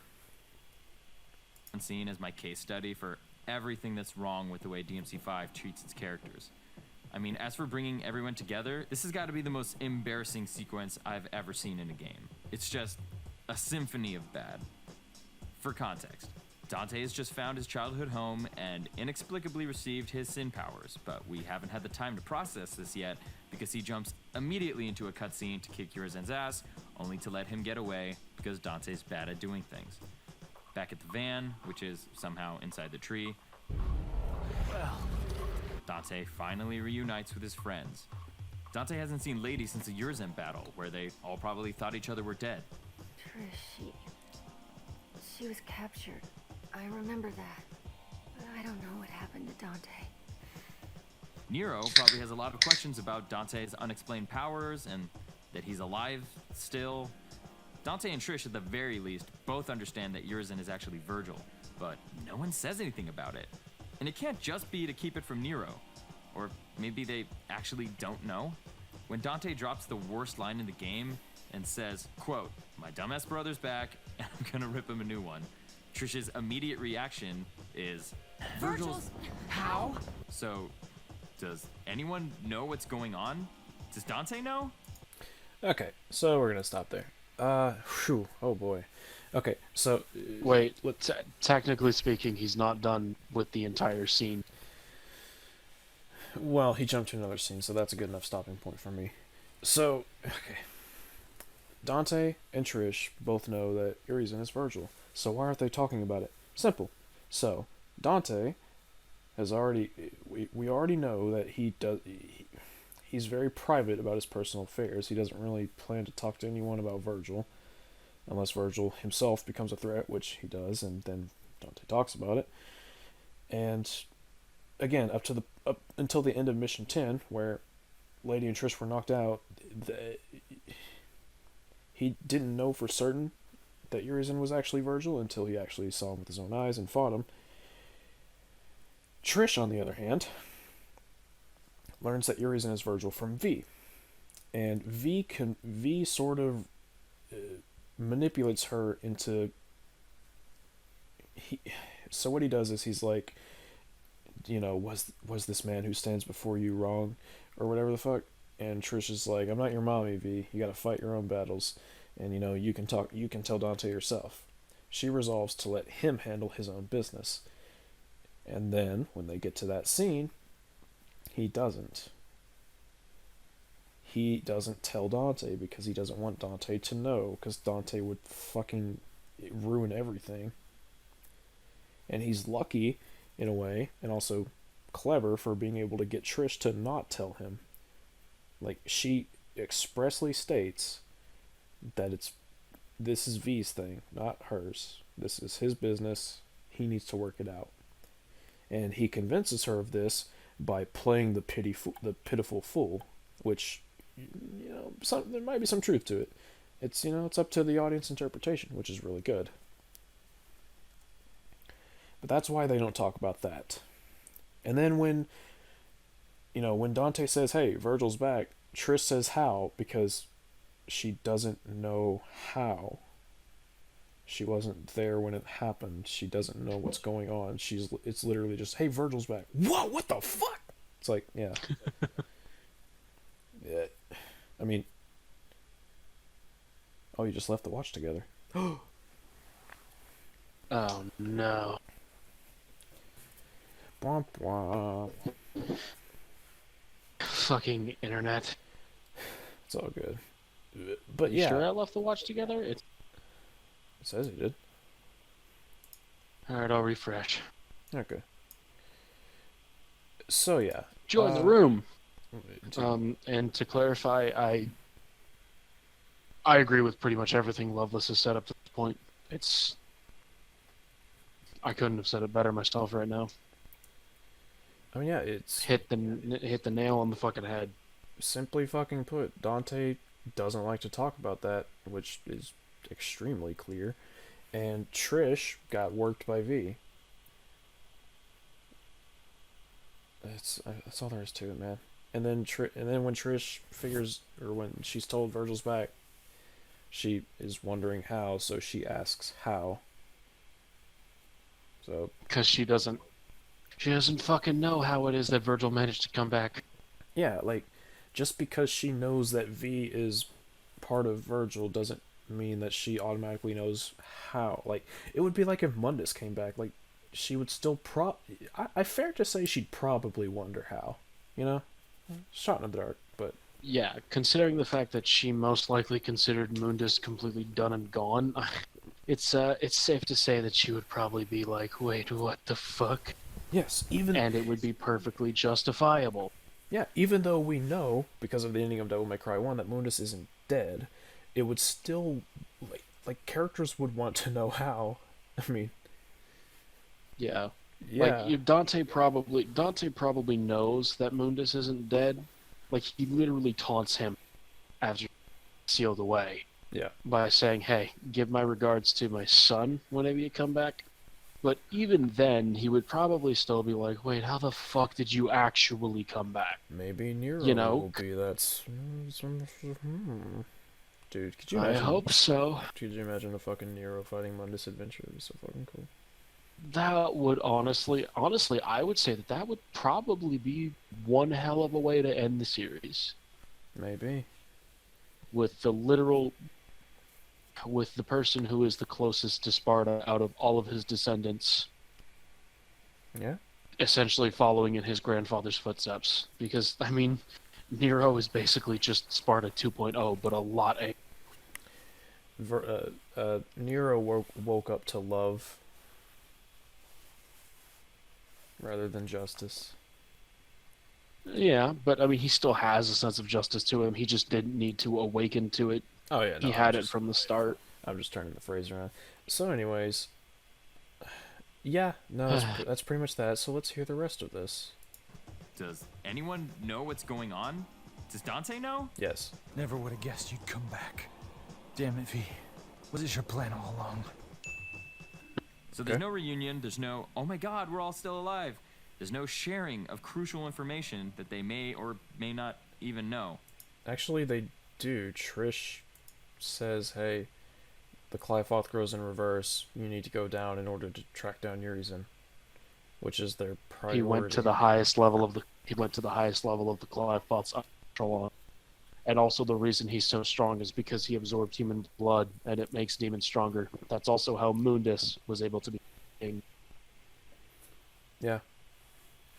I mean, yeah, nope. Trish explains to them basically their objective, and they proceed to do that. And if you're wondering why it is that characters don't spend a good deal of time like, oh, we're alive, oh, I'm so glad you're okay, it's because of the fact that, I don't know, we're in a bit of a hurry. Yeah, so the Clifoth has grown its fruit. They need to get to Urizen. It's a pretty big deal. Like, Urizen literally says that now, like, after the battle with Dante, he literally says that now everything is in place. Yeah. He has all he needs to complete his goal. So, like, it makes sense why all of the characters are like, you know what, I think we might want to get a fucking move on instead of just sitting here doing essentially nothing. Yep. The scene starts with Lady, who finally gets out of the van and walks right off screen past Dante. I'm just gonna double check. Yeah, that part, that's a little what the fuck. I think it's mostly due to a potentially cut part of the scene. But yeah, her just walking off screen to fucking nowhere is really odd.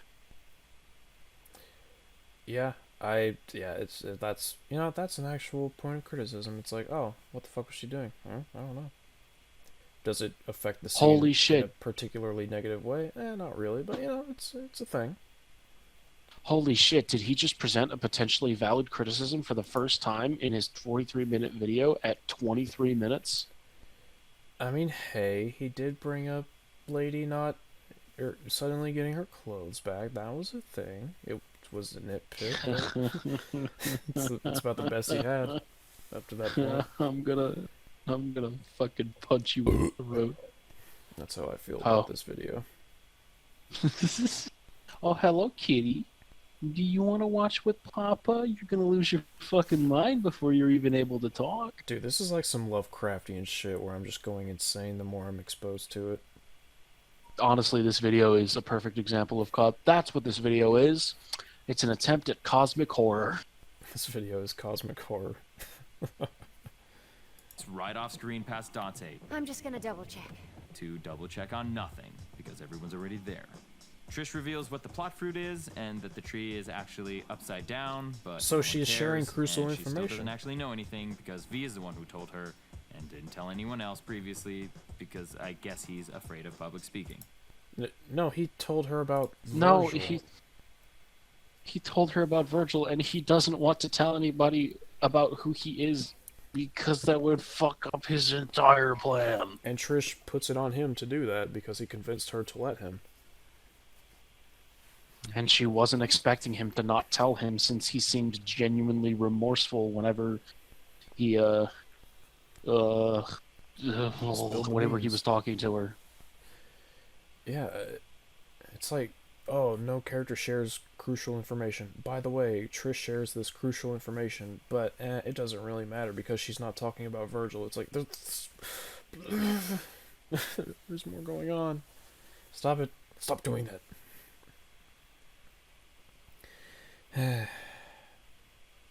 Whatever.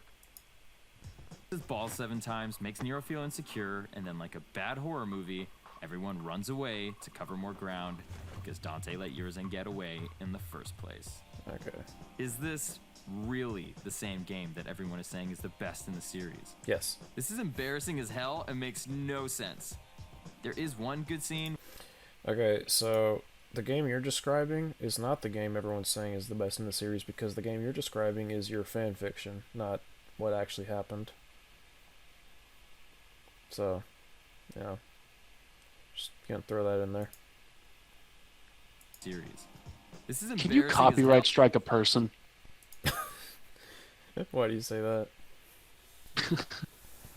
Because I want to copyright strike this man for violating the copyright laws of my fucking sanity. He has violated my soul in ways that I will not recover from. That's how I feel. It makes sense. There is one good scene where Dante... it just cut on my screen to where he said it makes sense. And I'm like, oh yeah, it does, doesn't it? Oh, and he literally doesn't quantify any of his points just now. He just skips ahead. You mean qualify? Why am I even surprised? I mean, he's a guy on YouTube with a 40-minute video. Why would he need to actually prove anything? Stupid. Then you would be a long man bad. Dante finally tells Nero Virgil is his father, but it's completely undercut by the fact that, like, shouldn't this conversation have happened already at some point? No. And then later in the van, everyone's like, Virgil's your father? Well, I guess that makes sense. Doesn't make any sense. Like, didn't anyone have an actual conversation about this at any point since the last game? At all? Only Dante knew. Yeah, why the fuck would Dante tell Lady and Trish, two people who are completely and totally irrelevant to this conversation for the most part? And, like, why would they tell? It's not their place to tell Nero.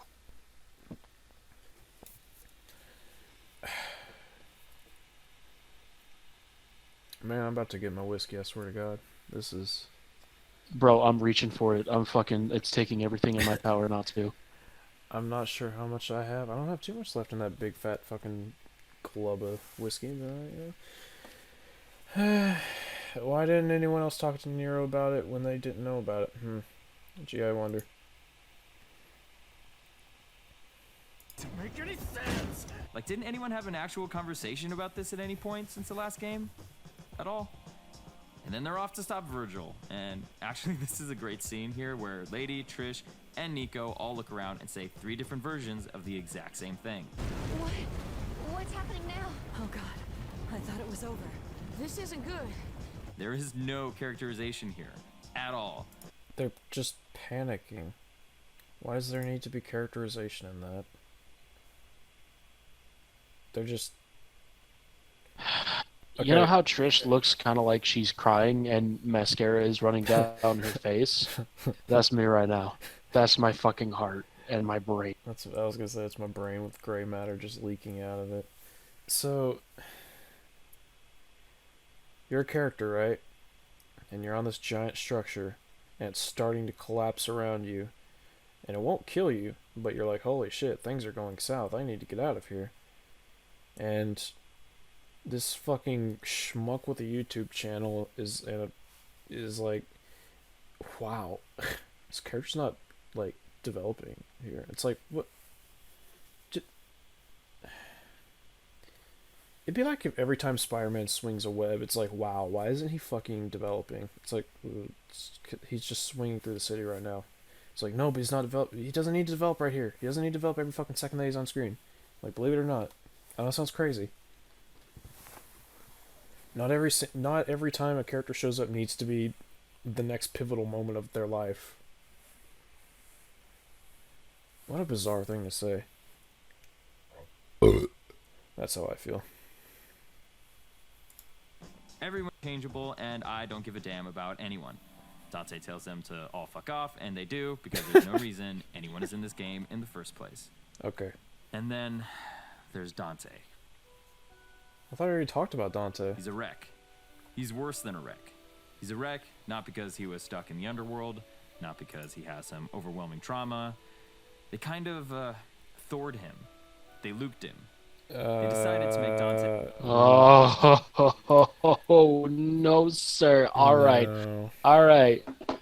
I'm here to draw a second line in the sand. If you don't actually quantify this in a justifiable and understandable manner, then you have lost every ounce of fucking credibility you could for me. At that point, none of your videos will matter from this point on. My favorite scene in Avengers Endgame was when Dante suddenly drank green cow titty milk. My favorite scene in Avengers Endgame was the scene where Dante wasn't trying his damnedest to make sure that his nephew didn't have to kill his own father, or to make sure that all of his friends were safe, or to make sure that no time was wasted and the Demon King that was threatening to destroy the world wasn't going to... What the fuck how did they Thor Dante? How did they fucking Thor Dante? My favorite scene in Hancock was when Dante was like, yo, what the fuck, and just tosses the Devil Sword Sparta off a cliff and goes to drink some Monster Energy straight from a cow's teat. I remember that. Do you remember that? Oh wait, no, me neither, because I'm talking about my fan fiction. Oh, my bad. I see. See, I keep getting confused because, you know, part of me is like, this is a Devil May Cry 5 video, right? And then it's like, oh wait, we're not talking about Devil May Cry 5. We're talking about our fan fictions. Oh yeah. If this this might make me grab the fucking whiskey. Let's hear it. Let's hear his justification for this. I'm almost sad I didn't get popcorn. Oh, dude, I actually thought about making popcorn too, but I don't want to chew my mic. So, oh hey, you know what? That picture of Thor right there, where he's just kind of like, eh. That's me trying to. Yeah, that reminds me of. Yeah, that picture of Thor definitely reminds me of Dante in this game. See, they both got long, kind of nappy hair. They're basically the same character. They both grew facial hair. Same character. It's different amounts of facial hair. No, it's the same. You know, I could actually see Thor and Dante being buddies. Dude, I want Thor and Dante to be like buddy cops. Like, it'd be fucking awesome. Honestly. Could Could you imagine Ruben Langdon and fucking Chris Hemsworth in a fucking like buddy cop movie? That'd be so kick ass. I want to see that. That would be, that would be fucking. That's the Marvel vs. Capcom that I want. Oh hell yeah. Thored him. They looped him. They decided to make Dante the most childish possible version of the character to make room for someone else to take over the series. Have you played Devil May And Cry it 3? sucks. This Dante is not a leader. He's not intelligent at all. He's never tried to be a leader. Okay. Like, Dante has always exclusively kind of tried to do his own fucking thing. Remember that? Okay. So, when Dante's not taking the situation seriously, when Morrison's like, gotta get Lady and Trish on this too, he's like, come on, you don't think I can do this on my own? That's Dante being silly. When Urizen is about to fucking kill Nero, and Dante jumps into Devil Trigger and gets in Urizen's face, and tells Nero he needs to get the fuck out of there, that is Dante being a leader. When shit... That is Dante. When shit gets Go ahead. serious... When shit gets serious, Dante is absolutely what he needs to be. Yeah, he's a goofball, and he's apathetic a lot of the time. Or not apathetic, but he seems to He's be laissez-faire. playing around a lot of the time. Yeah, he's laissez-faire, but at the end of the day, when the people he cares about, or the people he's trying to protect, are threatened, he absolutely steps up to be the fucking hero that he knows he is. I mean, yeah. And that's who Dante is. And It's like, oh, Dante's this game stupid. shows that. It's like, Dante's stupid. It's like, okay, give me an example. Oh, he's being so silly in this scene. Yeah, so have you ever played Devil May Cry? There's this character named Dante, and he's kind of he's a silly boy, you know? He's a silly goose that we all love. But Absolutely. he absolutely knows when to be fucking serious. Like, fucking in Devil May Cry 4. Whenever he's fighting the Angelos and the Savior, he's completely and totally cocky and uncaring. But that moment where he shoves the Yamato into the core and he doesn't see a response from it at all, then it's right there in that moment where you can see in his face that he realizes that things pretty dire and he really needs Nero to wake up. And it's in that moment that he screams for him. And that's who Dante is. And it's the same exact thing in Devil May Cry 5 when he goes up to Urizen and tells Nero and V to get the fuck out of there. And even in Mission 10 too. Like in Mission 10, Lady kind of berates V for running away, but Dante's like, nah, it's fine. I don't blame him. It's not his fight. Let him go.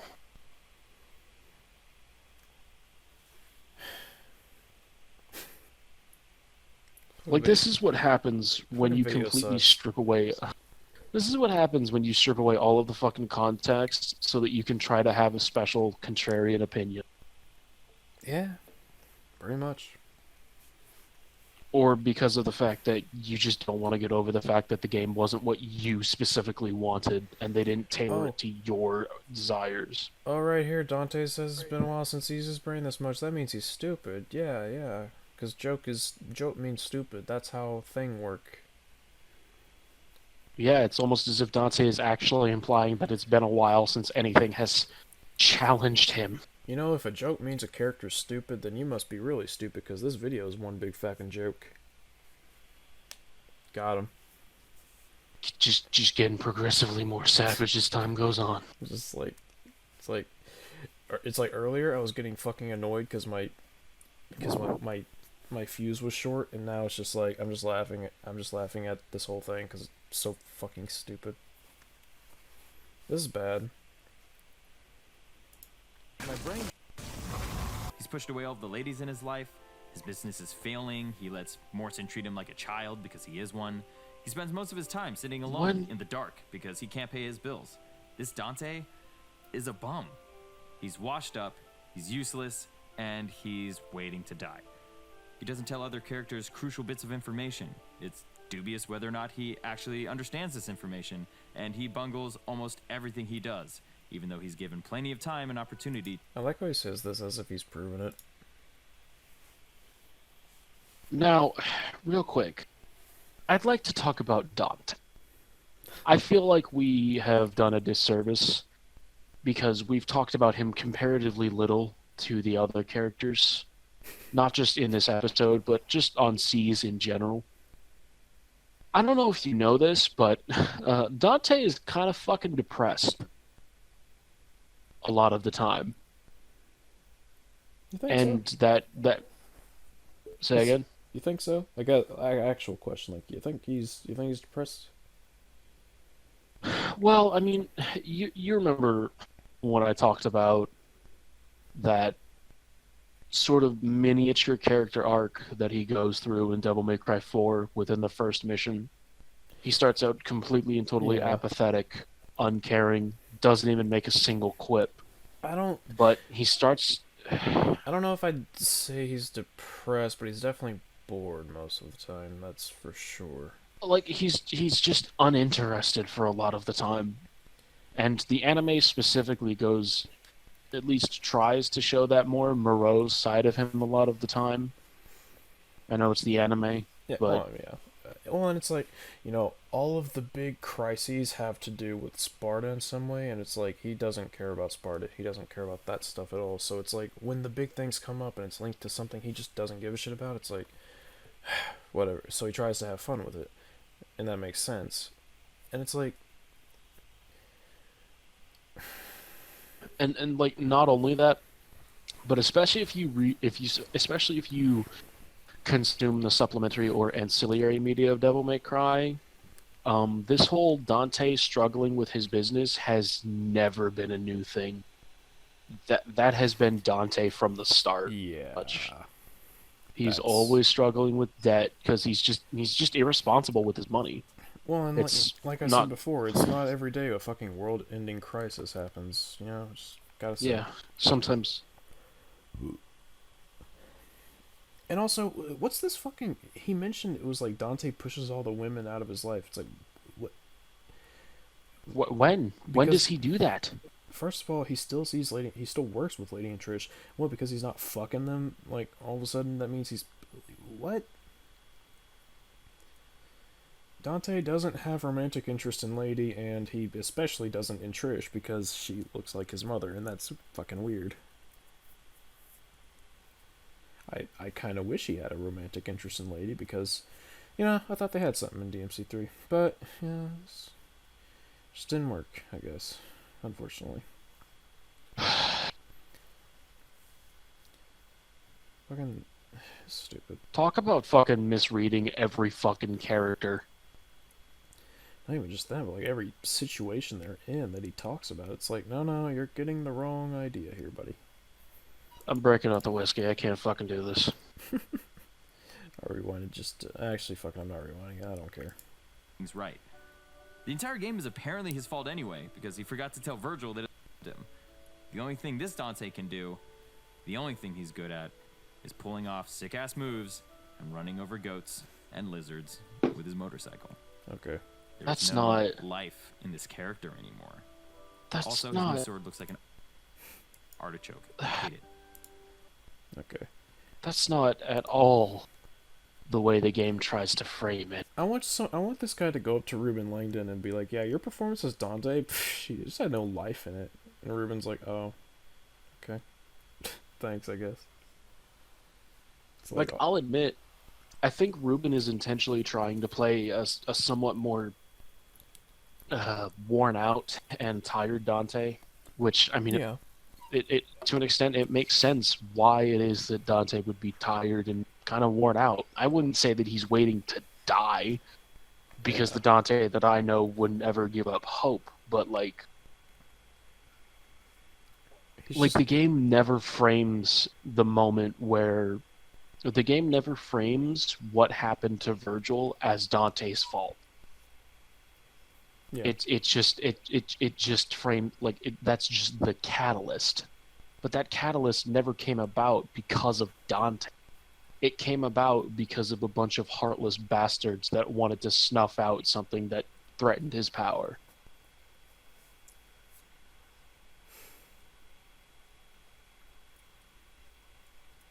That's stupid. You there? Oh, there you are. I was just trying to think of something to say, but at this point I'm like, you know what? This video is making me feel like Dante. That's what I'm gonna say. Ooh, boy. I hope. You want the good news or the bad news? Bad news is we still have this many minutes left. Oh, fuck, you took it right out of my mouth. What's the good news? I appreciate your You cut out. No. You said I appreciate your company. I appreciate your company. I'm glad. I appreciate yours, especially in these trying times. I'm happy to be. I wouldn't have it any other way. So let me continue, I guess. Oh, Devil Sword Dante looks like an artichoke. It's funny. Yeah, I honestly, he could make like the funniest fucking joke on planet Earth, and it would not be enough to snap me out of this fucking like Lovecraftian dead zone that my brain has entered. Also, his new sword looks like an artichoke. I hate it. Okay. I hope this is the last time I have to see him. Because to see Dante like this is worse than seeing Dante like this. No, it's not. Shut I'm just up. so disappointed with how Itsuno sees the character that now I only hope that he can finally let Dante rest in an eternity of pointless battle against his even stupider evil twin. Because they done took the one thing that I thought was impossible to take from this character. They made Dante not cool. That's subjective. That's For you to act as if Itsuno, like I'm extremely pissed that you even tried to bring Itsuno into this. That man has nothing but love for this series, and he has poured it into every single iteration that he has won. Even the one that everybody hated.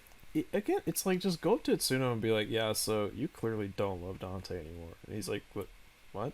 It's like, okay, who are you? Dante's not cool, though. What does that mean? It's like Thor. Oh, alright. You know, I wouldn't even say DMC5 Dante's my favorite Dante, at least character-wise. Obviously, gameplay-wise, he is. But it's like, that doesn't mean he's bad.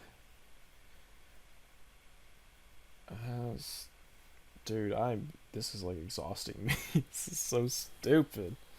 But okay. Remember when he said he was going to talk about the reboot? Yeah, I'm still waiting. That's what I'm waiting on. V is my favorite character in the game. Oh, okay. I can agree with that. He's also one of the worst characters in the game. Oh. But given the amount of relevance... Okay, well, we had something there for a moment, I guess. We had a fucking moment, and then you punched me in the dick. Yeah, I mean the first half. Not gonna lie. He has in the plot, he's the only one that I ended up caring about at all. There's something so cool about his calm demeanor. Pardon my delay. I was catching up on some reading. In one scene, when Nico scares him off by yakking about her life when no one asked, I immediately related to him. Get out of there, man. V has what I've come to call Kylo syndrome. When you're the only character in a crappy story that has any kind of mobility, you're instantly the most exciting thing about that story. And what do you know? It kind of looks exactly like Kylo anyway. Oh boy, I'm glad I already broke out the fucking whiskey. He's comparing V to Kylo in a positive light.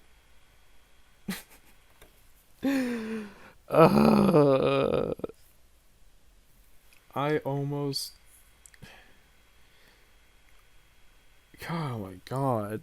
Shut up. This is like... This video is like Omicron the Nomad Soul. I swear. It's just destroying my life. I don't know if you know what that is, but Jesus fucking Christ. I don't. So, Omicron the Nomad Soul is what kills friendships. I'll just put it that way, and anyone who knows what I'm talking about will know. it just destroys your life. It destroys your mind. You can't take it. Just like I can't take this video. God. Another thing that I really liked was this idea that he's dying the whole time. You stop moving with him, and Kylo immediately goes to lean on his cane. It's a little thing, Please don't but call it him made me Kylo. invest that much more when I was playing as him. I really wanted to get Kylo to the next area and Please keep stop. pushing him forward. In a way, it reminded me of Raziel in Soul Reaver. As a wraith from the spirit world existing in the material plane, I don't trust constantly drains her anything you health. have to say So about whenever another you're playing game. as him, you have this great sense of urgency that really keeps you in the moment. Walking around with V in general is awesome too. When he runs, he hops on top of Shadow like a skateboard and kind of surfs around. Like, this guy's got some style. And then when he walks, he kind of lurks around and is really mysterious and tragic. He's hands down the best part of the game, and I'm honestly glad he exists at all. He should have just gotten his own IP separate from this mess of a game. Which is funny, because Virgil, on the other hand, is so annoyingly bad that I'm not even going to give him his own section.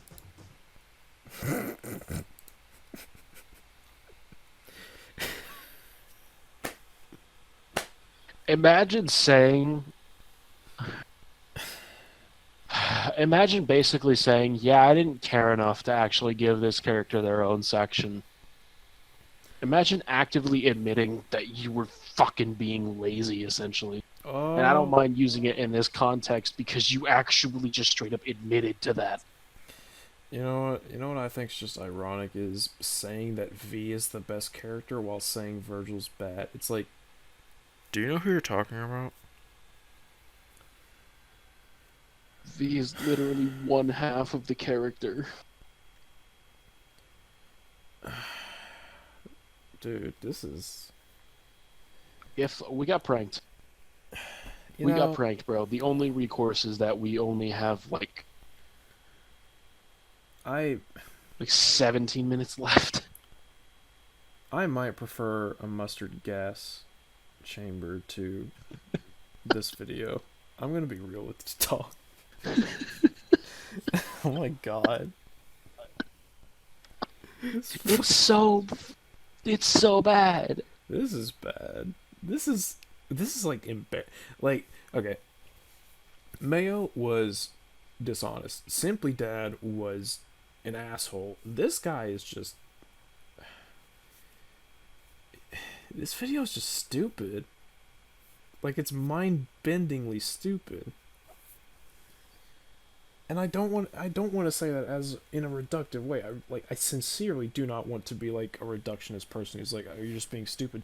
But like, it's so... Oh my god, so much of this is so fucking moronic. How do you say this shit with a straight face? Like, I would be laughing my ass off trying to read this script.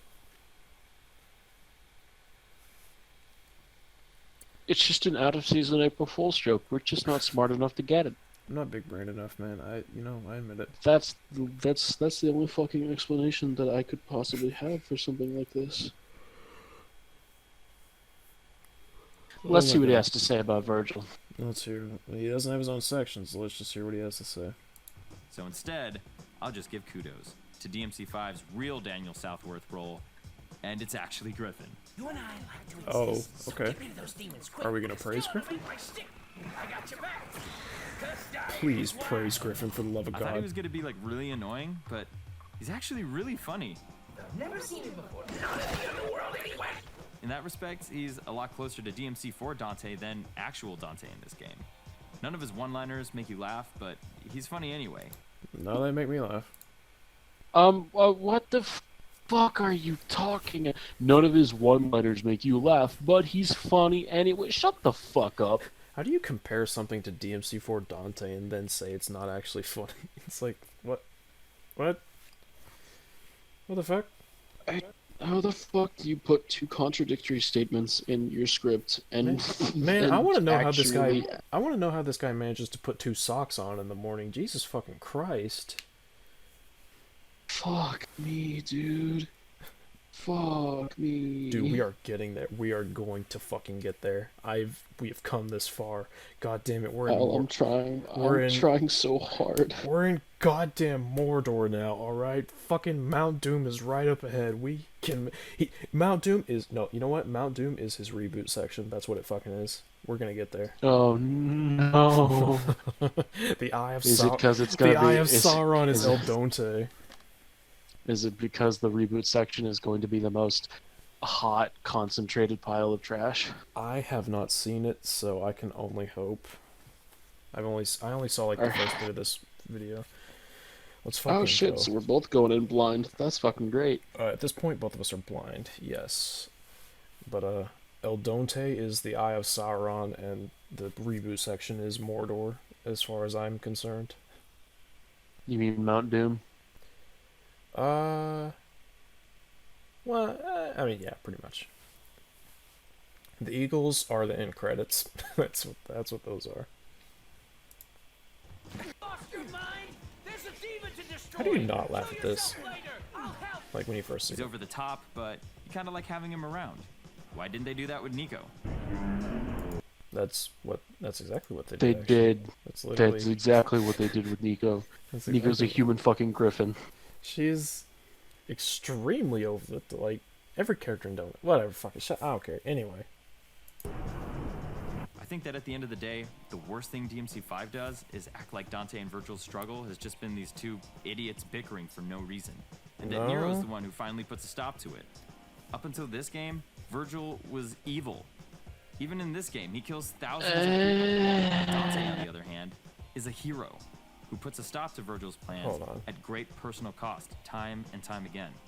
Framing the story as anything less. Whoa. Did you just act as if him being mind controlled? Okay, here's my take on Virgil. I wouldn't say he's actually an evil at nature person, or I wouldn't say he's an evil person. I would say he's just extremely ludicrously misguided. I would because his go ahead. Like he does horrible. Like I would describe him like he's a sociopath to an extent because he does horrible things at the cost of countless innocent lives. But it's not necessarily because of the fact that he wants to. He's not necessarily doing it out of any sense of animosity for the people in his way. He just has goals and doesn't care about them. I would actually disagree because I think he... Well, okay. Let me be specific. In DMC3, he has animosity towards humanity to some extent. He displays... Maybe you could argue it's apathy because it kind of displays it towards Lady, but either way, I don't even... I would describe DMC3 Virgil as evil. Like, he's straight up fucking evil because he completely disregards human life, and that to me is just inherently evil to some extent, at least. But not that he doesn't have reasons for what he does or anything. It's just I would describe him as evil. But my problem is that the game tries to reduce what their conflict to just brothers bickering, and it's like, no, that's what it is now. Because Dante has come to terms with Sparta, his demonic heritage, which he's always denied, and Virgil is starting to come to terms with his humanity, and he's at least accepted it to some extent, which was their conflict. So now that they don't ideologically disagree on the reason for their existence, like V describes, their fight is just recreation because, as they describe, it's the only memory they have. It's what they're best at. It's what they do when they see one another. Not even in a personally, vitriolic animosity kind of way anymore. It's just that's what they do. They fight. Virgil likes to test his power, and Dante likes to beat up his brother. It's not even... Just because it's not what it once was does not mean it's reducing what it once was. It means that it's changed. Change isn't inherently bad. The characters have developed. I know that sounds insane to think about, but that's what happened.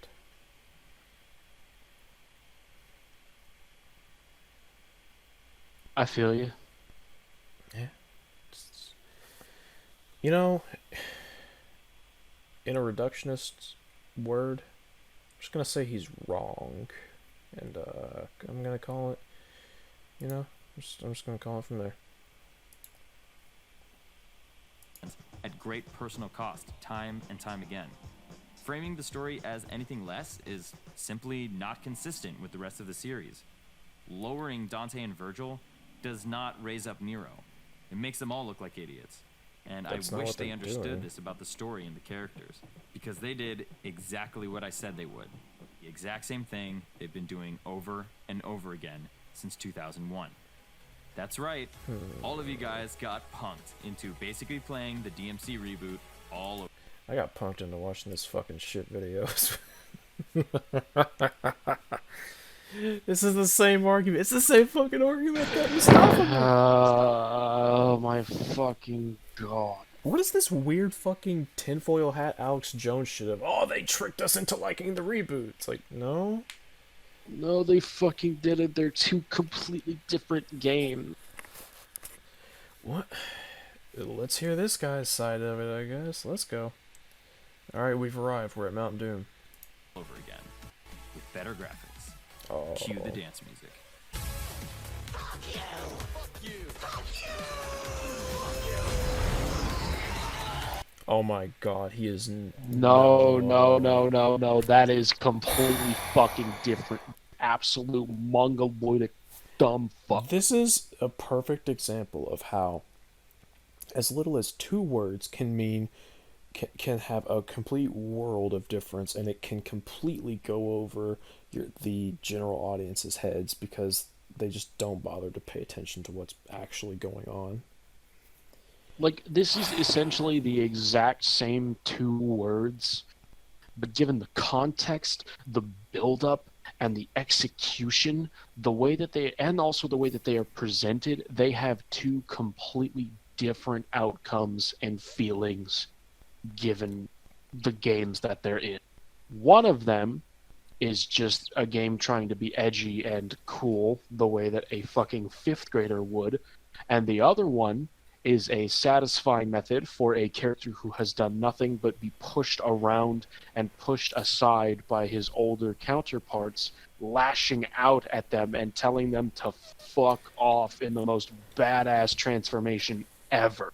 And to be expressly clear, we're not being reductionist in saying that all the reboot was doing there was, doing 5th grader style edgy, trying to be cool shit. No, what is happening is one character has insulted another, the other has responded with a fuck you, the other responded with a fuck you, and then the other responded with a fuck you. That is literally what happened. It's stupid and childish. The other character, on the other hand, has gone through basically a lifetime of almost nothing but failure. And when faced with the fact that he has a family, and that family just continues to push him aside, he lashes out at them, and he screams, "Fuck you," at his father, who refuses to accept him. And it's extremely satisfying. It's one of them, fucking cathartic. Yeah, one of them is just an insult. The other one is somebody who is a kid seeking acceptance from his family member, which, I mean... I think that's something we can all relate to an extent. Bro, Nero is a gamer rising up. How dare you compare El Dante to my gamer? He's a fucking Giga Chad. He is... I almost said a bad thing. I won't, but, Nero's fucking awesome. How dare you compare those 2 scenes? That is... wrong.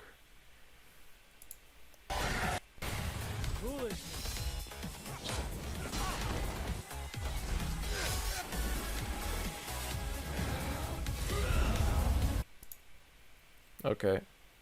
So, what happened?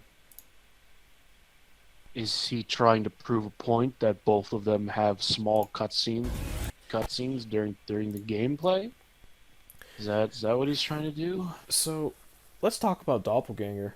Believe it or not, that's not a DMC original idea. It's from DMC3.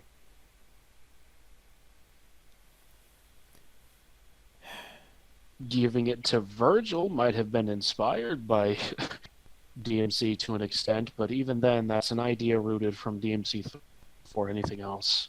Yep. And of course, because this is DMC5 and not DMC, the doppelganger is handled infinitely better than it was in DMC. Yep. See, okay. In DMC, when Virgil just all of a sudden uses doppelganger, you just kind of go, oh, it's that thing from DMC3. Why is it in this really bad game?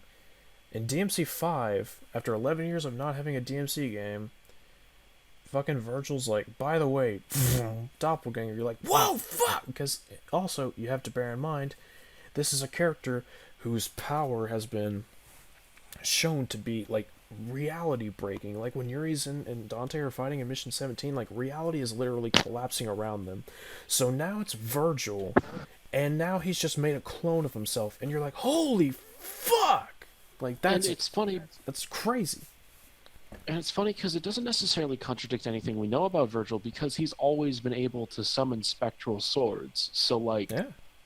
A clone isn't necessarily out of the realm of possibility. It's really not.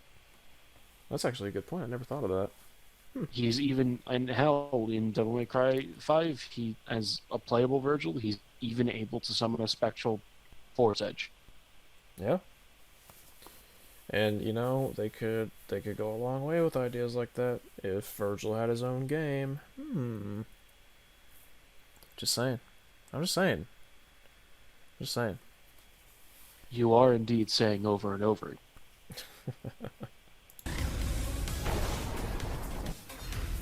How dare you compare those two girls? How dare you? No. Virgil's even doing it nonchalantly in Devil May Cry 5, and it still looks infinitely fucking better. Look at this. Looking for a fight? What? No chit-chat or monologue? Those are not the same fucking scenes. These Hey. are surface level. Hey, Nero had a one-liner. You know who else had a one-liner? Hitler. Don't. Oh my fucking god. Same character, bro. Fuck me. This is stupid. I don't care. Oh, they went upstairs! Oh, they both looked at pictures in their mansion. Oh, you are not. This is sad. This is a man who has clearly ran out of ways to justify his shitty arguments. This is... Oh, look at this scene of them both going devil tree. Dude. Oh my god, it's basically a game. To all the Last Jedi fans, I apologize. You are not the hardest reaching fan base. You have been exceeded. You have indeed been exceeded by the Devil May Cry fan base. Last of Us and by the Part Devil 2 May Cry fan defenders. base. I apologize. You are not the hardest reaching people on planet Earth, surprisingly. And by fan base, I mean 2 fucking people so far. Oh. Oh, whatever. Let's see what else he's got. I'm actually curious how stupid this is gonna get.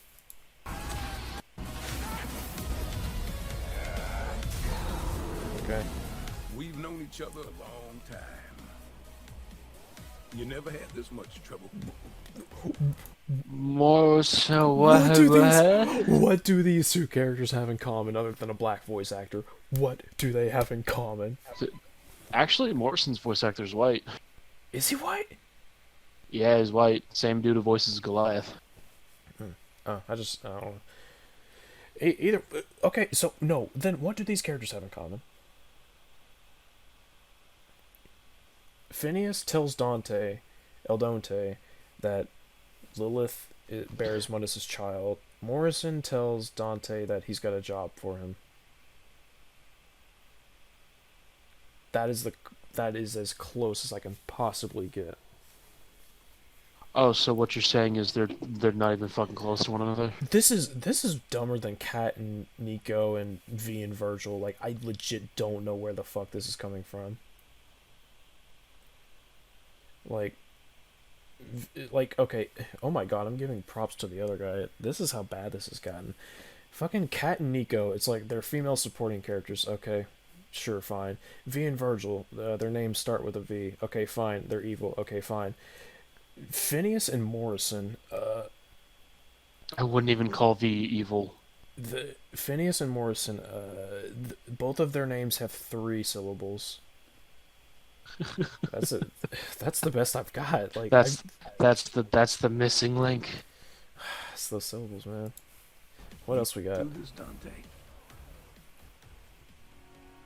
Quite frankly, at first, I didn't give a damn. But because of you, I know what's important now. I know what I need to do. Okay. Whatever.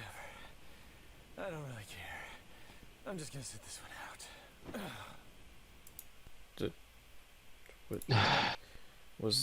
What was the? I don't even know, man. I don't care. I'm just no. I'm not even gonna bother trying. So, part of me wants to be like, oh, maybe his DMC reboot thing was a joke. Given all of the shitty other attack or other bullshit he's pulled to this video, I don't think it is. You know, I'm inclined to believe that he literally didn't even try to points. Yeah, let's talk about level design. Level design's a thing. You're really gonna try to talk to me. Let's see how wrong he is about this. I'm curious. Now, we've talked a lot about what it's like experiencing the story and its characters. Sure. But what is it like to actually play through Devil May Cry 5? I've said before that the game is short, and we've already covered that the story is minimal. But where this affects the game the most is actually in the level design. Because the game wants certain things to happen at certain times, or for you to be playing specific characters for specific moments, the game suffers horribly from lack of consistency in tone and plot from level to level. How? Just when you start finding your groove with Nero, you're jumped over to V. And before you really start to dig into V, you're Nero again. And then you're V. Wait, he jumped from mission 4 Why to did you 2. What the fuck? Oh my god. Okay, so finding your groove with the character, that's I mean, they give you 4 missions with Nero, counting the prologue, and then they give you 2, they give you 2 with V, and then they give you a mission with both, then they give you a mission with Nero, and then they give you a mission with V. I'd say that's plenty of time for both. Like, there's more with Nero, but there's also more mechanics to Nero, and he's the main character, so I'm willing to allow that. I mean, it's... You're Nero, you're V, Nero, V, Dante, Vero, Nero, Zero, V, Dante, Dante, Nero, Z, V, Dante, Gary V. I fucking found the dumpster. Now it's a month ago. Okay. Now it's 2 months ago. You're in the city. You're in the forest. You're in a harbor. You're underground. You're in the library. You're in a tree. You're in a tree. You're in a tree. You're in a tree. You're covered in blood. You're in a tree. Now it's a month ago. Yay, now you're V again. Okay, so what's the point of this? Okay, yeah, the plot jumps around. Your fucking point? You know, sometimes in the video game, you're in one level, but then you go into another level, and that other level it's in another what? That's crazy. This is like introducing, like, your grandma to Mega Man. She's like, whoa! What a fucking stupid video. I can't say it enough, man. This video fucking sucks. It's stupid. Maybe it's just... In fairness to those watching, I need you all to bear in mind, we are quite exhausted at this point. And we just keep hearing the dumbest fucking bullshit. And it's like, we've run out of ways to constructively analyze, and it's just like... My brain, like, at this point, I feel like I'm just finishing the video for this. I hate it. I feel like I'm just finishing this video for the sake of it, because, like, at this point, I think we've already said everything we can.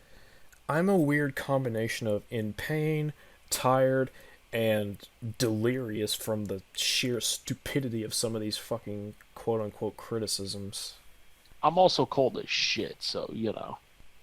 I'm also a little bit cold. Not gonna lie. I got a heater on, but I'm trying not to keep it too loud, because I want my mic quality to be okay, you know. It's like that. But whatever. We've got 10 minutes. We're gonna fucking power through this shit. You hear me? We're gonna make it. Just kidding. Now, Virgil, end credits fight, end credits fight, end credits fight, end credits fight. Now you're back in the tree. It sounds like I'm exaggerating, but playing DMC5 is literally like a much more boring version of that. Shut up. Okay, yeah, sure. Not gonna quantify it, I imagine, but sure. Fucking again, you can do this with anything. You can do this with anything. You can be a reductionist, cut it down to a really simple, comedic description, and then you can say, oh, it's actually worse. Lol. It's like, oh, how? It's worse. You leap character to character, to location, to boss fight, and you never really feel at home with the game. By the time Dante shows up for his first mission, you've essentially played through two sort of beginnings of a story with Nero and V, but the game is already half over. Of the game's 21 missions, missions 6, 17, 19, and 20 are all one-and-done boss battles with no traversal. To make things worse, missions 19 and 20 are both against Virgil in the exact same area. Missions 14 as different characters. Yeah, with completely different fighting styles. And why is... I don't even care. Whatever. 14, 15, and 16 all stall the story's progress within the same stretch of time. 3 missions repeat the same Urizen boss battle, with a 4th variation in Mission 17. Mission 14 is a boss rush. 4th variation? It's a completely different fucking boss. Wait, what's the 4th variation? So there's Cherry, Standing, and Final Form. What's the other?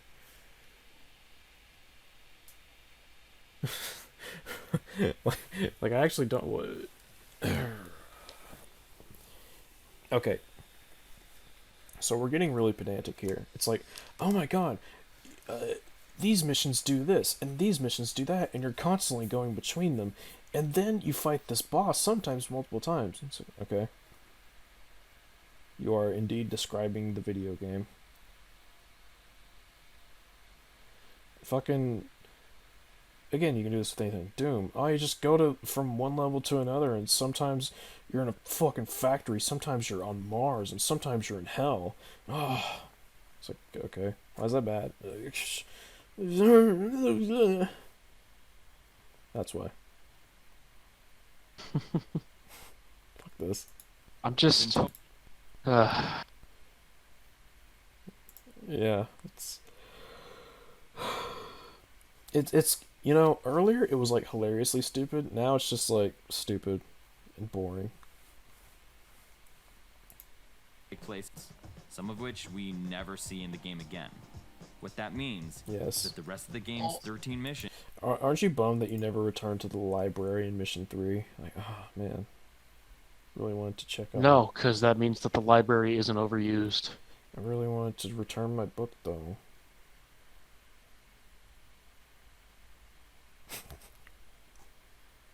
Laugh, damn it. I'm sorry, I zoned the fuck out. What did you say? I said I wanted to go back to the library. I wanted to return my book. Shut the fuck I'm trying to alleviate the dreadfulness of the circumstances that are us watching this video. Are bits of those 8 unique ones for maybe 15 hours of gameplay tops. Not really. So gaming for crunching the numbers. Normally, this wouldn't be a problem. I can think of tons of games where the entire story takes place in one similar environment, but where DMC5 loses me is that it never ties any of these places together.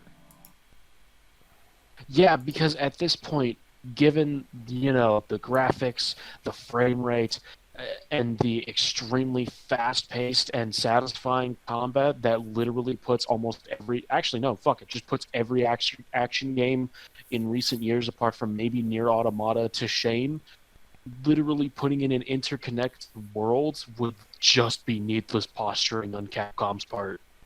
Remember when in Mission 8 you totally don't return to that place you were at in the prologue to fight that enemy that you fought in the prologue? Remember how in most of the missions you're totally not traversing a similar area, trying to get to different points in it so that you can defeat the one enemy that's causing that thing? Me neither. Me neither. Are not guided by the story, so there's never an actual reason for you to be anywhere that you end up, which is really too bad. What the fuck Some are of these you environments- talking about? So we went over this earlier. You have goals. You destroy Clifoth roots so that you can weaken Urizen. You go to fight Urizen. He's too powerful. Then he descends to Clifoth. You descend to Clifoth. Then Virgil goes up to Clifoth. You go up to Clifoth. There's a constant goal in every mission. You just need to pay attention. It's that simple, man. It's so simple. But keeping in mind the lower difficulty, excess of gold orbs, and the narrow A to B structure of the level design, you get the distinct impression that the game wants to funnel you to the end as quickly as possible. So you end up blowing through each area without really caring. Okay, so this guy's doing the thing where he says you. He's speaking on my behalf, and I'm gonna have to disagree. I had a great fucking time, and I would say that not being bogged down by extremely complex maze-like levels, yeah, I'm not missing them. I played through Devil May Cry 4 the other day, and let me tell you, story mode is fucking rough. Yeah, a little bit. Dungeon dice. So it's the best part. Bloody Palace is fine. But playing through the story is basically just... There's a couple of good levels, but apart from that, it's mostly just fucking drivel. So remember the Lost Woods? Oh god, fuck that. So, okay. For those who haven't seen the Persona 3 coverage we did, advice for aspiring YouTubers and or current YouTubers: stop saying you. You do not speak on behalf of others unless you are specifically trying to stand up for a specific group of people. But even then, you've got to be careful about what you say. This guy is saying you in reference to the experience of Devil May Cry 5, and his experience does not match up with mine. It is complete horseshit. It is stupid, and me just saying, hey, that's not the case for me, completely invalidates his entire argument. It's that simple. The several minutes that he's putting into this are completely thrown out the window as soon as someone disagrees with him, because he's trying to speak on behalf of anyone viewing the video by saying you. And that might not even be his intention, but that's unfortunately what happens when you write this script, which is why you redraft. So anyways, that's my... You think you wrote a fucking script for this video? I mean, that's... No, I'm just kidding. That was a joke. I mean, to be fair, it's up in the air. It's dubious, you might say. Why? Even if you did take your time with it, though, there's really nothing to explore anyway.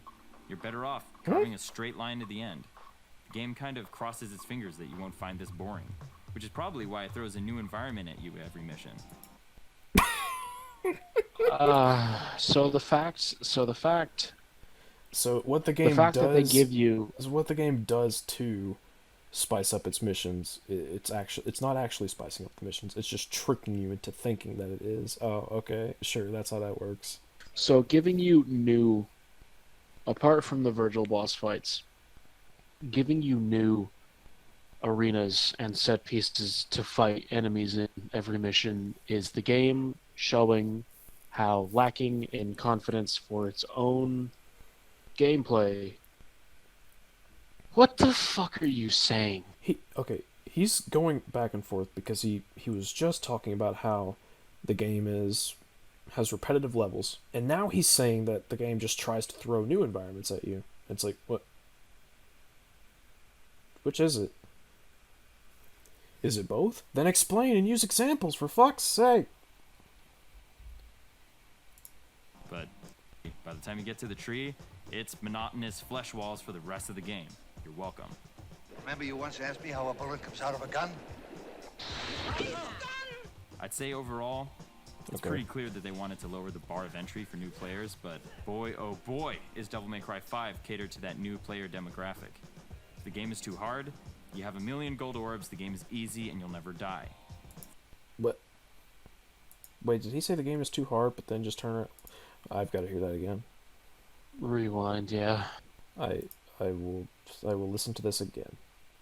I'd say overall, it's pretty clear that they wanted to lower the bar of entry for new players, but boy, oh boy, is Devil May Cry 5 catered to that new player demographic. If the game is too hard, you have a million gold orbs, the game is easy, and you'll never die.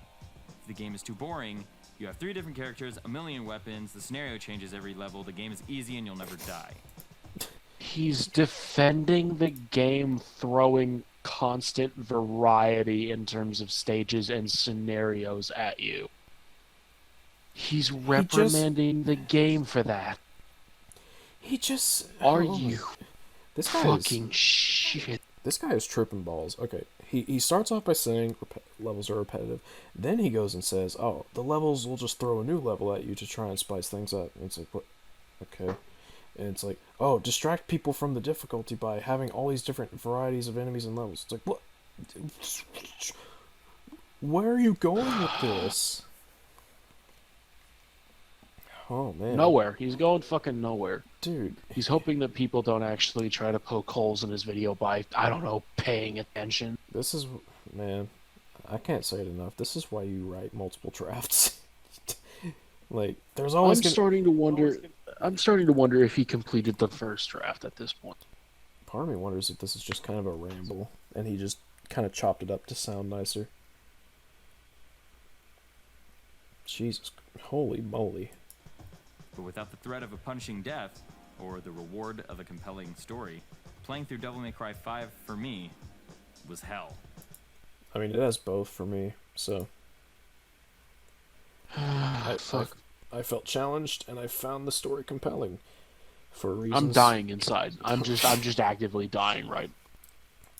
We can do it. And not the good kind. For returning franchise gamers, it almost feels like you're being encouraged to just blow through the game really quick so you can get... Hey, we're recurring Stop franchise speaking gamers. for me. Stop fucking speaking for me. It's getting annoying. Hey, we're recurring franchise gamers. Did you feel as though you were being just encouraged to blow through the game? Yeah, actually, I would feel that I feel that I was being encouraged to complete the game because that's kind of the fucking point. Well, no, like, you know, blow through it, as in, like, speed through it and don't look at anything. Was that your... Would you say that was what you were feeling while playing this game? I don't think the game was pushing me in any sort of direction. The game kind of just lets me complete it at my own fucking pace. Indeed. Because while we're in action, it's fast-paced, high-octane action, but while we're in exploration mode, I'm allowed to go at my own pace and proceed whenever I want to, which is helped along by the fact that time is no longer gauged on whether or not on how fast, or time is no longer a gauge for your fucking mission end rate. You're allowed to stay in the stages for as long as you want. You know, I'm gonna say it as a recurring franchise gamer. I did not feel as though I was being pushed to blow through the game. I actually explored everything. And you know, this guy says that there's no point in exploring, but you know what? I disagree. You know why? Because there are these things called blue orbs, purple orbs, secret missions, optional fights. I mean, take your pick. Also, can we just talk about how the end credits fights, the first thing it shows is Devil Trigger tips. Yeah, good on them. Fucking, what a game. What a good game. No Bringer Knuckle What's the point though. of enjoying the game in the first place? Wait, he just said, what's the point of enjoying the game in the first place? I don't know, maybe because the game has satisfying and fun combat that I can delve into and just... Dude, why the fuck would you have sex? It's like, you know, it's a good question. You might be thinking to yourself, wow, why would you just... What's that got to do with anything? To which I say, what does this video have to do with DMC5? I'm just saying horse shit at this point because that's all this guy's doing.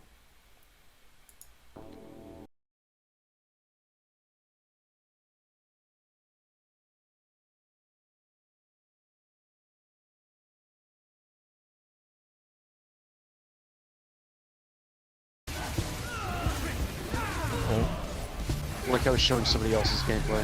That's what I was thinking.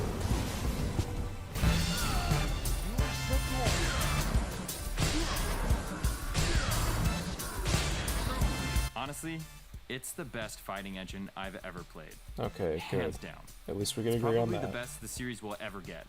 The combat is so fantastic, so deep, and so intuitive that it almost makes up for the colossal disappointment that is every other aspect of this game. But it's a fact that I'm worried will fly past all of those first-time players. Because after spending hours in Bloody Palace and the Void, I've realized just how badly the actual game sets you up for failure. With the lower Are difficulty... you fucking kidding me? Oh, and also, let's not forget to mention how he tried to slide in the little comment about how it feels to be a newcomer because he can speak for both sides, apparently. Oh, hell, hi there, Whiskey. How are you doing tonight? Give me a kiss. So, DMC5 sets you up for failure. You know, I'm gonna listen to his argument. I know I've made this mistake before, but... You know what? I'm just gonna do it. I'm gonna do it. Sets you up for failure. With the lower difficulty and constant character switching, you never get good at anyone's fighting engines. And what's worse is that with a piggy bank full of gold orbs, you never have to get good to beat the game. Bullshit. Okay, so he's doing the Mayo thing because he thinks it's easy, the game doesn't motivate you to, you know, get good. It's like, no, it's not true. The game motivates you to get good by being a well-designed game. So, okay, you know what? As a player who's confident enough to post their own fucking gameplay in their video, I can say that the game inspired me to get good. Yeah, maybe if you actually showed your gameplay, I'd be willing to take this a little more seriously, but considering the fact that you have basically shown almost none of your gameplay so far, I'm a little hard-pressed to take anything you say about the gameplay series at this point. Like, and again, he's doing the you thing. It's like, you don't feel, it's like, no, I do, actually. So, boom, your whole point's flipped on its head. Because you don't speak for me. It's like, okay, well, I don't care what you feel. Like, that has nothing to do with the game itself. Like, just because, okay, here's the thing. Anyone can find any excuse to feel or not feel motivated to engage with a game on a deeper level. Like, anyone can come up with any reason to do either. And this whole thing about, oh, difficulty's the only thing. Even if DMC5 were fucking easy, which it's not, anyone who's saying that has only played on, I'm convinced, on the lower difficulties. Anyone who's saying that, it's wrong, because there's more to being inspired to play a game than the difficulty. Fucking multiplayer games. Difficulty's not a thing in those games because it's player versus player. Like, there's no standard of difficulty. So you can't apply that to those games. But believe it or not, I know it sounds crazy, a lot of people are really inspired to get good at these multiplayer games because there's more to it than what the fucking story mode difficulty is.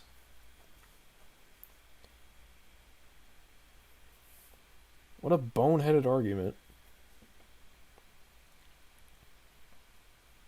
Who are actually going to return to Devil May Cry 5 after beating it are series veterans or people who already like fighting games. But if you never seek it out, or no one ever tells you... You mean the people who the game was fucking made for? If you enjoy this type of game, you will explore the game on a deeper level. Yeah, that's pretty much it. It's like, wow, you really cracked the safe on that one, didn't you? It's like, wow, if you're not a fan of online first-person shooters, why would you play that much of Overwatch? It's like, well, I mean, you just kind of answered your own question. What a... This is... My brain is just gone at this point. I'm just... My brain is screaming at me to stop this. But I won't. Because I'm too determined. We are so fucking close. I am not about to give up here. We're gonna do this. This is the most painful night of my life, and I'm willing to deal with it. For the memes. You'll never know. I can make peace with the fact that Itsuno did not care about telling a good story. Sort of. I'm gonna fucking slap you. Oh my god, Itsuno didn't care. Shut up. Shut the I want to go up to Itsuno and be like, hey, this guy on YouTube says you don't care about your story. And he'd just be like, okay. It's like, okay. It doesn't mean anything to say that. It's just being a dick. Never. I am here to tell you, if you don't take the time to learn this combat engine, you are wasting your time playing this game. In fact, the only reason to play this game, I think, is to play through Bloody Palace. In Bloody Palace, there are no gold orbs, and with the insane revolving door of enemies, you are constantly facing new challenges and discovering new ways to play these characters. But you're constantly facing the same challenges. Why is it different from the levels? I'm confused. You're constantly facing new challenges, but the floors are the same. Like, you could say this... This is wrong. This is wrong. Play these characters. And when you die, you die. There's actually stakes. And if you find things getting too tough, you can actually replay any level you want for practice. It's so great. It's so satisfying. It's better than the game. Of the three engines, Dante's is clearly the best and always will be. I'm perfectly functional at Dante and style switching by myself, but seeing these videos online of other players just fucking annihilating this game, it's given me such an appreciation for what they've created here. Second up is Nero, for the only reason that I think the breaker system isn't as deep as Dante's style switching. But that's okay. They've essentially retained everything about his moves from Devil May Cry 4, and then added an actual devil trigger with a ton more vertical combat. One of my favorite new moves is Payline. Oh, what a beaut. And how fun is it to launch a fucking rocket arm and then ride it around? Yeah, that's there's awesome. some crazy stuff you can do in this game, and that's just the entry level. The real moves are freaking credible. V's combat rounds out the bunch and gets points for just straight up trying to be different. You feel cool and collected watching V pace the battleground. I disagree with that approach. It gets points just for trying to be different. It's like, no. Yeah, no. It being different doesn't mean it's good. Yeah, I'm not disagreeing, by the way. I think V's really good, but that's not a... It's like, oh, it's different, okay. That means it's good. Why? Because it's different, okay. Why is that good? It just keeps going in a circle. Like, just being different doesn't mean jack shit. The Last Jedi was different. Really fucking sucked. But, you know, that's just my theory, my game theory. I did the joke, now laugh. Which, the only thing you feel is excruciating pain, as you mercilessly mash triangle and box for the entire fight. The only thing I feel watching this video is excruciating pain as I mash the pause button every time you say something stupid. I'm dying. I'm going. Get on, I'm liberal. going, buddy. Liberal scum. Anyways, we still. We're on Mount Doom. We're in the fucking 5 minutes. We're in the volcano. We're in the volcano, motherfucker. We're almost down. Just toss the ring. The only thing you feel is I excruciating can't do pain, it, Samwise. as you mercilessly mash triangle and box for the entire fight, which actually kind of makes these fighting suck a lot. But it's still super satisfying somehow. I'm not sure why. I just love floating around with Griffin or appearing in midair above someone for a kill strike. It's really fun to play. But you'll end up basically button mashing the whole time no matter what. No, I won't actually. Thank you very much for saying how my playstyle is. Yeah, speak for your fucking... Like, if you button mash, I don't care, but, like, don't say... Stop saying you. I don't do this. Like, you'll see it in my fucking gameplay. Like, I mean, I would hope. I mean, anyone who understands how V plays, I guess, would. Maybe not button mashers, but I mean, hey, fuck you. Fuck you. That's kind of how it is. Yeah, he sucks with V. I would. Yeah, I'll go with that one. Other than that, I love the menu. I always thought it'd be cool to have a version of this in Dante's office, but I guess I'll just split the difference with Nico's sex dungeon motorhome. Okay. I still hate Devil Trigger, like, so much. But I was surprised that the ancillary background music during the game... He hates Devil Trigger. So, I mean, we already knew that the video was bad, but, like, that pretty much confirms that his opinion has no value, right? Hello?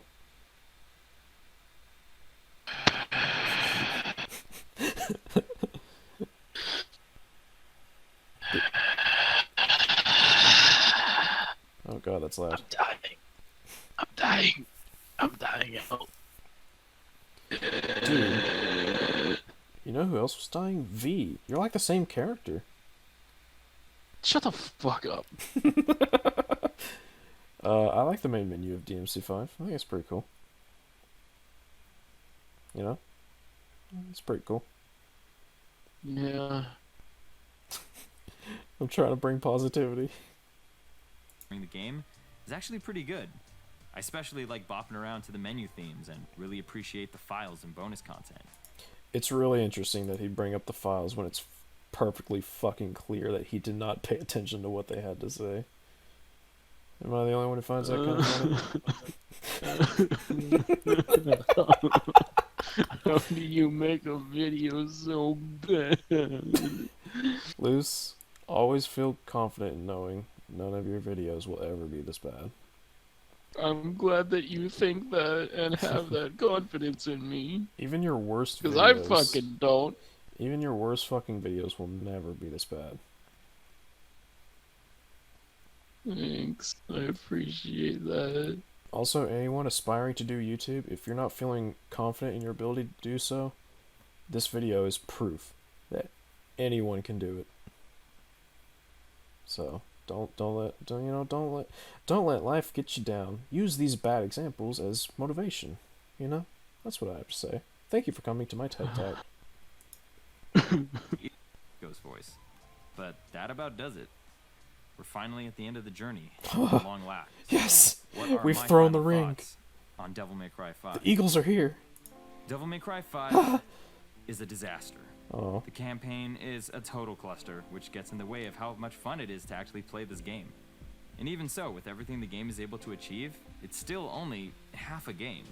You even have to choose between a great story and great gameplay. I'll never be happy with a cooked burger and soggy buns. It just doesn't make any sense. Especially when there are so many satisfying and well-executed examples in almost every other Devil May Cry game. Almost. But you know what? I'd still rather play Devil May Cry 2 than have to fight Urizen again. Wow. Okay.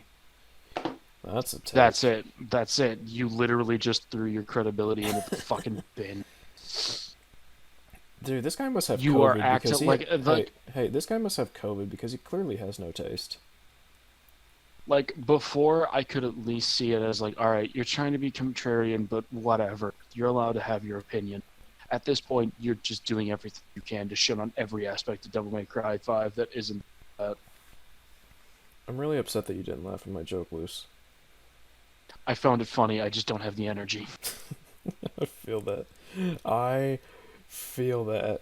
So, okay. Damn. Damn, that's... oof. Big oof. 2 knows what it is. And I have to say again, that it feels weird to be the only one saying it. Every reviewer I see can't help Maybe but it's because fall most over people aren't stupid. Well, I don't know about that, but... Clearly his audience is, let's just say a little brighter they're Oh, doing hi, Evelyn. Hello, sweetheart. his audience is doing more to light up the shack than he is. You know, I'll put it that way. So basically what you're saying is he's the dullest fucking knife in the drawer. That is an insinuation. Yes. And also the truth. But anyways. And I have to say again that it feels weird to be the only one saying it. Every reviewer I see can't help but fall over each other to praise this game. And believe me, I get it. We all wanted this game to happen, and the great hype beast comes for us all. But at some point, we gotta come out of the dark sooner or later, right? This is him saying he's woke. We have awoken. And also, I like how he's like, how come I'm the only one saying this? Because you're insane. That's why. Hold on. Do you have anything you'd like to say, Tabitha? Trying to get my cat to speak. Oh. Do you have anything you'd like to say, Palico? Go through each of them. Fucking do it. Are you hearing anything? I'm not, no. Come on, Palico. What do you got to say? Honestly, I'm more interested in your cat doing a meow than I have been with anything in this fucking video. Hold on, I'm gonna turn up my sensitivity. Do it. I'm gonna let you hear this kitty witty.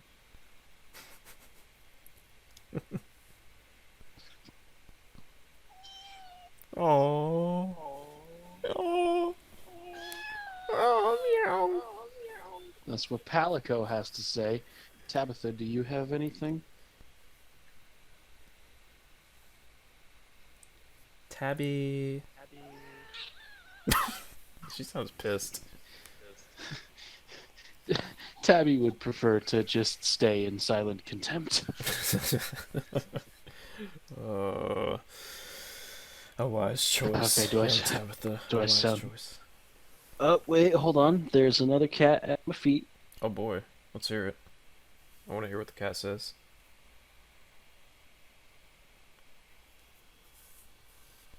Do you have anything to say, Evelyn II? Meow. Give her a second.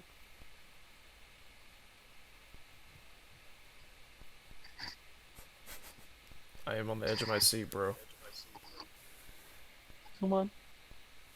They all want to hear you, sweetheart.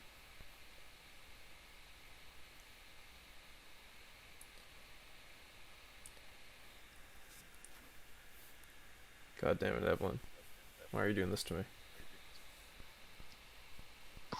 Evelyn. Who's Evelyn? Didn't you say Evelyn? Oh, Evelyn Jr. Okay, for Yeah. a second there, I thought you were referring to your cat, and I was like, your cat's named Evelyn too? No, I don't have a cat. Okay. What about you, Tabico? Oh my god. That cat is upset at this shitty video. How could you do this, Twin? Damn, dude, what's wrong with you? You upset a cat. I call her Tabico, picture of a calico. You're cutting out. I said I call her Tabico because she's a mixture of a calico and a tabby. Oh. Well, hey, we're so close. We're so fucked. The Eagles are coming. We toss the ring. We just gotta get the fuck out of Dodge. You okay, kid? We got this. We got this. Am I saying that if you enjoy this game, you're wrong? No. But we can't sacrifice standards for hype. So basically, anybody who enjoys this game is wrong. Standards, buddy. I don't know if you want to be talking about standards because Like, all right, I'm gonna say it right now. Oh boy. If you're making a video and you try to say, "Oh, it's okay if you like this," like, there's nothing wrong with that. I don't have any ill will towards you or anything like that.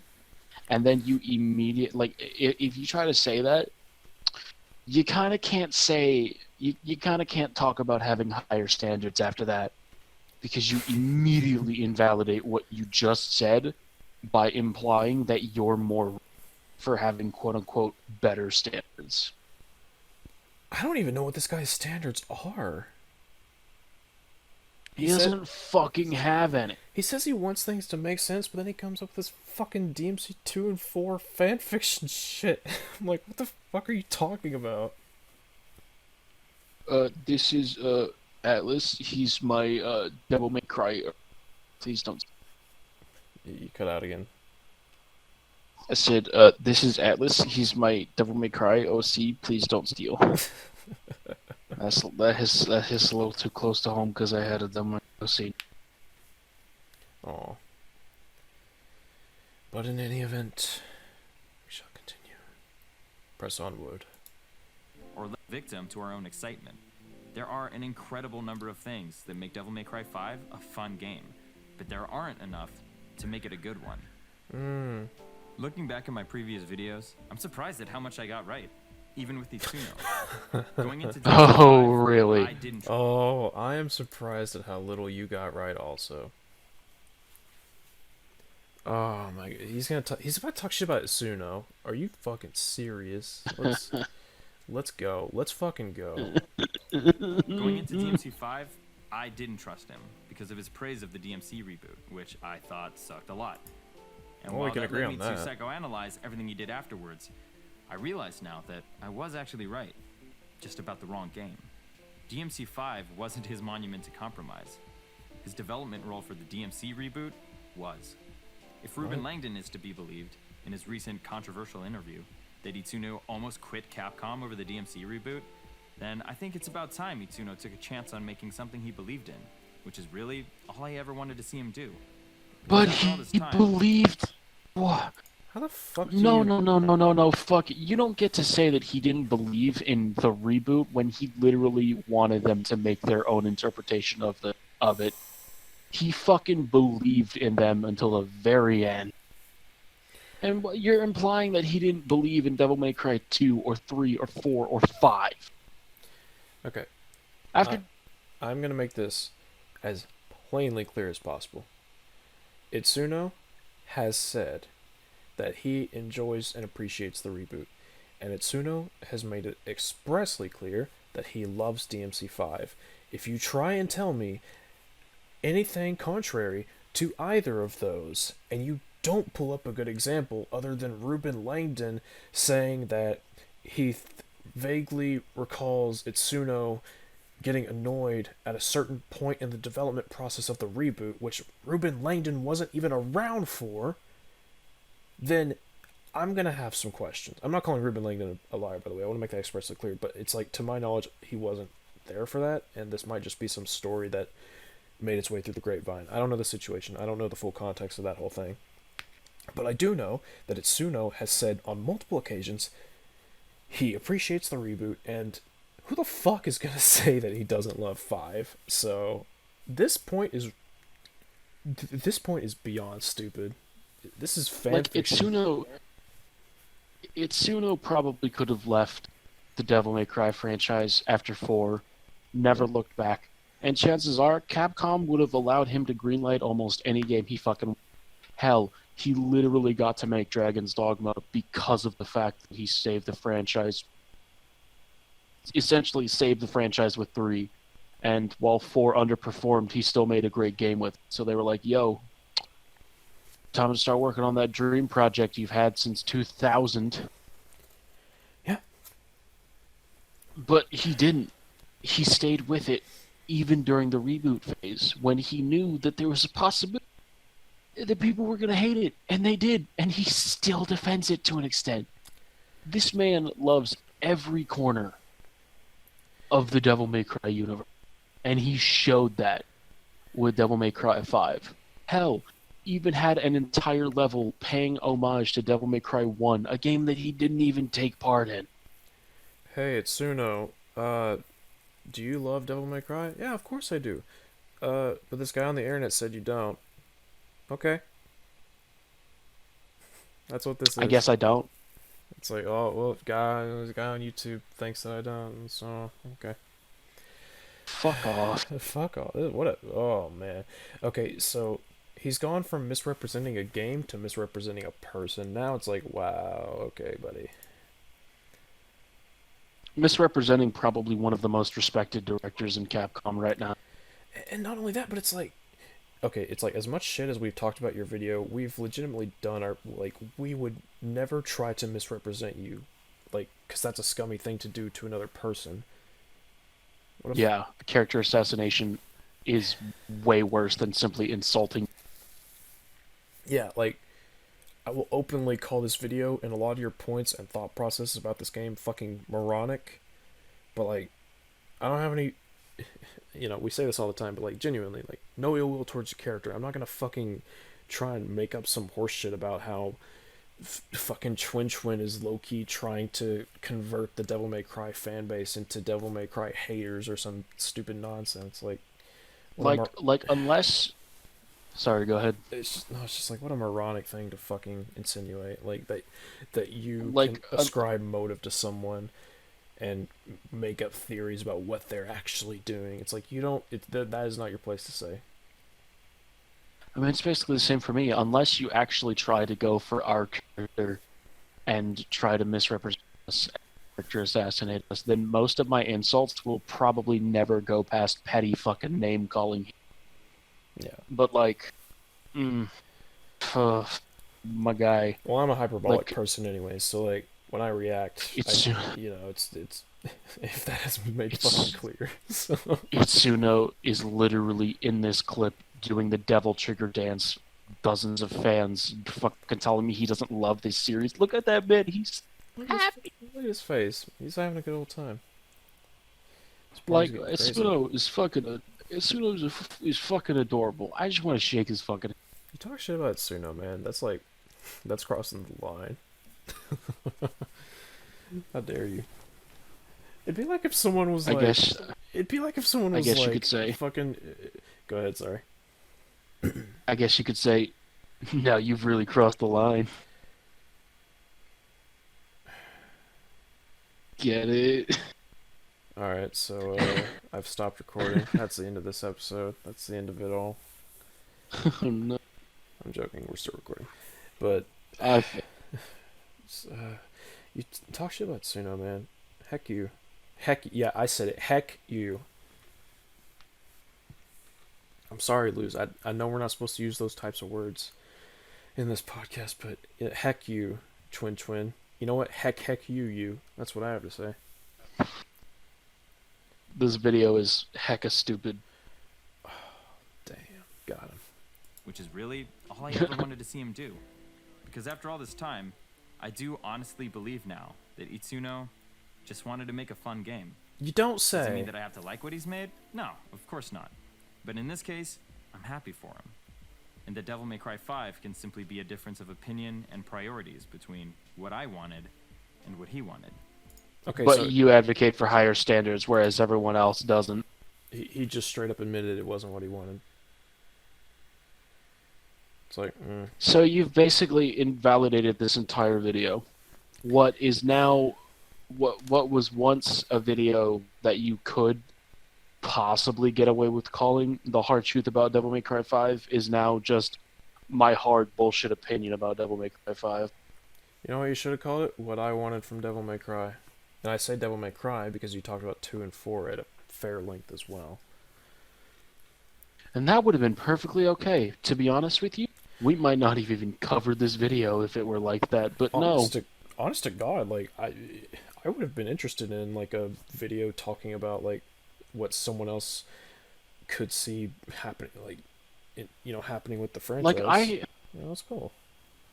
Like, there's a lot of shit slung from both sides in terms of subjectivity and objectivity, and which is the better way. But, like, personally, I don't have a problem with opinion pieces or subjective pieces of criticism like that. Absolutely not.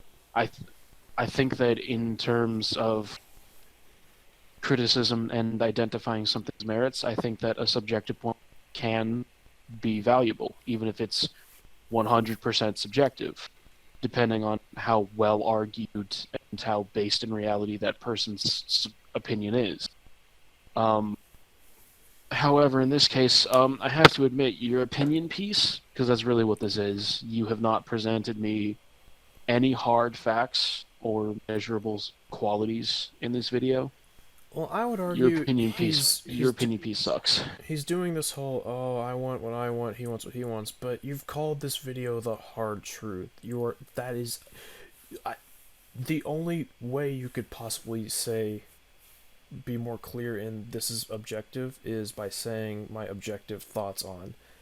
Like, you are very clearly trying to, you're talking about standards, and you're talking about, oh, if you just think about it for a couple seconds, so like, you're trying to present an objective thing, but now you're trying to scurry away from us, it's just what I want. It's like, no, you don't get away with that. You have talked you've talked a big game in this video about what, why you think the game's bad, at least mostly bad or half bad or whatever the fuck you want to call it. And now you're trying to put up the shield. Away.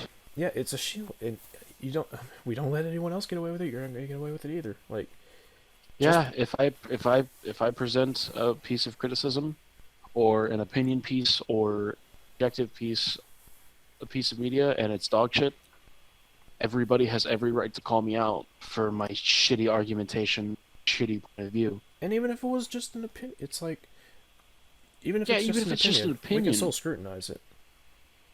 Yeah, and even then, like, you're perfectly... I feel the need to clarify this almost every time that we fucking do this show, but, like, there's nothing wrong with having a different opinion, but when you decide to speak authoritatively, or you decide to title your opinion piece The Hard Truth About Devil May Cry 5, yeah, then you better be presenting some hard fucking...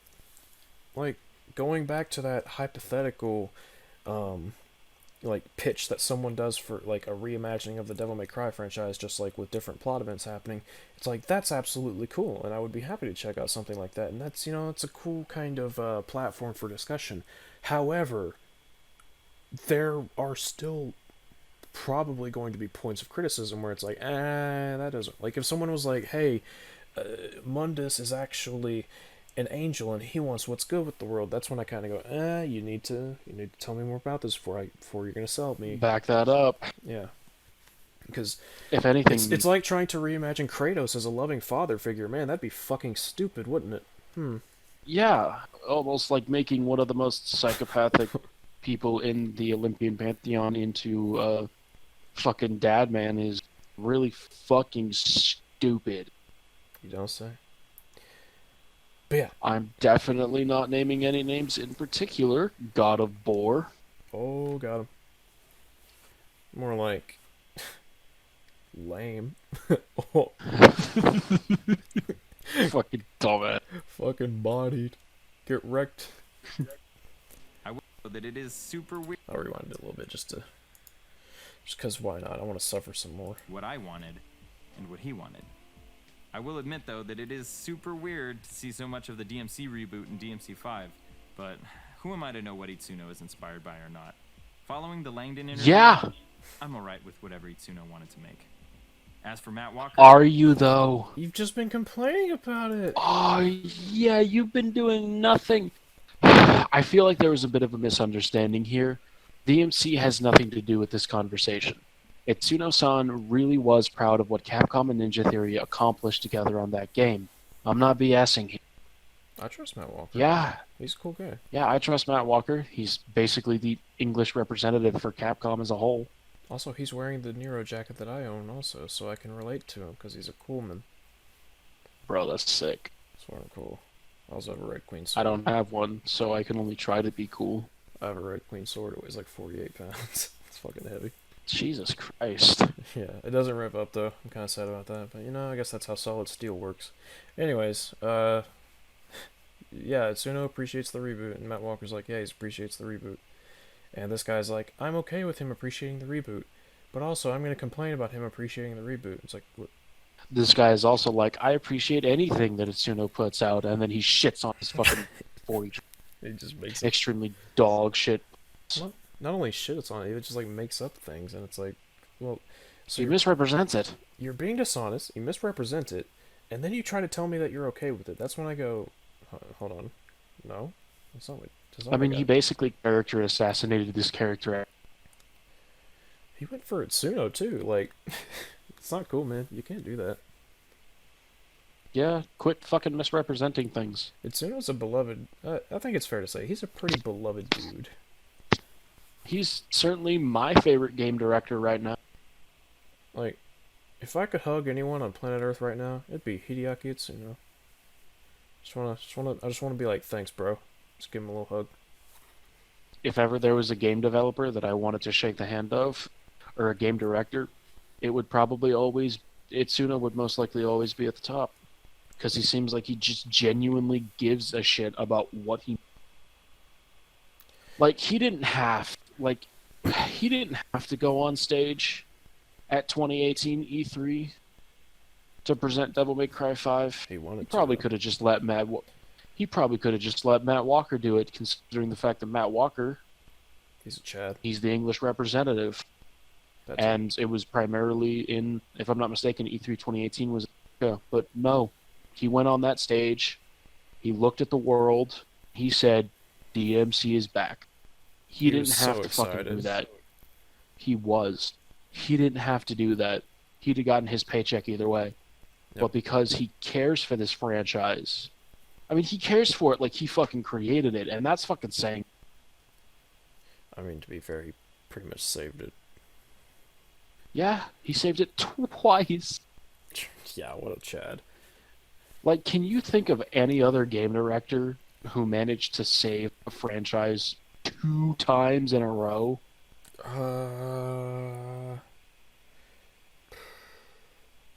Maybe Miyazaki? I don't know. You kind of have to recontextualize some stuff, I guess. I don't know.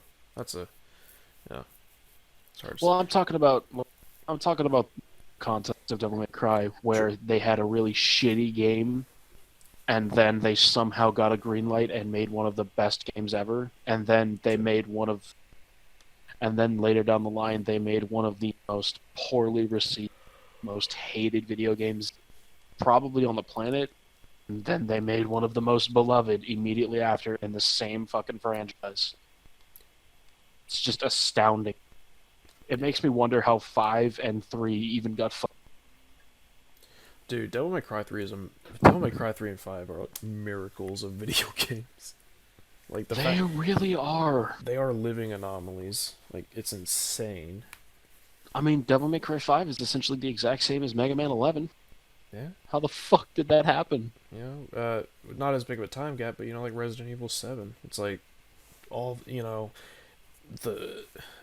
as much as I like RE5 and 6, it's like, overall, of course, general audience perceived the perception was that the franchise was going downhill. Then all of a sudden, bam, this fucking amazing horror game comes out that's, it's got just the right amount of camp, just the right amount of horror, just the right amount of, stars and things like that. And it's like, oh, fuck, Resident Evil is back, oh my god. Resident Evil 8. Lady. You cut out like completely there. I said, and then Resident Evil 8 had a vampire lady that. It's all. Dude. Alcina Dimitrescu. Anyways, so what were we talking about? Beautiful. We're talking about this dumbass. Wow, how dare you talk about Matt Walker that way? No, I'm not talking about Matt. Believe me. Matt is a gem. We have a minute. Like, here we go. Following this game has been a long, weird experience. Not all of our content will be this polarizing. I have a really sweet video I'm making about how Resident Evil 4 would make the perfect movie. But I'm also really lazy and take a really long time to make these videos. But until then, this is a review, and this game deserves a rating. For the first time, we'd like to introduce the legendary twin rating by which all manner of media shall be judged. Devil May Cry 5 receives 0.666 twins out of 2. Until next time, adios, Garbage Dante. It's nice meeting you all. Nos vemos. Okay, so I'm gonna guess that's the end of the video. I don't care to see the rest. So okay, a 0.6 out of 2 would be less than half, so it's a subpar game overall. Would you agree with that? Would you agree with that? Can you airstrike a YouTube video? Oh my god. My fellow Americans, drone strikes YouTube. Oh my fucking god. Oh my god, I'm smiling like a dumbass. Finally over. Holy shit, we have been recording. We've made it, Samwise. It's over. How long how long have we been recording? Let's add up this fucking time. Let me go over here. So I'm gonna add it up once more. Half an hour plus 45 minutes. It's about an hour 15 plus 2 hours and 5 minutes. So that's about 3 hours 20. 3 hours 20 plus an hour and a half is about 4 hours and 50. So about 5 hours up to that point. And this recording, oh my god, this recording is almost 5 hours. So we've been recording for 10 hours old. Almost. I like how earlier while we were filming I mentioned the fact that it was kind of cool that both of the episodes that you, me, and Arlo featured in right about 3 or like 6.5 hours, I believe. And then we just immediately jumped straight fucking 10 hours when it's just you and me. And a terrible, terrible, terrible video. And then a bad video. Well, not that. Like Umbasa's video feels literally 2 years ago. That's how shitty it was. I feel like it's going to be a constant thing where we go back to the first person and it's like, hey, so your video wasn't this bad. However, it's like, it was still pretty bad, but it wasn't this bad. Well, I mean, in fairness, when your video is 10 minutes, and then we watch a 12-minute video has less chance to say utterly idiotic stuff. It's going from The Hobbit to The Lord of the Rings. Small book, then big book. Only instead of good and great, it's oh man, what a journey this has been. This is gonna take fucking forever to render. I feel so dazed right now. I feel free. Like, I feel oddly free, though, because it's like, holy shit, I just recorded a podcast with my friend 10 hours. Oh my god. Fuck. That was sick. That was gnarly. I also want to die. So, okay, on the scale of D to triple S, what would you rank each video? In all of C's, or just today? Today. Just today. I would rank... We'll start with Mbossa and Mufasa, of course. Yeah, I would rank Umbasa's video as, like, a B. Really? A low B, maybe a high. I don't feel like You're cutting out. I don't feel like You don't feel like I do not feel as if Twin Twin deserves a rating. Oh my god. I give with Umbasa, I don't agree with like anything he said, but like he didn't misrepresent anybody. He wasn't an asshole. He was just kind of a guy who made a video that, in my opinion, fucking sucks. It felt more weird than like offensive, you know. Like I said earlier, it's like his video's not offensive. It's just like it's weird. With Twin Twin, he was just a fucking I feel like, okay, so here's my little ranky doos. Umbasa Mufasa gets a solid C rank for not pissing me off. Like, it was weird and it flustered me at times, but I was never like actually, I mean, you know, I got frustrated because my teeth were hurting, but that's different. Twin Twin, on the other hand, dude, holy fucking shit. What an awful video. Like, Actually, sorry, go ahead. well, it's amazing how, you know, we've gone from Mayo, who was dishonest, to Simply Dad, who was Simply Dad. just a fucking prick, like, with a really punchable voice. And now we've got Twin Twin, who, like, he started off, I just thought he was kind of dumb, but then he started talking about Itsuno and the development, and I was like, whoa, okay, hold up.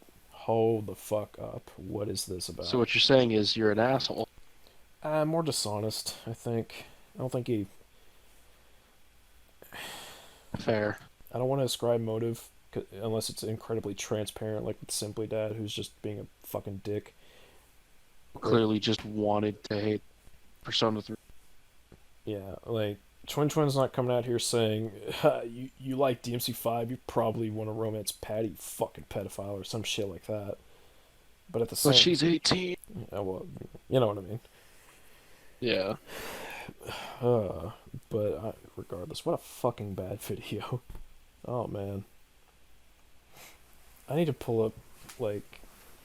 we need a happytism to end this on. I refuse to end this on the note of Twin Twin. What do we got? Bring up the incorrect summary of Devil May Cry. Or whatever the fuck you've got. For happiness.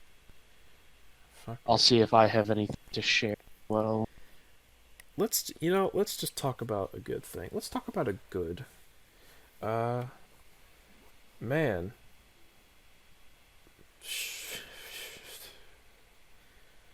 You know? I mean, you know, I'm just kind of saying, like, I know sometimes, but then, and sure, you know, maybe, but probably, and, like, that's cool and all totally, but, you know, for real, though, sometimes it do be maybe, you know?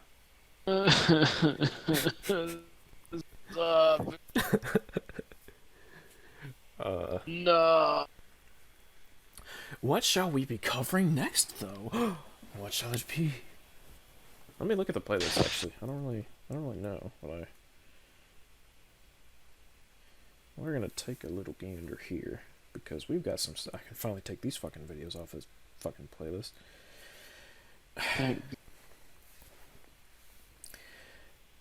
I'm gonna be real, I feel like I need to hold off on Devil May Cry 5 critiques for a minute, because holy fucking shit.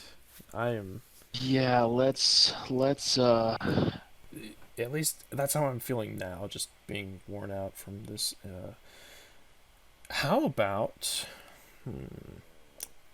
Maybe the death battle videos. Let's cover the death battle videos. It'll be a bit more fun. Like, we can poke fun at it and get mad at it being stupid, but yeah, I'm not. It's more just silly fun. Yeah, I'm not gonna have as much animosity to creators apart from being fucking stupid.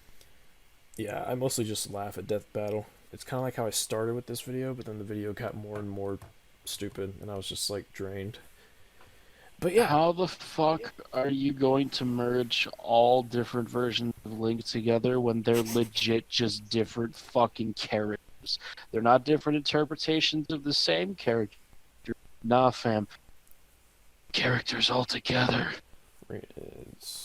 So, for those who don't know, we will be talking about... We're going to do some death battle, because last time went so well with me and my buddy, Senor Death Imperium. You know, us talking about the Broly and Hulk. But have you watched that, by the way, Luce? Yeah, I actually watched that as it premiered. That video was a fucking blast to me. I was drunk and he was high, so it was, you know, a good time. But so me and Luce, we're gonna be talking. We're gonna be spending a little bit more time on it, though. We're gonna be talking about Link versus Cloud, Sephiroth versus Virgil, and then the 1 minute melee of Sephiroth versus Virgil. And I don't think Luce has seen any of these. Question mark? I have watched the Sephiroth and Virgil videos up right before their battles start. Okay, so the intros. Yeah, because I wanted with the death battle videos, I wanted more time to fact check myself. True. Because, you know, doing a better research than death battle. but I wanted the fights to be mostly so that I could have live. Mostly what? You cut out. I said I wanted the fights to be completely blind so I could have live reaction. So have you seen Lincoln Cloud? Yeah, I've seen both Sephiroth and Virgil and Lincoln Cloud up until they start their battles. Got you. Okay, I have seen all three of them, but that was back in like, fuck, I was in like high school when that is so weird to think about too.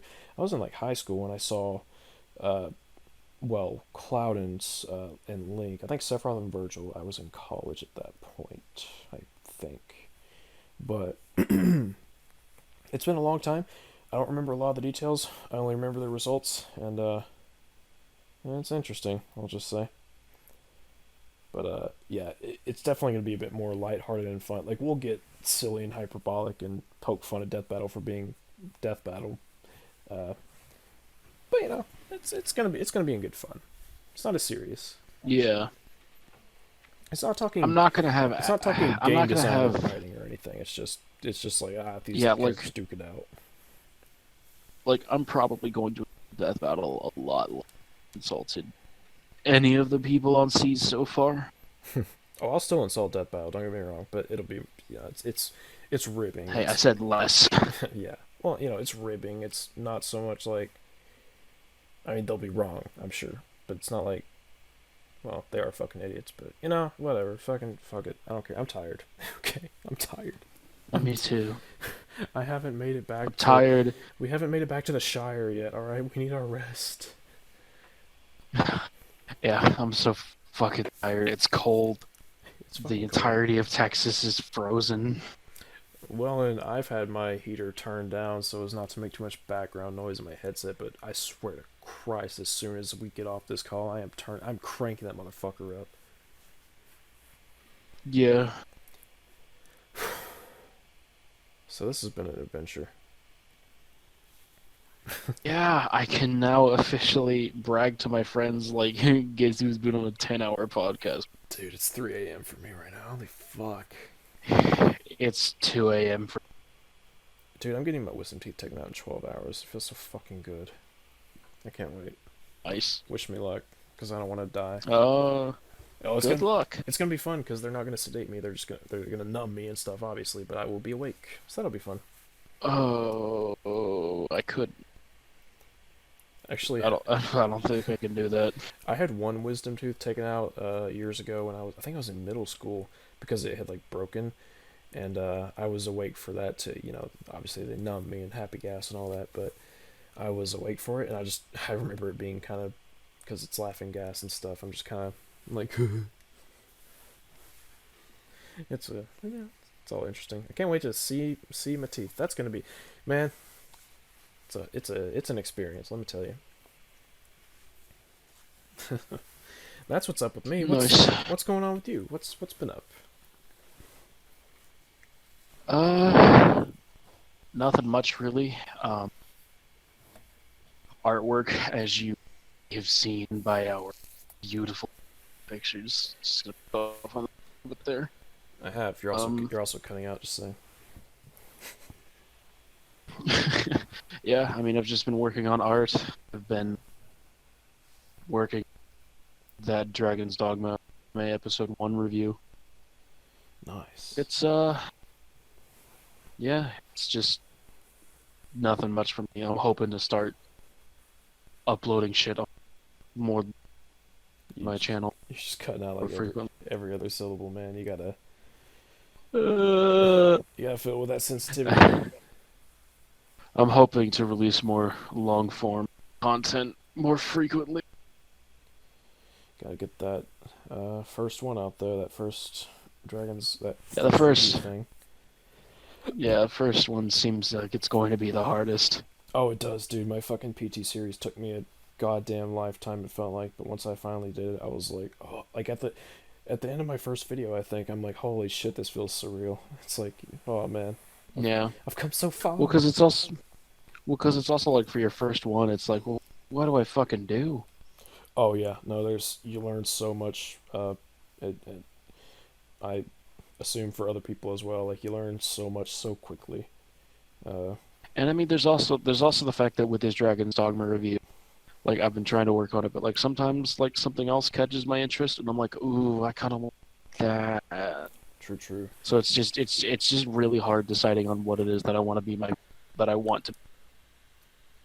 But for my first video, I'm thinking about doing, like I said, that Dragon's Dogma anime review, and my next video will probably either be a video on Code Vein or a commentary of Mega Man X. Nice. I remember liking Code Vein, at least gameplay-wise, sort of, and character customization was cool. It's got one of the best character creations that I've seen, period. That was like the selling point for a lot of people. It was like, holy fuck, I can make my anime character. Game was... I'd never finished it. I remember the story being fucking dumb. Like really the story is really dumb, and the voice acting is mediocre at best. Then again, I watched the English version because, I mean... Well, I do too. I speak English. I remember liking one character. I don't remember who the fuck it was. I just remember... I liked... The best character in Code... I liked Coco, the mechanic girl. She was cool. Oh, Jesus Christ. Yeah, she was cool, but the objectively best character is obviously Yakumo. Who? You cut out. I said the objectively best character is obviously Yakumo. I don't remember Yakumo. Who's that? He's the best simply because of the fact that he's the most useful in combat. Let's see. Code Vein Yakumo.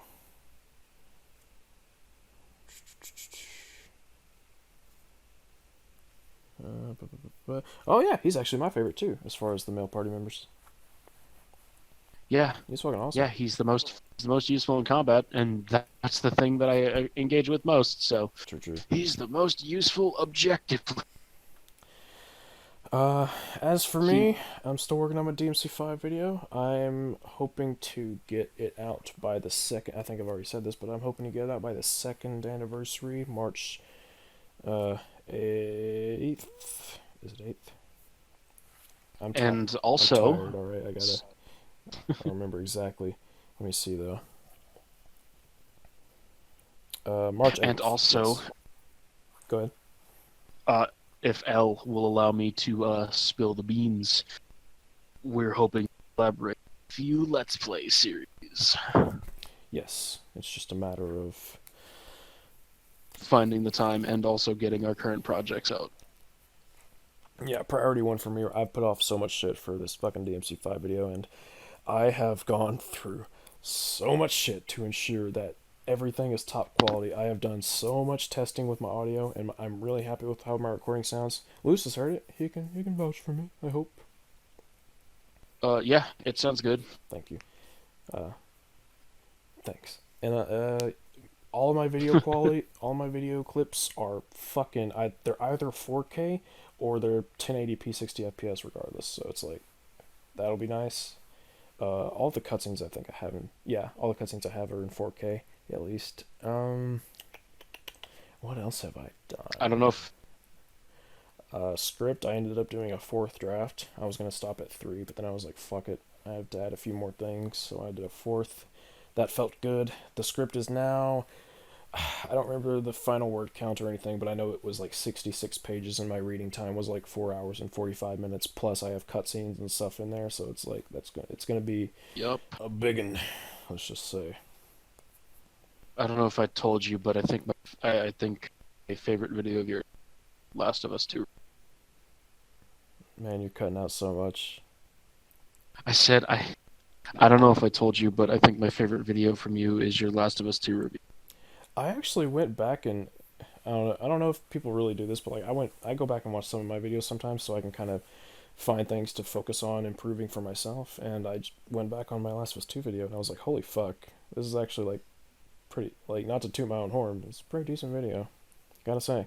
I would actually say that for most YouTubers, it's probably, I would assume it's pretty common to go back and watch your work. I wouldn't say that's maybe an unusual thing to do. I mean, you got to figure out what works. True. I'm still it's kind of like new to this whole shtick, but yeah, it's kind of like how I went back and watched. Go ahead. I went back and watched my Last of Us 2 video, and I was like, These are some pretty fucking, like... I only did, I want to say 3 drafts for... Well, only 3, but, you know, I did 3 drafts for it. And I'm like, man, it's pretty fucking... For the most part, as far as I can tell, not barring things I've already discussed with other people in my comments and stuff, like, pretty airtight argumentation for the most part. There's a couple of parts where I'm like, I could have worded that differently. But other than that, I'm like, damn, I'm pretty proud of that video, honestly. Yeah, and it's kind of like how I try to watch every S.E.E.S episode that I'm in, specifically where it comes out, because I want to figure out how I sound and what I can do to sound better on stream, and I'm hoping that I'm starting to steadily sound better as we do more episodes. You've kind of cut out a lot in this episode, but we've also both had some, let's just say, technical tisms given the weather circumstances, so... With this one, it had a lot to do with me having a mic set up that I wasn't quite used to yet. True, also that. But yeah, funny enough, my Dead Space 4 videos, my Dead Space 4 pitch is my most popular video, and I'm like, okay, thanks. It's like, I'm glad y'all like it, I guess. I was kind of, not that I'm like not happy with it or anything. I was like, oh wow, of all my videos, I figured it was gonna be the Last of Us Part 2 one because, you know, it's the Last of Us Part 2. Everyone hates it, so. Well, everyone who doesn't have COVID hates it because those people have taste, so. Oh my fucking god. That joke is not gonna get old anytime soon, probably, hopefully. But yeah, expect a DMC5 video from me soon, and a Dragon's Dogma video from Loose relatively soon, hopefully. Hopefully. Yeah, hopefully. Dog shit. I'll keep pushing you and bring it. I'm gonna bring it up every fucking recording. That way you're like under pressure, just saying. Oh yeah. Well, like my thing is like when I watch the episode, I have a lot of shit to say while I'm watching it. It's just hard getting that. That's my big problem. I couldn't hear you. You cut out, man. I said like my biggest problem for me personally is like I'll have a lot of stuff to say when I'm watching the episode, but when I actually get to trying to write the script for it, it gets a little hard to translate those thoughts onto paper. I don't know if it helps, but for me, my quote-unquote writing process of sorts is for first draft, I pull out... Just go for it. Well, most of the time I even do it on my phone. I literally just pull out Notepad, or on my computer I pull up, what the fuck is it that I use? I'm tired, alright, give me a break. I don't remember anything right now. OpenOffice, I use OpenOffice. And I just type away. I talk about, you know, I kind of come up with a little intro in my head, just something quick, and I just go from there, going from one point to another point. You know, I find little places to segue. It's nothing too advanced. It's literally just kind of me rambling through my thoughts. I let it sit for a while, and my second draft, I go, okay, what do I need to refine here? What else do I have to say, and where could I possibly add it in? And then third draft is mostly just making corrections and adding anything else I feel like I need to add. So, TLDR, first draft, just fucking word splooge all over the page. Just think of it as if you're just talking to someone else and you're just like, alright, so, yeah, Devil May Cry 5 is really cool. This anime shit. I really love it. One of the reasons I love it is Nero. Talk about Nero for a little bit. And also, Nero's related to this guy named Virgil. Talk about Virgil for a bit. He's related to Dante, blah, blah, blah, blah, so on and so forth. I don't know if that helps, but yeah, that's what I do, usually. It might help. I'll definitely try it. Yeah, for some things, for like a review style thing, it's like that. For like my Dead Space 4 pitch, it was like, okay, I want these things in the game, and now I gotta figure out how to talk about them in order, basically. So, yeah. I don't know. It kind of depends on the video, I guess, and the video style. Like, yeah. It's fun to do. At least I think. Holy crap. It's been 10... Oh, we started 10 fucking hours ago. Dude, I'm gonna... Hold on, let me look at our messages, because I can probably find an exact... time of when we start. This is easy. This is by far our fucking longest one. That's that's obvious. Yeah. Actually, Like, there's no questioning. I can look at the call time, can't I? Let's go to Discord and see the call time. Is that Well, no. Oh yeah. You can. I can't. Because I've been in the times. It'd happen. Actually, no. Just go up in the message. I started a call at Eastern Standard Time, 2:57. It is 3:06. So we've actually been in this call for about 12 hours. Holy shit! Yeah, we didn't record for a bit, obviously, and then we had because we were pauses. But oh man. Ooh. Fuck. Oh. A 12-hour recording session yielding about 10 hours. That's honestly, like, we got a lot done. Oh my god, I'm not gonna lie, I think the middle part of that second video was just torture and anguish. I was kind of... Oh yeah, yes. I wouldn't say I was like dozing off, I was losing myself because he was so all over the fucking place, and I was like, oh my god. That's how I was too. I'm just like, Jesus Christ, what are you even saying? But it was I would say it was a good old time, and man, I gotta break in these new pillows, which are awesome, and I gotta get my ass some sleep. I also gotta throw some stuff in and get this dishes washed. So yeah, whew. That was any final thoughts following everything?